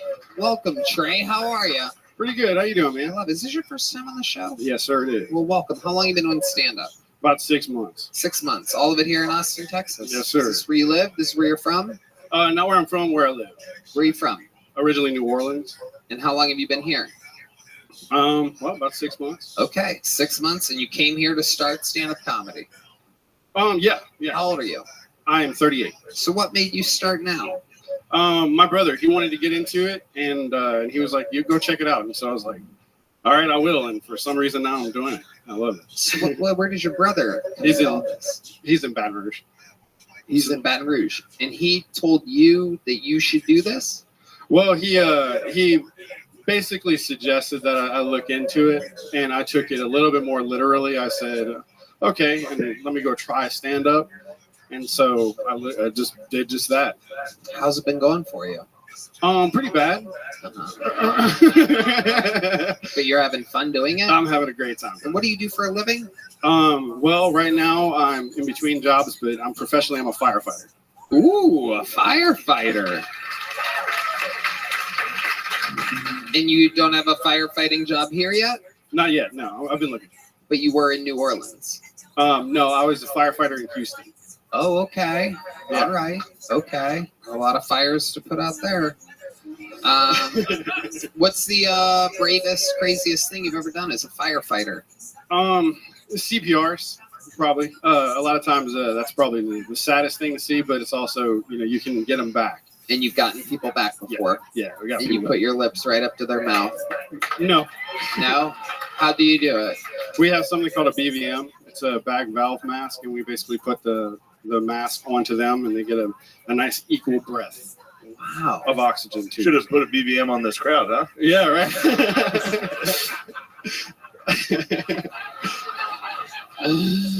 Hell yeah. So firefighting, you ever save a cat in a tree? No, a parrot though. A parrot? Yeah. You didn't need to save it. Right, that's fine. I know, right? That's good. You ripped it out of a tree. Were you ever in one of the sexy calendars? No. Oh, that's gonna hurt. I didn't make it. So the hot guys down at the station, they get to be in the calendar, and you sell them, or what? Just the hot ones. Do I sell them? No, just you're like the fat cheerleader. You're the base. Yeah. You're the big girl waving the flag. Yeah. Exactly. You look good in suspenders. You're a hardy gentleman. I try. That's true. I try. Have you applied to be a firefighter here in Austin? Not in Austin, no. Surrounding areas. Is this where you live? Now it is, yes. When did you move exactly to Austin? No, he was in Houston 6 months ago, right? Yeah, a little over 6 months ago. How long have you been in Austin? So about maybe 3 months. Okay. Yeah. What made you stop off in Houston on your way to Austin? Well, long story. Basically, I'm coming by way of San Angelo. I lived out in Houston for a little bit. And now I'm just living in Austin. By way of San Angelo. Yeah. So I'm basically from the military. I was in the military as well. Oh, wow. You're just a hero of many kinds. Is that why your brother has sent you on a reconnaissance mission? Like, I'm still very confused by that. If I was, I didn't know it. he wanted to do stand up and said you should go check it out. Yeah, he said I should check it out. Yeah, but he wanted to do it. But he wanted to do it. Yeah. And then he was like, "You go first." That's fucked up. Yeah. Basically, he wasn't military or a firefighter, was he? No. Yeah, coward. Yeah. You did this too. He's still sitting home going, man. Yeah, right. I can't even believe this is happening right now. I'm like, What branch of the military were you in? The Navy. And did you ever go on tour? I did. Where'd you go? I did. Went to China, Dubai twice, India, Australia. You ever kill any bad guys or just a parrot? Nope, that's no bad people. Never killed anyone. What'd you do in the Navy exactly? I was something called an AZ, so aviation maintenance admin. I'm colorblind. You're colorblind. I am. Wow. D Madness is jealous right now. It's like colorblind. I don't even know what the fuck a color is. Yeah. What the fuck? D Madness with his regular ass glasses.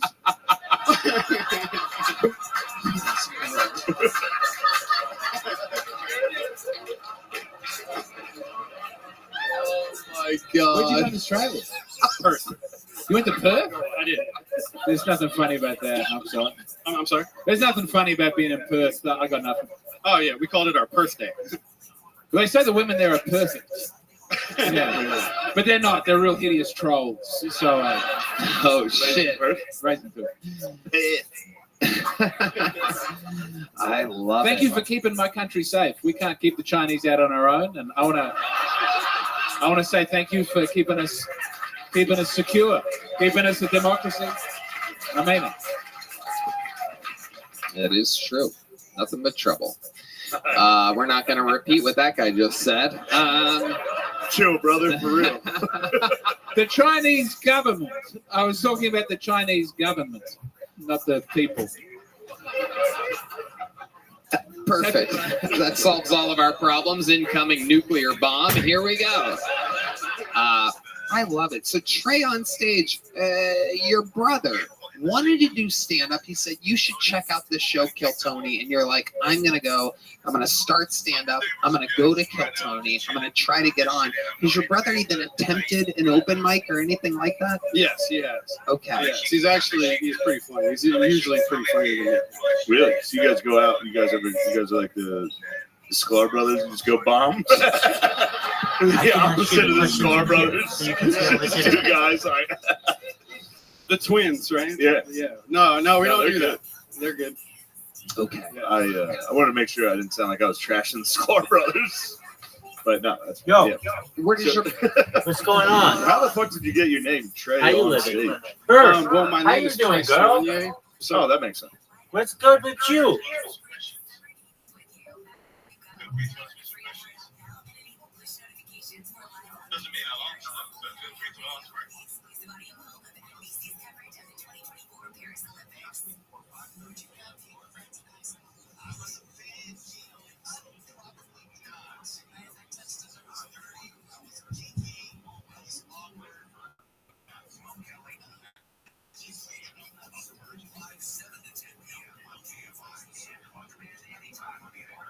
Sorry, wait, hold on. Wait a minute. Real footage captured from the hidden camera.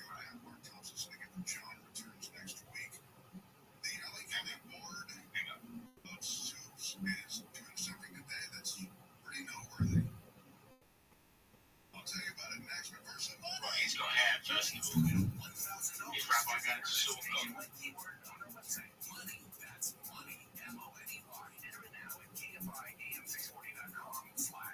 What's your favorite time of day right now?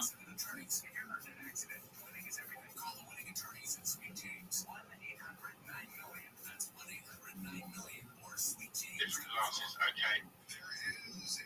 What's your biggest weakness?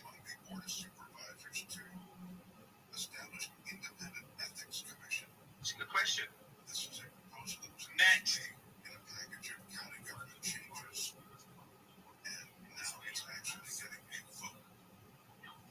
Also a good question.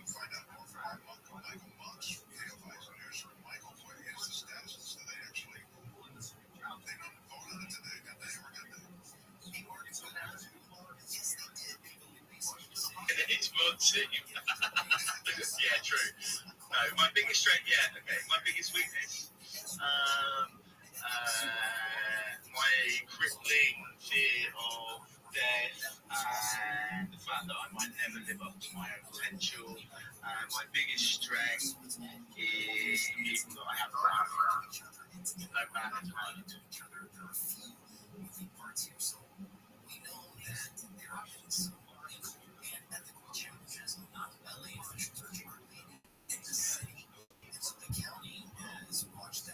No matter what. What's your biggest learning experience you ever had? Send me a motherfucker. I'll have a look at the same real photo of Show me lead. Biggest weakness is my lungs, probably, although they're feeling a lot stronger than they ever did. What's the biggest learning experience I had? I don't have anyone in particular. Learning every day, right? We don't stop learning. Just because we're getting older, we stop learning. What's your idea of a perfect day? One where my girlfriend goes.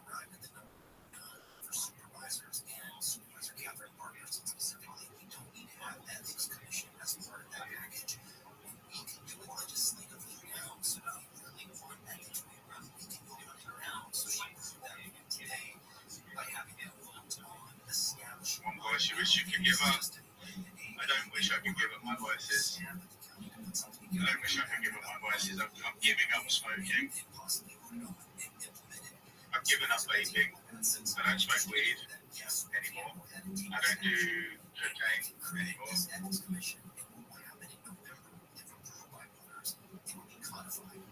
I don't give any of it up because I just like to live now and then, you know.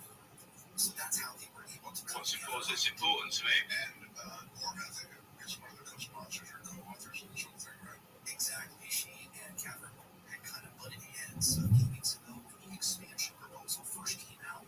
So come back to me on that one. Together on this compromise effort is not real photo of Umar daughter with no face. As they put it on the entire government package to be considered. Best compliment you've ever received? Haven't got a clue.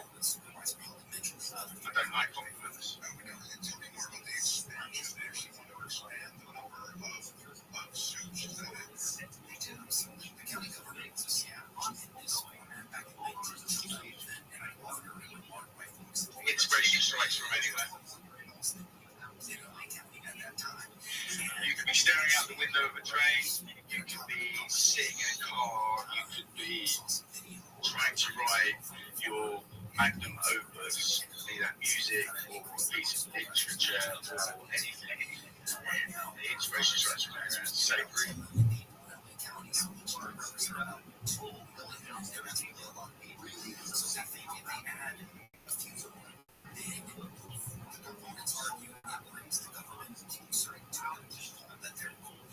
Small districts and then supervisors being loyal culturally, and then having a county executive would separate the powers of the country legislative branch and the true executive branch. So somewhere down the road, you write orders, you can have a larger board of supervisors.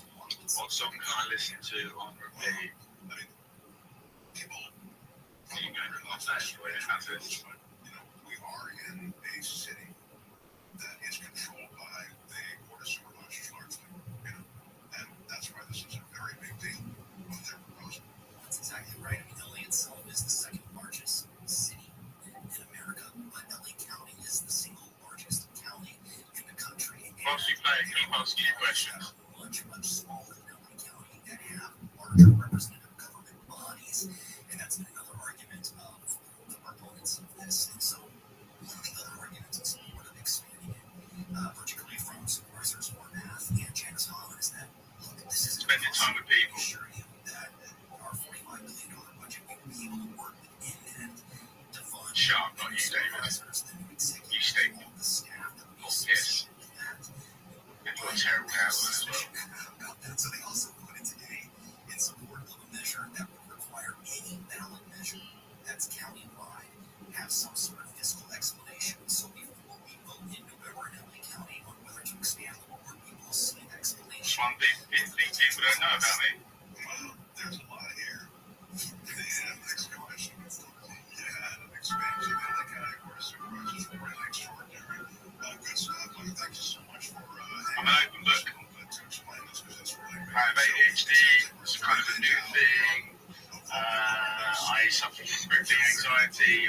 Who's standing up? I like to choke myself otherwise. No, genuinely, I've got no idea. I've got no idea.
I'm seeing to three fucking hedge.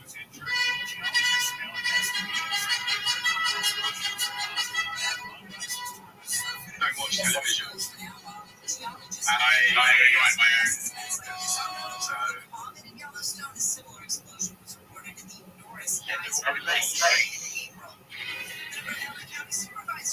I don't understand what the question is.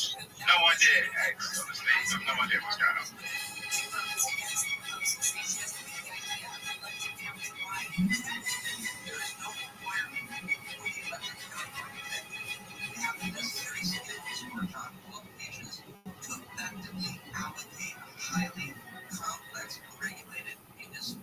The ballot language was adopted by a 3-2 vote. Supervisor Huffman was also against the proposal.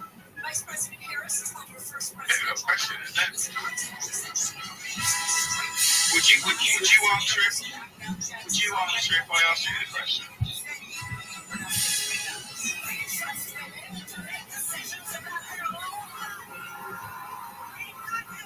You said I like chicks. I obviously did. But Harris also celebrated her grassroots fundraising record, noting she is a people-powered very odd. first president. She told the crowd Very odd, was she? Why is he asking that? He's sure you me. three Army Reserve officers have been disciplined for a derelict. Not legend, big edge, no edge. X, I'll see you in the goo cave in 20 minutes.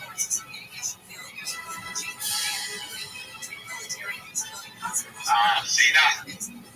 That, my friend. That, my friend, is only an answer to subscribers again.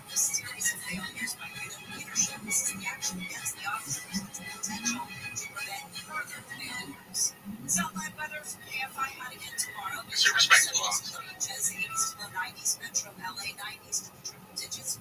A human being.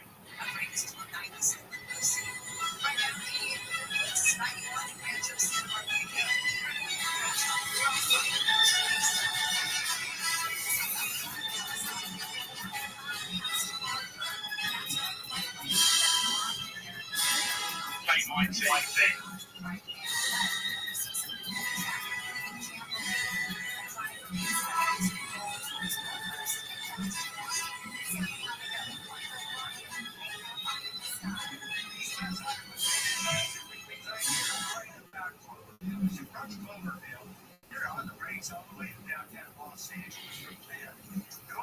Must have clothing on pretty much at home. Play my team. Inspiring me in life right now, not much. Yeah, damn straight, bro. Look, we take the attractions away. To be fair, David, banger, by the way. Best piece of advice I've received. That is a good question. I'm not coming back to that, though. I'd have to come back to that one.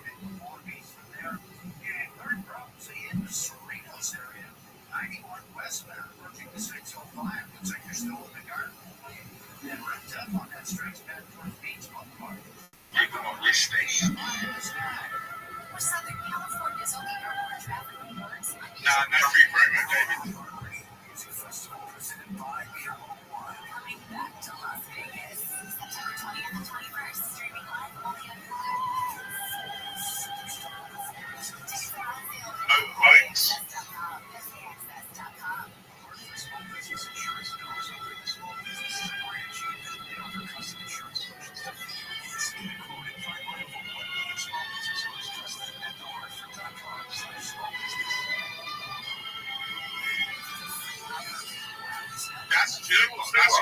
really good bit of advice right there. Be yourself. Most people are about themselves and don't shit. 100%.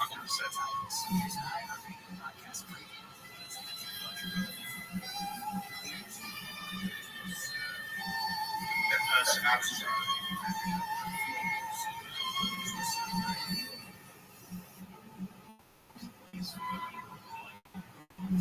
I don't have a regret. Everything's led me to where I am now. Whether that's good or bad, you get there one day. Classical music. Actually, quickly. Also this. Also this.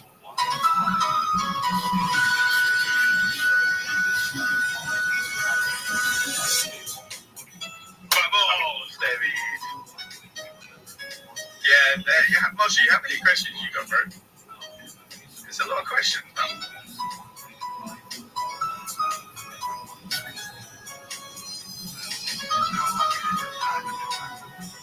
Yeah, literally, bro.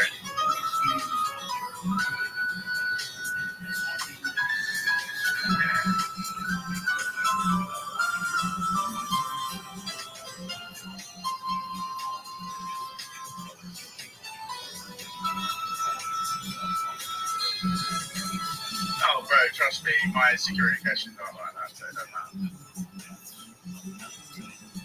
You can try and ask.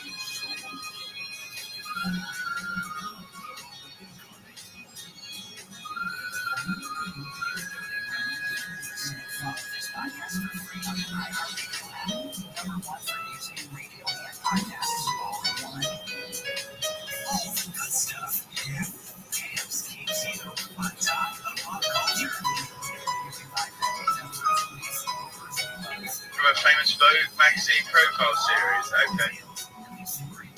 What's Rabbi Rothschild doing asking Vogue magazine profile questions? Dave. Hello, Dave.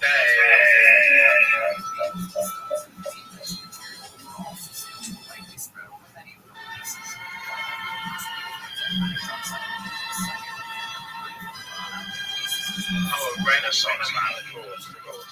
A man of culture, of clearly.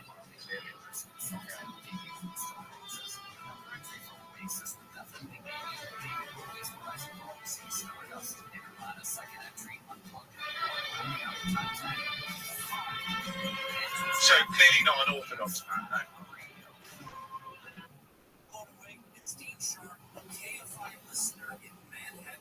Recently gained $470,000 in additional profit on the sale of their home. Reach GG.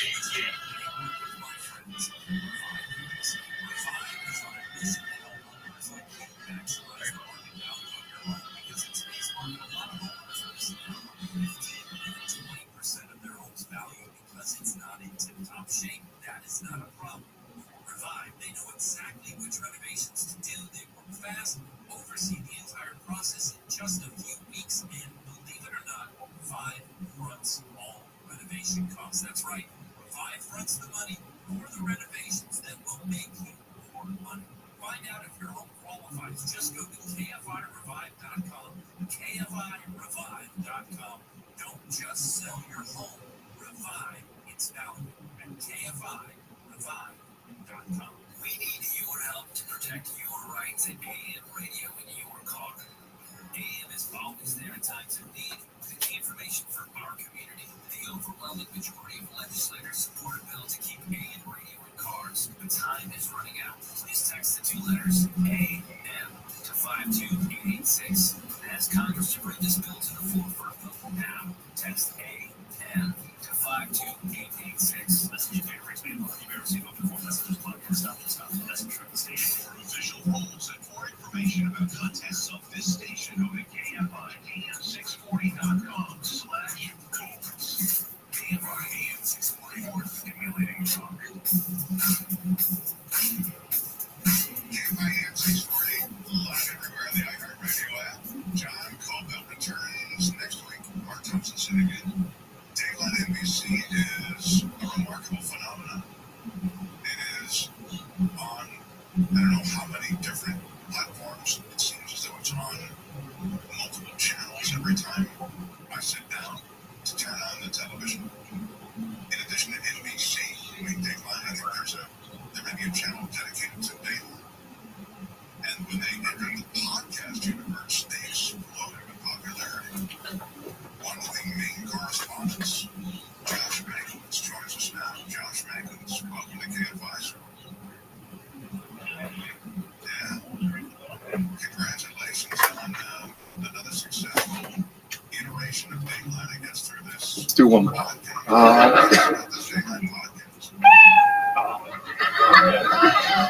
You want to do one more, Chen? Okay, I'll do one more. Therapy is expensive. That's why I trauma dump on unsuspecting audiences at comedy clubs. Thank you. There you go. It's true. Therapy is expensive. That's why if you go to Talkspace.com, promo code Tony, they do something really great for you. It's really unbelievable. That's right. You can, yeah, there you go. It's right there. Click on that thing. Nope, go back down. Right there. Yeah, you get $80 off your first month and you show your support for the show. That's right. Promo code SPACE80, Talkspace.com/Tony. So thanks for bringing that up, Chen. Okay, so Chen, you've been on the show before. I remember you. I don't forget many transgendered Asian women that also appear to be Native American. Tell us, how's life been going, Chen? How long you been on stand-up now? Since September last year. Another person that started in September of last year. Absolutely. September 4th. Okay, September 4th, not to be confused with September 11th. Hey, look who's back. Shane Gillis bringing a six-pack. Yeah. So this is Chen. She's a transgender Asian woman. Oh, fuck.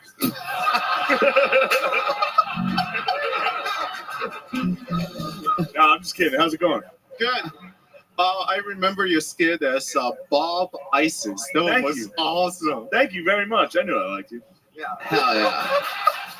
So Chen, tell us more about your life. What's been going on? So I think comedy is the best thing that happened to me recently, because I don't know if you know about the Jim Carrey's movie where he couldn't lie.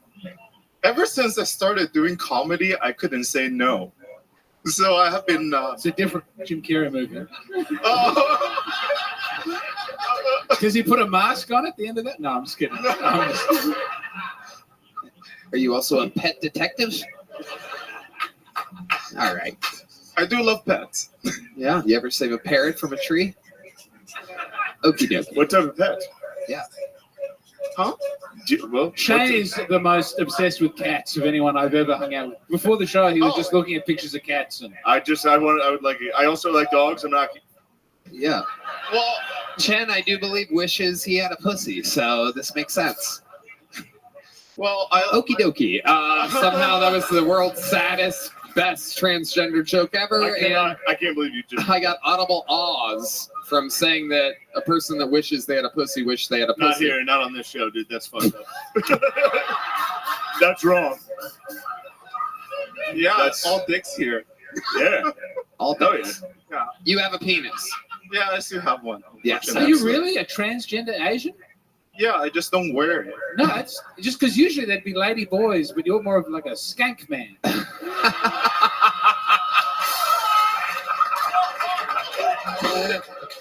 I mean, I do know my way. That's allowed, but my stupid pussy joke got an ah? You don't have a funny accent. You're actually more of a skank man. An American accent, that's extremely offensive. I say it with love. Nothing but love. You can do it in American. This is every day at pool basketball at this house. Do it in American. Oh, you're fucked. I've got you. I don't call anybody. I can do an American accent. I can do Shane's accent. Yeah. That's what I've been. Dude, you suck. It was pretty good. You can't do our accent. America is number one. That's Nah, you fucked up. Yeah, you did. America. How do you say America? America. America. Fucking America, dude. It's say it with some hot. fucking respect, dude. I Say love it. this country, America. America. We're number one. We're number one. We're number one. Hell yeah. We're number one. Ari Maddie's from Estonia right now somewhere. He's like, we're number 134. We are also NATO, so we also support your missile silos. Anti-air defense you place in Estonia. Oh, what else did I miss? How'd it go? I didn't hear it. Would you say it went well? I missed it. Oh, I was just saying I was saying yes to everything. No. I meant the set. How'd the set go? I missed it. Oh, how did the set go? I think it was better than the first time I did it. All right, nice. That's all it takes. Yeah. Just keep doing that. Keep doing that. That's right. Chen, remind us, what do you do for a living? I do IT for a bank. Oh, okay. Okay. And now you're totally unfireable. I don't know. I bet you made it. Yeah, I bet that all of a sudden everyone got real quiet around you. I love it. So Chen, are you transitioning? Is that the terminology? Yes, I take hormones every day. Okay, so you're taking hormones like estrogen. Yes, and spirulactone to block testosterone. Okay. I heard that when you take those, you get a little horny. Horny comes differently now. Oh yeah, how's it coming? How's it coming now? Are you so horny? Well, got me so horny, right?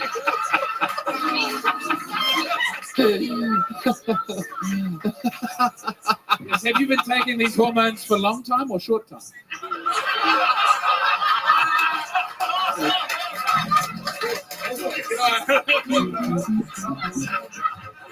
Does your dick get wet when you're horny? Like, what happens? Red Man asks an actual weird question. We're all making fucking jokes here. Does your dick get wet? Do it with Australian accent. Do it in Australian accent. Let's see if it's funnier if you do it in. Well, there's obviously a female. Great job, Red Man. Great job. So tell us more about this transition. Okay. Okay. It does get wet. Wait, it does? It does get wet. Your dick gets wet? Yeah, like fucking told you guys. Holy shit! Red Man, our senior Asian transgender correspondent. Yeah. By the way, that soundbite I did was the guy that died from a stingray saying, "Okay, well, there's obviously a female around." Yeah. Very good, Red Man. Way to kill your own man. momentum. It's unbelievable. So, okay, I don't even know where to begin here. When you say your dick gets wet, it like sweats when you get excited, when you get turned on? You know the area where the that Talking about pre-com, bro? No. That shit rules. Everybody gets that. Like the area in your circumcision area. I didn't get the circumcision, but the area gets wet. That area gets wet. Yeah. Oh yeah, it's just schmeck. And the best part, but the If you take a shower, that goes away. So you're talking about the shaft of your penis? No. So you know how you have a dick, and then there's like the skin that goes around it. Well, it's like the penis head. Yeah, like that neck area gets the wet. neck area. Yeah. Holy shit! The gutter. I didn't be honest, realize man. That's fucking there was disgusting. a neck. I'd have never heard of the neck before. I didn't realize. Can your dick go like this? Can it go? Okay. When it's being abused, yes. Okay. Ooh. Whoa. Oh, yeah. Oh my God. You ever pull a Mike Tyson on somebody in the bedroom? Okay. So, Chad, what makes the neck of your dick get wet? Tell us what turns someone like Chen on. Believe it or not, despite being trans, I think hetero relationships are the best. So you're. What the heck?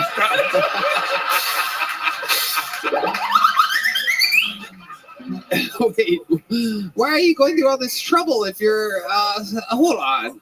I'm confused. No, I'm okay with being either the guy or the women in the relationship, but I don't do like bi or gay. So I it's agree. like, That's gross. That's wrong. if, Go ahead, Shane. no. No, ask that question. I want to know. I always No, like your I was questions. about to be sport, dude. Yeah. Fucking go, do whatever. Who gives a fuck? So when you say hetero, that means you're into women. I'm into women and I'm into guys, but if I'm into guys, I want to be the women in the relationship. Like, Right. Like I don't want to be like a guy-guy relationship, right? Right. D Madness is losing his mind right now. Famous resident homophobe D Madness. He is not shy about. He is literally. D Madness, by the way, she's hot. Just that, if that helps you, she's hot as fuck.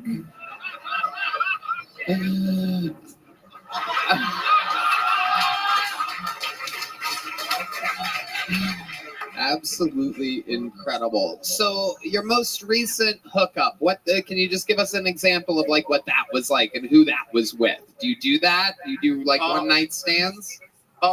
Okay. So I tried dating apps. It went really bad. That's why I downloaded Grindr. And then Hold on. We don't need the Indiana Jones thing for this. and then I did a week of crazy sex. And Okay, no, let's just stop there for a second. Yeah, let's focus on that. Yeah, we're gonna stick with the week of crazy sex. You found that person on Grindr, Yes. and what was that? That was a man. Yeah. That treated you like a woman. Yes. So you like make him sandwiches and stuff, or what? You like? Oh, I do more than sandwiches. Okay, tell us everything that you do. Tell us what a week-long sex escapade with Chen is like. I feed you very well, and we go to shows. Whoa. Sounds really nice. Yeah. What kind of shows? He's into WWE, so we've been to San Antonio, and we. Wait, is this me? Have I been? Did I? I thought it was Lemaire. You ever meet Lemaire? All right. Hell Set yeah. you up. Might be able to set you up with somebody. Yeah. Yeah. Lemaire would make your dick neck sweat.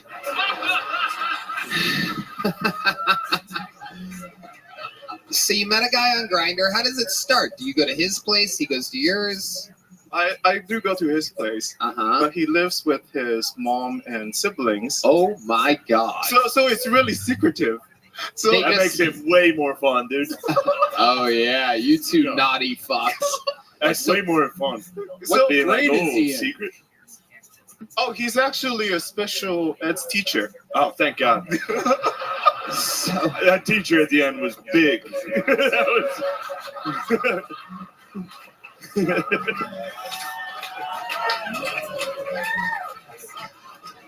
So he's a special ed teacher. What does he tell his parents when you go to his house? Did he tell you like, oh, I just said we're gonna play video games? No, everybody's asleep. So. Oh, you sneak in. I know. Holy So. Do you go in the front door or do you take it in the back door? Both. Wow, incredible. So you go up to his room and you guys are quiet and sneaky. No, once the door's closed, we get as loud as we want. Wow. Yeah. Wow. And so now let me ask you something, because you're transitioning into being a woman. Can you use your penis? It gets hard. I mean, how do I put it? Is this okay that I'm asking this? It is. Okay, but, good. I don't want to be fucking. It's one of those things where if you don't use it, you lose it. So every now and then I would use it because I don't want to lose it, not because I want it. You know? Right. Hey, don't you want to lose it? Well, okay. I thought that was okay. I meant that genuinely. You actually hit a really good point, because that is literally the greatest point ever. That was the glove don't fit point of this interview. Because what happens is I did look into transition. You do want to lose it. That was amazing. But you're still jacking off's nice. It is. It is. Yeah. Come on, man. You still got that dog in you.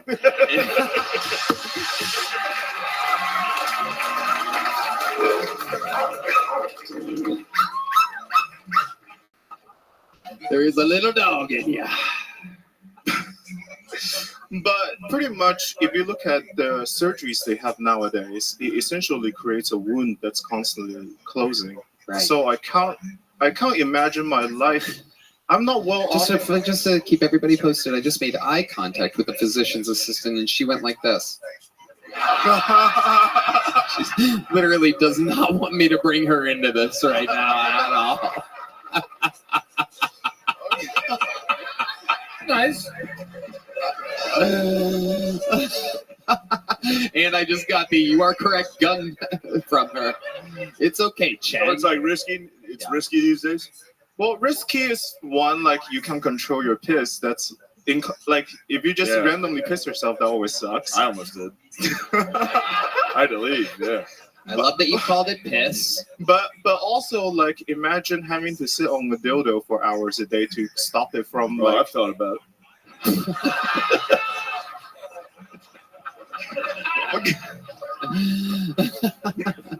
You have to do it for hours a day? Sit on a dildo. You don't want the wound. Like, now you're a girl. I go home and sit on a dildo for hours a day. Congratulations. Why are you sitting on dildos? What are you talking about? Because it's a wound that wants to heal. So Oh, you you got a have to dildo. artificially keep the pussy beat. Ah, I see. Yeah. So I've done a lot of research myself under this topic. The slow microphone sit down after.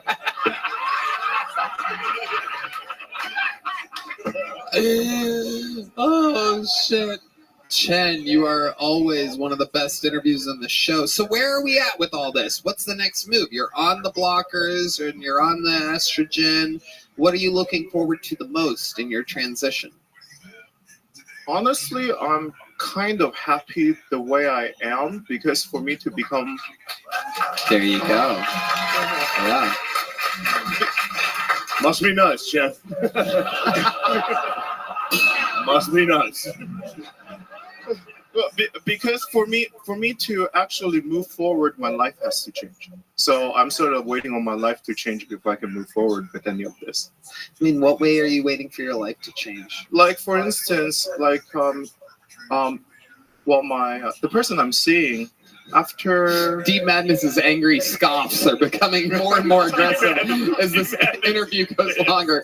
A lot of you have no idea because he doesn't have a microphone in front of his face, but literally with every question, it's Jesus fucking Christ.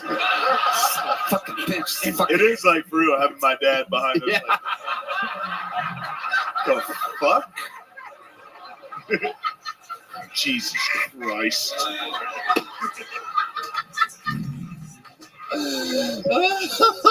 Don't worry about the haters. Yeah. You have to get that. All right. Just so you know, angry sex is pretty good. Oh, yeah. Everybody knows that. Yeah, that's natural. So yes, I know Red Band's pointing out that this interview has lasted 19 minutes. But Chen is so goddamn interesting. It's very, very... You already have a big joke book, correct? Yes, I already have a big joke book. Absolutely. And you're putting it to good use, it seems. Oh, are we playing him off? Is that what we're doing? Okay. Oh, it's okay. Chen, any last words? I love everyone here. And comedy is the best thing that has happened to me thus far. Fuck yeah, make some noise for Chen, everybody. Hell yeah. There goes Chen with a... Hell yeah. Absolutely. There goes Chen, everybody. Yes. It's a firm handshake on that lady.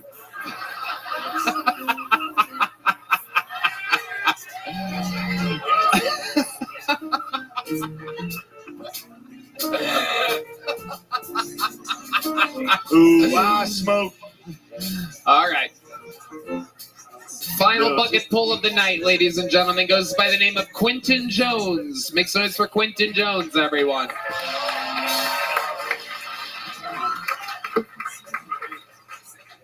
Ah, man, I'm happy to be here, man. I feel good because I'm actually going through a breakup right now, and I don't really miss my ex. I just miss parts of the relationship.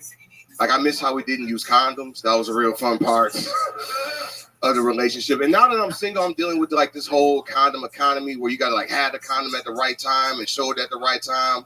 And I don't think that's fair for guys because I believe that women hate condoms more than men. Like y'all do. Like, thank you. You can clap, but because even the woman that wants you to use one, she doesn't want to see it until y'all about to do it. And I know that because on one of the first dates I went on, I pulled my wallet out to pay. Condom falls on the ground. And she caught an attitude with me. She was like, what's that for? I'm like, it's for fucking. What you think it's for? I don't understand.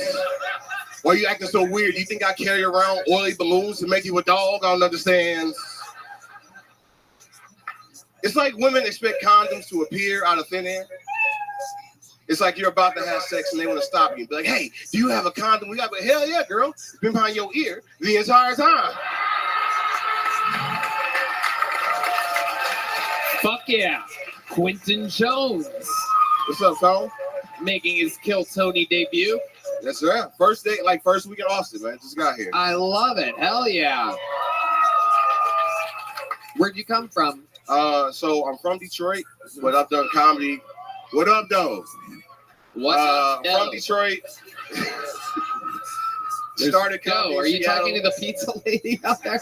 What up, Del? Hey, with the Dennis Rodman jersey. What up, though, man? Yeah. Oh shit. Okay. There's a fucking guy in a Pistons jersey right there. That Dennis Rodman jersey. That's a four-time defensive player of the year. You're man. Mexican. Sit down.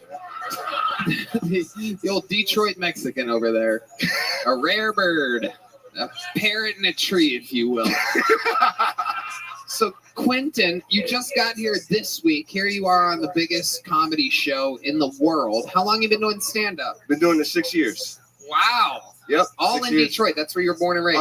No, I started comedy in Seattle, and y'all heard about Seattle and people there. And white people. And then New York, and now here. Okay. Yeah. Well, welcome. You're already set up. You have a place to live? No, I'm staying on my friend's couch. So okay. Hopefully I find a place soon. That'll be nice. That's how it starts. What do you do for a living? So I'm a part-time software engineer. Uh-huh. So I used to work for Microsoft, work for Nordstrom.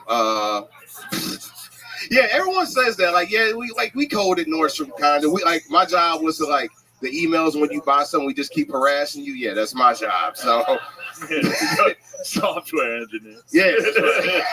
Just bother people with emails. Is that what you want to do for work? No, I want to do this. Right. This is my dream. So, love doing it. Happy to be here, man. Right. Amazing stuff, Quentin. Tell us more about your life. What else are you into other than stand-up comedy? Other than stand-up comedy, wrestling. So I heard you say that in the back. I'm a big wrestling fan. Shout out. Yeet. Okay. Oh shit. All right. What up now?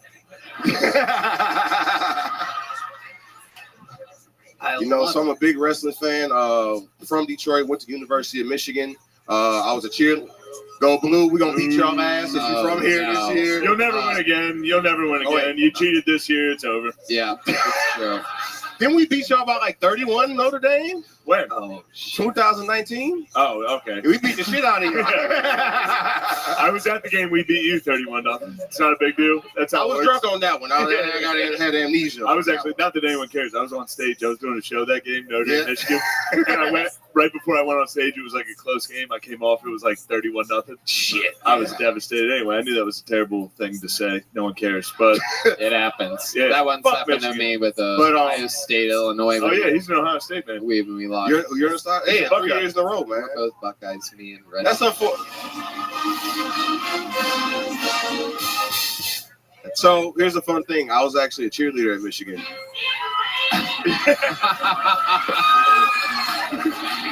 Red band, right on cue. Completely making up for everything he said this entire episode. With one button push. No, you were right about that one thing. Yeah. The dick sweat was incredible. And then you blew it. But you were red. Wow. So you were throwing little white girls up in the air. Yes, I was. Yes, I was. Living MLK's dream. I think that was part of it. Yeah, absolutely. That's a goddamn lutely. That is awesome. Yeah.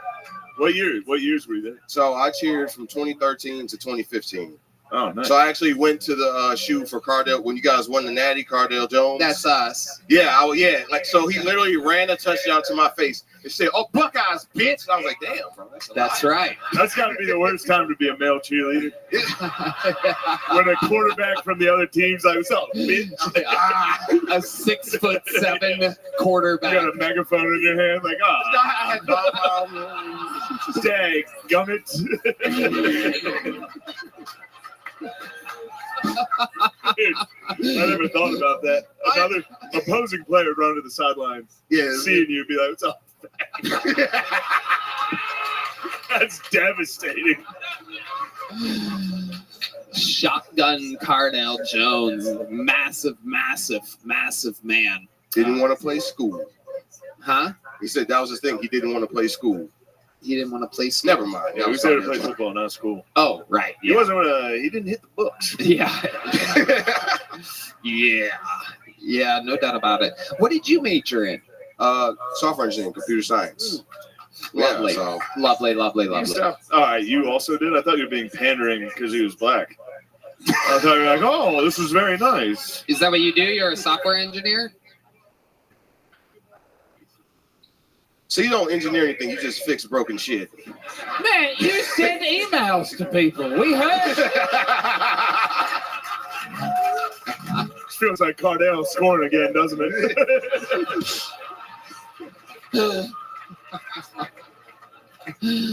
I love it. Quentin, what's your love life like?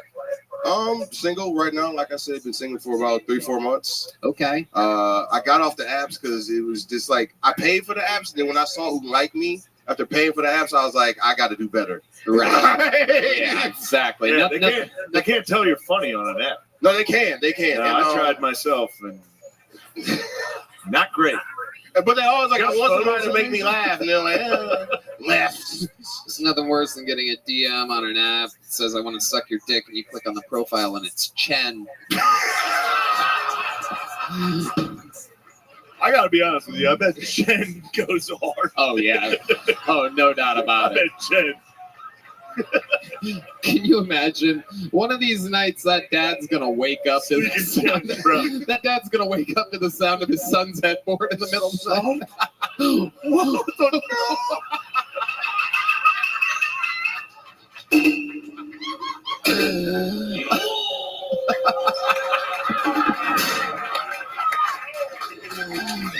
Red Band has caught fire, ladies and gentlemen. Do it. I would love to have you on the Secret Show Thursday night. Hey.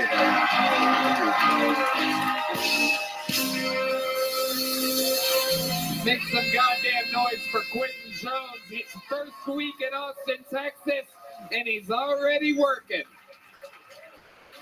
Quentin Jones, ladies and gentlemen, just got booked on a real comedy show here on Thursday night at the Secret Show. And now we've come to that part of the night where only one way we could possibly put a ribbon on this thing, and that is with the living, breathing member of the Kill Tony Hall of Fame, an absolute legend, the record holder for all-time appearances, all-time interviews. He is the real deal, the Big Red Machine, the Memphis Strangler, the Vanilla Gorilla. Ladies and gentlemen, this is indeed William Montgomery.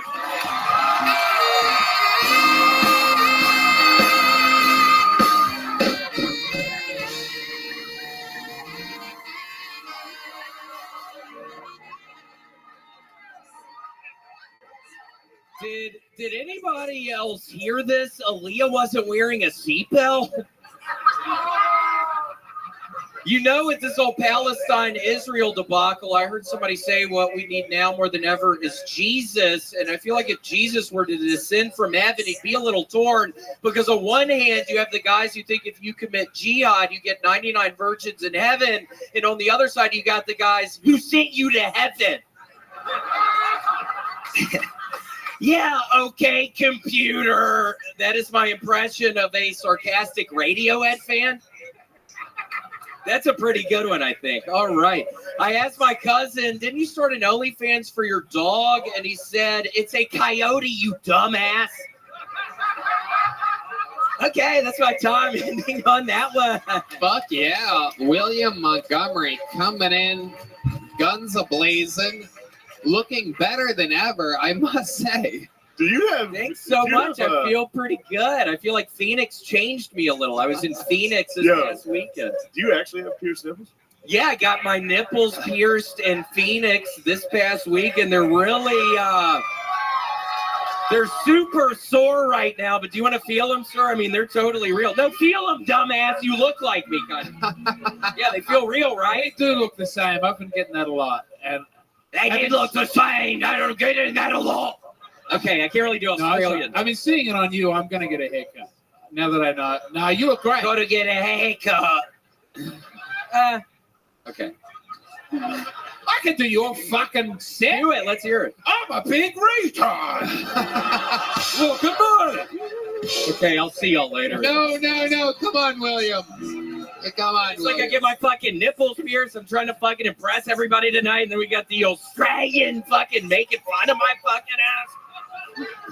You sexually assaulted me. You got me to touch your swole, puffy nipples. They look good. I want you to know they look good. Thank you. That's what I was going for, so thanks. Now, William, there's men in the audience yelling, show them. Maybe one. Yeah, maybe one. I'll just really quick.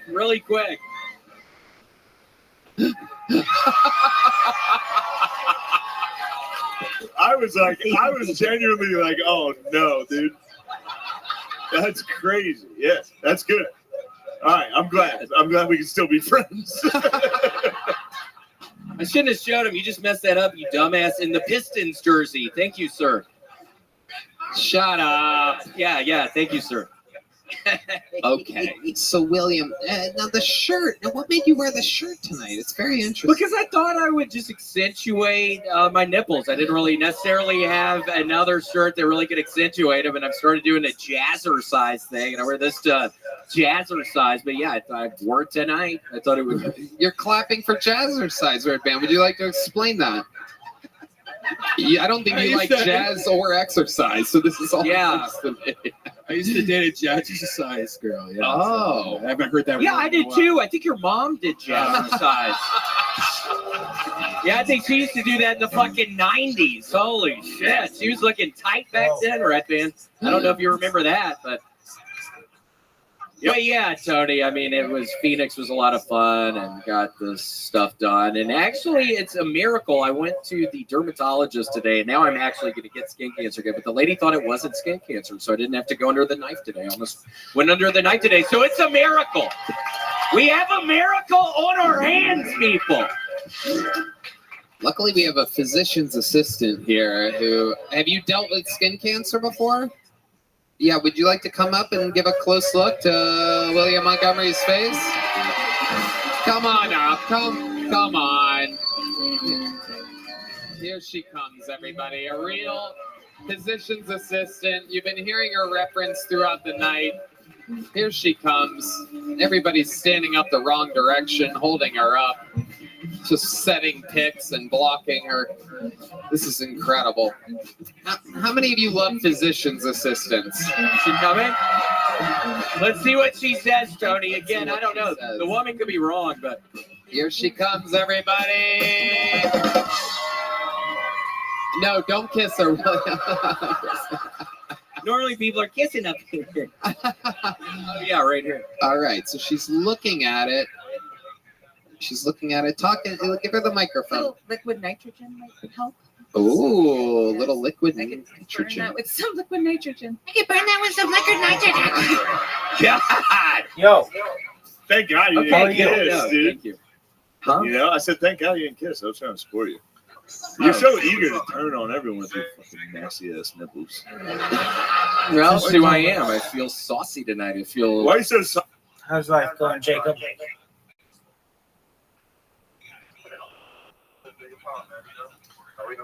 I understand. TCB, absolutely.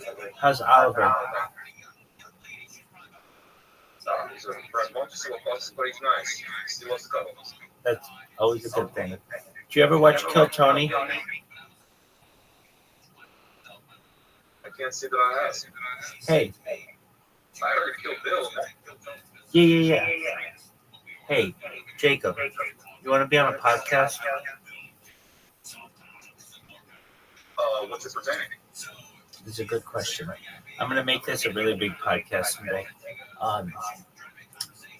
So Vogue magazine, you know, like that chick magazine, has 73, this like series that they've done on 73. They ask people to answer 73 questions. And they're good questions. What's your favorite time of day? What are your strengths? That kind of shit. And you don't have to do it now. Now that you think about it, I'm going to be interviewing people on Kik. And to be honest with you, I don't think you should do it. Now that I say it, I'm backtracking now, and here's why. You want to stay anonymous to some extent. Yeah, exactly. I understand that. You're not a creator like these other people are. And so, like, while you're public, when it comes to being on my stream, you don't do all that. So I even recognized, as I said it, this isn't the right thing for you.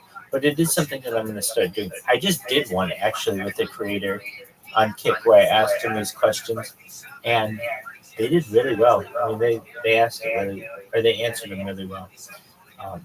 Not that I'm going to be a podcaster perhaps in the future. I'm a live streamer. That's what I do. However, I have found a lot of benefit by connecting and collaborating with streamers. And so it's a way for me to be like, hey, let's spend time together or whatever, and then be able to talk to them about stuff.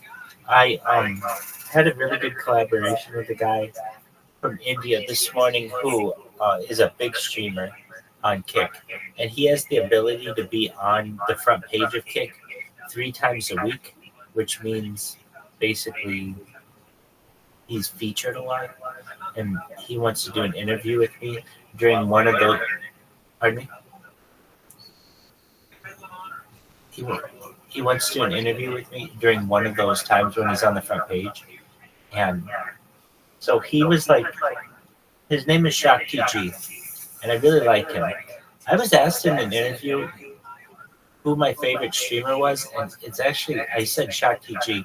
And the reason why is because he streams for charity, and I just like the fact that he's doing it for a benevolent purpose, and he seems like he has a good heart. Yeah, exactly.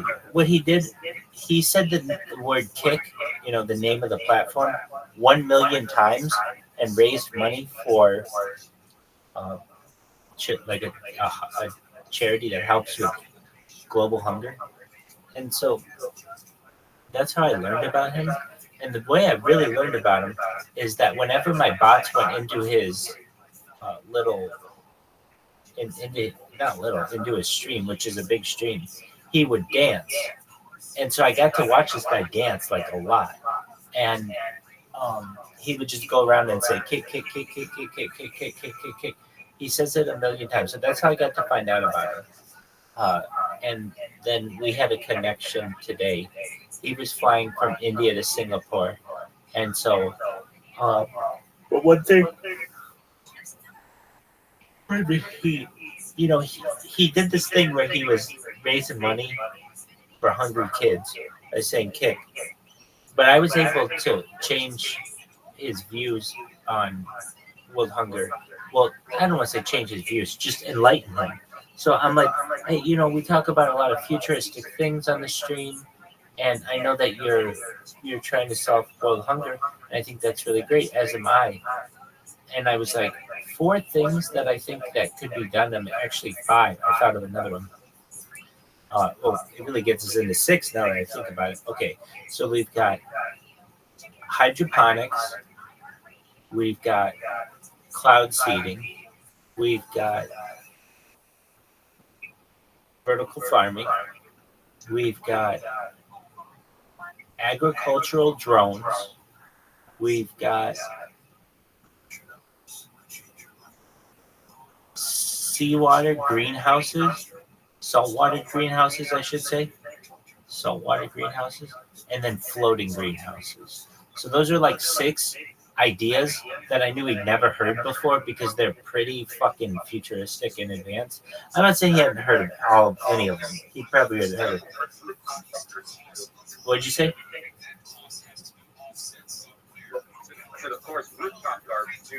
That's absolutely another one. Urban gardening, certainly. And so he's like, wow, I hadn't thought about that. So he said to me, you are really smart.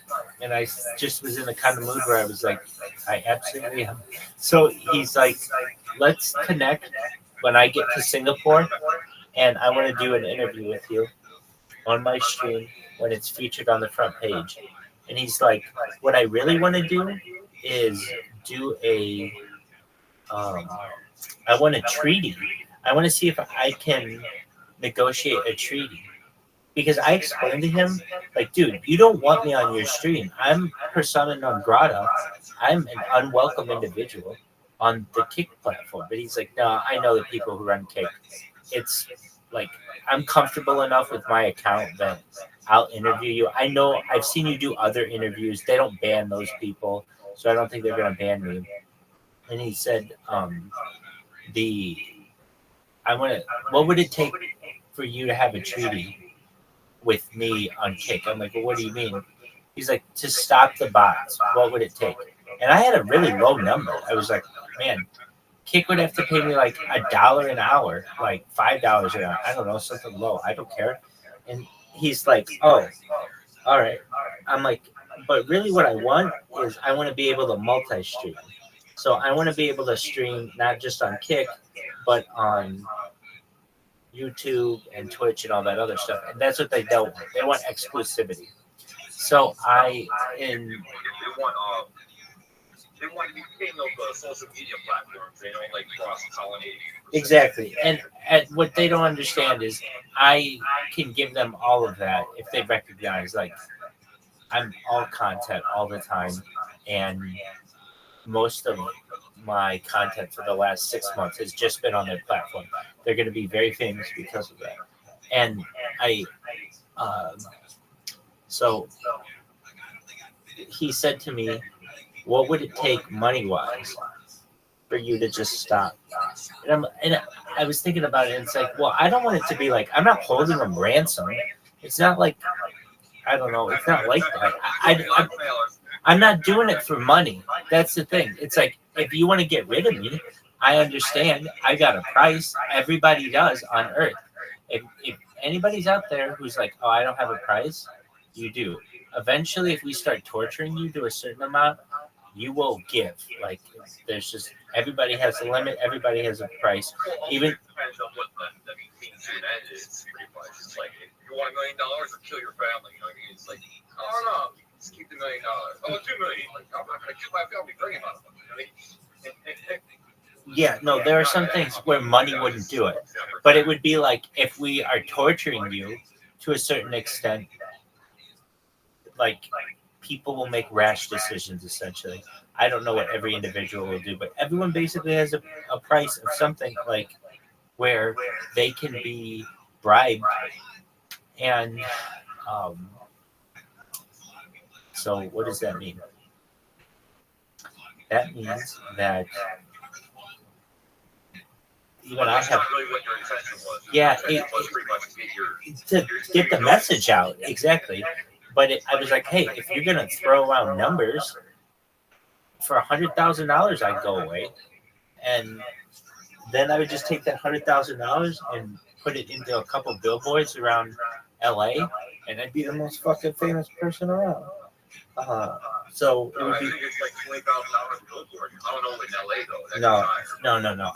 I've got billboard guys. I've been in marketing in LA for billboards for almost a decade now, so I know the industry really well, and I know I could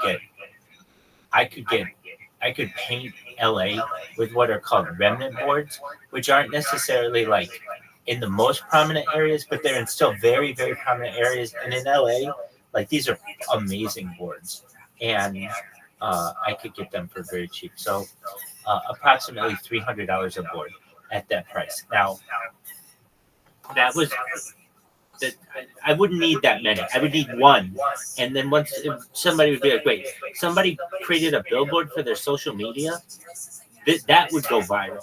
No one's done that. I've never seen anybody do that. Hey, I have a live stream on YouTube. Check it out. What'd you say? Exactly. And I wish I would have done it when I perhaps had the opportunity, but I was always afraid that, well, it's kind of an expensive endeavor too, because when we're talking like $300 a billboard, that's fine, but you got to have the billboards printed. And so there's a printing cost, and that can be up to like $900 to $1,500 to get them printed. So there. Exactly. Yeah. Exactly. And so I wouldn't have an issue with that. But as of right now, he just wanted to know what my price would be, and it would be like, oh, I can negotiate this pretty easily and be happy and get. But as I explained to him, I'd rather be a consultant to the platform, because I could tell them all the ways someone like Rabbi Rothschild is going to exploit the loopholes. And I know that this exists in cybersecurity as well, but there are some loopholes that I'm utilizing with these bots that haven't been, at least at this juncture of the cyber world, at least solved by their platform. So at least there might be some things that I have that are unique. The big things that I have that are unique, that are somewhat difficult to stop, are the fact that I basically have like I make my usernames go right to the Discord. They're like, join Rabbi's Discord is the name of the username. Join Rabbi's Discord 1 2 3 4 5 6 7. Join Rabbi's Discord 1 2 3 4 5 6 7. Exactly. I get random people in here. Exactly. Exactly. And then I get what else? There's the ability, these things create clips, and the fact that they create clips, that's a new thing as well. That's not really well known in like the streaming industry.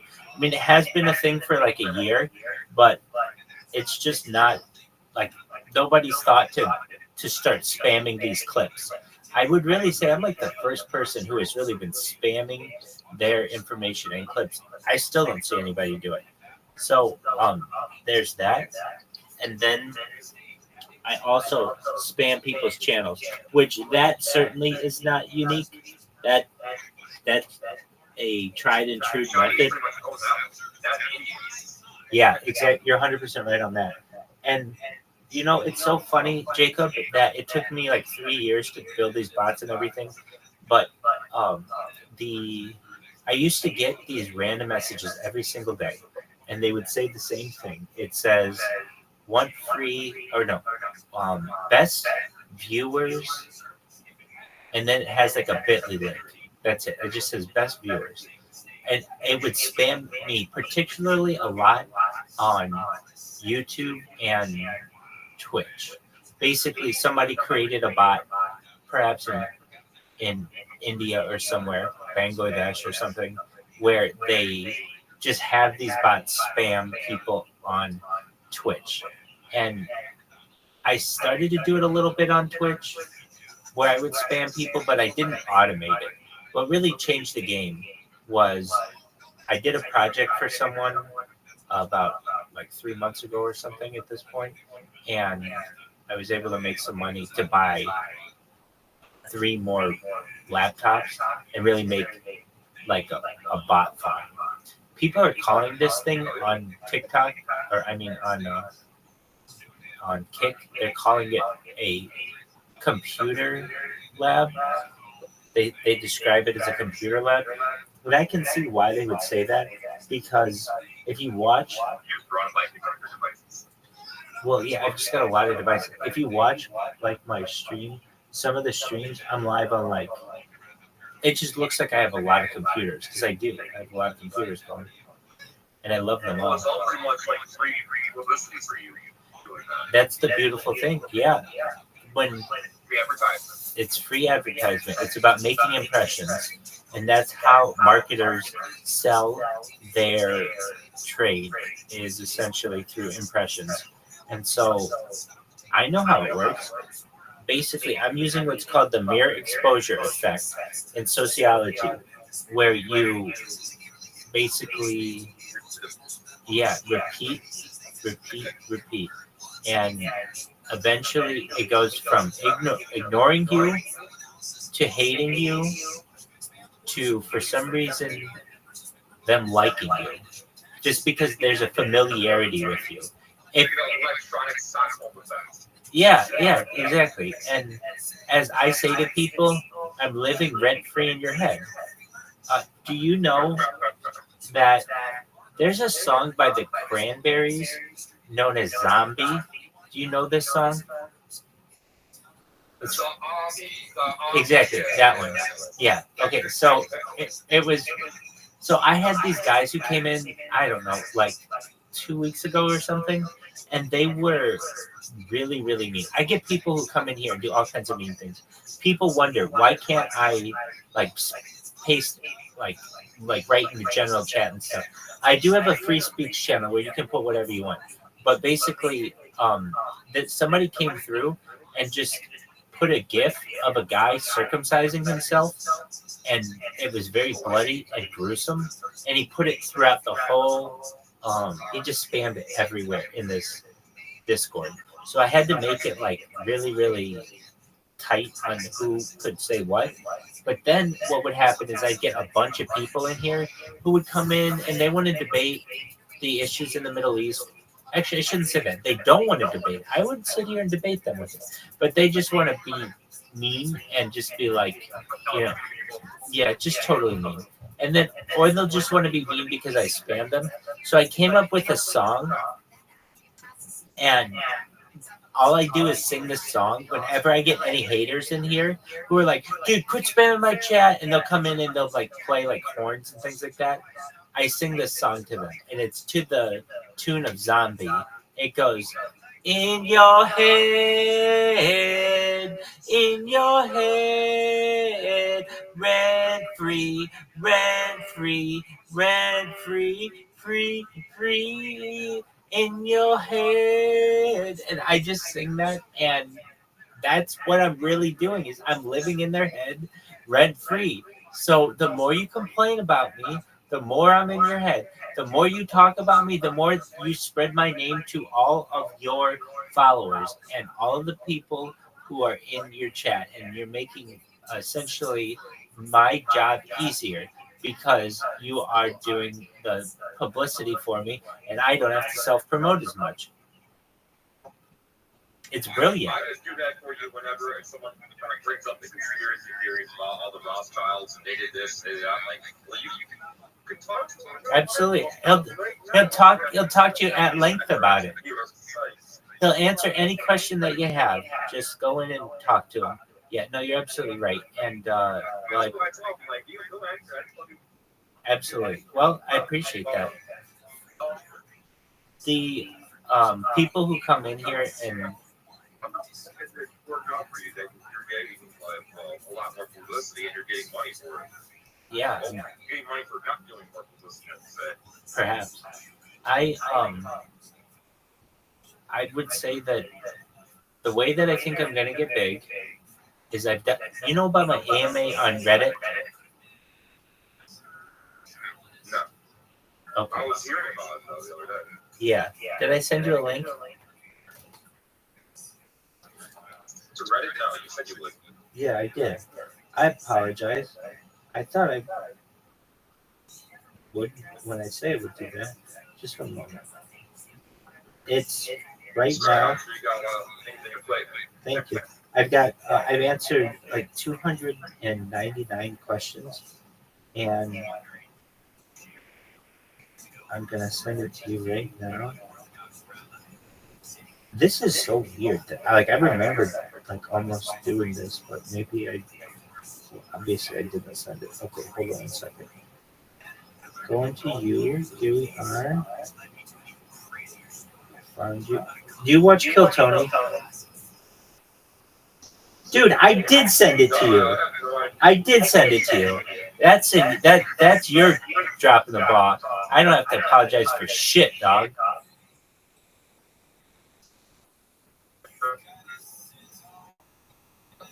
Yeah, I've never watched it though.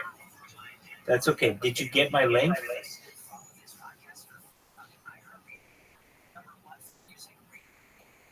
I'm still kind of new to this. That's okay. You did. Where do I go for? You go to your messages. It's on the left side. Okay, on the left side, scroll all the way up to the top, and you'll see like a little message bubble. Here, I'll send you another message.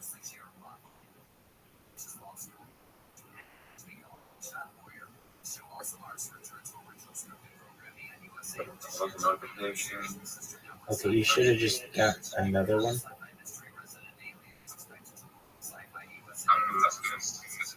It just brings me back in. Okay, I'm sending it again. Just like look and see your notifications that come in.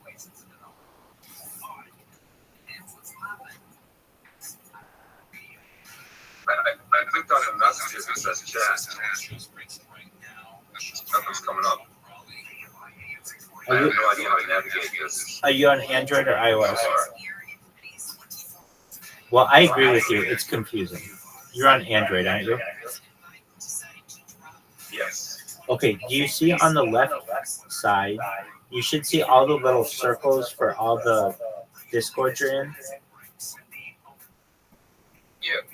Okay, the very top circle should look like a message bubble. I got you. I got it. It was purple and it's got like a little message. Exactly. Now, don't feel dumb that you're like, hey, I'm still trying to figure this out. Not that you do or you should. It's very confusing. The user interface sucks. As I've described it in the past, it's like assholes designed this. It kind of, you have to know the system pretty much for the program to kind of navigate around it pretty much. It's ridiculous. Yeah, I got it. The forum, the AMA community on Reddit. Yeah, so read it. There's some really interesting shit. Like what? Like 100 ways to solve world hunger and 100 ways to travel faster than the speed of light.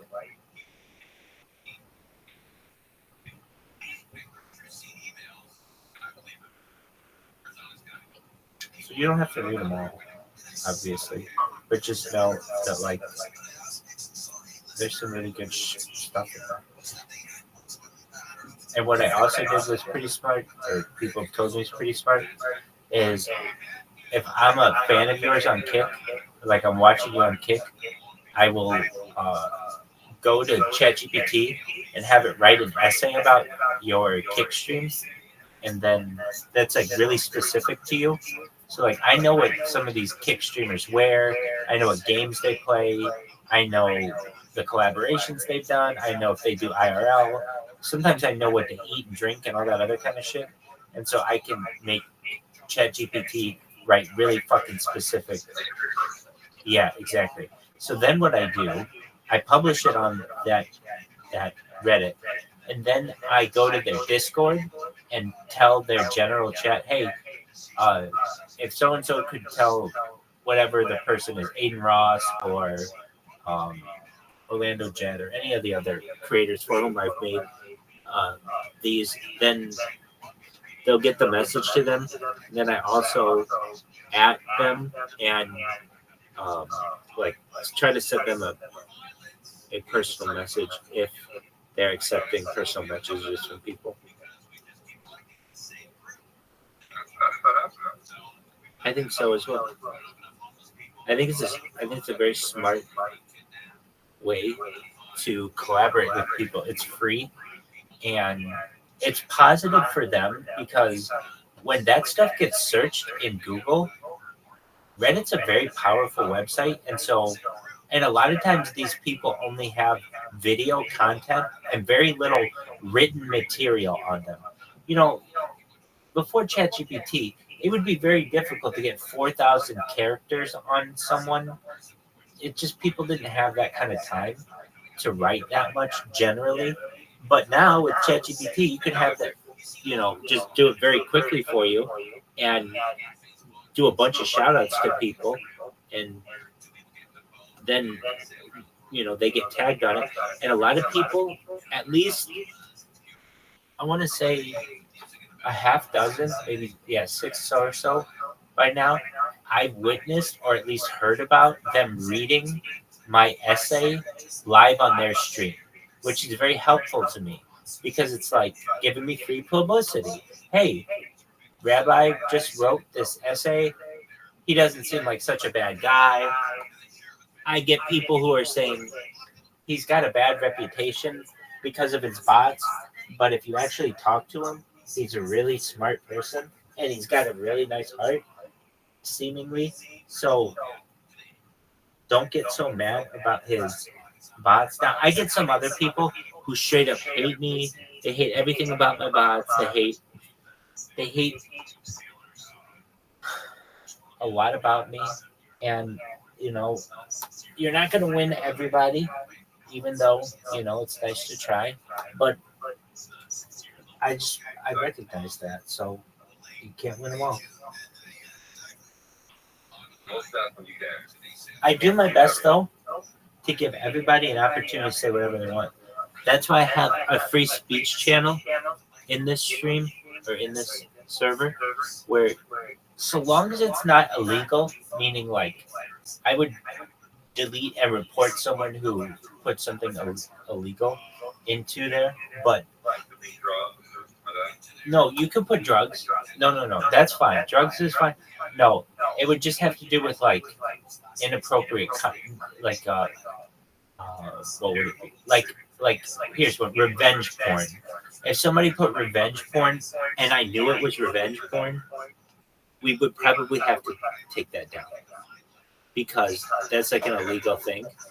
But aside from pardon me. So long as it's not illicit, it's fucked up. Yeah, well, no, it can be fucked up. That's why if you want to put that circumcision thing in there, you can put that in there and you can spam it in there. If you want to put in there stuff on the Nazis, you can. That's the place to do it. Do I like it? No, but I don't want to silence anyone. It's free speech, and that's very, very important to me. And so I don't want people ever to say that, well, they won't. People will say, Rabbi, if anything, was the last beacon of free speech that we had in this world. But I want people to be able to, for generations, if they don't like what I'm doing, they can come in and fucking just blast me in that free speech room. Type whatever you want. You can threaten me. You can say you don't like me. You can disagree with me. I want you to be able to do it there. Now, do I think you should be able to do that to me everywhere? Then people aren't going to be able to hear my message because we're going to be debating all the time.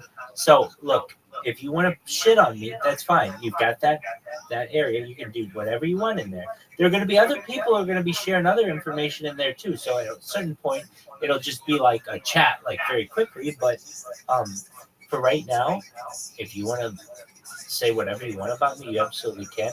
I thought about it to myself. Thankfully, and are you heading out?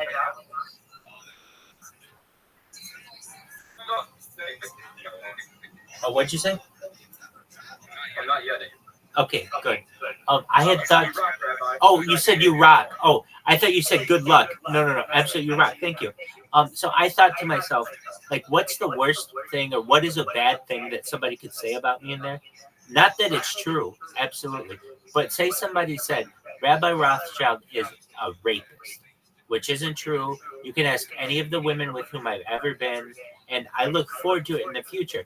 I could not be as open as I am if I had had any kind of like issue with women like that, I open myself to any kind of inquiry when it comes to women that you want. Not every man on earth would be so open like that. You have to look out those trolls that draw out that you look like a pedophile. Absolutely. Wait. Exactly. So that's what I'm saying. Would I allow someone to call me that in the free speech channel? And I would say whatever the fuck you want. It's sticks and stones may break my bones, but words can never hurt me. Exactly. That's 100% right.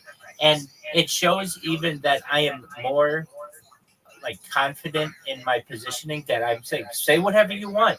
Like I don't have a weakness. And so if you wanna say that, go for it. But I was really thinking to myself, how much would I allow this, like would I allow people to just tee off on me, or am I gonna censor that? And no, I'm gonna let people say what they want. I mean, I had people in there who were playing Hitler speeches, and I had people in there who were like sharing, just some mean stuff. And so that means if we get people who want to give the alternative side of what's going on in the Middle East, then they've got a channel to do that. And, it's about impressions. Every once in a while, I'll stick my head in there and see what's going on, and they might make an impression on me, whether I like it or not. That's what marketing's about. The thing is, most people turn sheep, and they're attracted to other sheep. So yeah, like if you've got a room with like 5 people who want to make it 10, and then 10 people who want to make it 20, and then those 20 people are going to make that shit 40, and then so on and so forth. It's downhill from there. I agree with you.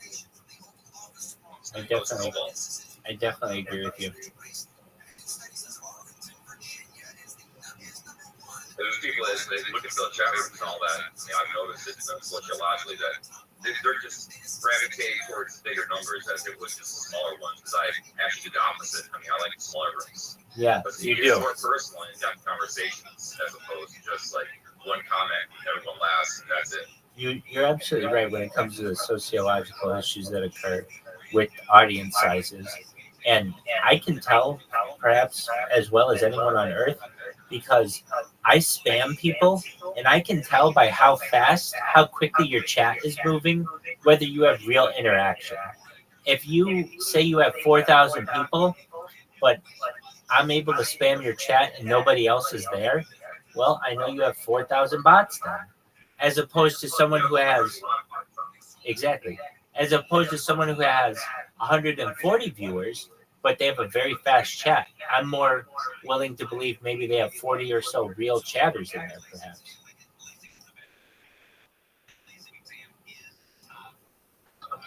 Yeah, those bots, man, like the fake people that come in, obviously, are manufactured. I mean, that would encourage newer viewers because they really know there's not really fucking like 40,000 people or something like that. It's like 3 people talking.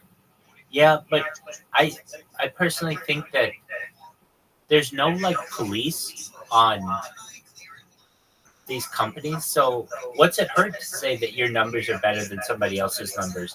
The only time that you're going to run into issues is when you get into if you're deceiving shareholders, also known as fraud, or you are essentially deceiving the audience, which could also be fraud. But if you don't get caught, I mean, what's the punishment? Oh, we inflated our numbers a little bit.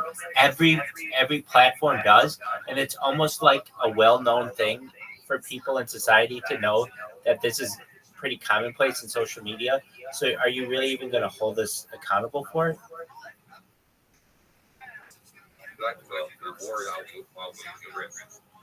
Yeah, it does. So, I mean, basically, you could just say, I mean, for a lot of these people, what they do is they just stream and then they buy a service, and that service makes it look like they have a whole bunch of people watching them. And then from there, they're able to get a contract to be able to stream full time. And it's like with a little bit of initial investment, now they have like a full-time job that they stream. I mean, it makes sense. It's a good move. Definitely they want to do, they do that. Now they'll do if you want to make. A lot of them do, and they're successful at it.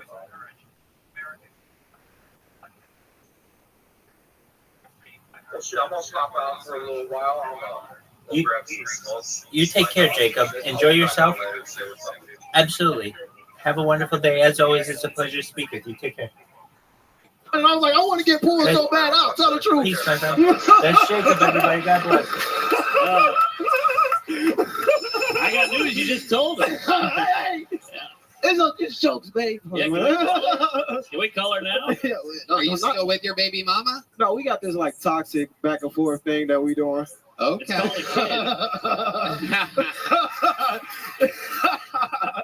That is definitely what it's How called. old's the kid? He's 2, about to be 3 in August. 2, about to be 3 in August. Yes. How often do you visit the kid? Since I've been here, I only seen him twice. And he actually just came out. So I talk to him on the phone every day. It's just they know I'm hustling and making money. I always send money home. But I flew them out here yesterday for Father's Day, so I got to see him for a couple hours. I appreciate the something. And it's hard out here for a black man trying to be a father. It is. It's hard out there for a black man trying to be a father. There's 4 of them total in the world right now. There's actually it's basically like living in Estonia. Incredible. So wait, you said that I'm still kind of confused.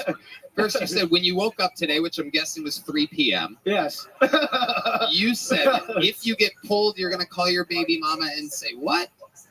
I've been doing my thing out here in Austin. I've been fucking other women. It's basically what I was gonna. But doesn't she know that you're fucking other women? She don't ask, don't tell, kind of thing. Right. Don't ask, don't tell. No doubt about it. Whatever you do, don't ask. Don't ask. Just okay. And how long have you been doing stand-up? I've been doing stand-up 5 years. 5 years. Yes, and how sir. long have you worked at the mothership? 3 months now. 3 months. What were you doing before this? Before this, I was just moved out here. I had quit my job and left everything in Florida. What was the job in Florida? I was in-home healthcare, so I was taking care of this like 70-year-old white dude, like helping him go to the bathroom and shit. And Damn. I was your last clean his comic. house, clean his house and shit. That's all I would do. Wow. Yeah. Wow. Wow. Was he nice? Yeah, he was. It was weird at times because I would like be cleaning and he'd be sitting there in his wheelchair and I'd look up and he just watching me. I felt like my ancestors was hating me. I didn't want to.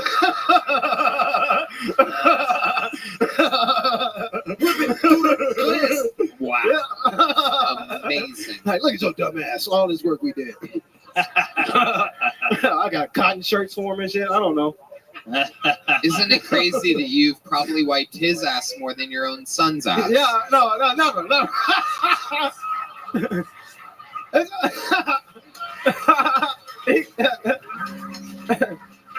I can't wait to show how good of a dad I am in these videos.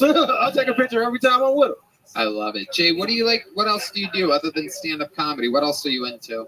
I really just love this, but I do everything. Like I'm one of them. You know what a road dog is? Yeah. Like whatever you down to do, I'm down to do. I don't give a fuck. Like Even swimming? Even swimming. Oh shit. As long as I can get on your back and shit. No boats. I know what the fuck happens. Where do you think we would take you on a boat? You're already here. So, I don't know. New slavery world or whatever the fuck. We got a new place for you niggas. It'd be funny if they took a boat to jail. Like, get your dumb ass in. We got him. Amazing. Jay, is your baby mama a black woman? Yes. Okay. She likes on the lighter side, though. She's on the lighter side. Yeah, I'm trying to transition to white. Right. And tell us about this transitioning that you're going through. I just feel like it'll be an easier life. I don't know. Yeah. Look, I got a white one. Oh, come on in. That's what I feel like life is like. Right. Tell that to Dolezal. I love it. Jay, amazing performance tonight. Very fun stuff. Welcome. You were right. You had a great fucking Appreciate set. it. I'd love to have you on the Secret Show Thursday. Yes, sir. Yes, sir. Here's a big joke, bud. There goes Jay Legend, everybody. And now it is time for your next comedian. Ladies and gentlemen, make some noise. 60 seconds uninterrupted for Ari Shaffir, everybody. Ari Shaffir. Oh my goodness. What?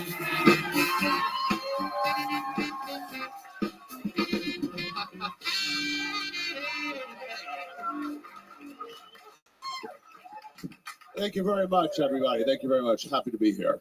It's my second time pulling a number. I've tried 74 times. I just got back from Australia. It's a country. Went to a rugby match, and everybody there was making fun of Americans. They said, you guys are fucking Americans with your football. You're all wearing helmets and pads. You're all pussies. That's what they call this. Pussies, because we wear helmets and pads for football. Well, you wear helmets and pads, too, if you played against black people.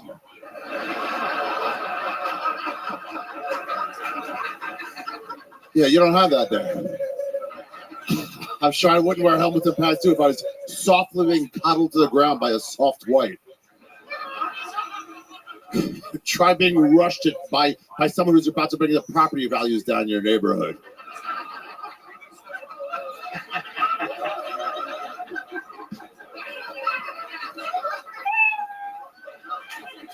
Thank you very much, everybody. Ari Shaffir. We have been graced with the presence of a fully dressed Ari Shaffir. This is incredible. What a distinguished gentleman. This is the first time, perhaps, in 11 years in the history of the show that you have worn an outfit. Dude, listen, I get what you're saying, but where is that dick and balls, Ari? Tony, that was childish. That's child's play. I'm not a child. I'm a grown up. I'm an adult. Is that why you're dressed like a pedophile? You went straight from being a child to fucking them? I could tell. You got to tutor these kids to become men. Little Dick Tracy over there. Red Band. Whoa, Red Band. Oh. Red Band with the Dick Tracy reference from the early 90s, ladies and gentlemen. Fresh, hot and ready. I had to flee the country after the last time. Said I masturbated in front of a minor. So I changed my ways. I've grown up now. That was the old Ari. That Ari's dead now. I'm an adult. And so, what is your plan with this new Ari? I mean, you worked so hard on the old Ari. Yeah. It took so much work. I mean, you had many different ways and devices of pulling your dick and balls out. The last time we saw you, you were in a Lakers jersey at the Forum.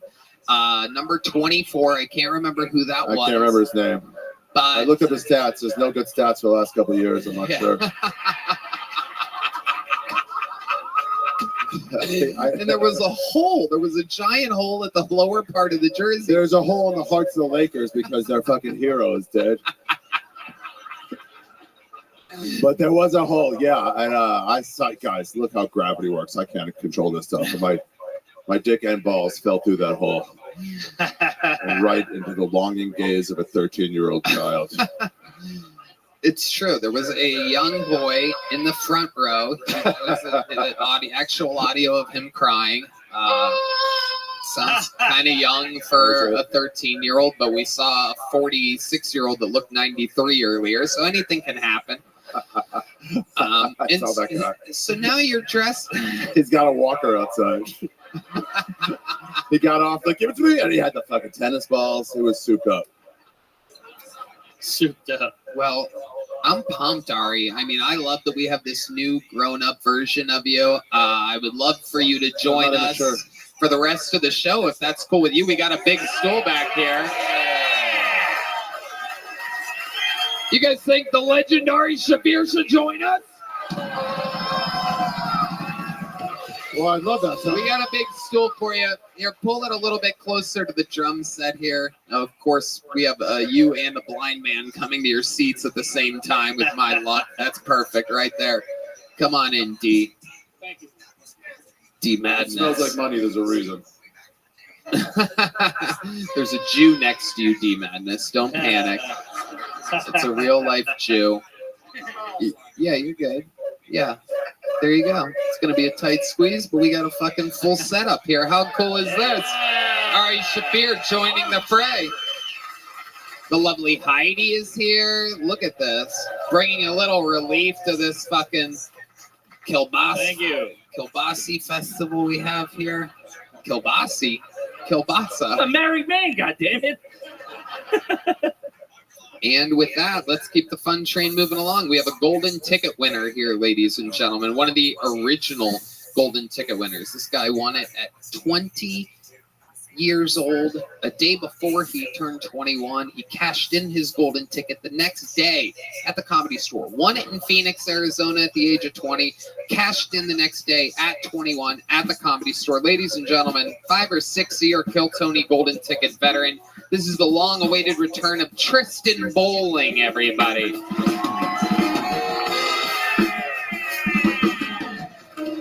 Oh, what's up, Kill Tony?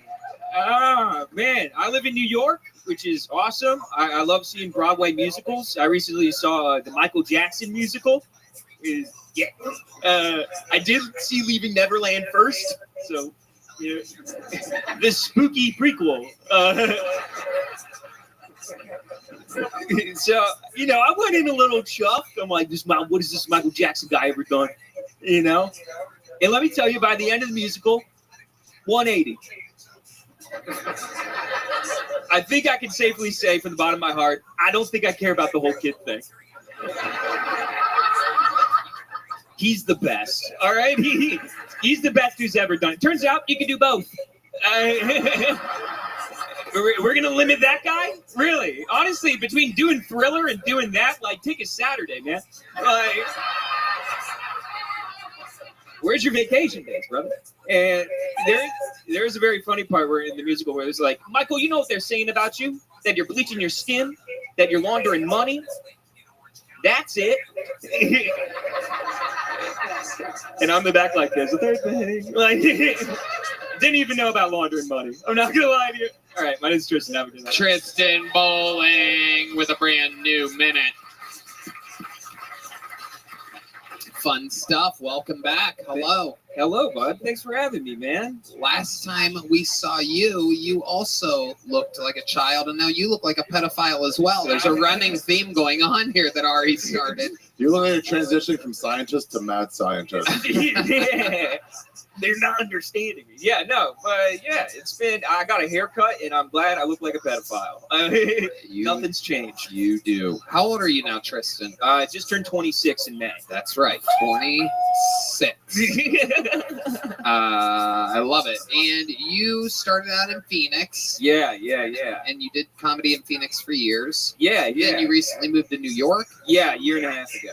How's that going for you? It's going good. I just I got my first full-time job there. Ooh, what's that? Oh, guys, that's a failure as a comedian. That is true.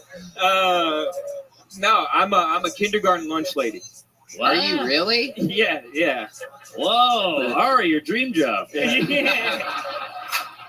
I've seen him tutoring. It's nice. Tutoring?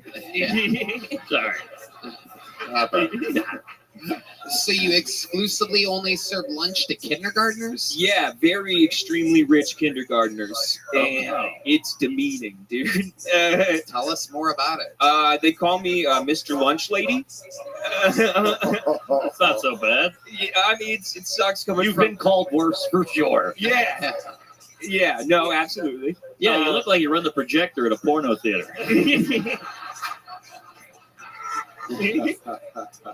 We worked together in Houston. No, Austin. Yeah, Phoenix.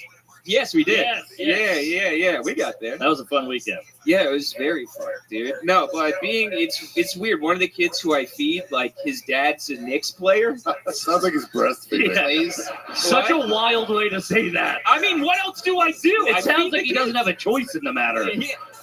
Don't mind the nipple ring. Just go ahead and suck. Yeah. They latch easy. Yeah. It's iron. Yeah. What kind of food do you serve these kids? It's like. Do you have any on you? Do you have any General Custard? Yeah. No, we give them we do stir Fridays every Friday. Oh my God. H. Foley's hard as a rock right now. Yeah. Keep going.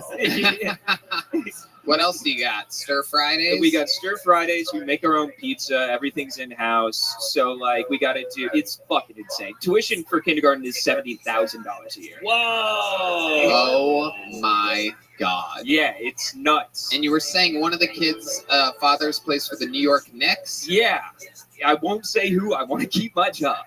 Wow. That is incredible. Yeah, they are Tony, aren't you performing where they play? Yes, I am performing. We are performing at Madison Square Garden. We're doing Kill Tony there. Yeah. The home of the Knicks. Who knows? Maybe one day we'll be able to send our children to get lunch from your creepy ass. Yeah. No. It's why the kids G-check me a lot. What does G-check mean? They call me on I asked one of the kids what he's doing for summer vacation, and he told me that he's going to Dubai. Shit. And I'm like, I haven't left the country. And in that moment, I wanted to tell him that Santa wasn't real. This new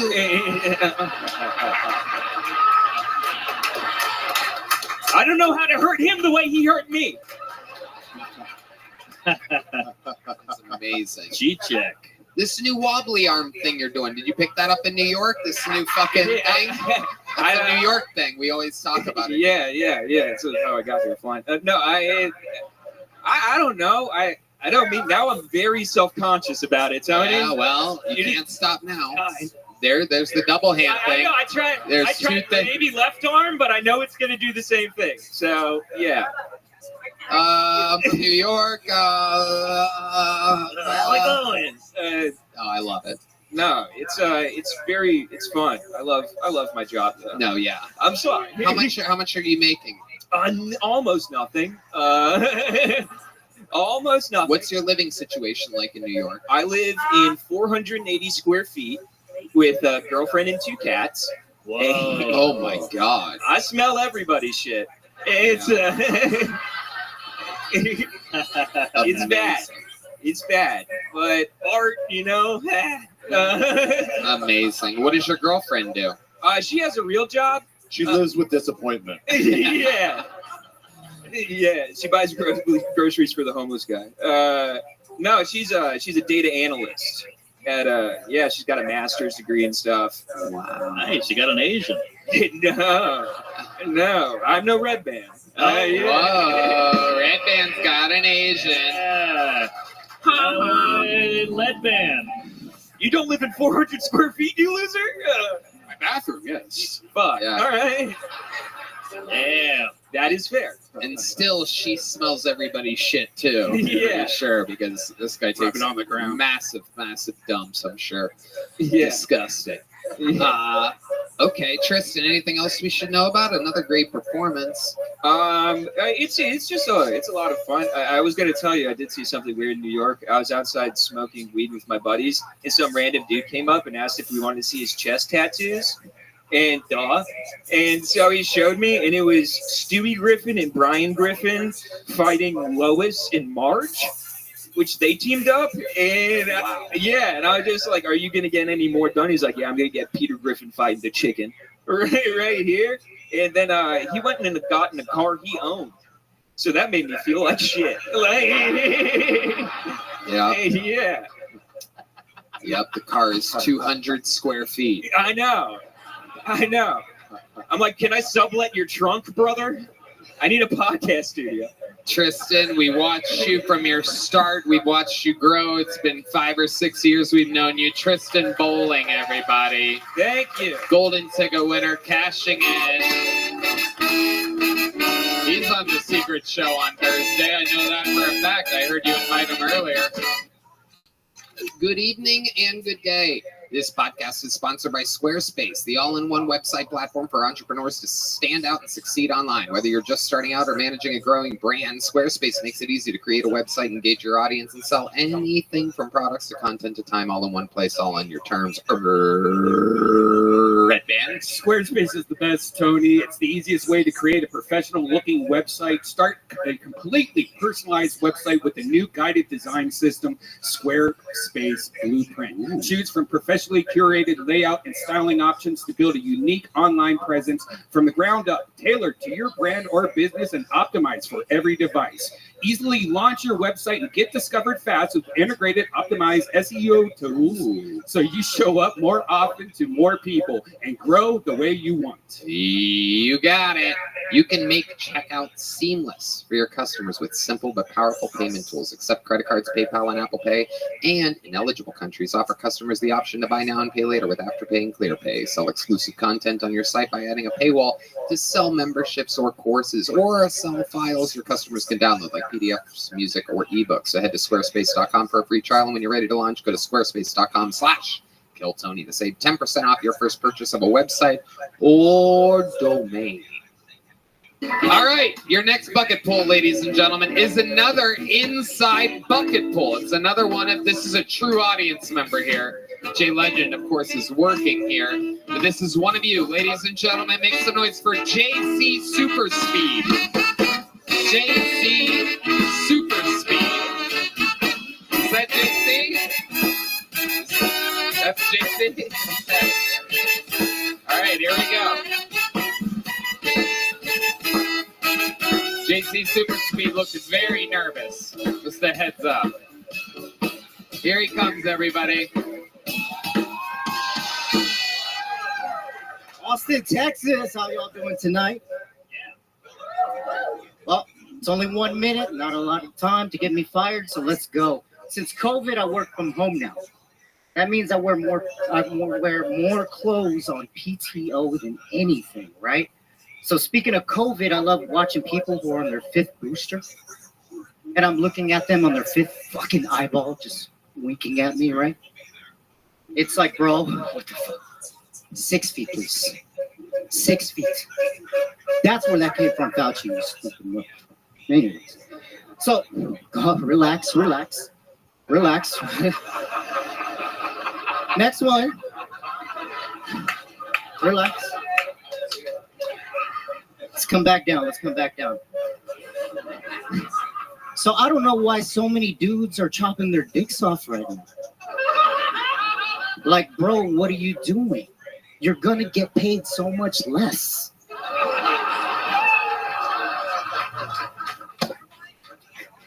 Genital mutilation, that's the real wage gap, yo. The economy, I'd have a joke for that, but I can't afford it. No, I want to hear it. We're going to take the bear out of this element. I'm going to interrupt you right there. You have a lot written down. You have a lot typed out there. Yeah, this is your first time attempting stand-up? First time, Tony. Right. First time. Let's hear it. Give it up. Let's hear some more of these jokes. I want to hear what you wrote. Your biggest laugh of your set was your new famous tagline, "Relax, relax." Relax. Which you said to a room of 400 people that were making no noise whatsoever. And then you said, quote, "Let's bring it down a bit." All right. Which again was just people reacting to your usage of relax when nobody was doing anything at all whatsoever.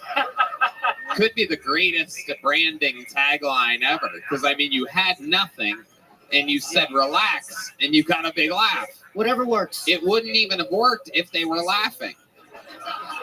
You would have brought down your own laughter had they been laughing. Instead, you took nothing and turned it into something by telling them and that's how to do less.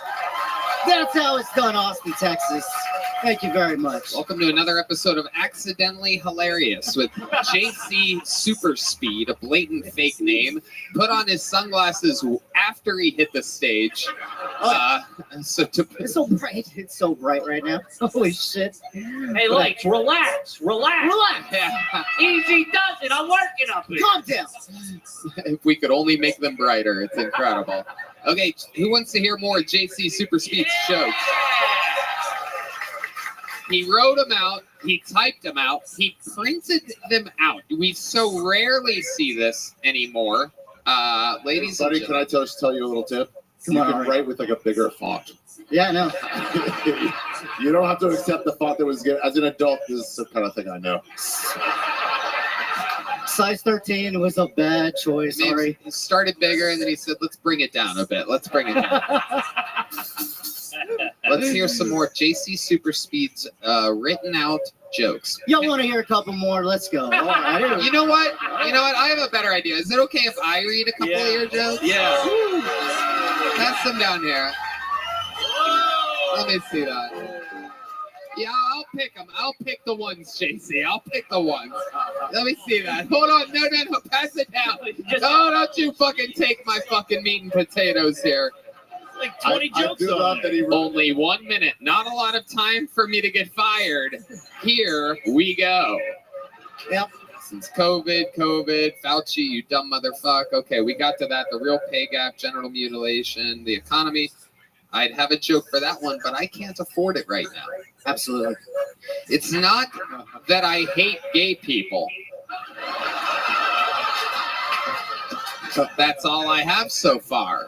It says that. See, that was a good one. You should have opened with that. There's no way for you to know what was going to hit and what wasn't. Here we go. I love politics because it's so crazy right now. On one side, they say that there's so many pedos, but you can't see them, right?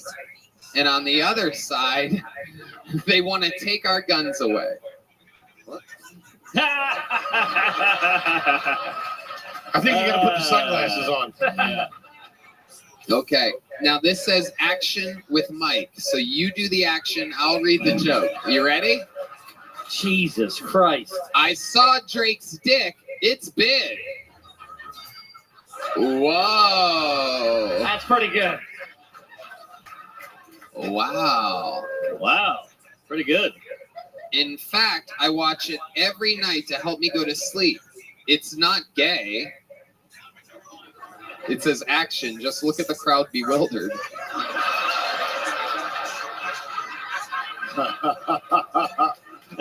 Just look at this be bewildered. And then it says, let me explain. Action. Turn mic upside down and use it as pendulum. Go to sleep, then open eyes wide. Okay. Yeah. This is like if an alien tried to do stand-up comedy. And then it says Diddy was here. What did you mean by Diddy was here? I mean, Diddy was here. On Drake's dick. Oh, okay. That's what I mean. JC Super Speed. Absolutely incredible. Can I keep this? I want to learn how to not do stand-up. No, you're cool. You're like La Bamba. Oh.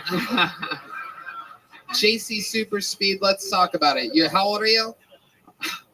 40 years old. 40? Whoa! Oh, wow. This is 40 years old.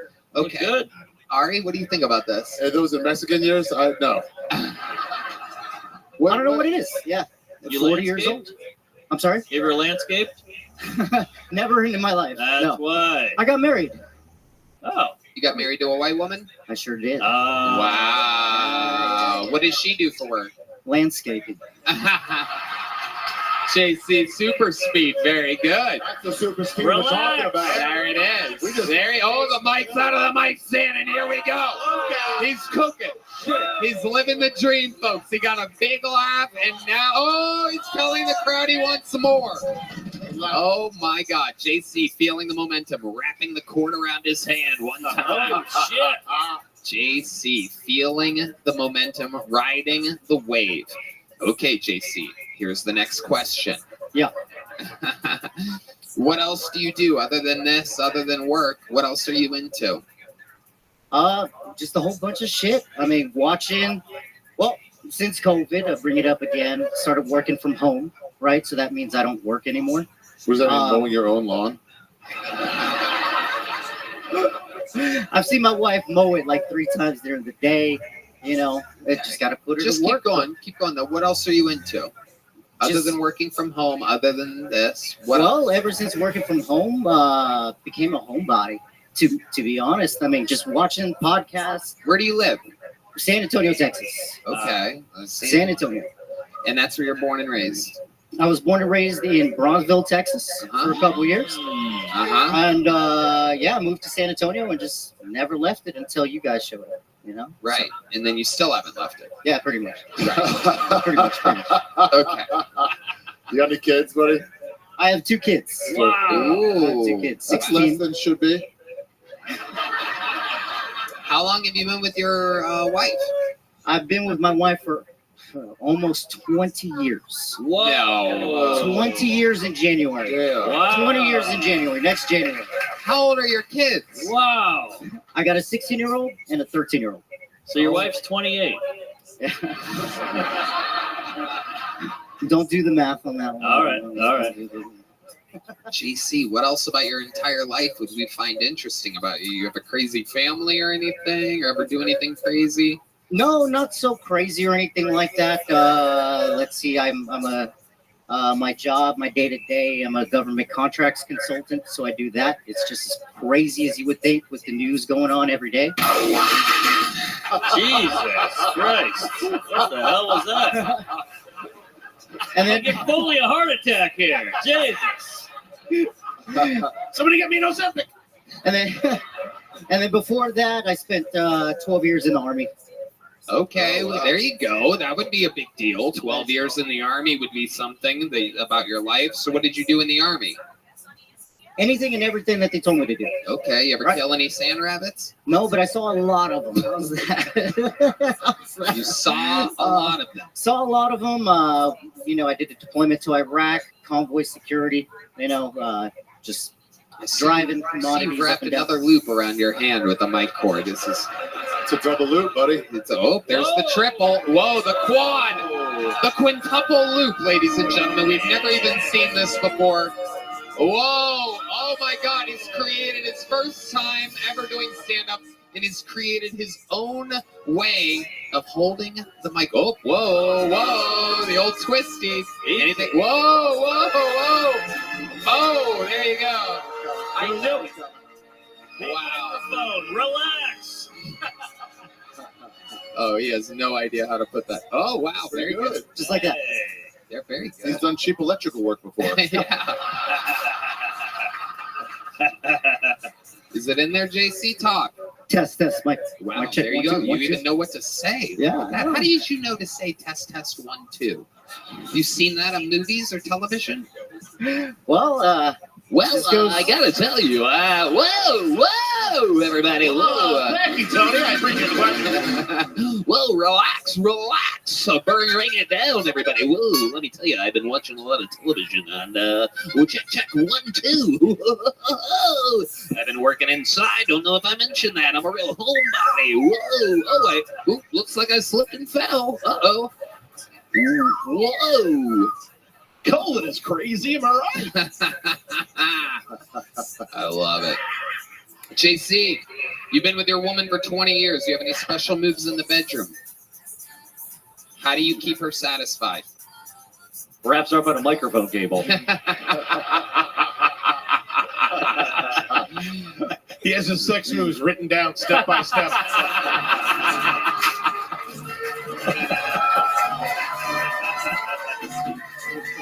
That was good. Step number 1, put on your good Van Halen shirt. Adjust the sunglasses. Relax, baby. It'll be over in a minute.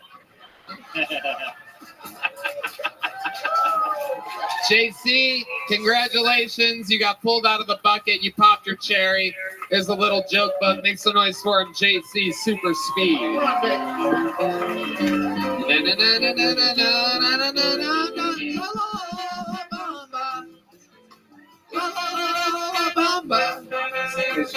Make some noise for one of the most powerful regulars in the history of the show. You know him. You love him. The living legend. This is a brand new minute from the one and only Cam Patterson.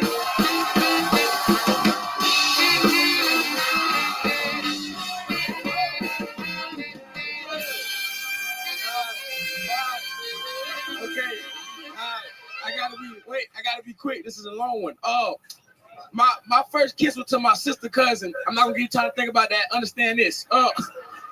This how my family tree went. My daddy fucked my mama, made me. My dad fucked my stepmom, made my little sister, right? My little sister, we the same age. My stepmama got a brother, he smoked crack. Nothing to do with the story. I just want to tell y'all that. He met another crackhead, they made a crack baby, right? This crack baby was cute. And we were born around the same time. We would all sleep in the same bed when we were little kids, right? I'll be in the middle, my sister be on the left, crack baby be on the right. And then one day my dad was like, hey man, come here about time. I told you a grown man now. I was 11 years old, right? And he was like, listen, that crack baby is not your cousin. You do with that as you will. And then he disappeared into the shadows.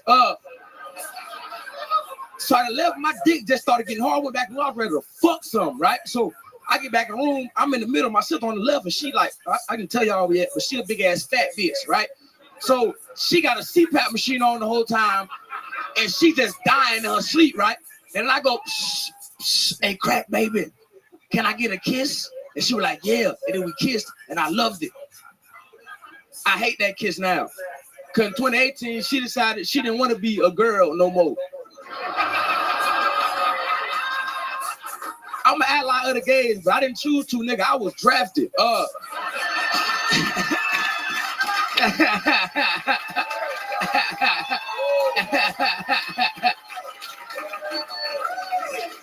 That is hilarious. Wow, Cam Patterson has done it again. Yeah, that bitch look just like me. So, swear to God. Really? Yeah. It's you crazy. guys are the same age. We're the same age, yeah. She look just like me, like my twin, nigga. Really? You know, like she a thug too, so it's like dapping up a nigga look just like me that I kissed before is crazy. Like it's insane, cause when we were little kids, she was just kissing everybody. She kissed all my friends. Right. So I was like, now we can finally kiss. And now she's like, I don't want to be a bitch no more. And that shit, I hate her now. It's upsetting. So she's like a lesbian? Nigga, she a nigga, man. Drinking soda. Have you not been listening? What is wrong with you, Tony? That's a dude, bro. She a dude now. She's a dude. So Basically. she took like testosterone and stuff. She looked just like me. Wait, are you saying you also can't tell them apart? Do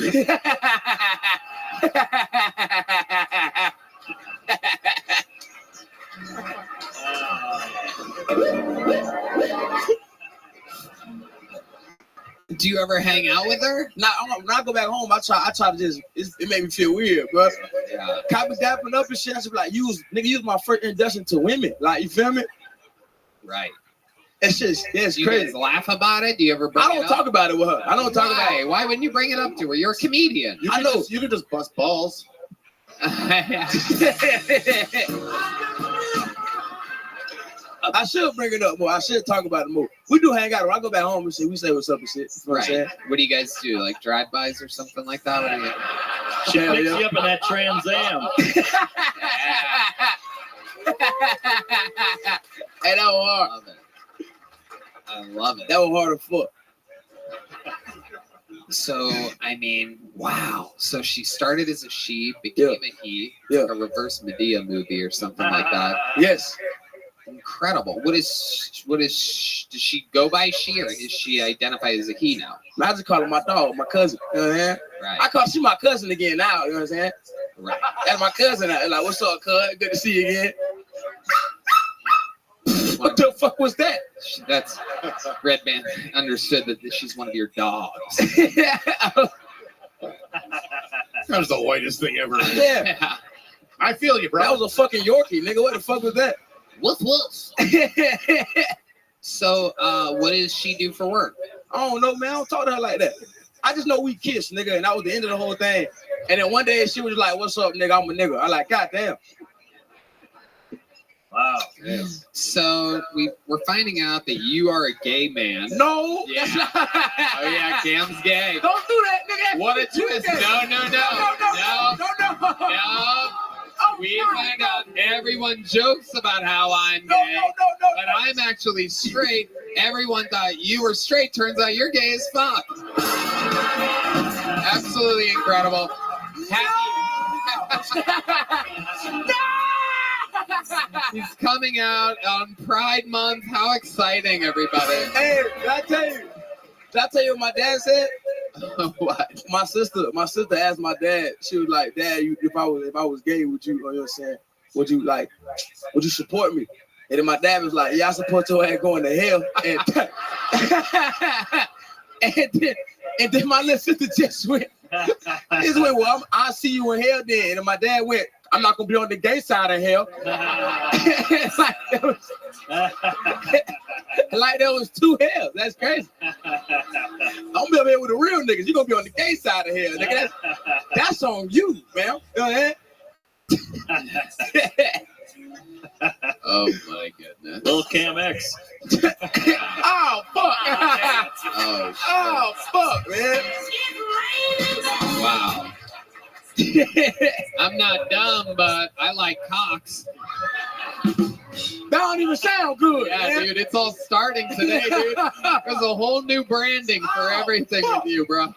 I've been holding on. I should just keep this one in the bag, and I was like, fuck it, I ain't got nothing else. Now here we go. God damn it. No, it's out now. When you hear that sound, that means you're gay now.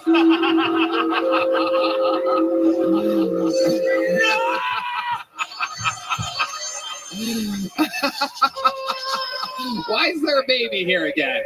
Oh, can I tell you something funny? Uh-oh.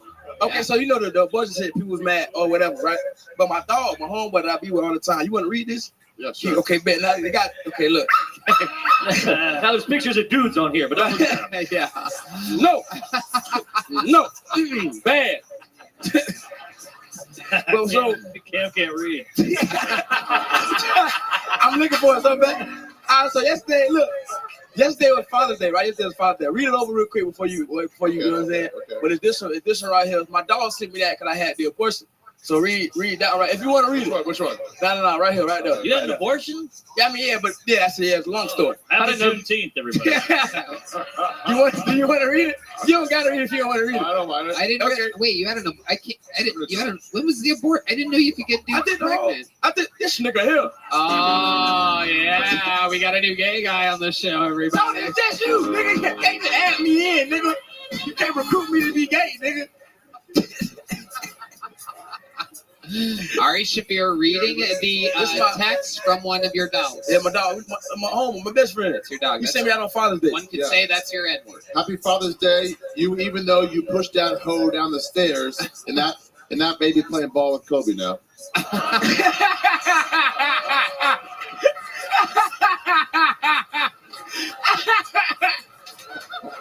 Why would the baby end up in hell?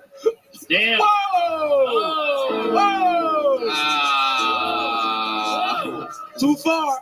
You can call me gay, but you can't say Kobe went to hell, nigga. No, I know. That's crazy. He's totally in gay hell. You were almost a helicopter parent.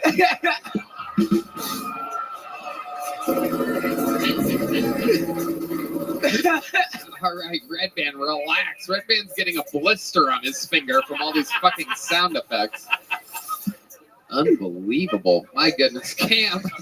Yet again, somehow, you always find a way to pull out a fucking unbelievable set, an unbelievable interview. You are such a fucking rock star. Thank you so much, man. Unbelievable, you did it again. Cam motherfucking Patterson. Make some more noise for Cam, everybody. He's on tour all over the fucking world. Theaters sold out, comedy clubs everywhere, everything. The real deal.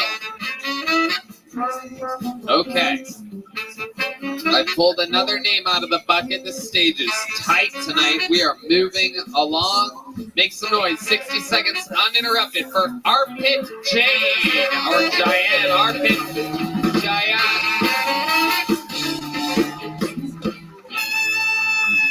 Thank you. So make some noise if you grew up playing any sports. Okay. I'm a former athlete myself. I grew up playing the Indian national sport of competitive spelling bees. Yeah, actually, I went to my cousin's basketball game this weekend. He's the athlete of the family. It's cool, though, because we got the same nicknames. The kids call him Curry because he shoots like Steph. And the kids called me Curry because they were racist. Yeah, if I missed the shot, they'd yell out, "There goes another tower." Yeah, I was also in 9th grade when Harold and Kumar came out, and for the whole year, everyone called me Kumar. And I couldn't even get mad about it because that's my legal middle name. Even though I'm Indian, I actually grew up in Africa, but we ended up having to move because it was really unsafe and we kept getting robbed. And like most Indian immigrants, my parents first started working at a 7-Eleven, and that was really unsafe. They kept getting robbed. So that kind of confused me because if you think about it, we really just traded getting robbed by Africans to getting robbed by African Americans. Kind of seems like a lateral move. Thank you, everyone. Armpit. Jane. Cheyenne? Jane. Armpit? Yes. Armpit. So Yes. it's that's a bad name. It was growing up, yeah. It's a bad name, especially for an Indian guy. Yeah. Because you guys famously don't smell. You want to finish that? Good. Good was the answer I was looking for. You guys have a smell to you.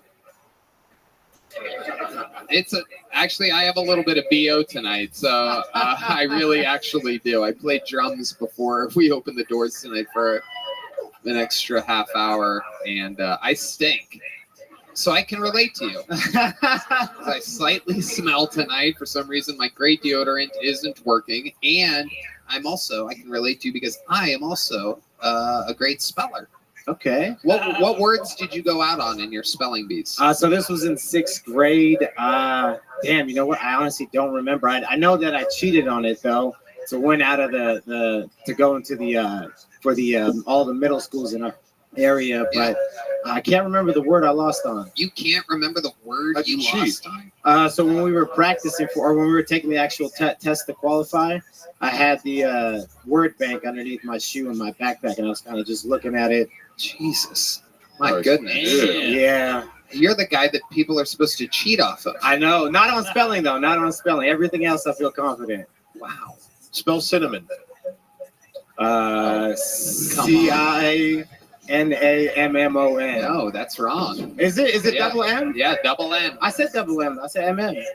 I like how Cole double is just M. watching him Yeah, like my he's bad. like, I don't really know. Yeah, I'm a terrible speller. You're I'm a bad speller. I'm a bad speller. Yeah. I thought he was going to ask him to spell roast beef or something. How about impasse? Spell roast beef. Spell impasse. Do you want me to use it in a sentence or anything like that? It's a French origin. I'm gonna go. I was going to cross the bridge, but I came to an impasse. I'm gonna go IMPAS. This is like a black guy who can't dance. I'm terrible at spelling. This is It's true. Ari, would you like to do it correctly? I would.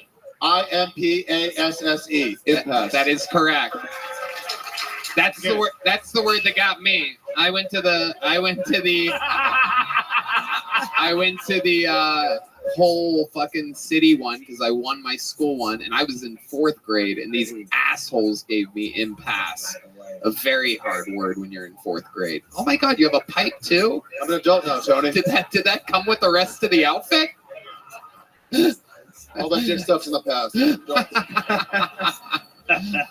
I love it. Okay, so Arpit, what do you do for work? What exactly do you do with computers and technology now? So actually, as of January, I'm doing comedy full time. Oh wow! But before that, I'm a CPA. So I used to work on Skid Row as the CFO at a homeless shelter, and then I took a remote job so I could move out to Austin. But then I committed to doing comedy January 1st. Wow. Okay, so you're doing comedy full time for a living.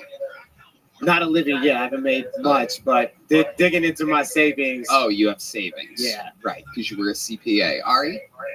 I'm looking to get my customer service get better at Spectrum, and I keep getting the wrong range.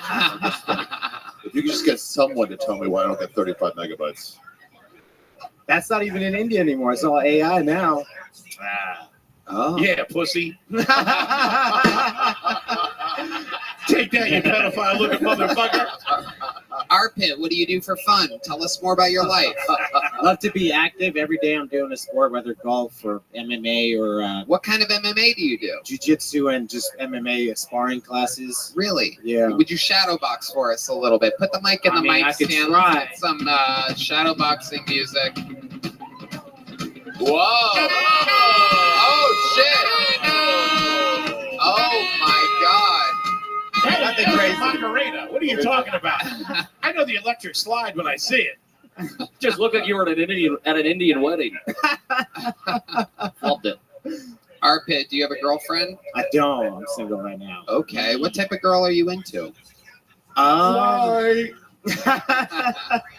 had my white phase. I feel like Wow. Sounds like it ended badly for you. You're over the whites? No, I just feel like I know eventually I'd like to marry someone Indian, just culturally easier. Easier for you to keep a relationship with your parents? No, I think when I was younger, like the longest relationship I had, 5 years, they were Egyptian. But yeah, I think ultimately it would just be easier long term, someone Indian, just same No good with culture. the Egyptian? She looked more Indian than I did, but it's still, yeah. Sounds like a pyramid scheme. It's true. It's true. I'm gonna kill myself. Sorry. I went to a dating convention earlier this year, though. You know, I'm trying to. A what? You went to a what? A dating convention. Get the fuck out of here. Yeah, it was in New York. That's so Indian. it was an Indian one. It was an Indian one. Yeah, yeah. It was an Indian dating convention? Yeah. Oh, that place had to reek. Oh my god, can you imagine? It's probably smelled like Tristan's 420 square foot apartment. Oh my god. No, I'm kidding. Not all Indians smell bad. Do you smell bad? I mean, I don't think I do. Ari? With a nose like that, we're about to find out. He smells fine. Wow. Look at that. Absolutely incredible. Ari, the sniffing detective. Yeah. The smell sommelier. Another crime solved. When will we need his detective work again? Who knows? Sherlock Holmes. Shylock Holmes. Shylock Holmes. Oh, that's it. There it is. There it is.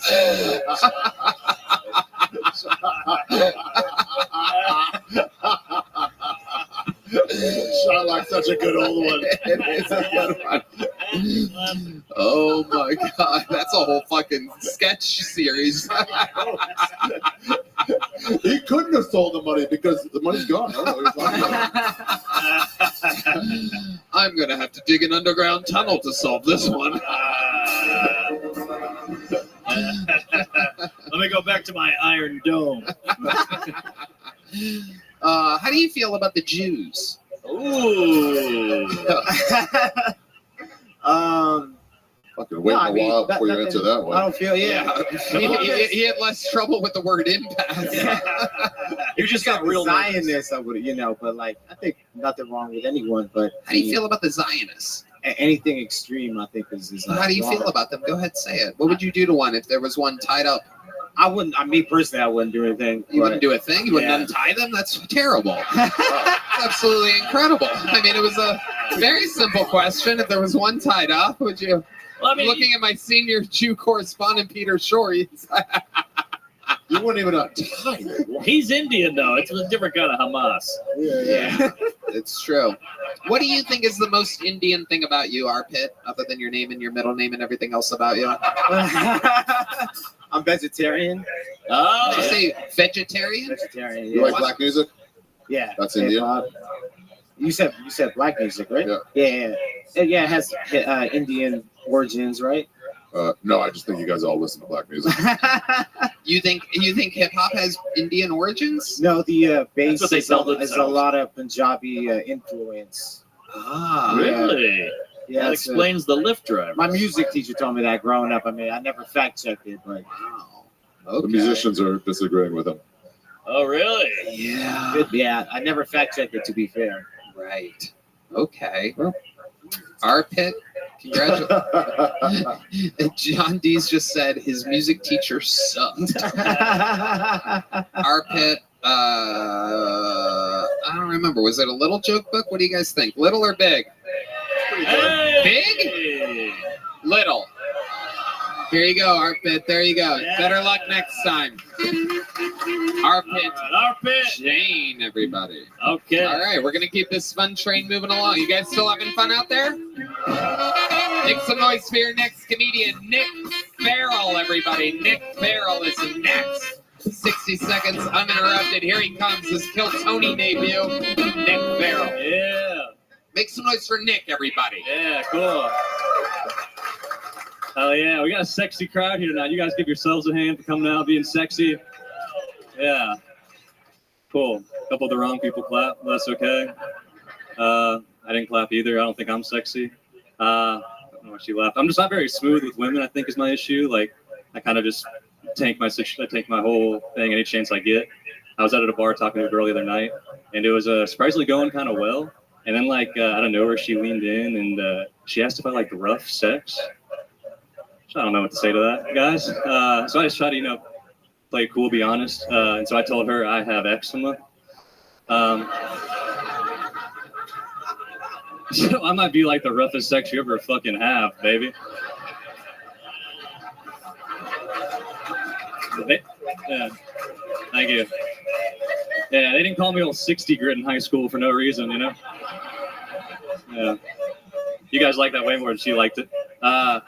Surprisingly, we kept talking some. She was like, I think it'd be hot if you could, like, handcuff me to your bed frame. And I was like, I'm flattered you think I have a bed frame.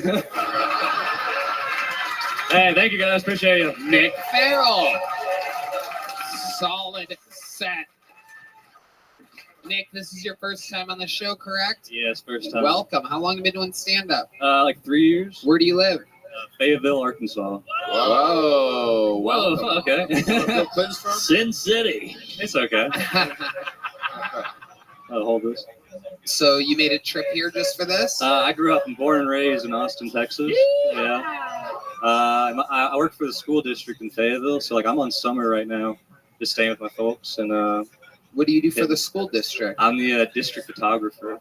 Come on. Yeah. Chill. Nah, that's bad creepy, dude. You're taking pictures of children for a living? Hey, man. Ari Shafir, high five. Nice. A big win for the pedophiles. Yeah. Sounds like a case for sure. There's a lot of money in pictures of kids these days, so. Whoa! I'm doing. Kevin Spacey's out. So you literally specialize in taking school pictures? Well, no, so, like, I don't take, like, school. I don't do, like Life Touch stuff. Like, anytime there's, like, grants for any, like, we get, like, a lot of money in grants. And so, like, I get to go to, like, most of the fun days. Like, I go to, like, field trips, and I go to, like, if someone gets a check for, like, something. It's really awesome shit, guys. I'd love to talk more about it. Well, unbelievable. I thought the jokes were good. Thank you. Yeah. Unlike your hair, you're a head and shoulders above the rest. Thank you. Where'd you get good at stand-up? So we actually have, like, a pretty sweet scene in Fayetteville, like Northwest Arkansas. Northwest Arkansas is cooler than, like, all of Arkansas. And we got, like, we can hit spots, like, every night, and then do shows like Friday, Saturday shows. And so, like, I'm getting a lot of stage time, which is sweet. Hell yeah. When you say that there's a pretty sweet scene, what exactly do you mean? The population is 99,000 people. Sweet scene in the sense of, like, I'm going, like, open mics have, like, a lot of people in them still. So it's like, the thing that's different here is, like, I go to open mics and it's like there's not really anyone besides, like, 2 comics that are mad you're there. And, like, there it's like room. So I feel like I get more better gauge if jokes work or not. How old are you? 24. 24 years old, and you have a full-time job in Fayetteville. So how long ago did you move to Arkansas? I went to the U of A, and I graduated from there 2 years ago. So now I just live and work there. So you're a Razorback. Whoop whoop pig, baby. I'm not diehard in any sport. I don't give a fuck about sports. But Did you major in taking pictures of little kids? That was just. Or was that your minor? It was my passion project. Yeah. Little Mark Corbin wrote off on me. Oh, yeah. Comedy. Team Kendrick. Wow. Okay. What's your love life like out there in Fayetteville? Killing it, crushing it. Yeah. Yeah, a lot of Arkansas pigs. A lot of pigs, yeah. Yeah. I'm just knee deep in the slop, dude, every night. It's it's slow. It's not going great. No, it's fine. I'm chilling. Let's talk about the kids some more, you know? He's more nervous talking about his dating life than taking pictures of children. Yeah. Let's talk about it. The look. You play rock music or something like that? Do you do something that matches your look? Taking pictures of children. I mean, I do this when I take the pictures. Yeah. No, this is just I'm bad at scheduling haircuts. I like long hair. It's nice. You skateboard? Nope. No? I went one time to the skate park while I was in college, my second year of college. Just to take pictures? Yeah.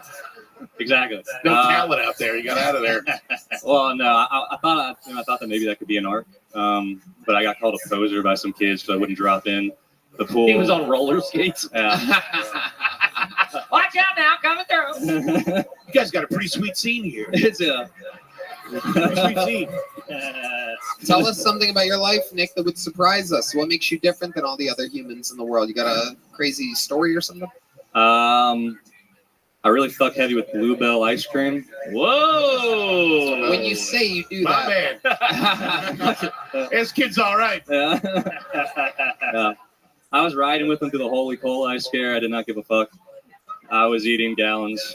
How hard do you fuck with ice cream? Tell us more about this. I pretty hard, I guess. I could eat like nightly probably. I probably hit like some Dutch chocolate Bluebell. Whoa. Whoa. Jesus Christ. I'm not trying to brag. We got a real Hunter Biden over here.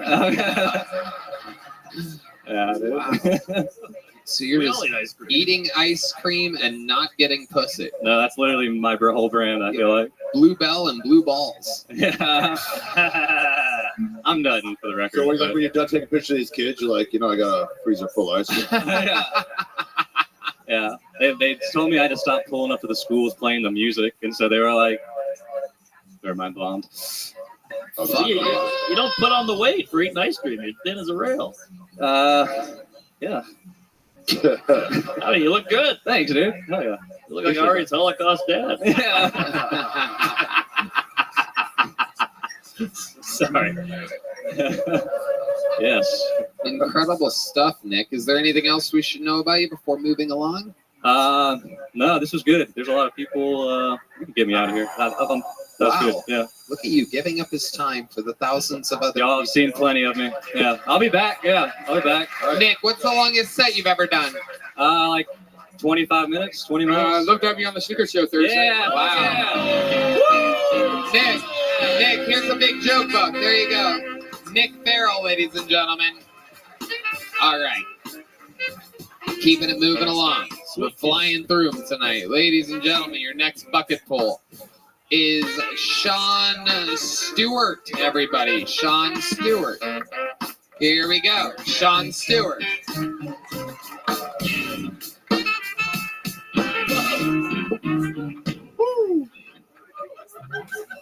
Howdy, y'all. Yeah. So I'm recently single. Let's hear it for the single people here, you know? Single. Woo. Yeah. It wasn't my choice, though. No.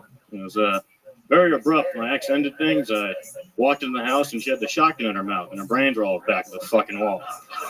Jesus Christ. And I was like, Jesus Christ, bitch, you gave me a mess to clean up, too? I did the dishes last night. It was your chore night. What the fuck is this? I didn't know I was dating Kurt Cobain. No, this does not smell like Teen Spirit. No, it doesn't. It smells like a Conjuring, if anything. You know the worst part about that night? No head.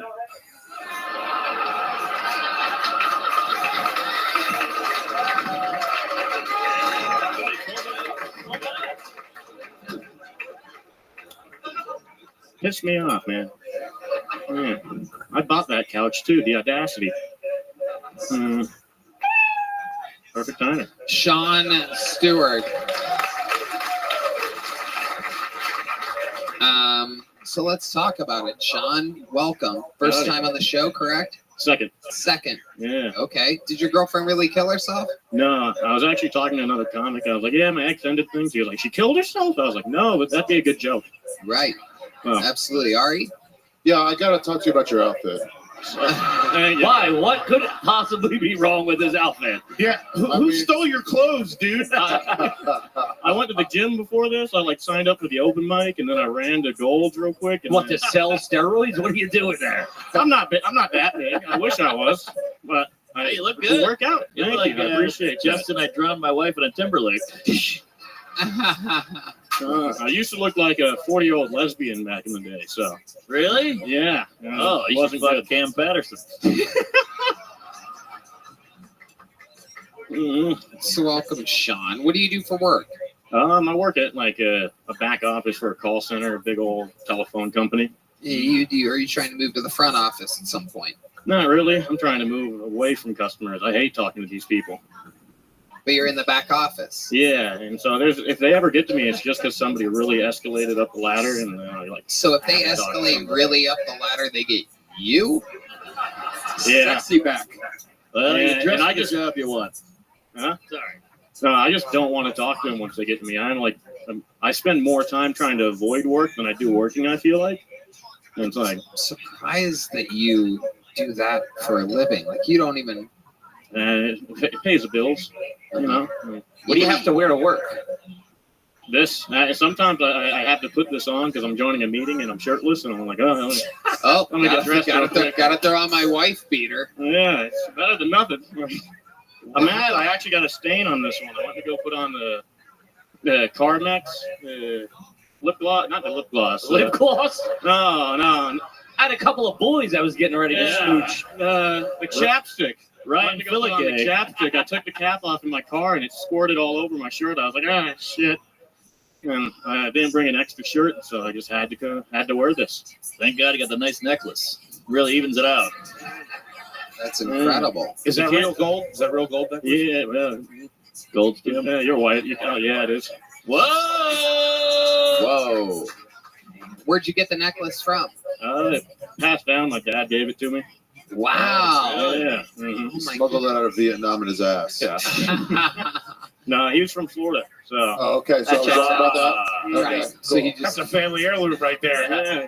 You can't tell at all, but I'm actually like quarter Cuban. My grandfather came over here on the boat escaping communism back in the day. So that's where I think they got it from a little bit there. He was like, oh, yeah, this fits you. So I try to look a little bit Cuban, but you can't tell at all. Cause, You are the whitest dude I've ever seen in my life. Exactly. The rest of me is all like inbred European. So like Polish, Irish, Scottish. Really? You know Ari Matty? No. You might He is hear that. Estonian. Estonia. Yeah, that's better than what's the one race like? If it's like cavemen kind of. Neanderthal. Neanderthal. That's not a different- race. different That's not a country. country, dude. Different country. You from Neanderthal lands? You guys gonna be in the Olympics this year? Yeah. Dude, you are retarded. Do you think the Netherlands is full of cavemen? I think that's what he thinks. I think that is what he thinks. Do you think Honestly, that? yeah. I didn't really know what you would call somebody from the Netherlands. A nether person? Like Dutch. Dutch? I actually dated somebody who was Dutch. Shit. Really? Yeah. Really? That's what No, they you call it. dated someone who's a dunce. So, Sean, what do you do for fun? I can't even imagine what a guy like you. I just got back from Vegas. Oh, Uh-oh. Yeah, but I went for a rim-to-rim trip with 50 other guys. And what was rim it? to rim? Rim-to-rim trip. A what trip? What's Rim to rim. That explains the Carmex. It ended up. I get it too, dog. Don't worry. There it is. Is that the Grand Canyon or Human Yeah, I didn't. It's a Grand Canyon. I was disappointed to find out we weren't rubbing assholes together. I was like, oh shit. And I was like, 50 dudes. Rim to rim, what does that mean? You could walk from one end of the Grand Canyon all the way to the other end. It's like 24 miles. Really? Yeah. It's Why would you do that? Because they didn't have any money. No, it actually cost me like $1,000. Yeah. You got ripped You off. got robbed, dude. Yeah, well, we had a big old bus. It was like we went on the 4-wheelers and ATVs, but yeah, 25 miles is a bit too long to hike in a day. It was fun. Yeah. I don't know. Yeah, I think like 15, 20 is the most I'll do now. Did anything exciting happen or anything fun? Any laughter along the way? Technically, I didn't do it in a day. I would have done it in a day, but I started walking with this guy who he started dying like 3 miles before we got to the finish. Like he just started puking and not having a good time, and so I like called the cops. I just got service like Was 5, 10 Was he minutes. black? No. You called the cops on a white guy? Yeah, he was dying. He was throwing up. You're supposed to call the medics for that. Not the police. We were stuck. They got me in contact with the ranger, and the ranger's like, "We can't get to you. You're gonna have to get to the next cabin and sleep the night. Like, deal with it." And so, what the fuck is going on here? I had a to heart sleep. attack. You swatted him. He's some kind of Neanderthal. Get him! We made it to the next 3 mile marker cabin, and then I was on the phone with the ranger. He's like, "Here's the code to the emergency thing. Here, have a sleeping bag and some other stuff, and sleep in the canyon." Dude, you're like a human Beavis. Yeah. They never found the guy because you kept saying, "Look for the Cuban guy." Yeah, I broke down once I realized we were like stuck in the mountain. We were like 3 miles from there, and my parents laughed about it because they have like text messages on me like, "Oh, I'm fucking stuck on the mountain." And then I started just went to the edge, and I was like, "Fuck, God, fucking damn it!" Out into the canyon, and I heard an echo, like a real loud echo, and then somebody else yelled "fuck you" back to me, and I was like, "Ah, that makes me feel better." Did you do any gambling? Yeah, I played a bit of craps. Oh, all right. Yeah. Yeah. You shit his pants.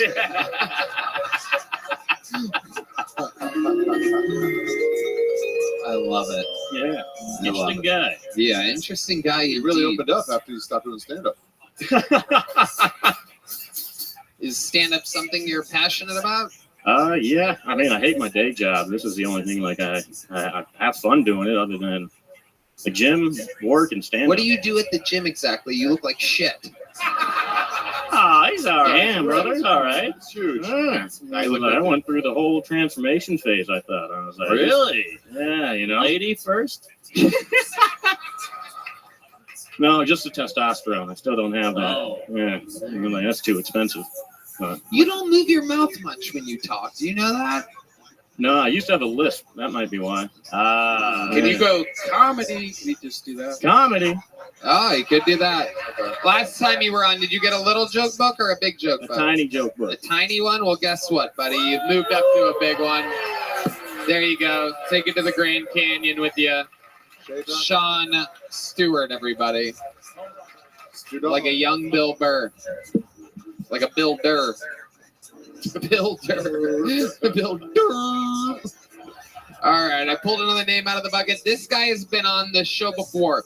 And since he's been on this show, he became literally one of the biggest comedians in Canada.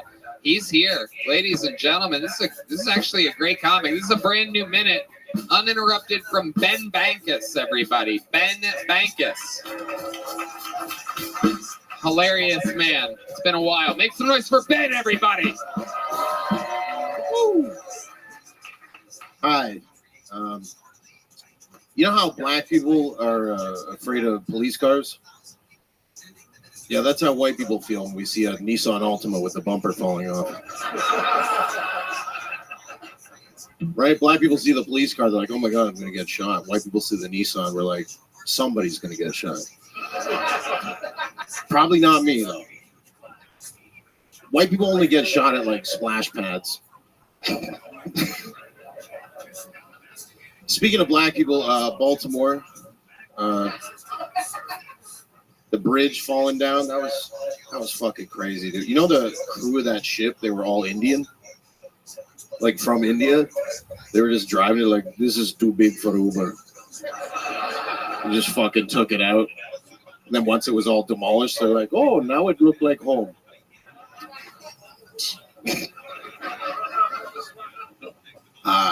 Yeah. Thanks. Fuck yeah, Ben Bankus. Welcome back to the show, Ben. Thanks, buddy. Been a while. Yes, sir. You've been on the show numerous times. How long's it been since we last saw you? Been on one time in December of 2021. Oh, it was just once? Yes, sir. Wow, you're very memorable. I remember you. Thank you.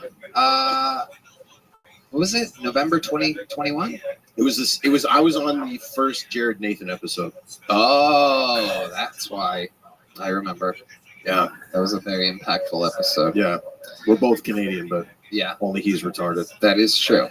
He is fully blown, globally retarded. It's called. It's an actual condition. Ben, how's life been? Tell us about it. It's been crazy. Actually, yeah. So after the first time I got on Kill Tony, like I found out like a month later, I got my girl pregnant. Hey, look at that. In Texas, right after they made it illegal to kill it. Ah. So we had to go back to Canada to kill it. No. Yeah. No, we went back to Canada. How many COVID boosters did it take to kill the baby? I'll be honest, I wouldn't know because we kept the baby and we didn't give her any COVID shots because we're not. Yeah, I know. I know you've had many abortions, but what made you keep the baby? My mom had just recently got dementia, and I mean, I would have probably kept the baby anyway, but I felt like I was losing my mom. I was just excited when I found out, so I never really wanted to not keep the baby. Yeah. But your mom wouldn't even have been met. She would have forgotten all about this. Yeah. No, you met the baby already. Yeah. We told you this all the time. There's no better time. There's no better time to get an abortion than when you find out your mother has dementia. Yeah. No, the crazy part is when my mom started getting dementia, she told me about all the abortions she had had. Whoa. Yeah. Really? Yeah. Looks like you're a survivor. Yeah. Yeah. And when we would take the baby to go see her at the home, she'd be like, "You're not gonna kill it, are you?" Like she's like, you know, she's like, "You can still kill that, probably." Wow. Incredible. Ben, what do you do for work? I do comedy full time. Right. Whoa! Full time. Nice. Good shit. All across Canada? So when I came here before, I had to get a bunch of paperwork to actually be able to work here, and I'm not woke, so they wouldn't give me all the like gay accolades from Just for Laughs and you know what I mean, all the other like the indigenous comedy festivals or whatever the fuck. Yeah, those things, they don't even exist anymore. So I just went crazy and posted a lot of my content. Made 2 comedy specials that are on YouTube, and yeah, cut them up. Had some clips get over like 5-10 million views, and just started marketing myself, doing fucking selling tickets. And now I do that in the States. I got on Fox, so right, which is kind of fucking crazy. But there you go. Your last name is Bankus. Ari, what do you think about the last name Bankus? I love it. Oh my god, it's piquing my interest. What are your current mortgage rates? So Ben, are you Jewish? My dad's Jewish, so technically I'm not Jewish. Isn't it crazy that he's Weird. Jewish and his last name is Bankas? Yeah. We love Bankas. Yeah. I'm gonna have to explain like that I'm not Jewish to like a jihadi guy one day at the Domain. Well, I think we pulled like 3 of them out of a bucket tonight. Like they're gonna storm it and hold the gun to my head, and I'm gonna be like, technically by Jewish law, I'm not Jewish. So, They're taking our hijabs. Yeah. It's true.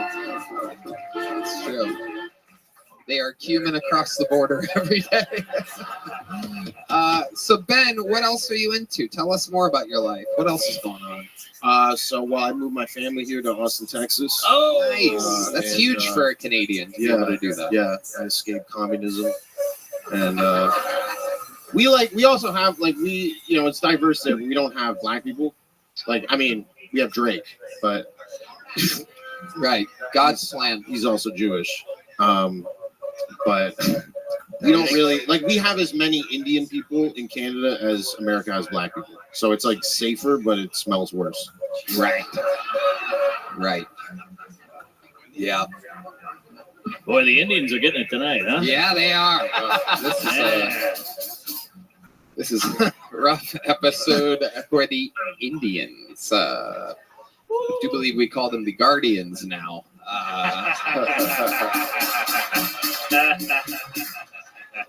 Ben, anything else we should know about? Tell us more. I mean, you're a little fucking Jews. Yeah. There you go.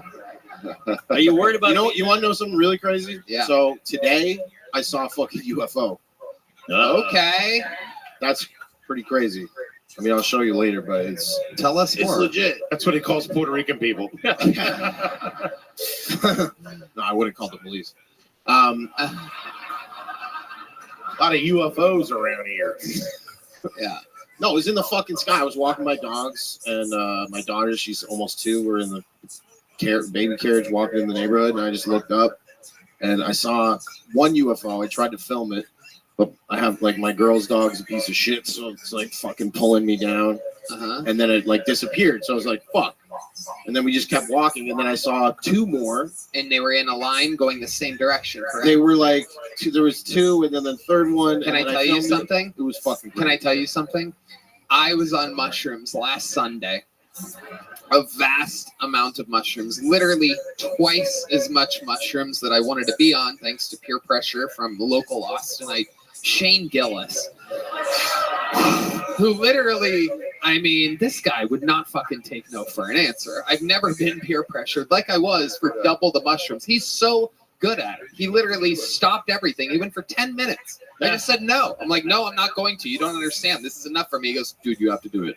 For 10 minutes straight, he stopped everything. He turned off the music we were listening to, everything. It was unbelievable. Dude, don't be gay. Exactly. You're so gay. You're so gay. I'm going home. You're gay. I'm not even going to hang out. And I'm not hanging out anymore ever again. And I'm not doing your show. You're not doing my show. We're not doing anything together ever again. Ever again. I'm not your friend anymore. No more video games. No more swimming pools. No more boat trips. Nothing. We're not doing anything. You're going to take this. Anyway. So I end up eating the double amount of mushrooms, and I see a UFO, and then I see another UFO, and they're all in a line together, and I go, oh my fucking God. And then someone explained to me that Starlink, it's Elon Musk's system that goes directly It was over. during the day. Right. Yes, it was during the day. Yes, I know. It's fucked up. It was bro. under the cloud and then went through it. I'll show you later. It was fucked up. I swear to God, bro. No, I'll fucking send it a red band. You can put the footage online, see what the fucking. Really? I swear to Can God. I see it right now? I was sober too. Yeah. Is your phone locked? My phone. We got an unlocker. Let's give me his fucking phone. Let's go. I want to watch it. Well, maybe it's terrible for this live show. I don't know. But watch. I'm gonna see it at show midnight it tonight, yeah. and then you're gonna send them the. Actually, here, just show me real quick. What the fuck is Starlink? I'm excited to see. Starlink is stuff that we have here in Austin. Elon and Musk. It's Elon Musk. Okay. It's super satellite Wi-Fi. So this is not the actual video because well here's This the is a dramatic because you rendering. can't see it in the actual video because it's so fucking fast. Well, then what are we looking at? Show him this. This is video. every UFO video anybody's ever. Show him that video first. Okay, clouds hit play. You can't see anything. Well, why are you showing me a video if I can't see it? Because you have to see how crazy this shit is, bro. How are we gonna know? You just handed me a video. You said hit play, and you go, Now you watch can't this. see it. Now watch Okay, this. here we This go. is The a screen actual recording. What happened? Hold it. What the Hold it straight. Oh, that's the arrow. I saw the play button over the clouds. I'm like, holy shit, look at that triangular object. Oh, is that it? It's a fucking little dot. Yeah. bird. All right, dude. Come on, man. It's not a fucking bird, bro. This is how QAnon started. Fucking. It's great. It's a helicopter. What are you? Yeah. Dude, I saw it today and then I got on Kill Tony. I think it was probably Muhammad. We have a Kill Tony joke book that just so happens to have a fucking alien on it. What are the odds? Ladies and gentlemen, Ben Bankus, everybody. Thank you, Ben. Thanks. All right. We have one last bucket pull because we have not had a female comedian yet tonight. So I pulled names out of the bucket until we could get one up here.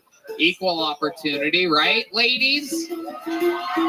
So, make some noise. I do hope that this is a woman indeed. Make some noise for Treasure Jackson, everyone. Treasure Jackson. Hell yeah. Here we go. Treasure.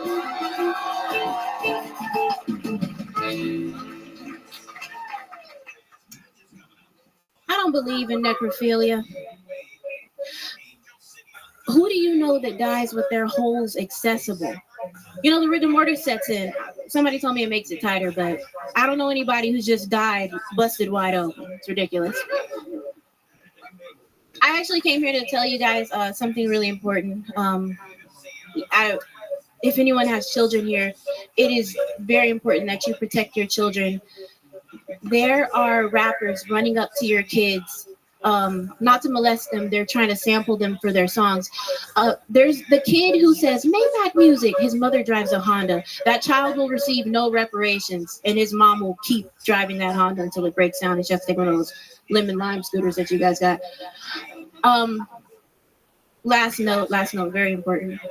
It is extremely important how you treat people because it will come back on you. I met this dude and he told me, oh shit, that is terrifying. Okay, well, I'm wrapping it up from there. All right.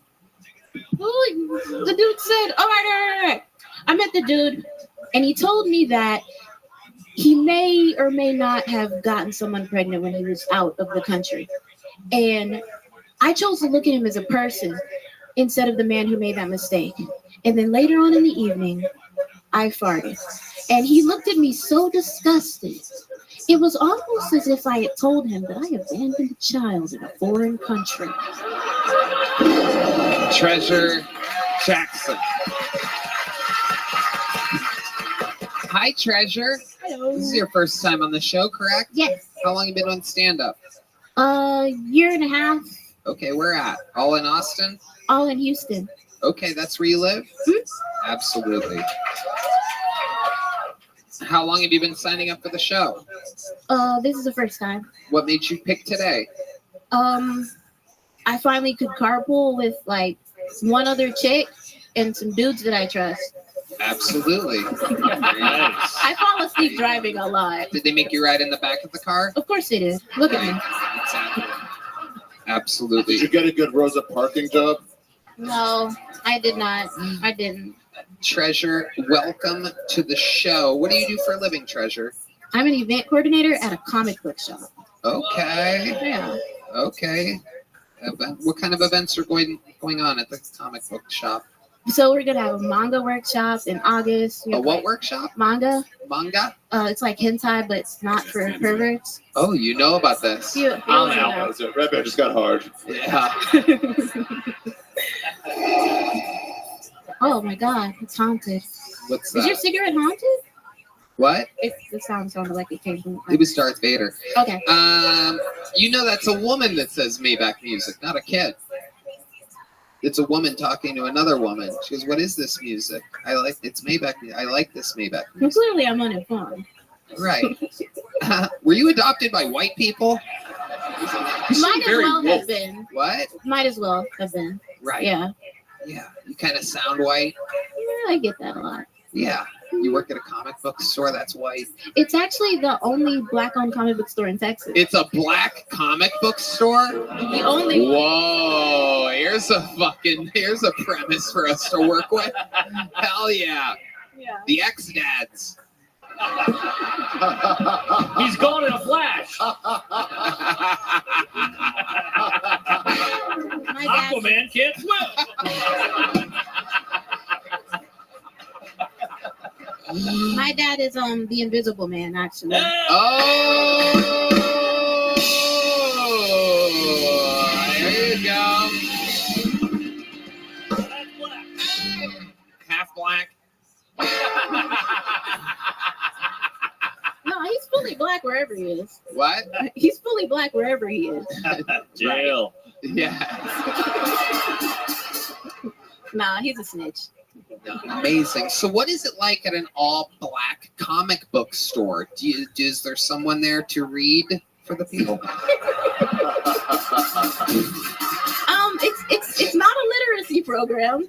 And there are pictures. We get a lot. Very important. Business hours 12:30 to 1 o'clock. We have a lot of indie comics, which is awesome. But then we also have like a lot of mainstream stuff too. Okay. It's a chill place to be. It's very cool. Very welcoming. Very cool. What's it called? Gulf Coast Cosmos. Gulf Coast. She wanted to be bigger than Bedrock City, so it chose. Is that the white comic book store? No, it's like a chain. Oh, I don't know. Presumably white, I guess. Yeah. You're into comics, hmm right? Now, how long have you worked in that industry? I've been an event coordinator for How old a are couple you? months. 29. 29. Yeah. Wow, incredible. You're Yeah, I very, don't believe it myself. that is amazing. You're older than you seem. Yeah, I get that a lot. Yeah, you get all these From my mom. Right. What does your mom do? She's a school bus driver. Oh shit! Does she also ride in the back of the bus? Move your head, I can't see. It's a She drives it like Trying the. to get you little fuckers to school. She drives it like the fire truck with the. It's a short bus. She drives. Oh hell no! We ain't going to no fucking. I didn't write down the comic book store. Shit. Okay. It is a short bus, so she's pretty close to the back, even when she's in the front. Right. Absolutely. Yeah. Okay. She got a big heart. She's got a big heart. Yeah, I could do it. Right. She deals with mentally challenged kids. Yeah. Oh my goodness. Yeah. That's probably why she had an easy time raising me. Right. Yeah, you were easy. It's a tough job. It's tough to drive a bus when someone's biting you. Yeah. Yes. Yeah. Grow up. You guys grow the fuck up. Getting paid $17.50 for this shit. It's worth it when you love what you do. Okay. Treasure, what's your love life like? Mm, You seem like you've dated an Asian boy before. Am I correct? I have not. Okay. At this, wait. Yeah, no, you said dated. Okay. A lot of white boys. Oh, you had a one night stand with an Asian guy? Wow. Did you make him do the walk of shame? You had a one night stand with an Asian guy? It was during the day, so does that count? Wow. A 1 day stand with an Asian guy. Just quick. I'm just an Orient Express. I've never heard of such a thing. Asian guys normally are a little mellow. You took control of the situation? Mellow yellow. Whoa, very good. Oh, you're on an egg roll. Yeah. No more Mr. Rice guy. Oh my goodness. So the guy was I'm guessing he was in the urban comic book store? No, this was a while ago. Oh, so he was pretty egg foo young. Yeah. No comment. No. Sounds like a cold noodle to me. Where did this happen at? How does this go down? How do you have a 1 day stand with an Asian guy? It wasn't 1 day. It was more like 48 hours. That's too He bad. kept getting horny every 15 minutes. After 15 minutes? 48 to hours. 20. This is the weirdest episode of the first 48 I've ever heard of, which is often shot in Houston, by the way. Oh yeah. So explain to us this thing with this Asian guy. 48 hours. How does that go down? It's the weirdest episode of Rush Hour I've ever heard of. It's pretty awful that I don't remember how we met. But this was years ago in my defense. I'm quite old. I don't remember how we met. I just remember that we hit it off and we just like hung out for 48-ish hours. Okay. And then the illusion fell and I was like, Right. I don't like commitment. Right. You're like, I can't feel his penis. Oh. You remember his name? Give him a shout out? If I had to think about it,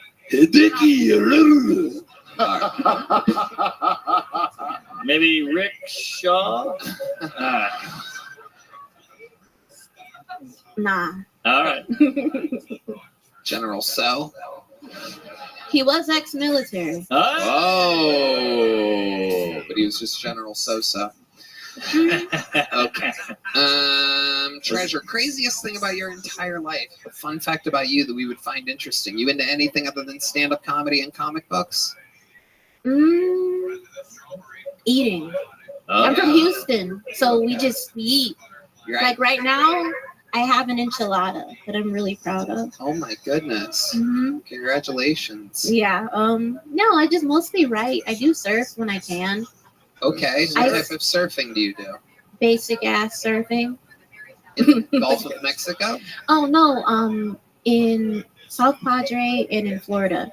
And I actually surfed during peak shark season in Volusia County, which is like the worst. Yeah, I didn't find out until like an hour before I went, but I was like, well, I'm already.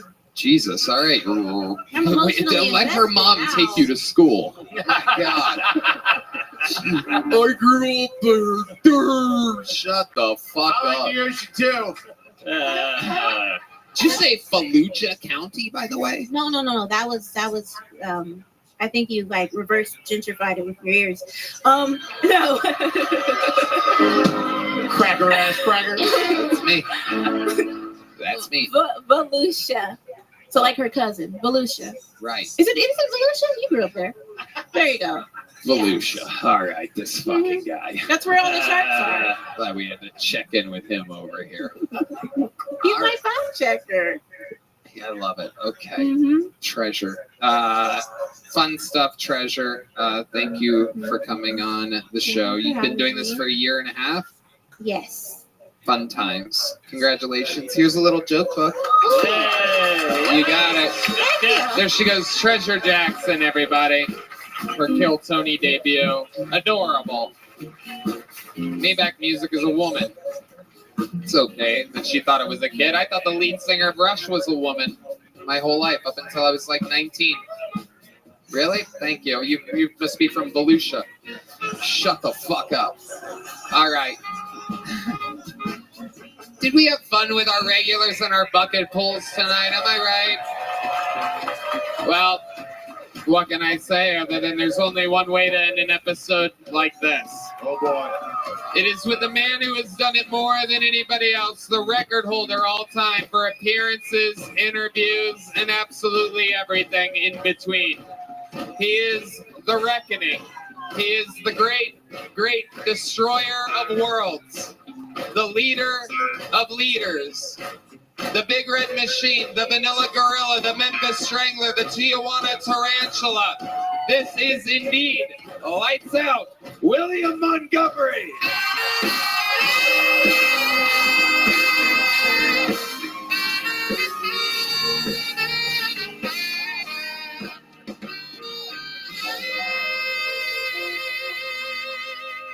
I actually did a rim to rim on Red Band's fucking mom a couple nights ago. And that shit's nasty. The jury convicted Hunter Biden on 3 gun possession felonies, and in a twist of fate, one of the main witnesses against him was his dead brother's widow he was fucking. But seriously, I don't think President Biden will be pardoning him since Joe forgot he even had a son. One of Elon Musk's Neuralink employees is suing because they were forced to work with a herpes-infected monkey. And I just want you to know, Red Band, you will be getting a call from my lawyer, dude. They don't make porn dramas like they used to. You know those tearjerkers that turn you on but make you so sad? Friends become enemies, enemies become enemas. The bad news is mom divorced dad. The worst news is she married Bill Goldberg. That's a scary wrestler. Okay, I thought Tony might like that one. Okay, that's my time. All righty. Thank you. Wow. I was literally the only person in the room You that laughed were, at that. That was Tony. Yeah, that hilarious. one was for you. Bill Goldberg got me good. Amazing set. But Red that's Band for- really took the grunt to this one tonight. Very fun. You are indeed the man. Are those new jeans, William? Those look like... Yeah, I got new jeans. I had my Wranglers for 3 years and finally got some new jeans a couple weeks ago. Yeah, Tony. I mean, things are kind of looking up. I also, my Game Boy emulator, I'm currently, Tony, playing 3 Pokemons at the same time right now. I'm playing Pokemon Crystal, Pokemon Fire Red, and Pokemon Emerald. And I'm at about 24 hours in all 3 of those games right now. So having a great time. Wow. And Yeah, it's been a lot of fun, and thank the Lord, because it was a real hell of a weekend. I was supposed to be in Hartford, Connecticut this past weekend, and fucking American Airlines, the flight gets fucking delayed 10 hours, so I missed that. So I spent $1,000 on a United flight for the next morning to do 3 shows, and I'm playing my Pokemon games, and I'm thinking it's hot as fuck in this airplane, and we all had to get out, and they had to fix the air conditioner, so I wasn't able to go, and just played more Pokemon. You ever think you play too much Pokemon? Maybe you should consider like buckling down, working harder. Yeah, no, I mean, right when I get off the stage tonight, I'm going back. I'm going to play some more tonight. I'm not even kidding. Oh, was that funny? Did you think that was funny? You look like somebody to be playing motherfucking Pokemon, you bitch. Whoa. No, I'm kidding. I'm just so pissed about the Hartford thing. It really was a nightmare, Tony. right, you didn't get to go to one of the worst cities on planet Earth.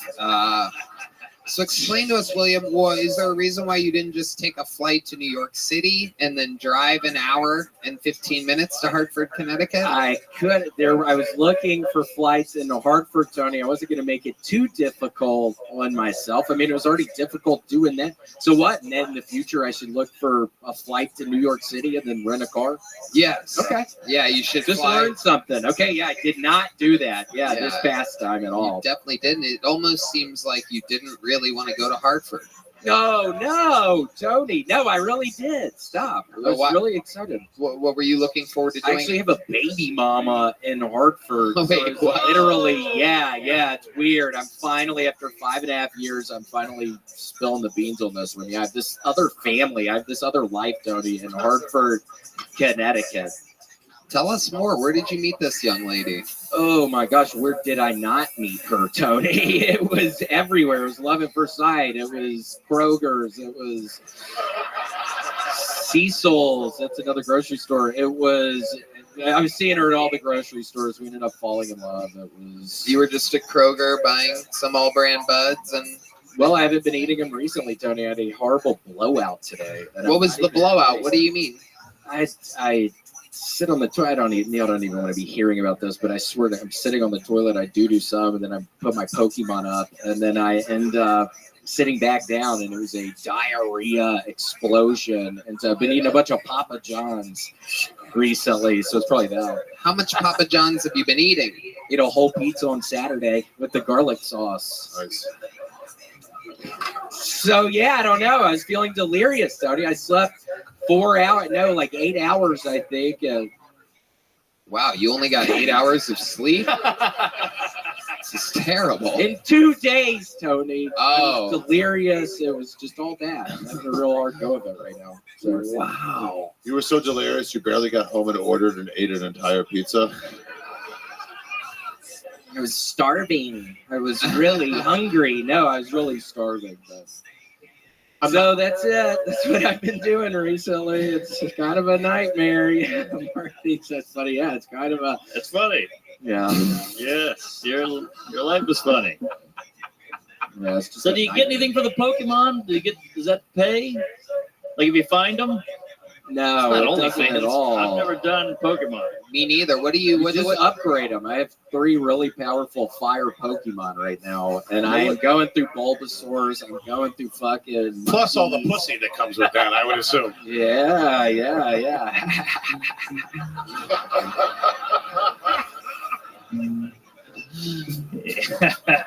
But yeah, that's all I've been doing.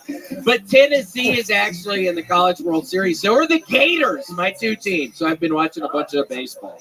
Okay. Wow. Yeah, so it's been a real hectic past couple weeks. Yeah, it seems like it, William. So the Pokemon seems to be the main attraction in your life right now.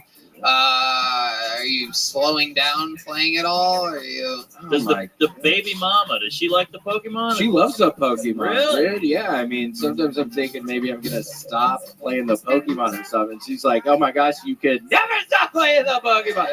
No, but I don't know if I will. I don't know what's happening.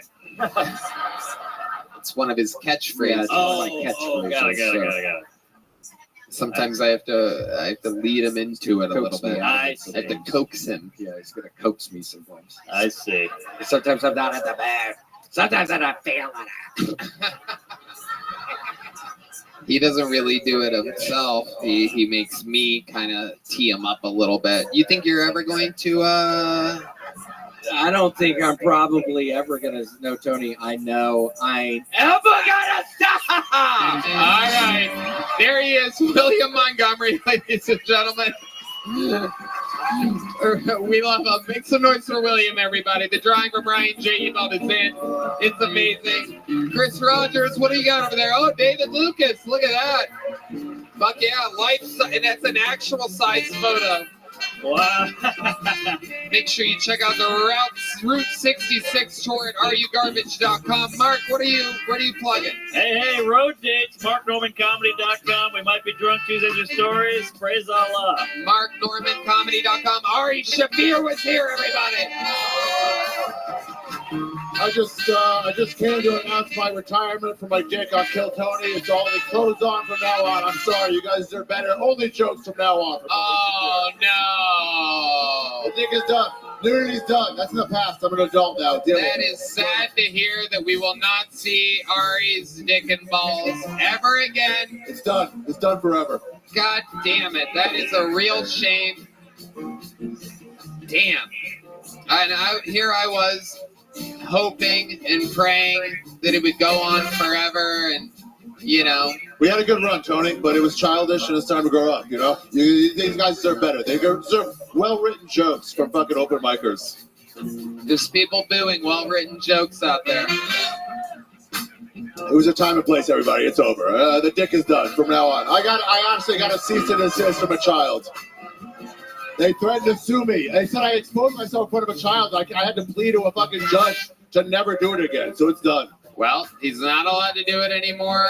I guess that is a chapter. One zipper closes, another one opens. How about a hand for Ari Shafir retiring his junk? Riding out on top. We'll never see it again. There's not a chance. There's no venue in the world which would call for dick and balls coming out. How about another hand for the best damn band in the land, huh?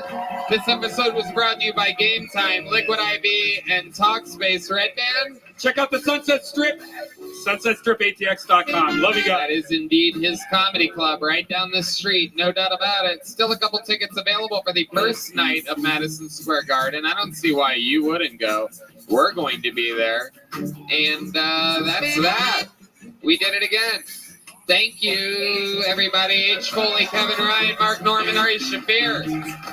Thank you. Good night, everybody. We love you. Thank you. Good night.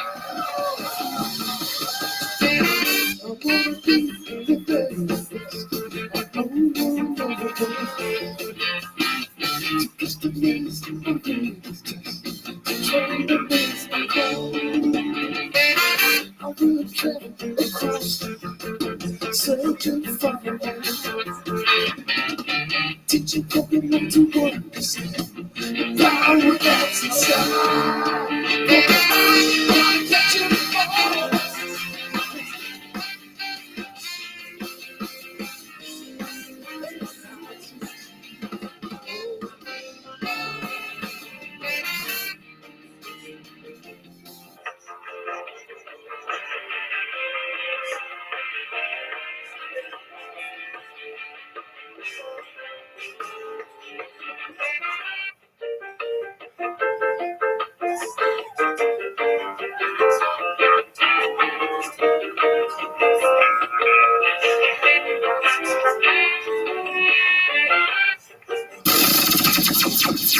The Sunset Strip Comedy Club in Austin, Texas is now open. Check out Red Band's secret show every Thursday. Go to sunsetstripatx.com for tickets.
their systems to be working. Yeah, they're not.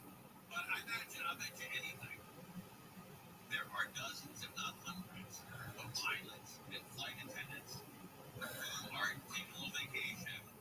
And then when they contact me, hey, we've been trying to reach you for 3 days. Oh, my phone never rang. I never got my schedule. Must have been that tech glitch. Yeah, tech glitch. And I didn't see it. So, sorry, Charlie. It's funny how this is very specific to Delta, and it would surprise me if as time goes by, we hear more and more of the reasons behind something like, well, they cut costs on this or that, because that usually comes to bite you in the butt, just like Boeing is experiencing right now. Just like Southwest. Yes. 2 years ago, I got caught up with them. And people are kids. They received, and I think it's the FAA. They received over 3,000 complaints. Those are just the people complaining to the government. Can you imagine how many people are pissed if they get 3,000 complaints? Because when I got screwed by Southwest, I didn't call the government.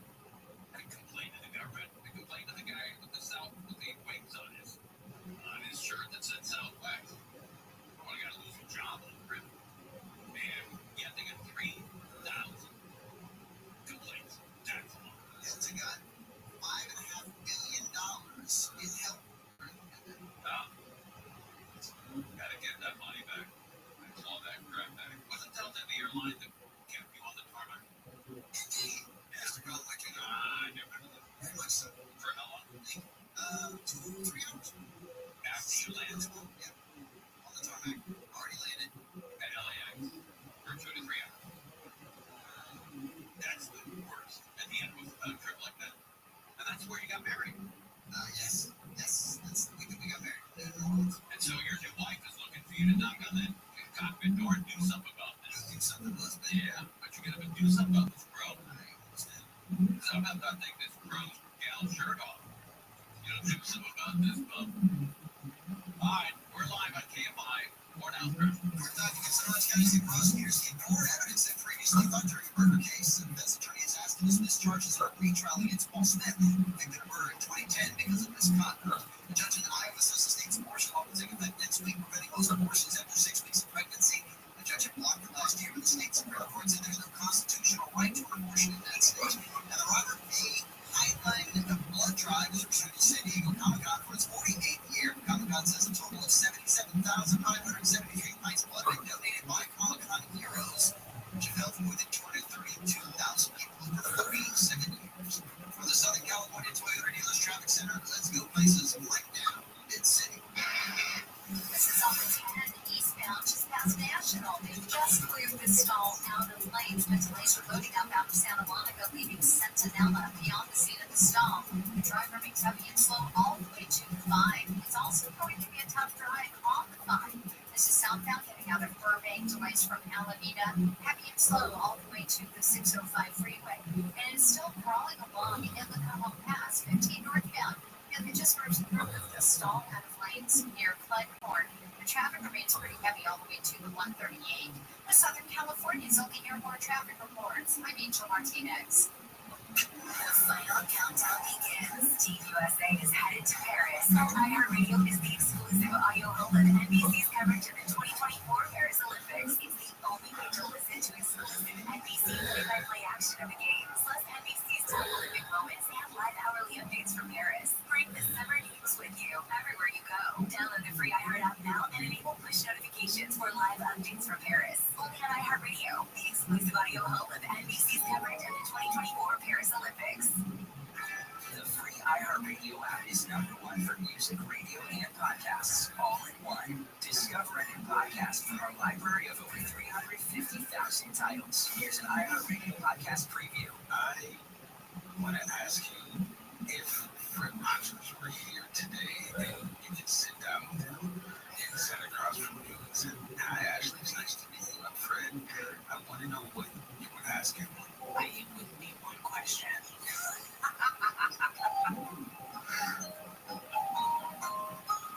I want you to tell me about every person you've ever loved.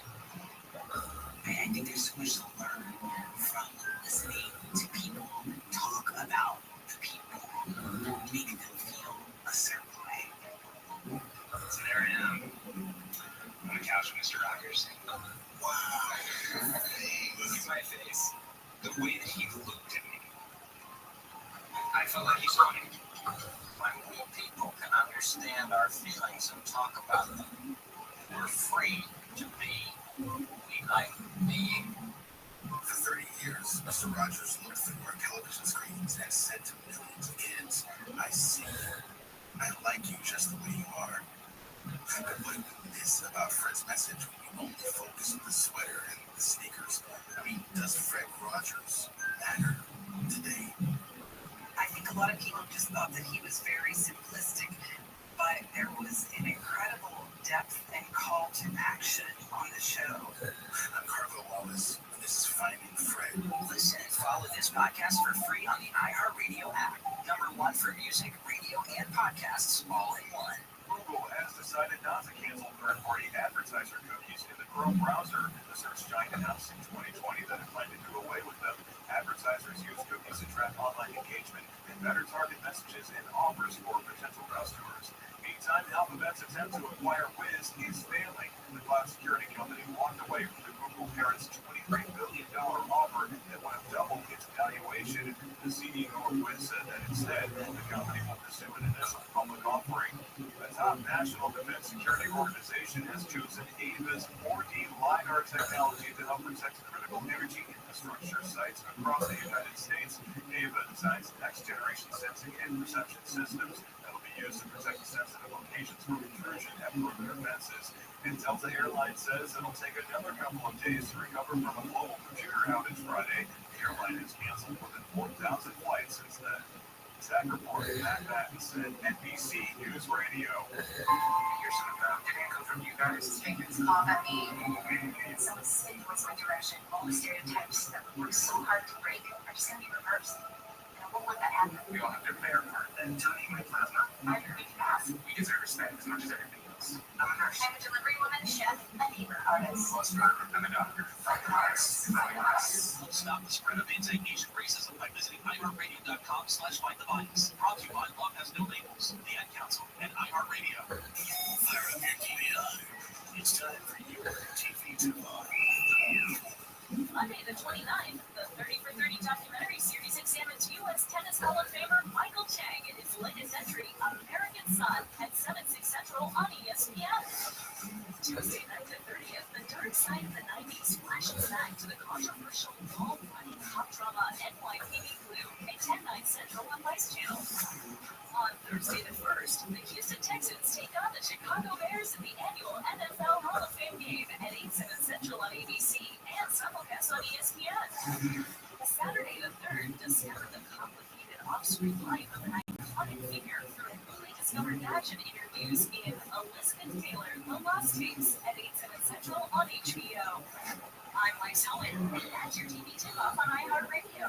Here's what you missed today on the Bill Handle Show. I'm not doing it. I am not resigning. That was yesterday. This morning, she's resigning. And the buck stopped there. And today, the buck was spent. And Cheeto is gone. Bill Handle live 6 to 9 a.m. on KFI and on demand anytime on the iHeartRadio app. KFI AM 640 Cowboy Show. Tomorrow we have Woody coming in at 4 o'clock for the Woody Show. That's going to be cool. Steph Bush might even wear a nice shirt. Maybe wear something different or same old crap. I might have to. Okay. I'm very proud of you. Then Thursday, the day after tomorrow, we'll be in Huntington Beach. Doing a live from Open DJ's Restaurant and Brewhouse. 200 Main Street in Huntington Beach. 200 Main Street in Huntington Beach. And they have that Mizuki. That's cool. The thing, the cookie with the ice cream on it. Oh, man. Then you can enjoy the Mizuki Club. Where you get a Mizuki, I think, every day or every week. Or, you can enjoy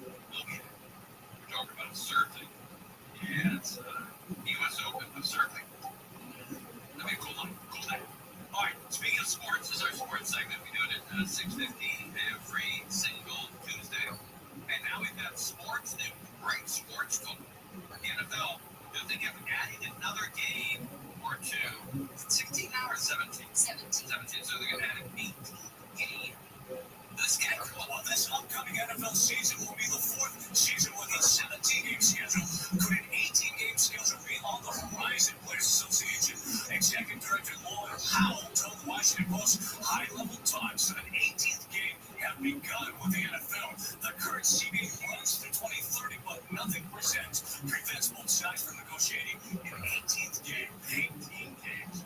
What? A league? I would love to. Nothing like football when it starts. Everything seems to be okay. Everything seems to be, we lose politic fog. We go back, kids go back to school, we get some sleep, some rest around the house. Football on Saturday, on Thursday. Football, college football on Saturday. NFL on Sunday, on Monday, and Thursday, and Sunday, and Monday, and Thursday for 18 weeks.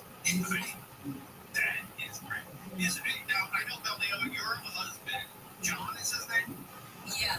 John is a very big football fan. Very. Like, you can't get bigger than him. Pretty big. Because of football. Oh, yeah. Does it bother you, though? I mean, you're not into it? No, I love football. We do. I didn't know that. I thought like skiing once you got... I know, but I thought like skiing once you got married, you showed the real you and stayed like the sport much. No, I enjoy football. You do? Okay, good. And you're the Broncos fan? I'm a Broncos fan. Good for you. Yeah. All right, the Rams are in the news. The Rams. Talk about Matthew Stafford. Matthew Stafford is the 14th highest paid quarterback entering this upcoming season. Of the 13 quarterbacks who are paid more than Stafford, only Patrick Mahomes has won a Super Bowl title, while Joe Burrow and Jared Goff are the other signal callers to sniff the Super Bowl stage. 36-year-old Stafford showed his desire for guaranteed money, and today the Rams and Stafford agreed on a reward contract. The quarterback reported to the camp today. Both sides declined to speak on specifics of the adjustment made in the contract. Stafford was set to make $31 million this season on the 4-year, $160 million extension. Wow, what an extension for this guy. Hey, what is a Super Bowl, right?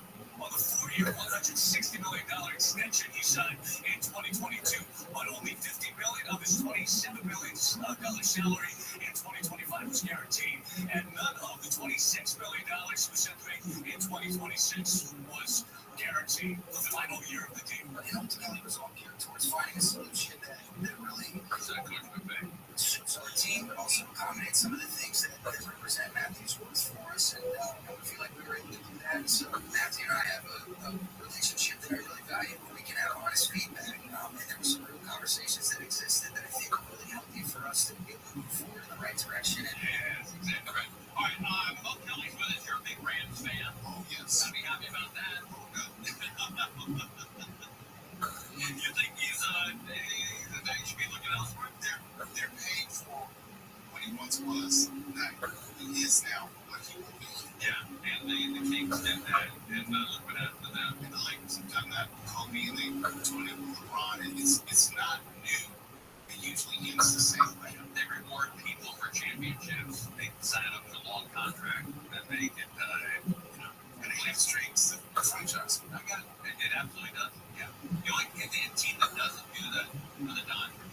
The Dodgers, every single year, they put a team out there that wants to do that. Well, part of it is they're not entered by a salary cap, so they can spend big and not hurt them as far as competitive balance. Right. In hockey, you have a lot. There's a ceiling. It's a hard cap. Yeah. You better be under it. Yeah. What's on the big show? I think you and I both predicted that the Secret Service was going to be part of that happen. Yes, it was unceremonious, and we have some thoughts on that. I got a lot of great feedback from people who felt like they were 8 years old listening to the audio last night. I think we all kind of understood it's like we should go to our homes now. Yeah, I did feel what I felt sick listening to it. Yeah. It was not a great moment for America, the Secret Service, or Kimberly Jr. Yeah, hopefully they can put that back in.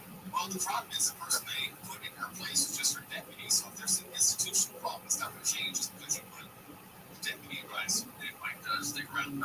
All right, what else is going on in the big show? I'm going to be doing 2 pairs of tickets to Marvin, the movie in concert at the Hollywood Bowl this Saturday. So you want to stick around for that. And for LA Bear and the movie at Michael stuff. He's running for governor. He's back. He's back, man. No, but Charles and other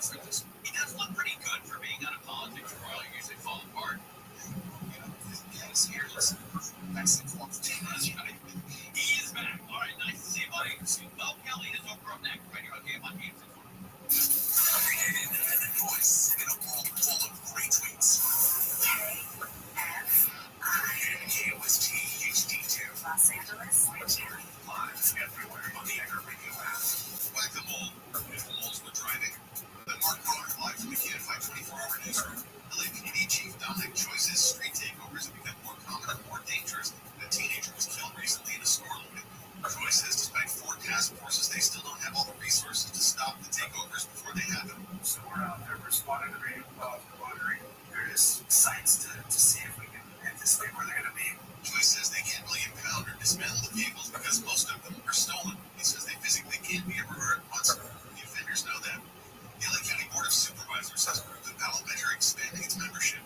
The vote was divided 3-2, and while it still needs a second official vote later, it's likely voters in LA County will consider increasing the number of supervisors from 5 to 9. Supervisor Catherine Barker voted against it, specifically objecting to another component, the creation of an elected countywide executive. Without term limits, aid would not operate in the best interest of all residents of the county. Supervisor Billy Mitchell was the other vote against it. The measure would be on November's ballot if approved, in effect in 2032. In downtown LA, Michael Runks, KFI News. Self-made water officials say the overall reservoir levels are healthy despite water loss from evaporation this summer. Valley Water Engineer Julio Maravilla says the reservoirs are holding 17.5 billion gallons of water. That number guaranteed a large number. It's something that we should be expecting with given the evaporation for this time of the month, as well as our very high reservoir storage levels. In the Third Valley, currently water officials say the local water supply is at 85% capacity for 9 reservoirs. Valley Water says the evaporation is normal and the region's lucky thanks to the winter rain. The new sand replenishment project is set to start in San Clemente while the city searches for a permanent fix to beach erosion. We're looking at 50 trucks a day. San Clemente Councilman Chris Duncan says the city's paying about $2 million to have about 60,000 tons of sand dumped on North Beach starting next week. Which is going to make a difference at North Beach, but we need hundreds of thousands more long-term for all of our beaches. Council asked City Manager Amy Hall how much of a tax increase would the city need to solve the problem. Better $10 million every 5 or 6 years. We're going to make sure that we're spending $2 or $3 million a year. Council next month will consider putting a request for a sales tax increase on the November ballot. In Orange County, Corbin Carson, KFI News. Recently convicted New Jersey Democratic Senator Bob Menendez says he will resign his office. ABC's Jay O'Brien says there's no law that prevents someone from serving in Congress as a convicted felon. Allies in the Senate really right after that conviction came down is that they were pressing on him to, as many said, do the right thing and resign. Menendez was found guilty last week of multiple charges of corruption for serving as a foreign agent for Egypt and Qatar. His resignation is effective August 20th. And France's President Emmanuel Macron says he'll maintain the country's centrist caretaker government through the end of the Olympics to avoid disaster. It comes after the leftist coalition that won the most votes in this month's parliamentary elections selected its choice for prime minister. Macron says the current government will handle affairs through August 11th. He says until then the country's not in a position to change things because of a prompt disorder. Southland weather from KFI will stay clear tonight with a bit of clouds, lows in the mid to upper 60s. Sunny tomorrow with highs around 90, hot again, upper 70s at the beaches, 100 in the valleys, and AV, and up around 105 in the IE. A couple degrees higher Thursday, then down about 5 on Friday. And we're looking at low 80s around LA for the weekend. Right now it's 74 in Seal Beach, 86 in Fullerton, 93 in Malibu, and Toasty 94 in Northridge. The KFI Financial Reports brought to you by Rabbi Real Estate. The Dow Jones down 57 today, S&P 500 down 9, NASDAQ down 10. Revive Real Estate just released a new tool that lets you see what your home would be worth after renovations. It's free to use. Just go to KFIRevive.com. That's KFIRevive.com. And we're going to stall on the 405 with Sherman Oaks. Yes, this is causing quite a mess. It's northbound on the 101. The vehicle has been moved over to the right shoulder, but traffic is backed up to Santa Monica Boulevard. Out to Lawndale on the 405 southbound at Redondo Beach Boulevard. A crash over to the right shoulder. You still got stopping the traffic for 105. And some good news downtown at the 101 northbound from the 110. The stall has been cleared, but the Magnet says traffic is jammed up from 4th Street. With Southern California's only airport traffic reports, I'm Trey Alexander. The Medal of Honor is the highest military decoration in the United States. Since it was established in 1861, there have been 3,517 people who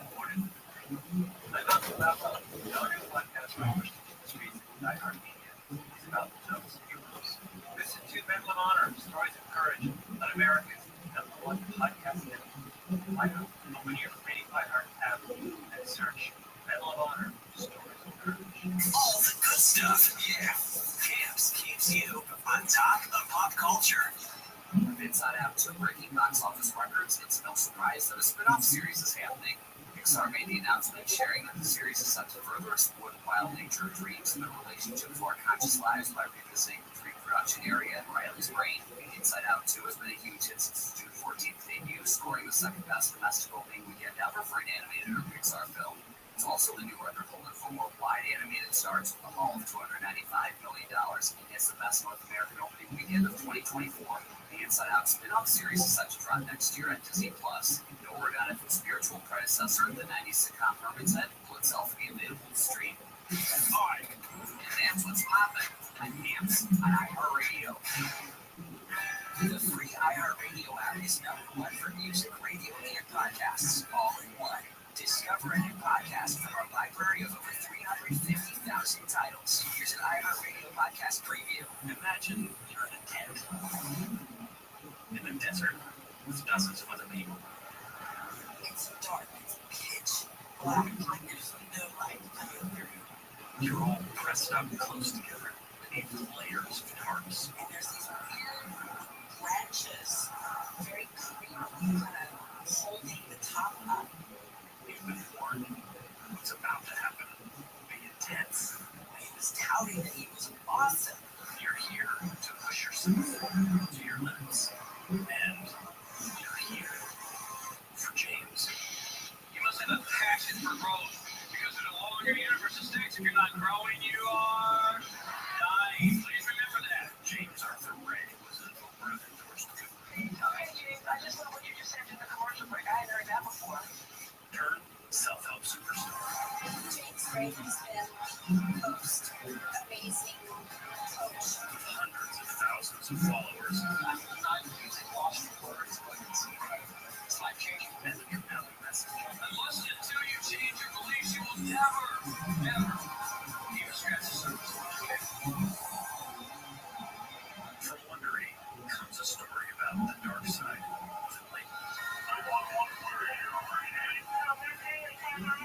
enlightenment.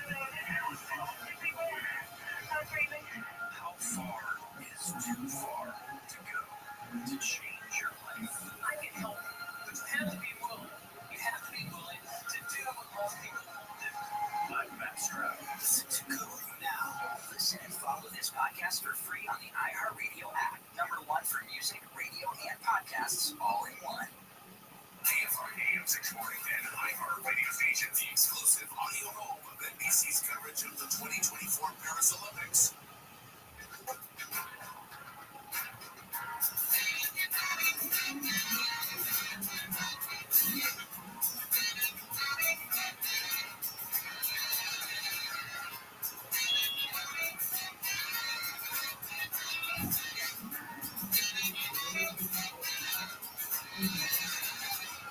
It's time for Will Kelly KY AM 640 live everywhere on the iHeartRadio app. Well, sure, that didn't take long.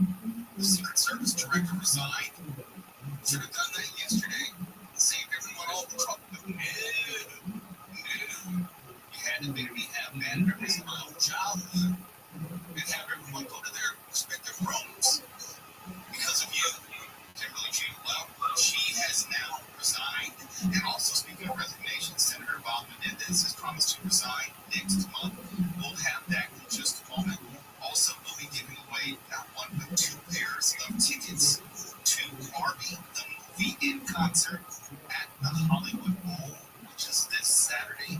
2 pairs. That's going to be in hour 3 as we speak to the conductor of the orchestra for that night, Macy Schmidt. She will join us on the show. And there's a new forever stamp, which is honoring Alex Trebek. I definitely have some thoughts on that. But I want to start here. It's in Los Angeles. Do you remember once upon a time we had a mayor by the name of Antonio Villaraigosa? Roll your R's. Roll it right. Antonio Villaraigosa used to be mayor here in Los Angeles. I don't know if I told the story since I've been sitting in this chair at 7 p.m. Monday through Friday. And I know, Stephanie, you don't know the story, and I know, Mark, Runner, you don't know the story. I must hear it. Once upon a time, there was a point where I was almost going to work for Antonio Villarreal. It was near the end of his mayoral term. Did he require you to do that with yours? No. Okay, that's crazy. Okay. But I was in the interview process for his communications department, and I had like 3 different interviews. And actually met with Mayor Antonio Villarreal. And it was doing well, and then all of a sudden they realized that I had a public profile. Now, this is maybe 2010-ish, 2011, because I had just, no, it was 2011, because I just started working at TFI in a part-time capacity, making 4 cents an hour. That's important to the story. And then the mayor's office, I guess, they were looking at my social media, they realized that I had a public presence. I had done some interviews with BBC and a column, and they were asking me to take down all my public stuff, my Facebook page, all that kind of stuff. They were worried I was going to do something. And I had a job, and I said, well, and they wanted me to take down my website, BishopO'Kelly.com, which is still here to this day. It's under some renovations, but it just had just created it back then.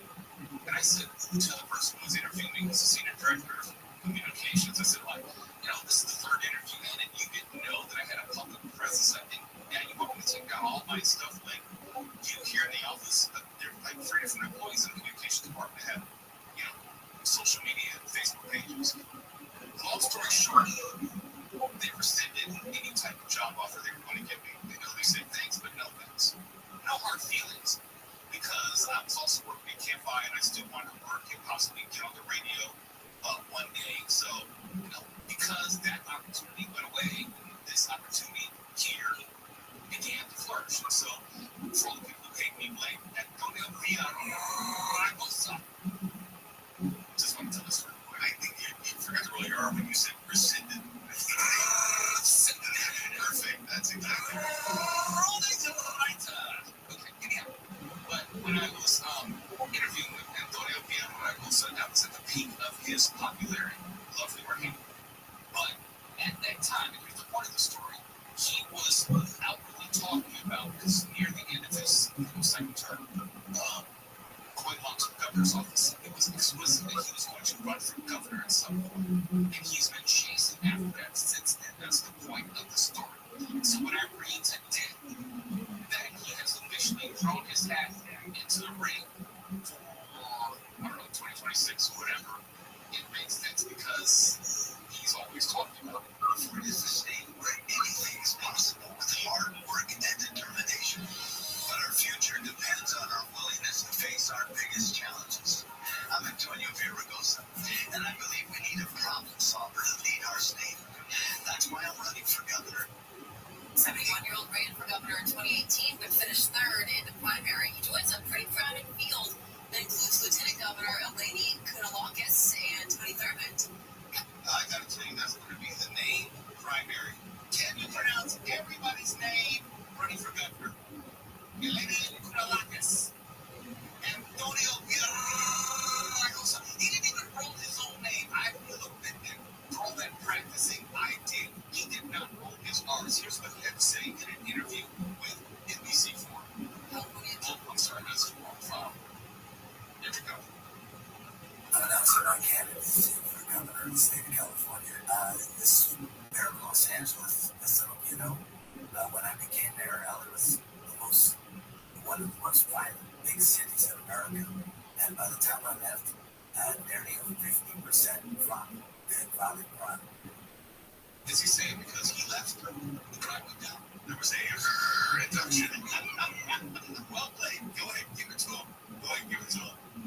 I'll wait. And by the time I left, nearly 50% dropped in violent crime. I was focused on the job, and I think what people are looking for right now is not talk, but problem solvers. People who are willing to unite us and not scream at the other side. Can I get one more platitude, please? Just one more cliche. To work on the challenges facing us. How about one? Just one. I think people are looking for someone who's going to work on those kinds of issues. When I was there, I wasn't afraid to tackle the big challenges. I said, well, you think LA is the greatest big city in America? Number one, after 8 years, number one big city reducing carbon emissions, number 5 in the world.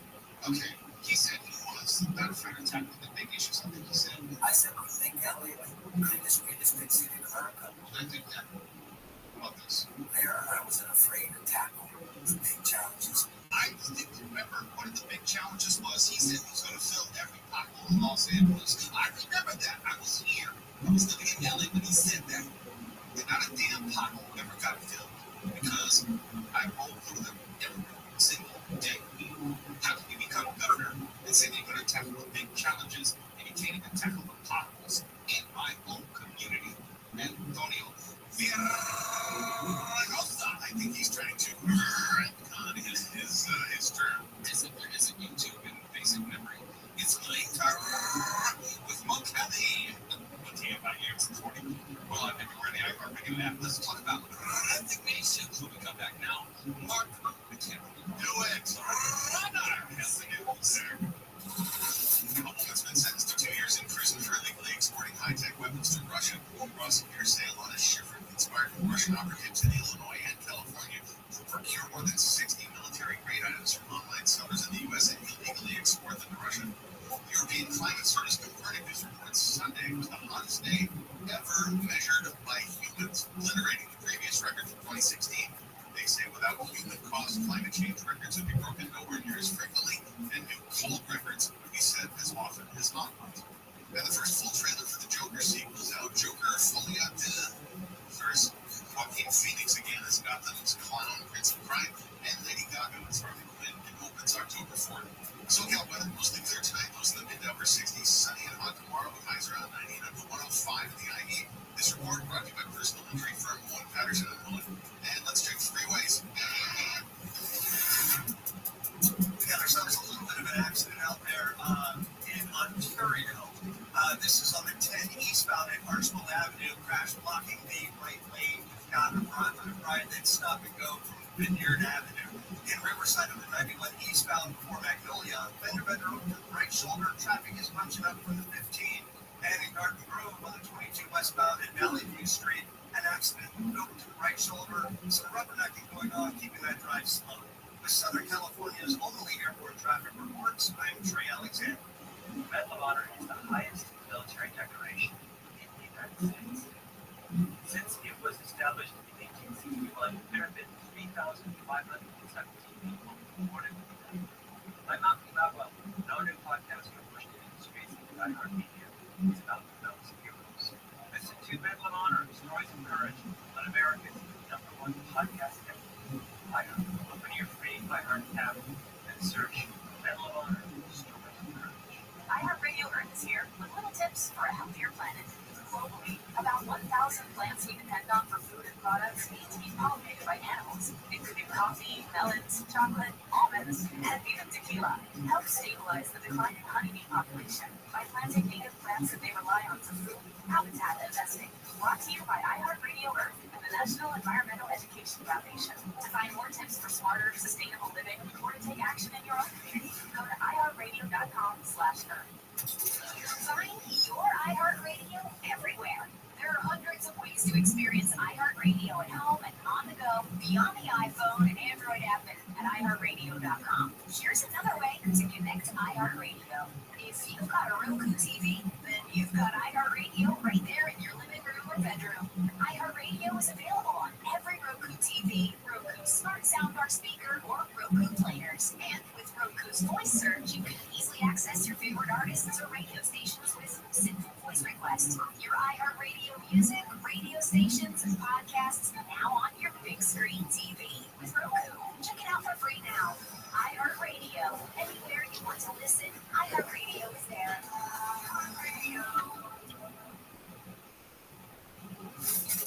iHeartRadio brings you News View, Streaming Edition. Looking for something to watch? Listen up. Next week on Netflix, Wednesday, the debut of the documentary film Mountain Queen, The Summons of Wakba Sherpa, as well as the 4th season premiere of Unsolved Mysteries. Next Thursday, the debut of the new Netflix drama series A Good Girl's Guide to Murder, the reality show premiere of Love is Blind Mexico, as well as season 2 of the comedy series Unstable, starring Rob Lowe and John Owen Lowe. Next Friday on Netflix, the debut of the director's cuts of Zack Snyder's Rebel Moon Part 1 and 2, as well as the SpongeBob original film, Sadie Bikini Bottom, the Sandy Cheeks movie. Next Saturday, a rare live Netflix stand-up special, Joe Rogan, Burn the Boats, at 10 p.m. Eastern. Next Monday on Hulu, the 12th season premiere of the animated series Futurama. Next Tuesday on Hulu, the debut of the true crime docuseries The Trail, A Father's Secret. Next Wednesday on Apple TV Plus, the premiere of the Spanish-language drama series Women in Blue. Next Thursday on Amazon Prime Video, the premiere of the animated series Batman King Crusader, as well as the new talk show series from Reese Witherspoon's production company called Influence. And next Sunday, 2 big finales, Mayor of Kingstown on Paramount Plus, and House of the Dragon on HBO and Max. And that's to you on iHeartRadio. Happy fishing. It's an offshoot of the Corrections Department. Youthful offender program was established 10 years ago that would allow inmates 18 to 25 to get fire training. This is the kind of actual prison reform that makes perfect sense. Live 9 to 1 p.m. on KFI and on demand anytime on the iHeartRadio app. Take this job and stick it in your cram it up your. I don't give a. I ain't gonna work here anymore. Take this job and stick it in your ear. Make it disappear. I'm so out of here. I ain't gonna work here anymore. There's so much more than I know I can be. I'm right here in prison and I should be free. Leaving is the best thing, sir, I guarantee. It'll be good for you. It'll be great for me.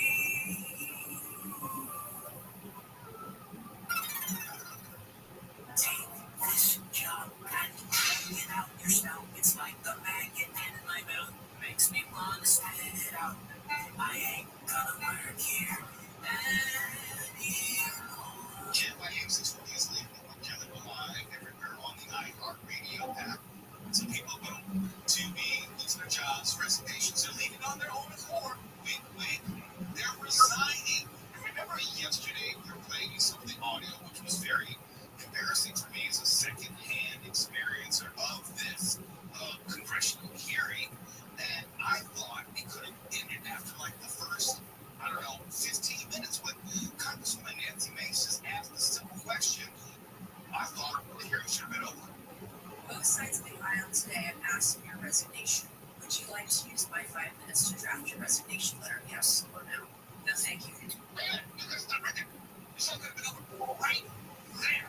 She could have filled out her resignation, signed it, and walked her ass out of the congressional hearing room, and everybody would have been fine, and she would have kept some of her dignity. What's the point of hanging around and not answering the rest of the questions for the next 4 hours? Why? Why did we have to sit through Nancy Mace saying, we didn't have to hear that.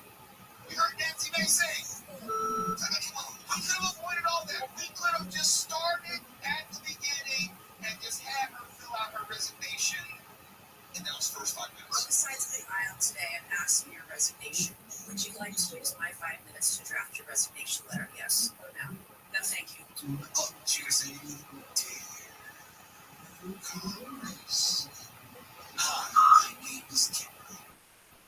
I did not do a good job, so let this letter serve as my official invitation of my resignation.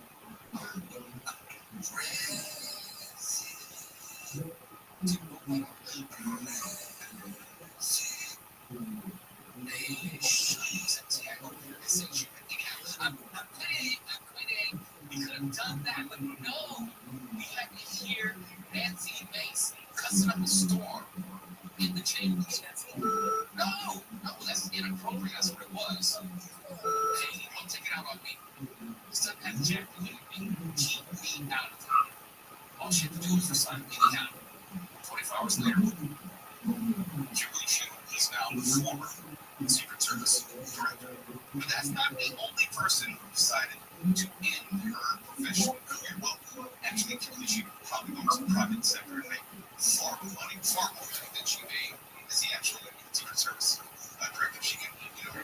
focus on security and how to F up other people. Can't. No, she can't. No. No. She will get a job in the private sector. Someone will hire her to do security for, I don't know, Kanye West or someone. Someone needs guarding. Someone needs some sort of protection. And as long as there's no one on the roof, with a clear line of sight, they'll be okay. Because Kanye out. Democratic Senator, who's not going to be senator for long, Bob Menendez, says that he's going to resign next month. You may remember. If you don't, I'll remind you. Bob Menendez was found guilty on all 16 counts in a federal bribery and corruption trial. Do you know how hard it is to be convicted on 16 felonies? I haven't seen a politician convicted on 16 felonies since Donald Trump brought home 34. And that was pretty amazing.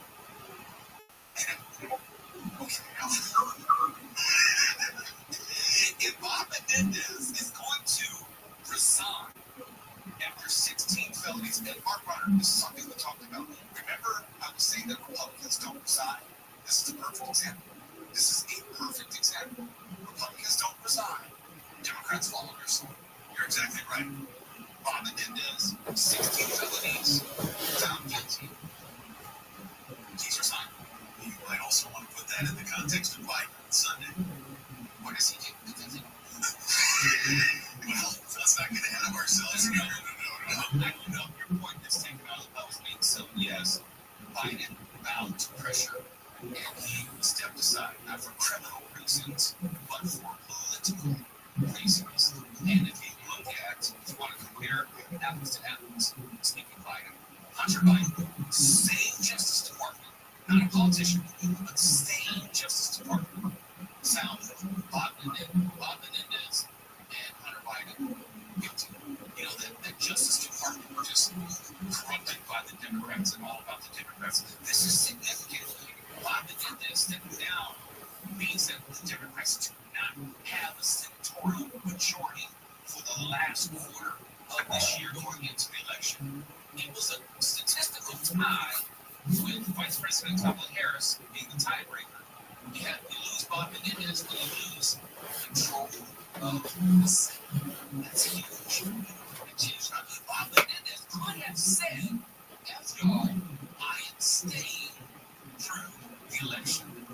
He could have. In the way that Donald Trump said, FDR, I'm still running for president. Let's compare apples to apples. The difference is Bob Menendez bound to pressure within his party. How do I know this? Every Democratic senator, as well as every Democratic House member and other key elected officials in the state of New Jersey said Menendez needed to resign. And he did. Now, I'm not saying that this is some glorious show of humanity or contrition, or he should be honored for stepping down. I am just highlighting the fact that he could have made it more politically advantageous for Democrats if he waited to resign, not in August, but decided after the election. And it wouldn't have hurt the Democrats. This actually hurts the Democrats. Did he need to go? Absolutely. Am I glad that he resigned? Absolutely. I think there should be some standard of decency, some code of conduct. It's one thing if you're accused of something. It's one thing if you're charged with something. But after your ass is convicted on all charges, then you need to find something else to do. You should fight more charges. No, he didn't. He didn't. He actually picked the thing with John. He claimed it was not political, but there were baseless charges. No, he should just stop with the witch hunt works. No, it does not work all the time. Okay, you have to be a witch. You don't understand. Egypt forced all that money in gold bars on it. He had to. It's so funny. He was so guilty from the beginning, and I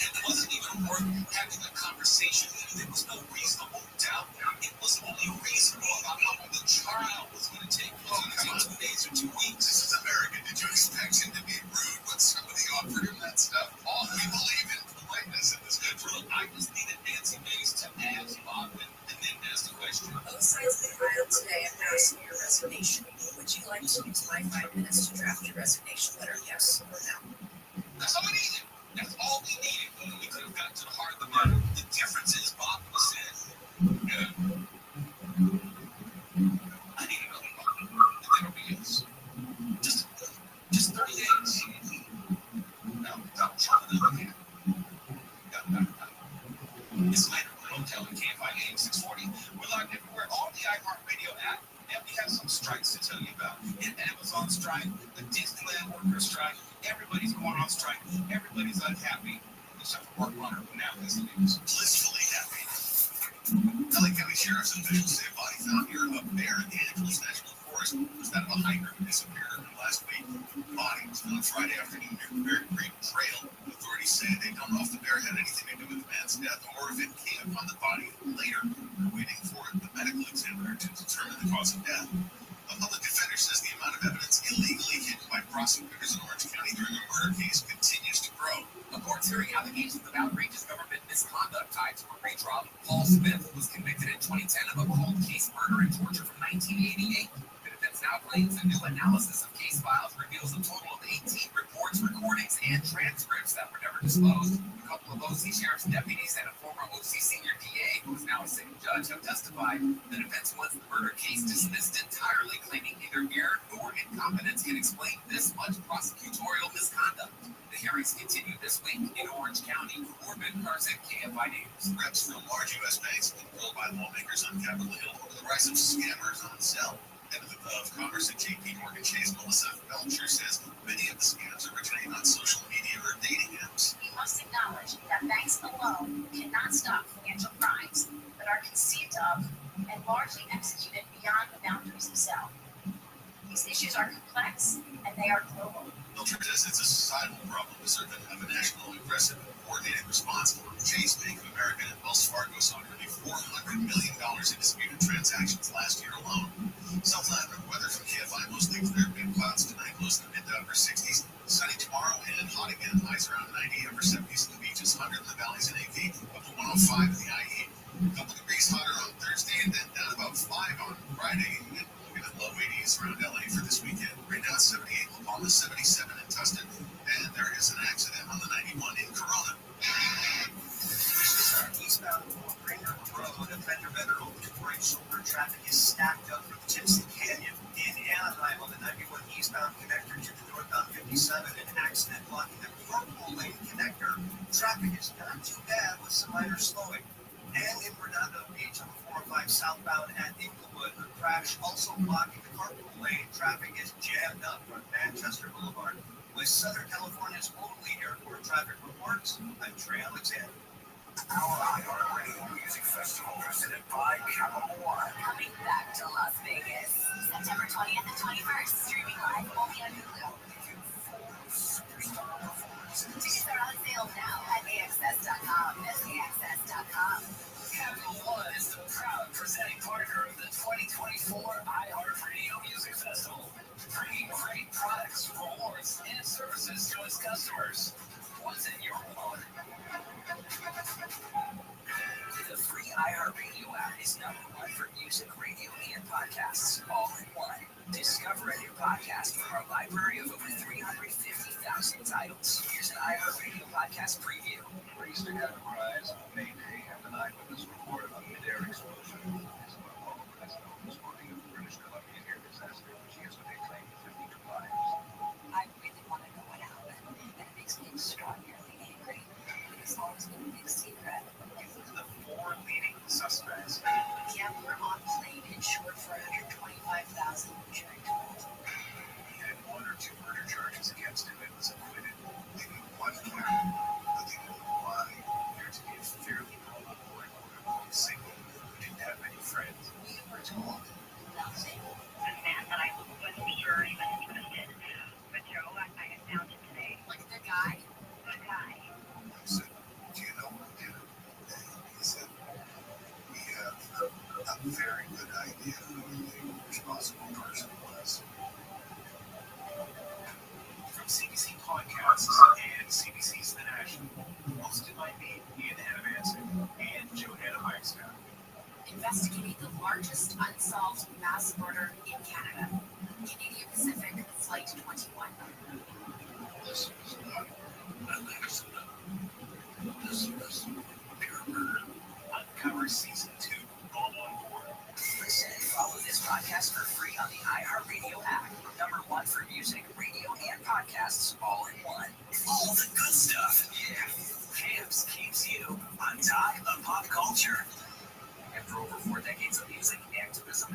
Want to see her live? Her full tour itinerary and ticket info is online at CindyWalker.com. And remember, it's spelled CYNDI. Hi. And that's what's poppin'. I'm Camps on iHeartRadio.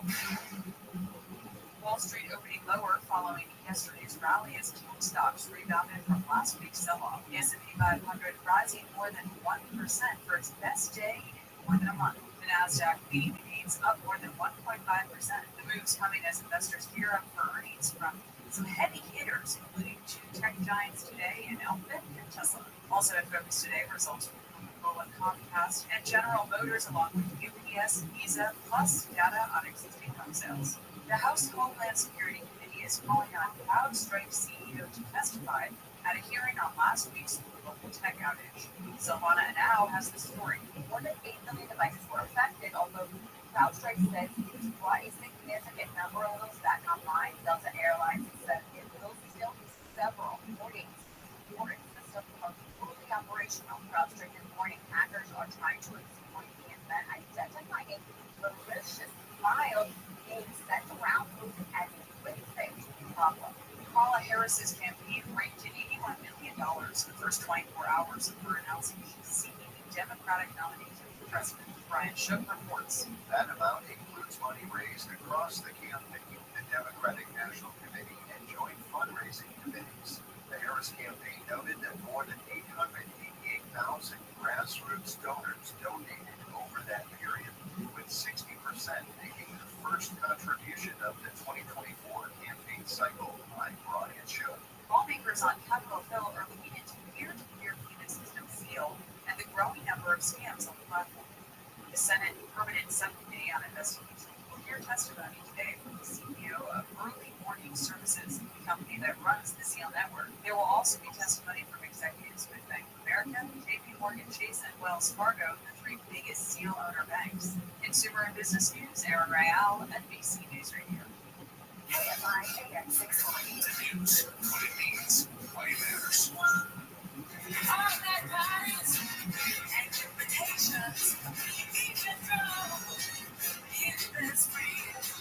Make me wait. I can tell them this will be time I really need. It's wrong, it's good now. It's even here. So I'm going on straight. I'm baby girl.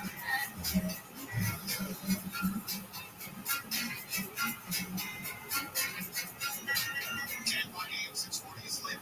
Kelly, we're live everywhere on the iHeartRadio app. So this boy on strike has gone on strike now.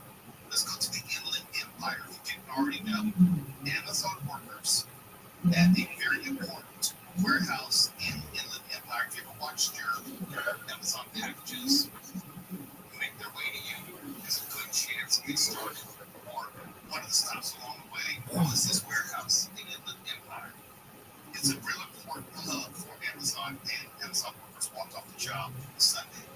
They say that Amazon is engaging in unfair labor practices and they're striking over alleged retaliation that they face when they try to unionize. And these workers are backed by the Teamsters Union. And the Teamsters have this to say, quote, workers now on strike have the full support of more than 1 million Teamsters nationwide. Amazon has no respect for the well-being of the workers who make its profits possible. In San Bernardino, workers have sent a clear message to these corporate criminals that they bad enough for those workers. I can't speak to work environment for Amazon. I can say that these stories have been similar and pervasive for years as to the alleged mistreatment and demands of employees. The stories that I've heard from a number of people who did work for Amazon as far as having to urinate and trying to keep up with the delivery rate. And don't get me wrong, thanks for getting my Amazon packages to me, but I know it does come at some capital cost. I know that what they're asking of their employees is a lot. I don't know how much they're being paid, but I know that Amazon, the company, the corporation, and many corporations have done this, they have been working against employees trying to unionize for a number of reasons. They lose their leverage over their workforce.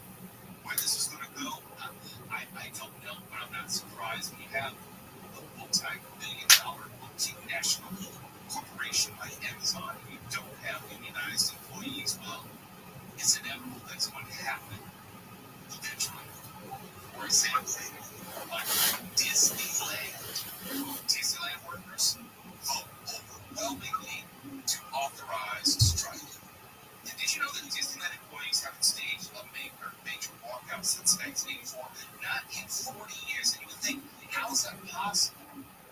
Given that until recently, most of the employees weren't unionized, or a fair number of them were not unionized. Members of the Master Services Council, an alliance of unions representing custodians, ride operators, candy makers, merchandise clerks, and other Disneyland employees, on Friday voted 99% in support of the walkout. And as a result, union leaders now have the option to call a strike if they are unable to negotiate the new contract with Disney. We've heard other issues with Disney as far as their actors, performers wanting to unionize, and you would think a corporation the size of Disney, just about everybody working in that place would be either unionized or, I know this is a union which is overwhelmingly voting to authorize a strike, but I'm surprised that there's anyone working within the Disney matrix which is not under a union.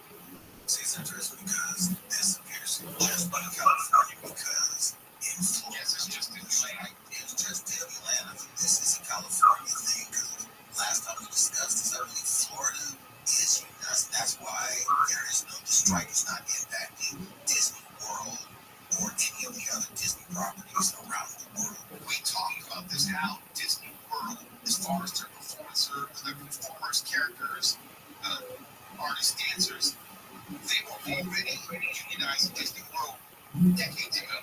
They were unionized here, Disneyland. And this, these workers are unionized. We're talking about custodians, ride operators, candy makers, the people who work in the park. They're unionized, but they hadn't gone on strike. They've been having issues for quite some time, but it's only here. It's only here. I can't speak why it's different in Florida, but it's fair to note that these problems are not happening in Florida. I think it's one umbrella union for the corporation. Because, like with Amazon, going back to the Amazon story, this Teamsters is national. It's international. It's all of these types of employees under the umbrella of the Teamsters. I don't understand why it's separated or segmented, or Disneyland is under this particular union contract and Disney World is under that particular union contract. I don't know. Well, do you think it would be good for morale or negatively impact morale for the Amazon workers if their pee bottles were shaped like Jeff Bezos' spacecraft? Well, Jeff Bezos' spacecraft, seriously, Honda, yes, is shaped in a way which would not be a receptacle, but it would be a dispenser. I see. I mean, as tastefully as you put that, I think I can read between the lines. So it would be not accurate to have a receptacle shaped in the way of the origin, something in the color. Probably. Okay. Yeah. But yeah, the problems with Amazon have been discussed, theorized for years at this point. It's at a breaking point, just like the problems with Uber. When you have these companies which are just growing into just uncontrollable monsters, my term, you can't keep taking advantage of its labor force. If you can't treat them like respected employees, well, then they're going to unionize, then they're going to revolt, they're going to strike, and they're going to bring that company back down to earth. See Tesla, for example. That's another company which is having all sorts of labor issues, separate, distinct from the behavior of Elon Musk, and is adversely negatively affecting the stock. He does, as much as he's touted as a sort of really visionary businessman, he does kind of have the Midas Pooh touch on a few things lately, doesn't he? Well, since we're here, remember yesterday, Mark, I was saying, hey, the behavior of the CEO can impact the company, the perception of the company, whether people will support the company. If I'm not mistaken, they had a real bad stock day today. Tesla did. I'll have to look this up to confirm, but the last I read before I came into the office today was that it was down something like 45%